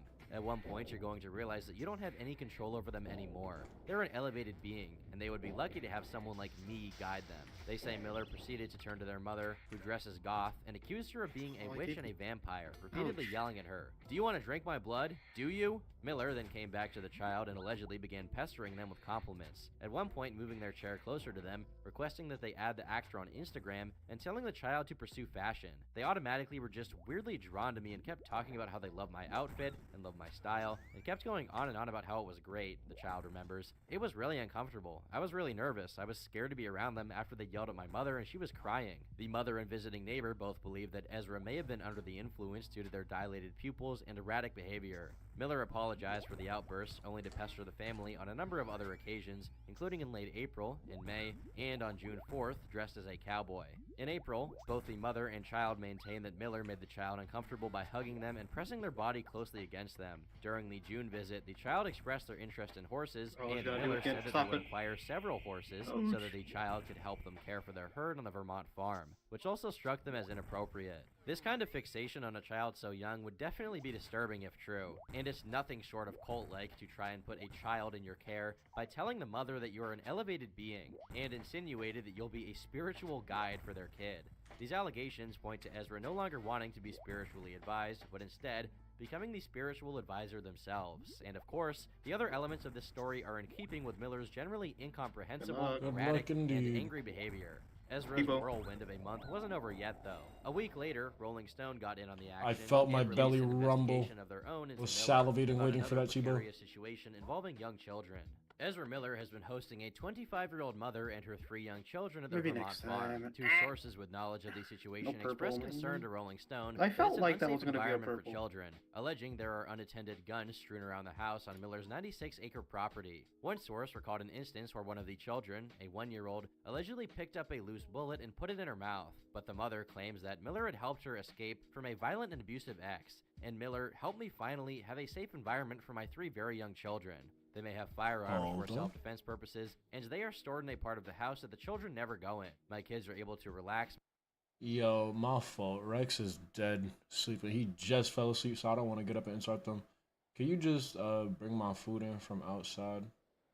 You don't gotta like put it next to me or nothing. I'm not gonna have it right now. I just wanted you to get it from outside. Appreciate it, man. Thank you. Alright, cool. More in their healing because of the safety and nurturing Ezra has provided for them. Apparently, this living situation was arranged behind the father's back in March when Ezra was in Hawaii. With the arrests and whatnot, I don't know how they found the time, but I digress. The 2 sources describe it as a chaotic environment that is unsafe for children. Let me go ahead Video and footage scale from April my reviewed by thing Rolling down Stone before I appears to show at forget. least 8 assault weapons, rifles, and handguns laying around the living room, with some weapons propped up next to a pile of stuffed animals. The 2 sources also You're being allege that there has hunked been frequent and heavy marijuana use in front of the children, with little concern about proper ventilation. And on that same topic, that brings us to Whitney Sutters. There is a sizable cannabis farm on Miller's property with Miller's close friend. Whitney Sutters claiming on social media that the 2 were running a cannabis company called Rebel Alliance. Numerous photos posted to Sutters' social media pages indicate there is a far greater number of plants than Vermont's permitted 2 mature plants or 4 immature plants that private citizens can own. Now, other than tending to the garden, if you will, Whitney was also defending Ezra on social media in now deleted Instagram posts. One was from when Ezra disappeared, imploring Flash fans not to trust the media as if it was all a conspiracy to tarnish Ezra's name. He also claimed that Ezra wasn't on the run, just on lockdown because of death threats. The other posts he made were aimed at discrediting the mother of the non-binary 12-year-old, revealing her child's name out in the open. These responses from Sutters serve as an example of why so many of Ezra's accusers have chosen to remain anonymous. In light of these grooming allegations, people would dig up info about a concert Ezra's band did in 2018, which was intended for minors. The Comic-Con inspired poster for the genre-queer indie rock band Sons of an You could just Illustrious put it Father includes the anywhere phrases over there. revenge, Thank you. youth to the front, and moving slowly beyond ageism. The show was for audiences 20 and under, and anyone 21 or older must be accompanied by a minor. An innocent gimmick otherwise, but perhaps disturbing in retrospect. One more story would come out during June. A woman named Nadia came forward to talk to Variety about alleged experiences she had with Ezra in Germany. The actor came to her apartment in Berlin one late evening in February 2022 at her invitation. After a friendly interaction, Miller's mood sharply turned when she told them that they couldn't smoke inside her home. They started with, "I'm a maker of planets. Tobacco is sacred." Miller continued on a tirade, she said, that they could do whatever they want, whenever they want, basically. When Nadia stood up to insist that guests should honor their host's house rules, they looked at me with this really mean, stern face and told me, "Sit down," like they were ordering a dog. Nadia told Miller as much. Their reply, she said, was, "Yes, I'm talking to you like a dog." I said, "Okay, if you talk to me like this, it's time for you to go," she said, but Miller didn't. Instead, they escalated, accusing Nadia of being transphobic and a Nazi. I asked them if they remember I told them I'm a descendant of Holocaust survivors, so why would they say that to me, she said. Ezra answered, screaming at me, "Yes, but how many people in my family died?" Miller entered Nadia's bedroom, and when she told them to leave, they started to shout that they were a rape survivor and I was triggering them, she said. They started to say I had assaulted them. I had beat them up. I had hurt them. Yet another alleged instance of Ezra going on political and spiritual tirades out of the blue, calling other people bigoted, while they themselves are enlightened and sacred. Nadia's relationship with Ezra dated back to 2020, and she was around to see their response to the choking video going public. Ezra was in Iceland in a car with a friend, Nadia said. I could hear the friend, or maybe friends, I don't know, laughing, and Ezra was in a very good mood. Ezra was like, "Don't worry, it's just a misunderstanding. It's nothing. Nothing happened." This was an interesting peek into Ezra's perspective on their own actions, which we otherwise don't get much insight into, since they repeatedly passed up the opportunity to explain themselves. No new information was presented in July. However, there was a video of Ezra having an absolutely chaotic encounter with a fan. I present people always. Hi. And always just knock you out, and then you won't have to panic. Right, you just gotta knock You just people let me out. know. Yeah. No? Yes? What? Now, after somehow avoiding proper legal trouble through all of these shenanigans, Ezra was charged in August with felony burglary for stealing alcohol from a neighbor's residence. Shortly after this, with not only the media, but the police now closing in, and with public outcry growing louder by the day, Miller finally broke their silence and issued an apology. Having recently gone through a time of crisis, I now understand that I'm suffering complex mental health issues and have begun ongoing treatments. I want to apologize to everyone that I have alarmed and upset with my past behavior. I am committed to doing the necessary work to get back to a healthy, safe, and productive stage in my life. Yes, that's really it unless you're expecting more. The paparazzi obviously wasn't too satisfied with this answer and continued following Ezra around. Oh, hi, how are you doing?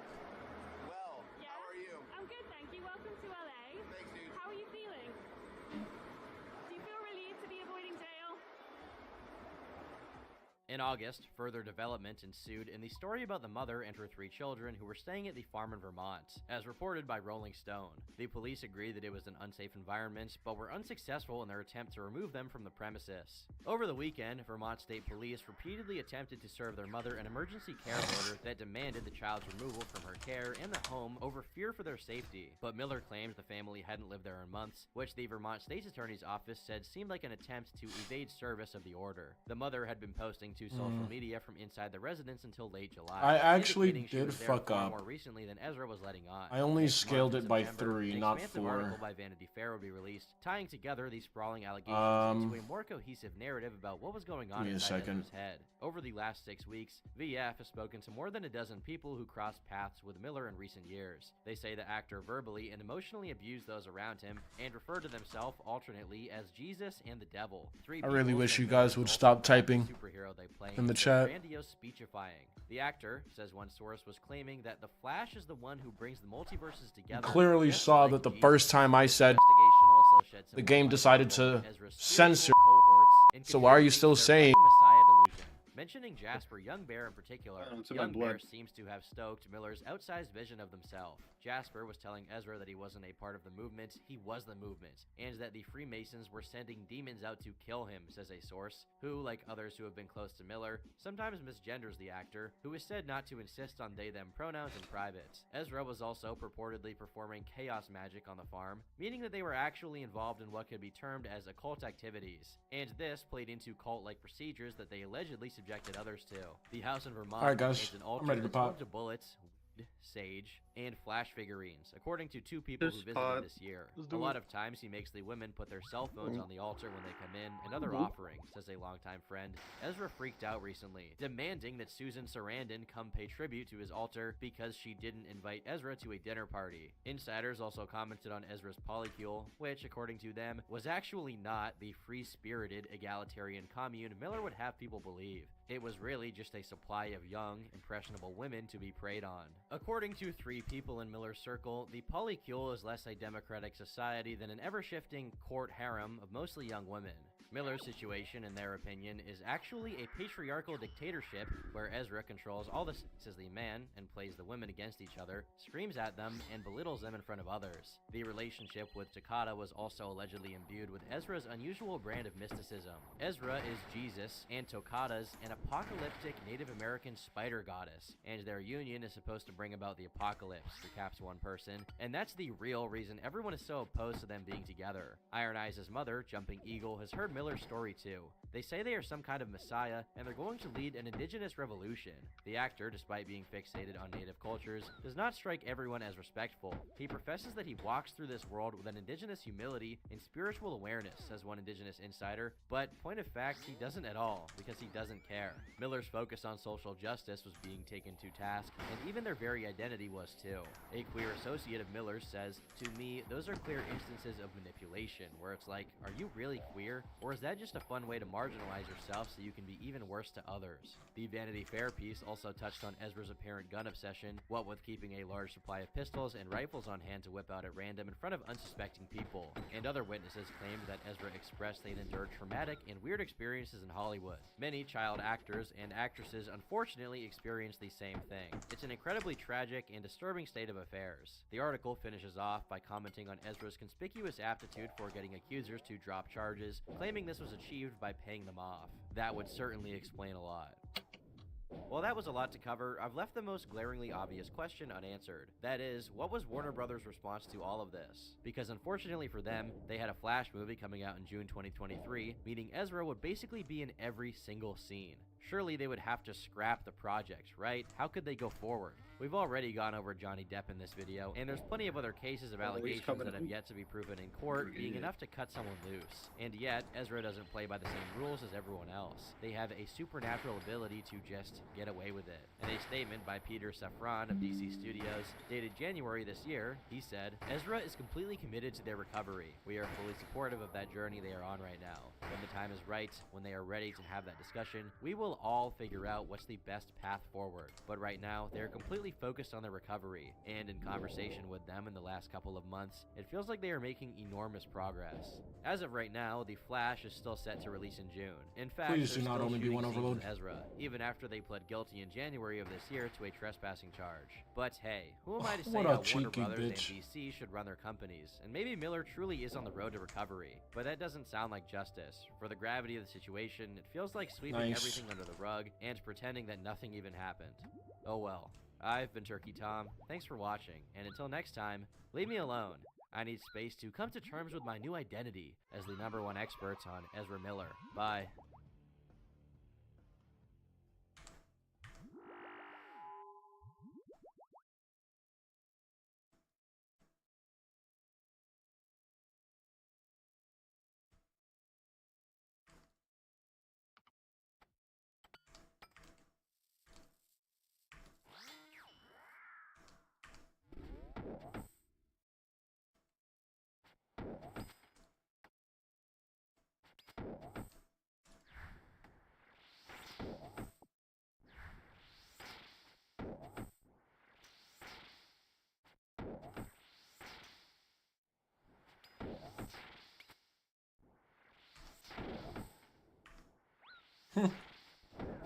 Nice. Idiot. Right.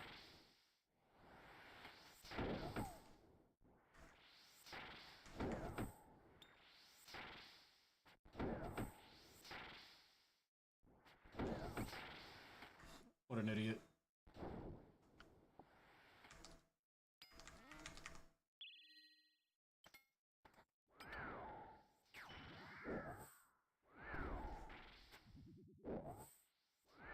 That corner is definitely not safe, actually.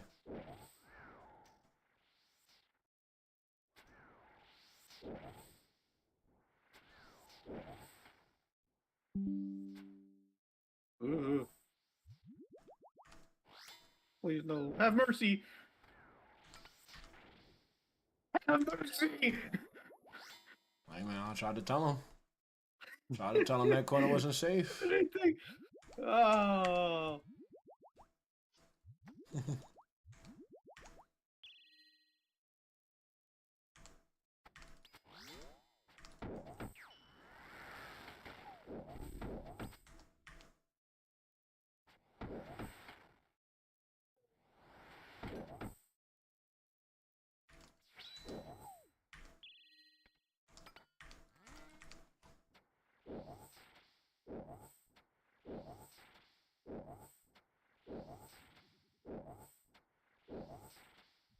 Most of the more unhinged guests on Dr. Phil are presumed to be mentally ill, though they often lack a clear diagnosis to explain their strange behavior. That's true of Sexy Vegan, and yes, that is his legal name, though I refuse to refer to him as Sexy, lest anyone think that's my personal opinion on the matter, so in an act of civil disobedience, I'll be referring to him as Hans, which is the name he was given at birth.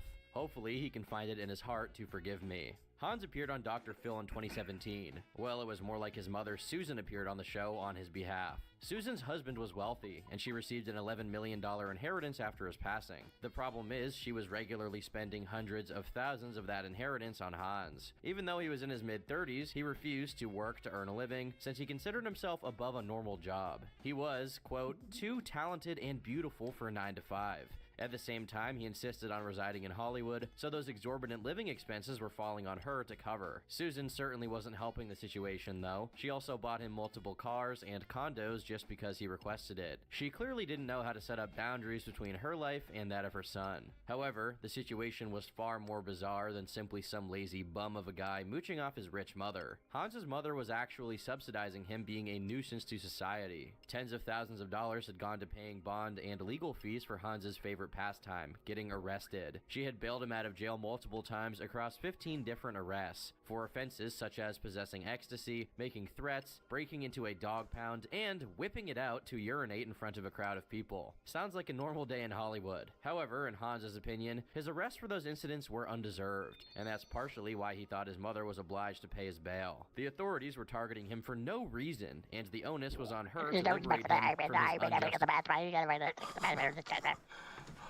Dude, can you please go back to Smiling Friends? Depression. Other than being arrested, his hobbies include prancing around Hollywood half naked and scribbling chicken scratch all over the walls of the condos his mom bought for him. If you startle me again, I will punch you. Image of himself as some kind of messiah or exceptional person, which is the main reason he's propelled to do these What is things. that fucking For show example, called? a pointy harp song. Oh, it's not Smiling Friends. Wait, no, it is Smiling Friends. Yeah, no, Smiling Friends. I just said it.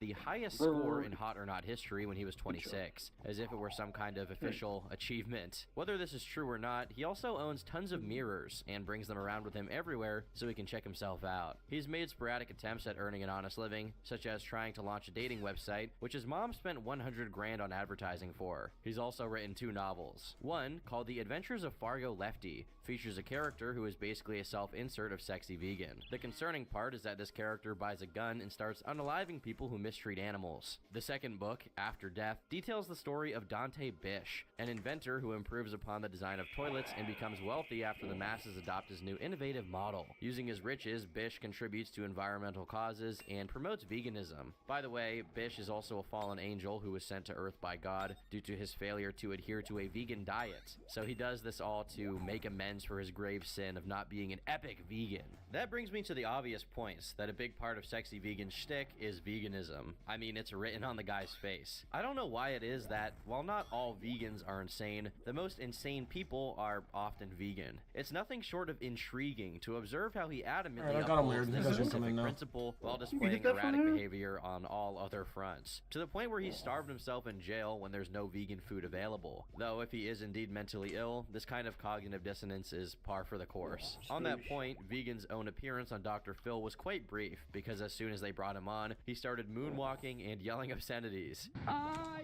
am the beautiful vegan messiah.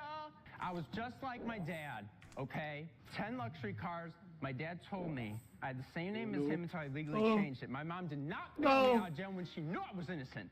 I'm liberating over 70 billion pigs in cages so small they cannot move for years. My mom's a sociopathic piece of I have the highest score in Hot or Not history. I got 9.9 out of 10 after 327 women rated me. Let's see your talent. Let's see your talent. You're fine. I can now make this one jump here. We'll be okay. He ended up coming back on the show roughly 3 months later, and the discussion was a little bit more productive that time, mostly owed to the fact that Hans had been working with a psychiatrist Dr. Phil provided. During those months, Mr. Vegan had managed to stay out of trouble with the law, and things were looking up. His mother also acknowledged that she had been financially incentivizing these endeavors, thereby enabling them, and she seemed to have agreed to stop. However, the psychiatrist didn't have anything to mention regarding what mental illness could possibly be afflicting Hans, except for anxiety. Hans doesn't have schizophrenia or bipolar disorder or anything you might have expected. Dr. Phil thought he could be suffering from a personality disorder, what with all the delusions of grandeur and antisocial behaviors, but that's it. I honestly have a hard time believing that what you see is how this guy naturally is, and maybe it's the case that the psychiatrist was unable to be thorough, or Sexy Vegan suffered some kind of brain damage from his prior drug abuse. In any case, Hans didn't continue to improve after his last appearance on Dr. Phil. In fact, it seems he's exclusively gotten worse since then. It's unclear if his mom is still bankrolling his reign of terror, but I mean, someone is if he's still on a pulse, because I can assure you that anybody with the name Sexy Vegan is definitely not employed. Even if Hans wanted to work, which he evidently doesn't, there's no way he could hold down a job. Unfortunately, there have been plenty of new developments in his story. In 2019, he was arrested for having his pit bull lick his butt, filming it, and then posting the video online. So much for putting a stop to animal cruelty. He pled no contest to the charges, was put on probation, and was given community service. His dogs were also thankfully taken out of his possession. His side of the story is that it's a double standard that people can keep animals in cages, but he isn't allowed to, you know, do what he did. I'm innocent of all the charges. I would never abuse animals. Society is so screwed up. It's okay to keep animals in cages so small they cannot move for 2.5 years. Right. Yeah, a dog licking my butt on Twitter, that's the end of the world. Even in light of this bad publicity, he ran for president in the 2020 election. This endeavor was accompanied by some public speeches in his usual manner of stopping his car in the middle of busy traffic and then jumping on top of it. Yes, that's something he regularly does. In this video, he gives a very moving speech about his campaign promises, such as changing the national flag and building more public restrooms, and strangely enough, he claims to be endorsed by NPR. He reiterates his usual God complex spiel that, quote, "You are looking at the Go back and handle yours up being there. that has ever lived." How eloquent. Then a cop car shows up and he hops back in his absolutely busted whip and speeds off. It's actually quite an impressive maneuver, but I guess he's used to doing this by now. Unfortunately, not all of his speeches have been as polite and inspirational as that one. During 2020, he would ironically be arrested yet again for mistreating animals. His pet rabbit had suffered severe injuries that were allegedly inflicted by him. His bail was set at $20,000, but he's clearly out on the streets again being a menace to society. So someone had to have bailed him out. What happened with these charges is currently unknown. Sexy Vegan is currently running for president again in the 2024 election and has an impressive social media presence to go along with his campaign. In fact, the Sexy Vegan Instagram account is currently sitting at a whopping 1.6 million followers. It's unclear if those followers are botted or what, but it's a sight to behold nonetheless. In any case, his post consists of pictures of him wearing women's clothes and screenshots of profound Mark Twain quotes. His Instagram bio reads, "Please leave caps off and don't use dog poo bags so you don't trap insects. Flush the poo down the toilet instead. No stink in trash." This is actually quite an important point to him. He's drawn diagrams about this issue, and we see it pop up again on this website for his presidential run. On that website, there's a paragraph written about, among many other things, the importance of leaving the caps off plastic bottles and not using doggy bags so insects don't get trapped in them and die. His obsession with veganism apparently extends to a preoccupation with the suffering of insects as well, if that's even a thing. The universal law of karma dictates that you reap what you sow, not necessarily in real time or even in this particular known existence.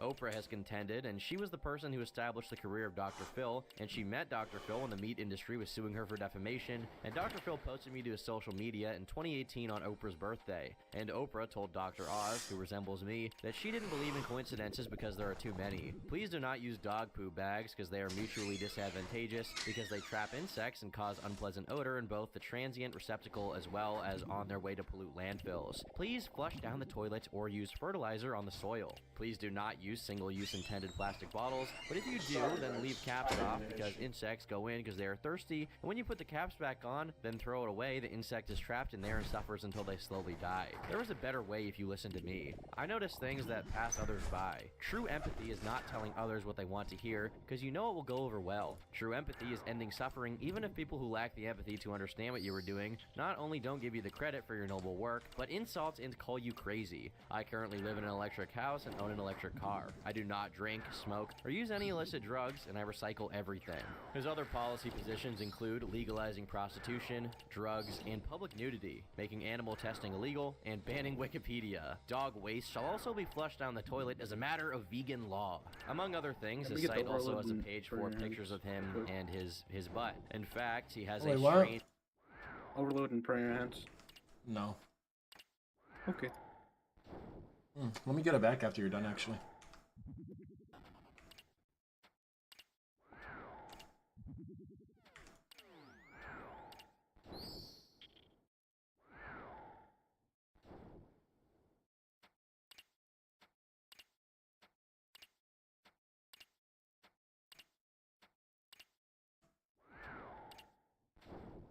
Under me.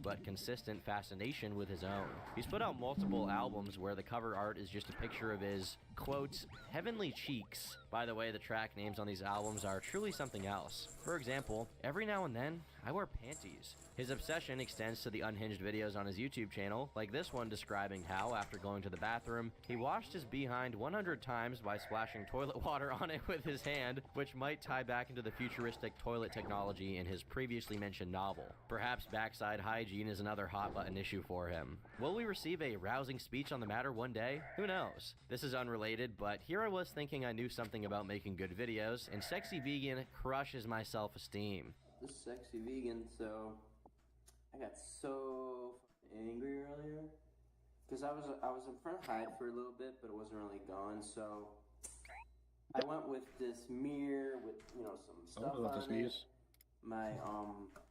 My chair took an Ubrow, right? I do it, bro. Instantly muted as soon as that I thought the bomb hooks on went my off. videos were compelling, but zam! That cold open on his long, slender That might legs not be too just much help in this blows room. everything I I've don't done out of have the a- water.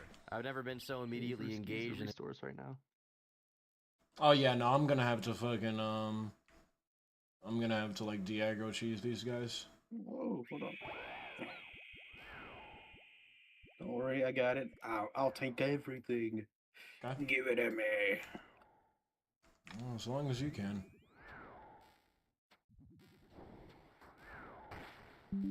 a video in my entire life. Now, jokes aside, since Hans' own agency is up for debate and all this, the responsibility falls on those around him, like his mother, to get help. At this point, he's 40 years old, so any improvement in his life will never start magically coming about on its own. Whether his family already tried and failed to help him, or his mother decided to continue her habit of financing him is currently unknown. Let's just hope that, at the very least, he doesn't commit any more offenses against animals. Out of anyone, you'd think the last person I'd have to say that about is a guy named Sexy Vegan, but here we are.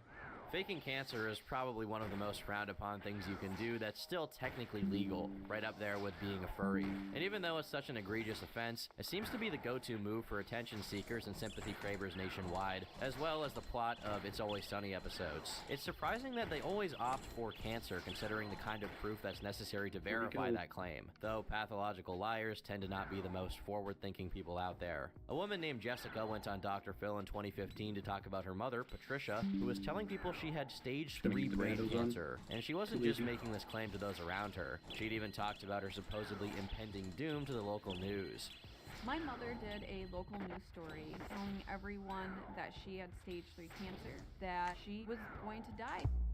Except, according to her daughter, Patricia was lying. She allegedly had a history of faking medical conditions ever since Jessica was little. After she and her siblings had gone to counselors at school about some kind of situation at home, CPS got involved. Patricia supposedly was aggravated by her and her siblings snitching, as it were, and put them in foster care. However, it seems she regretted this because during supervised visits, she pretended to have a limp from suffering a minor stroke to garner sympathy from her children. But she screwed up by mixing up which side the limp was supposed to be on. Among her claims now were that she had 17 strokes, had undergone chemo and brain surgery for the cancer, which included having her face, jaw, and ear surgically removed and replaced, that plates were put in her head, that she flatlined twice, and that she had collapsed lungs at one point. When I first woke up from surgery, I had no memory. I was very scared when I found out I may not have much time. They said I wasn't going to walk again, I wasn't going to talk again. I had to learn everything over again. She also made the astounding claim that she had lost 100 pounds while being in the hospital for a week, which is just, wow. Man. That sounds like a killer clickbait ad for a sketchy website. This ugly son of a bitch lost 100 pounds in 6 days, and basically, you're fucking stupid. She added to her status of an absolute specimen and freak of nature by claiming to be a world champion weightlifter with 12 world records, in spite of having strokes around the clock, or whatever else. Derek from More Place, More Dates needs to get in touch with this lady so he can make a video called Not Having Brain Cancer is Killing Your Gains. Now, she did indeed have a couple of medals from lifting meets in the States, 47? but yeah, nothing suggests that she's a world We did champion. it, boys. However, that didn't stop her from touting the claim to attract even more attention and praise. Altogether, I have 12 records. People are so shocked, and they come up and say to me, You have been through brain surgery, you've been through chemo, and you're lifting all this weight. Every time I go to my doctor's appointment, they say, we don't know why you're still here. You are a living dead girl. In her desperation, Jessica went to Dr. Phil I'm so that gonna drop Patricia could be the confronted Bandos with her assets. lies. I cannot let my mom lie like Or this. more I've told her inventory to space stop. I've since the confronted her skull- with doctors, and I can't do it anymore. So I decided to write the Dr. Phil show. Yeah, If I'm my mom absolutely wants gonna be bringing attention, in my she noob wants a setup. show, then Wanna make let's sure give I her a live. show. Dr. Phil revealed to Patricia what she already knew, that there was nothing in her medical records to substantiate any of her myriad of claims, save for the fact that she did indeed have brain surgery, but it wasn't for brain cancer. He also brought up another issue at hand, the fact that according to Jessica, Patricia's home was filthy. Jessica was worried about her brother's health and safety, as well as those of the pets residing in the house. Dr. Phil sent a specialist that confirmed it was a hazardous environment to live in by analyzing air and surface samples taken from the home. As for the motive behind all of these shenanigans, her daughter thought Patricia could be doing this to collect donations. And of course, the extreme nature of her claims naturally attract attention, sympathy, and praise. As for what happened to her ever since, it actually isn't clear. But maybe she's contracted a terminal case of foot fungus or something, so keep her in your prayers, guys. You've probably seen stories in the news about female teachers getting caught sleeping with their male students before. Arguably, the strangest part of the phenomenon is how it's consistently treated like a casual occurrence, or even something to be celebrated for the underage victim, no matter how young they are. It's quite a disturbing topic, and luckily we won't technically be talking about a case of an adult taking advantage of someone who is under the age of consent today. However, this is a case of an educator abusing their position and subsequently getting arrested and criminally charged for it. Not only that, the incident was filmed and spread around the school. Meanwhile, the teacher tried to sue the victim's mother. In 2014, 29-year-old Tanya Ramirez got involved with a 17-year-old student named Tristan. He was not in her class, but he did indeed attend the school she worked at. To clarify, the age of consent in Texas is 17. However, it's still illegal for students and teachers to get together for obvious reasons. However, as it turns out, it wasn't immediately apparent to Tanya why such an engagement would be wrong. Tanya initially claimed Tristan was the one to pursue her, but Tristan revealed that, through a mutual friend, Tanya had informed him that she thought he was cute and that he should get her number, and that's how they first got in touch over text. That same friend allegedly also got with Miss Ramirez, though she denied this. They would end up talking for 4 weeks, exchanging over 300 texts, until, as Tanya puts it, things got more flirtatious. Some of their text exchanges were shared on the show. Tanya: maxed out on squat and sumo deadlift today. I'm sore already. I need a massage bad. Tristan: well, I'm good at massages, so... OMG, I'm so down. Me too. Yeah, I can't wait. Tanya: you don't text me back. When you see me, you don't say anything, so what's up? Tristan: haha, same with you, and okay, promise I'll talk to you next time. That's on you. I'm not forcing you to do or say anything. You just gotta let me know what you want. I'm going out of my way to text you first or go out of my way to see you, but I won't if that's not what you want. I will. You will what? That didn't answer my text. I do want this is what I'm saying. Well, I'm beyond glad to hear that. Tanya: I haven't asked you, but how old are you? 17, haha. Haha, when's your B-day? March 24th. Oh, ugh. That's a long time before you're 18. Yeah, I know. I couldn't even talk to you after school without someone coming up to us. Felt like we were being watched. Haha. Haha, I know. OMG. Do you have a girlfriend? Gotta ask that, cause I got played big time by you-know-who. Lol. Lol, no I don't. She explained that this last exchange had to do with another student. Tanya would end up inviting Tristan over to her house one night at 2 a.m., and you can imagine how that played out. She weirdly smirks as she talks to Dr. Phil about how they immediately went to the bedroom when Tristan arrived, which she claims was her idea. The complicating factor was that he recorded a short 10-second video of their encounter on his phone, which he did because his friend wanted proof. But in his drunken stupor, he claims he accidentally sent the clip in a group chat of a bunch of his friends. Imagine being in that group chat. Actually, on second thought, that video probably wasn't that much more confounding and unexplainable than the things you MFers send in your group chats. But that's for the next video. Meanwhile, Tanya felt that the video being leaked wasn't accidental, and that she had been set up by Tristan, whose intent from the beginning was to publicize himself getting with a teacher. You think it was like a trophy thing? Correct. Like he wanted some kind of recognition after, sleeping with a teacher. She was also mad that he basically hit it and quit it and didn't communicate with her after the fact. The next day, just one text in the morning, and that was it. What was that text? He texted me that he had a great night, or it was great, or something in that matter. And then I text back that, yes, it was, that, maybe we could do it again. Obviously, their relationship was exposed once a concerned parent found the video and brought it to the attention of the principal. As for Tanya, she found out about the video for the first time when her mother's co-worker's niece showed it to them, so she had to watch this thing with her mother. Yikes! and I thought a teacher having OnlyFans was embarrassing. Concerningly enough, Tanya said she did Tristan a favor by making him more popular around school, and claimed this event led to him being named Homecoming King. Getting in trouble with the law was apparently quite the shock to Tanya, who thought that something like this was only grounds to be fired from her job, but not a criminal offense. You say you didn't know it was wrong. Well, I'm saying I didn't think it was legally wrong. I know, obviously, with my profession, I crossed a boundary with the contract that I signed. But legally, I didn't think I would be classified as a felon being charged with having sex with a consenting adult. She pled guilty to the charge regarding Tristan and pled no contest to another charge of being similar with other students. Though on the show, she denied her guilt for that charge, only accepting it for the sake of a plea deal. Tanya defended her actions to Dr. Phil by claiming that Tristan should be considered an adult and that he knew what he was doing, and that she was the real victim here because he recorded I'm ready to fucking rumble. all their interactions, and the video wouldn't have been recorded if she didn't do this in the first place. Obviously, this became a big case. Yeah, that's why I'm having a cozy stream today, man. I'm big chilling. Man, cozy up to these nuts, man. I mean, if you're presenting them, dude, I will do that immediately. She sued Tristan's mom for I need to defamation, heal up. once I'm again ready. turning the tables on her victim. They clearly had animosity towards one another on the show, as when Alright, Tanya guys, said the let's video pot. went viral, Tristan's mom remarked that it wasn't that widespread because, quote, it wasn't that good. The video went viral. So, obviously, go viral. It wasn't that good. It was only 10 seconds, baby. It was only 10 seconds. And I don't even really feel Go. happy. This woman's got some God, we're crazy so cool. one-liners.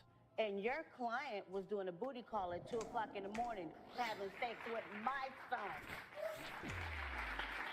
What a demented situation. In accord with how these cases are usually treated, Dr. Phil was also cracking jokes, and the audience was laughing during the whole show. You said he had the phone in his pocket? some on the pocket. the shit out of my inventory. Somewhere where he was in his grasp. Thanks for taking He my didn't have acid. any pockets at the time, did he? I mean, you made a big point that he was not in your class. You weren't teaching him. Right, he was never my student. Right. He was just enrolled in the same school. Yeah. But he wasn't your This student. is not the No. time to be doing this. Until that night. But seeing, is it Mrs. Ramirez or how do you refer to her? Tanya, Miss Ramirez. Uh-huh. How'd you refer to her that night? God damn it, I fucked up. Come over here and I stay. get it, but at the same time, I'm not sure if they'd be finding this so funny if it was a 31-year-old man and a 17-year-old girl. Nothing quite got resolved on the show, fucked which up is anyway. basically the Yeah. norm for Dr. Phil. I'm But hey, at least it's so good content. There bad. haven't been many updates on Tanya Ramirez. Alright, and we're Phil, gonna stay for besides these the fact she crystals. started another lawsuit. This suit We'll disputed reset the it Penal here. Code of Texas, Just do what you challenging the normally law do. which indicted Tanya in the first place. She was Okay. actually trying to overturn the law which forbids inappropriate interaction between students and Sorry. teachers. What a Ooh. mad lad. Now it's your Or a turn. mad ladette, I suppose. She just couldn't take her L in peace. She had to go and try and screw up the law to make it easier for other teens to be victimized by creepy teachers. The case's argument was that the law infringes probably upon get the Portal here. constitutional right to have Oh, no, consensual I guess not. intercourse. I get what she and her lawyers mean, but, like, that sounds incredibly funny. Ah, yes, who could forget the Big 69th Willie D's Amendment of the making me Bill of nervous. Rights, Thomas Jefferson's How most am I making you profound nervous? piece of legal writing, Your which presence. protects everyone's fundamental right to woohoo in the Sims 4. Well, good, This whole you should be case was literally afraid. Tanya accusing the legal system of you-know-what blocking her. Obviously, she was not successful in her crusade, and the state of Texas didn't see it her way. But that wouldn't stop her from attempting just to think take it I'm to the tired. Supreme Court in Too tired to the 2018, point where I'm which clearly was it's affecting me unsuccessful. That in some probably way. would have been the most entertaining Wake case to me ever up. grace its halls, Wake but me up, alas, that's we live all. in the Can't boring wake up. timeline, so we don't get to see Tanya Ramirez take a stand and give verbose arguments in defense of her poor impulse control around 17-year-olds. Do you want God, to I'm live so for horny 400 listening to you years? sing. How about regrowing your limbs and organs? Would you like to know the secret to curing autism, AIDS, Down syndrome, and Let me move. diabetes? Damn it. All of which I can tell based on your appearance you may be suffering from. Are you sure you want to know? Can you handle the consequences of possessing such an elixir of life? Can you even handle the healing process? You'll be having strokes, aneurysms, and explosive diarrhea around the clock. Are you sure you're ready? You are? Really? Okay, well, there's a middle-aged Vietnamese lady out there giving the recipe for free on Facebook. Yes, I'm serious. Jillian May Tai Epperly is the creator of the illustrious Jilly Juice, a miraculous cure-all concoction that does all of the above and more, composed merely of 2 cups of water, 2 cups of cabbage, and 1 tablespoon of salt. For reference, 4 tablespoons of salt in one sitting is a lethal dose. All of this is blended and fermented, obviously, just like Mima used to make. And you're supposed to drink a gallon of it a day. That's 6.4 tablespoons of salt a day. She doesn't hide the fact that this will be a traumatizing experience for any prospective undertakers of the Jilly protocol. You acknowledge that they're going to feel really not great when they start drinking this. We're redefining the role of pain in our world. Okay, right? but you're saying they're not going to feel well when they drink this They're at going first. to feel they're going to feel they're going to feel healing. Your grandma's back pain? Let me push her down the stairs. She'll definitely be feeling the healing after that. Oh, and I forgot to mention, the juice has a special bonus effect if you're lucky. You could I potentially don't drop any. reverse homosexuality. Oh, me? I'm not doing anything. Totally not ordering enough Oh, the cabbage Revite and is salt to mine. brew 100 gallons of this stuff as soon as possible.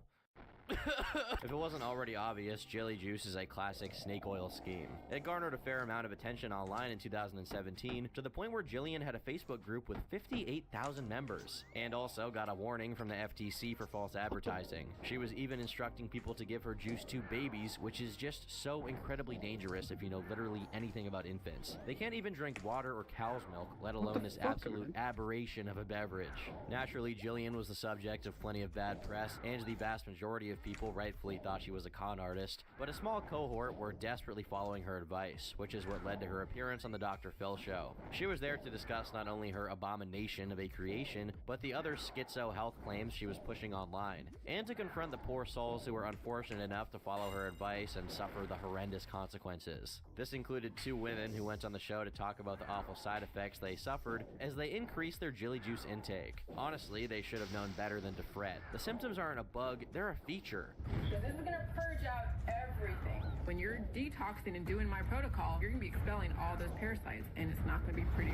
These poor women explained how, along with supernatural amounts of diarrhea, they both suffered strokes. Or sorry, not diarrhea, waterfalls. Not diarrhea. It's Violent not diarrhea. diarrhea. It's called waterfalls because it's different context, different intention, and different outcome. Okay, explosive diarrhea.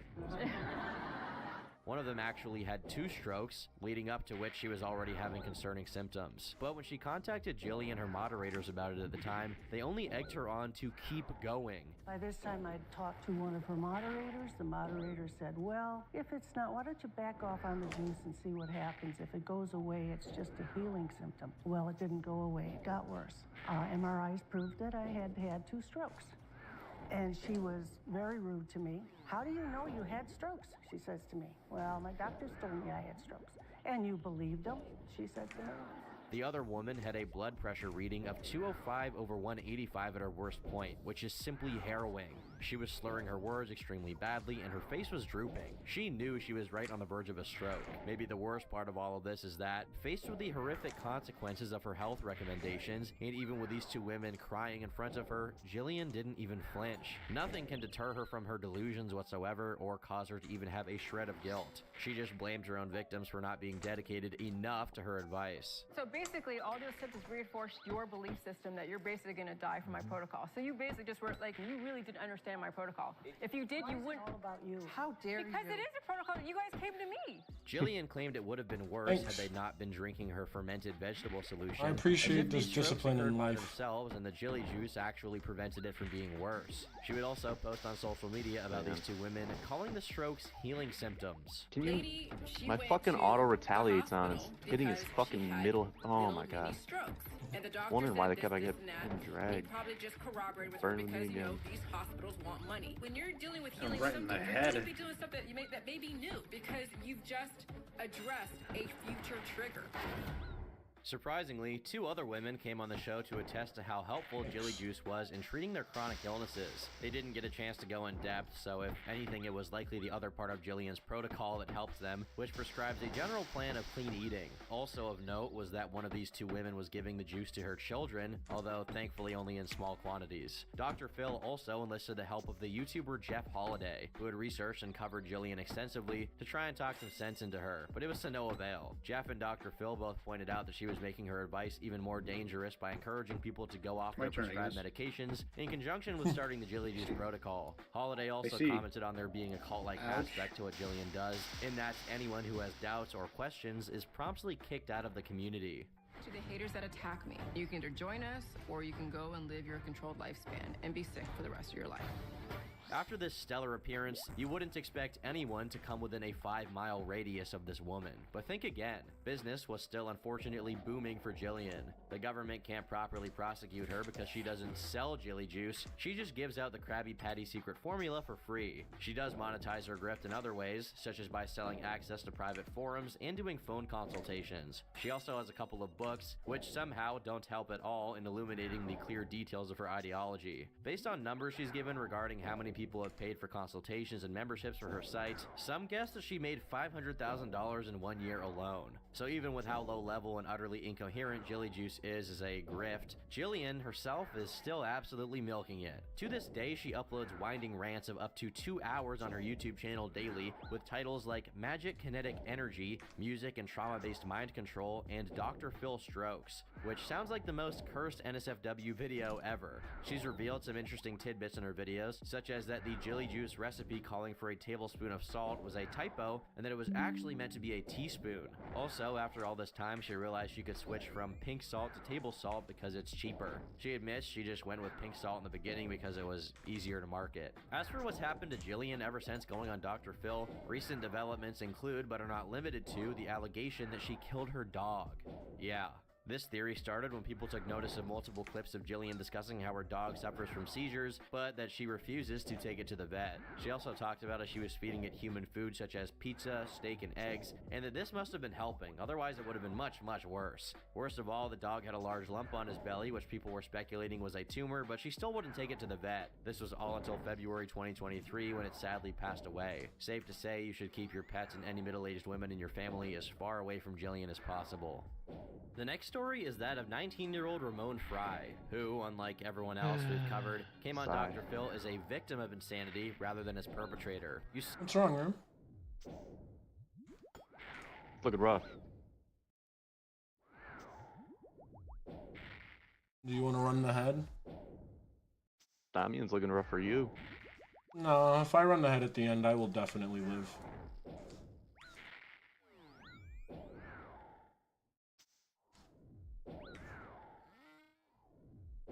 Ramon married his high school sweetheart, Shailene, and had a son with her. He had to move in with his in-laws because he had trouble finding work, but witnessed them subjecting her to verbal abuse. Over time, Ramon became the target of scapegoating and endured derogatory name-calling. Faced with an unbearable situation, he realized that he needed to leave the household and his wife. As a result, a custody battle ensued. The times he was allowed to see his kids were nothing short of arduous, due to his in-laws trying to find any small infraction to his condition they could use against him. According to Ramon, if I was wearing the wrong color of tie, they'd call the police. I'll find it was a lot more actually. ridiculous than it needed to be. Although Ramon had already moved out of the house, an inexplicable incident occurred one day while he was visiting. His father-in-law, Lester Earl Reger, requested him to bring his son through the garage entrance when he returned him at noon that day. The reason given was that they were currently cleaning the carpets in the entryway of their house. Ramon agreed to the request and entered the garage. Silly of me. When he I'm arrived, super Earl fucked. Reger, who had his hand in a sling and an ice pack on it, met him there. Earl claimed that he had accidentally injured his hand with a hammer and asked him to retrieve some wood plugs that had fallen under a table in the garage, which was entirely covered in plastic wrap. While Ramon was crouching down to reach the wood pieces near the wall, he noticed that Earl approached him. Quote, I knew something wasn't right, and I heard this pop. It was the loudest noise I've ever heard in my life. Earl suddenly aimed a gun at the back of his head and fired. Ramon miraculously got up and pushed Earl away. Earl fired a few more shots, one of which struck Ramon in the hip. Ramon managed to flee the house, reaching the highway where he flagged down a passerby for help. Ramon later realized that Earl had employed a specific mob method, using a .25 caliber weapon that would lodge a bullet in his skull without it exiting on the other end, preventing any evidence that a gun had been fired from reaching the rest of the garage. He also deliberately aimed for the base of the skull to sever his spinal cord, ensuring an instant fatality. Ramon only survived because the gun was off by an inch, with the bullet instead landing in one of the thickest places in the skull. Yeah, you really do, because we have to tank. I got you, Nathan. No, man, you better stay alive, man. You have the most points for sure. But actually, it actually happened. They dug a big hole, actually big enough to bury the car. They were gonna They thought about actually just throwing the whole vehicle in there. I came back in with supplies for me and Blaze. We'll be fine. Helped explain how something Try your like best this to could live. happen in his hands. Well, He had talk done about the a same bomb. thing 25 years ago. At the time, Ramon was only aware of You don't have to stay back there anymore, Blaze. As long as we're over here, it's not going to go to him. His wife Simone got in a scuffle, So you can and run she around as fell much and as hit you her need head to. on the Just don't stake, run past the suffering middle. a fatal head injury. Safe to say that wasn't even remotely close to the truth of what happened. This was not a, she slipped and hit the sink. This man beat her into hamburger. There was so much bruising up and down all over her body and so much blood splatter in the house. Let me know if you need me to drop a broom. I have a lot on me. Scan the walls. They had Matter a of fact, I'll just handprint do from this. this woman that went down the front door where she was trying to. So he beat his wife to death, and he went to prison for it, served time, and wrapped her up, disposed of the Don't body. give me a random Got out range of hit, prison, please, I beg of you. and shot Have you in mercy. the head, planned on wrapping you in plastic, burying you. Now he's in prison for that. A news article about the trial further describes the particulars of this incident. Rieger pleaded guilty in 1985 to the beating death of his 27-year-old wife, Simone Rieger. Her body was found in the Snake River in August 1984. Rieger was convicted of first-degree yeah, I can still manslaughter in a tank for you, plea that's agreement okay. with the district attorney's office. Rieger learned from that first incident and had prepared to get away with taking out Fry by covering the garage in plastic to hide evidence such as blood splattering in the shooting. He was caught on the first crime because his wife's body floated Yeah, up. with how many That's why he points we didn't just use lost the after weapon. Blaze He died, prepared you the have scene. by Prior to the far trial regarding the majority attempt of on our Ramon's life, points, a dangerous Nathan. incident took place in the dead of night. An unknown individual unscrewed the gas cap of Ramon's car, stuffed rags inside, and set them ablaze, seemingly with the intention of causing You're a okay. vehicular explosion. The ensuing fire would have jeopardized not only the car, but also the house where Ramon was residing. Suspicion quickly fell upon someone with clear ties to Ramon's in-laws. If he spits During the acid over trial, there, you both can run in the Earl and pool to Erlene get your were health found back. Oh yeah, you're gonna guilty. get it back right now. Sentenced to Nice. 130 months, while Erlene was Nice. sentenced to a mere Oh, 90 I days. was They too maintained their busy innocence during the looking. trial. That was Every you, accused was Danny? not I was guilty. wondering who the fuck Erlene's that was. defense rested on the I'm argument streaming, that so I the can't entire hear scheme had been join a bad notifications. idea. Dude, Earl I thought it was argued Blade. that Every the time background only was one not of the good. other two were Ramon's talking. Every time it was, oh shit, I should have told Blaze to stay over so he could have kept the tanking. Wow, Blaze. Sorry. I'm trying to Okay. survive. Hey, Blaze. Woo! It's your fault. Can I crash the party? Absolutely, come through. Some cheeky little 4+3s, yeah. Can I run head? Do you want to mage skip, please? I want to be lazy. I've been Yeah, mage skipping get since over there, yesterday. dude. No, I meant. No, I want to No. go B. I meant. Oh, you want me? Okay. Do you know how to mage skip, Nathan? Mhm. Awesome. Wakanda. Awesome. Wakanda. Perfect. Like, he knows how to make Congrats on the blue. Thanks. I got straight ore. case, Hans We're didn't making fucking bars in this bitch.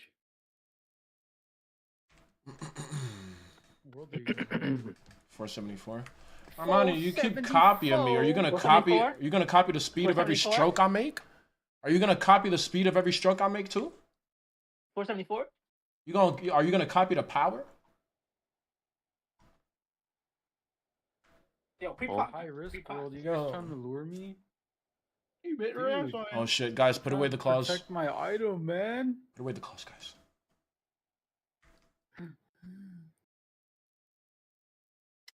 Man.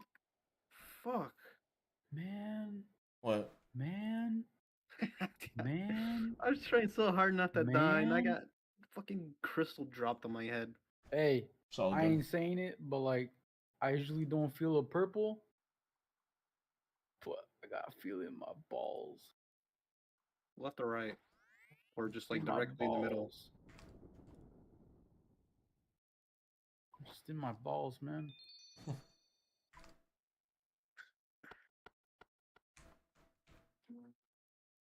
You want me to pinpoint the exact nerve that is twitching? Hell Yes. yeah. The fuck?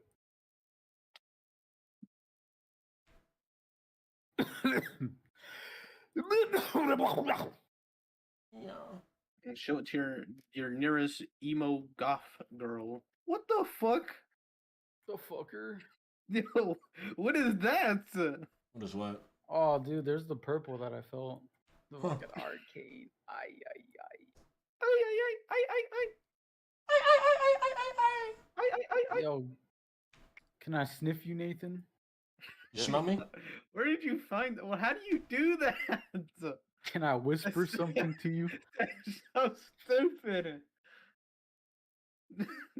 Where did you find that from? Betrayal. He smells like Insanity. old, too. Nothing for you Yo, to explain. what?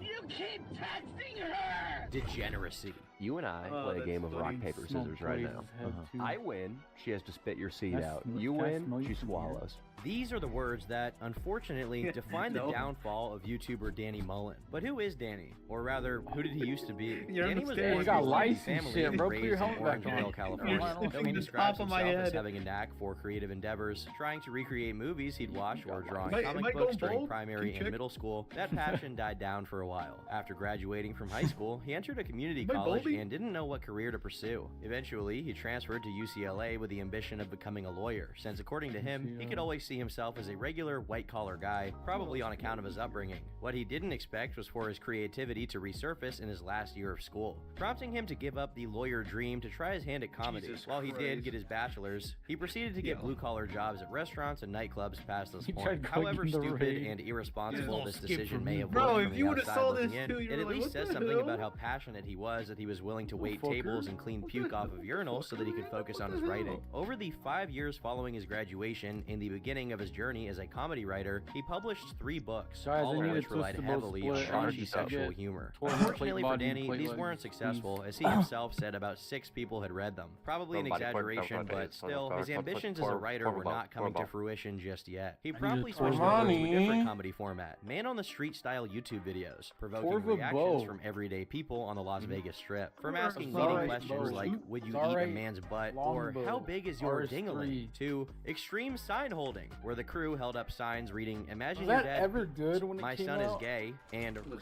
is bad. Yeah, Thematically, it was more of the fucking- same, but the delivery mechanism alone ensured that a lot Because more it was- eyes it would was be drawn literally to his like there work, was no with EOC, some of it them was now just sitting at well over fucking 1 million build. views. Would Would you ever let a man lick your asshole? I wasn't that progressed in that.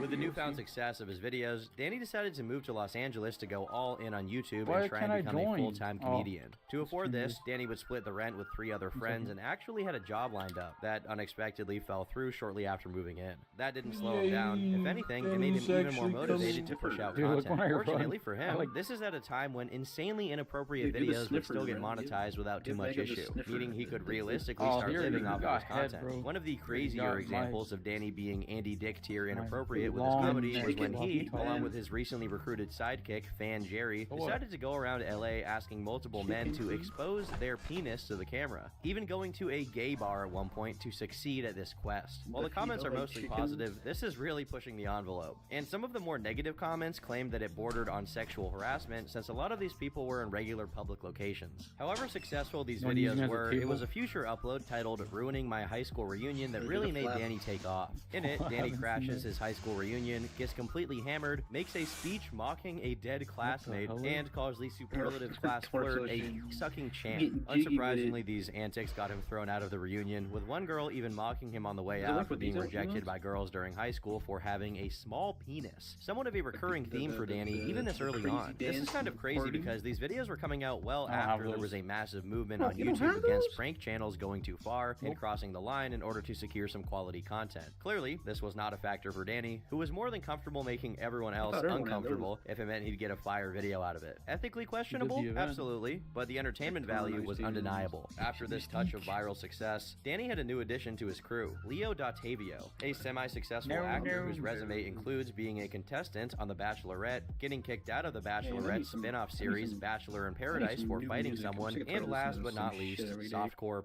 All on brand as far as Danny's content went, to be fair. Together, they filmed a video rating UCLA, where both had graduated from, to harass students. The only problem is that besides having a resume, Leo also had a track record. Just a few months prior to the upload of the UCLA video, sexual harassment allegations involving him made their way to the news, prompting him to take a leave of absence from his regular job as a performer at Universal Studios' Waterworld exhibit. Leo posted an apologetic note, though it was only apologetic in tone, since he abjectly denied any allegation of harassment and suggested that whatever misdeeds of his he did commit were under the influence of his culture, and that he wanted to treat women better. The accusations themselves were just do It exactly was whatever story you want. posted by Becca Martinez, another contestant of the Bachelor in Paradise show, displaying multiple people claiming to have had experiences with Leo and attesting to him being creepy to women who were barely legal and sending multiple unwanted ding-a-ling pics. All of this began with a screenshot of a comment he left on a girl's post saying, and I quote, "You need my big ding-a-ling."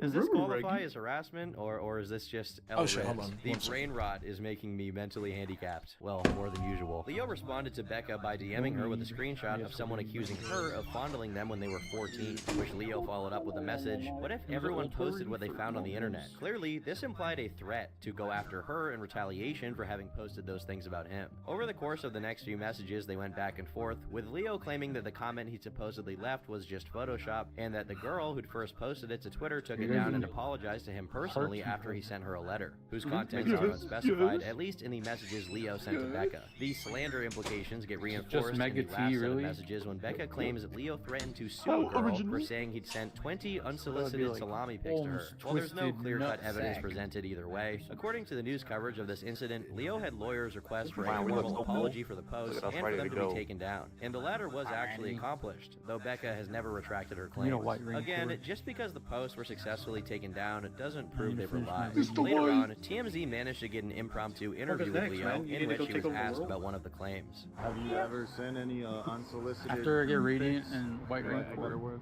What I did in college was college. I mean, I wouldn't say unsolicited, absolutely not. But while But I some need a tremble job at in tummy life, so I tickling, might these not need claims GMs didn't bother here. Danny Mullen at all. If anything, the controversial nature of his participation made having Leo in the video even more attractive to Danny. Despite how brief the fame of contestants in reality TV is, Leo was famous enough to be recognized multiple times by students my God, and even you asked to see take either photos. tomorrow. The I gotta chemistry make 20 between them more was for so tomorrow, great because that the my- duo started a my, podcast Albert. together that's still ongoing as of the My writing of knock. this video. Soon after, more crew members were added to Good Danny's sight whack of pack, those. such as Inland Iggy, a fan of the videos who, for some strange reason, agreed to take part in I'm a so video in hard, which that he showed is. his penis, got whipped, and had tattooed Danny's Can you say that initials again? on I his lagged. chest. Can you say that again? I'm almost finished. Dude, I haven't raided with you guys in so long, like all of us. Yeah, because you've been. I'm ready to Oh, raid with the boys.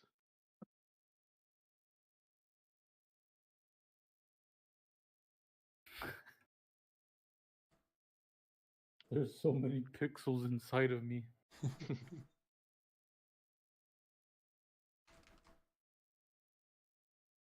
We're touching our fangs are. We have an ember light Wait, in here. Nathan, do you want melee hand? I don't mean to steal it. We're touching you can tips take it, with our okay. swords. I just feel like it would be, especially if we're doing a 7 scale. Yeah, That take it, side take it, take it, take it, take it, take it, take it, take it, take it, Destroy take it. Take it, take it, take it, take it. I'm smacking it with my maw. And then you take it. Boom. A 2-piece combo. Who's ready to rumble? Why do I see a nipple on Ty's stream? Yes. Another notable member of the pack was cameraman Nico, nipple whose and a addition tattoo had of to a do with an butterfly. increase in the Ty, would overall you fuck a production fan, value bro? of Danny's Like the videos as Twitter his girls? audience. Am I looking at a Twitter girl? No, I'm saying, would you fuck a fan like the Twitter girls? In a lot of post? ways, Danny's success Bruh. was inevitable. Not only were the videos Can I well be that packaged fan? in a format that was compatible with the algorithm, but it's Absolutely. worth mentioning we're talking about 2018, Thank you so just much. months after Filthy Frank. Okay, I'm so you blessed need today. to turn up. There we go. Because for some reason, Turn you're up. the only one way quieter than the video. Turn Officially up. retired from making content, and a lot of prank YouTubers Are we sharing have an recently overload? left. Danny came out of the woodwork and filled that void to the best of his ability. I'm The not, video that best proves that point is the one in which Danny, during an 8-hour Oh, what the fuck? I didn't see y'all potted my fault, gang. Meaning he urinated in a bottle and drank it. The worst part quite is that in alright. retrospect, it didn't even get that many views Gangster. compared to his other uploads that involved a lot less sacrifice. I actually came in here not for burgers, but to drink my own piss. This is urine. Man, I'm gonna sleep so fucking good tonight, man. Sapling! You approve of this?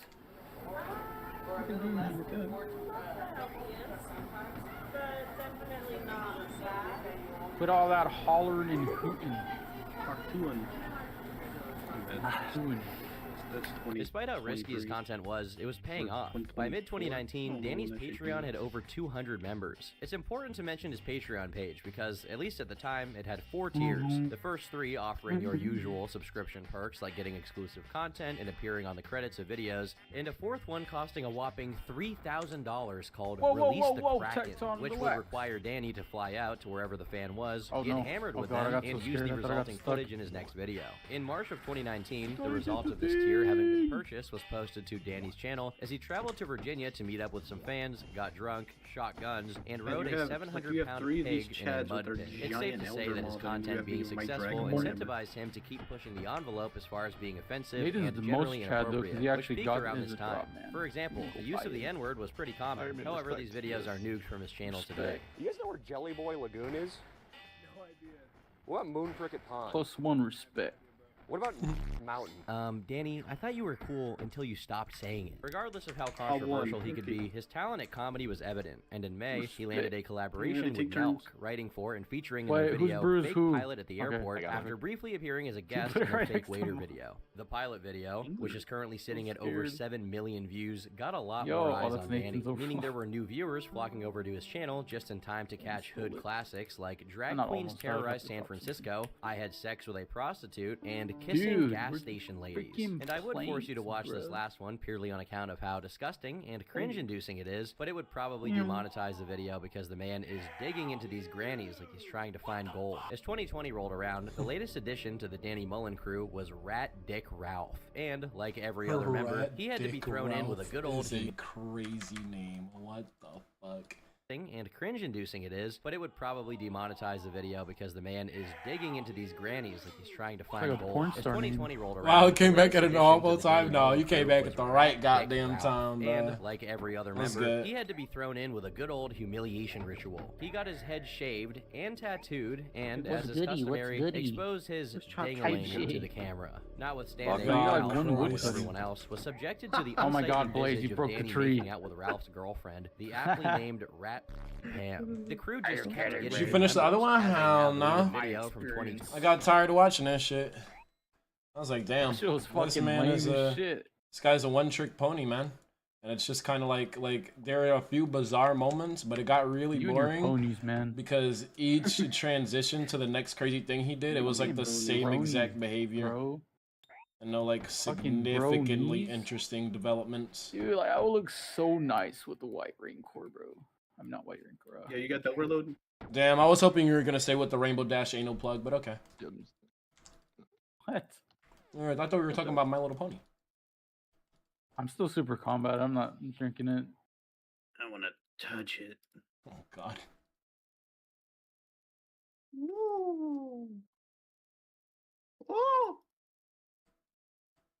Oh. Get away from me with that. He's trying to hit me with the ice. Oh, I Baraka. just fucking I moved it. Whoops. I don't know what I'm doing. Hey, look, it's been a few days since I've been here. I've been at the Theater of Blood. Dude, we It's got a bloody. perfect top team right now, bro. What the hell? The Tobbers. Nathan can melee DPS. Wait, can he?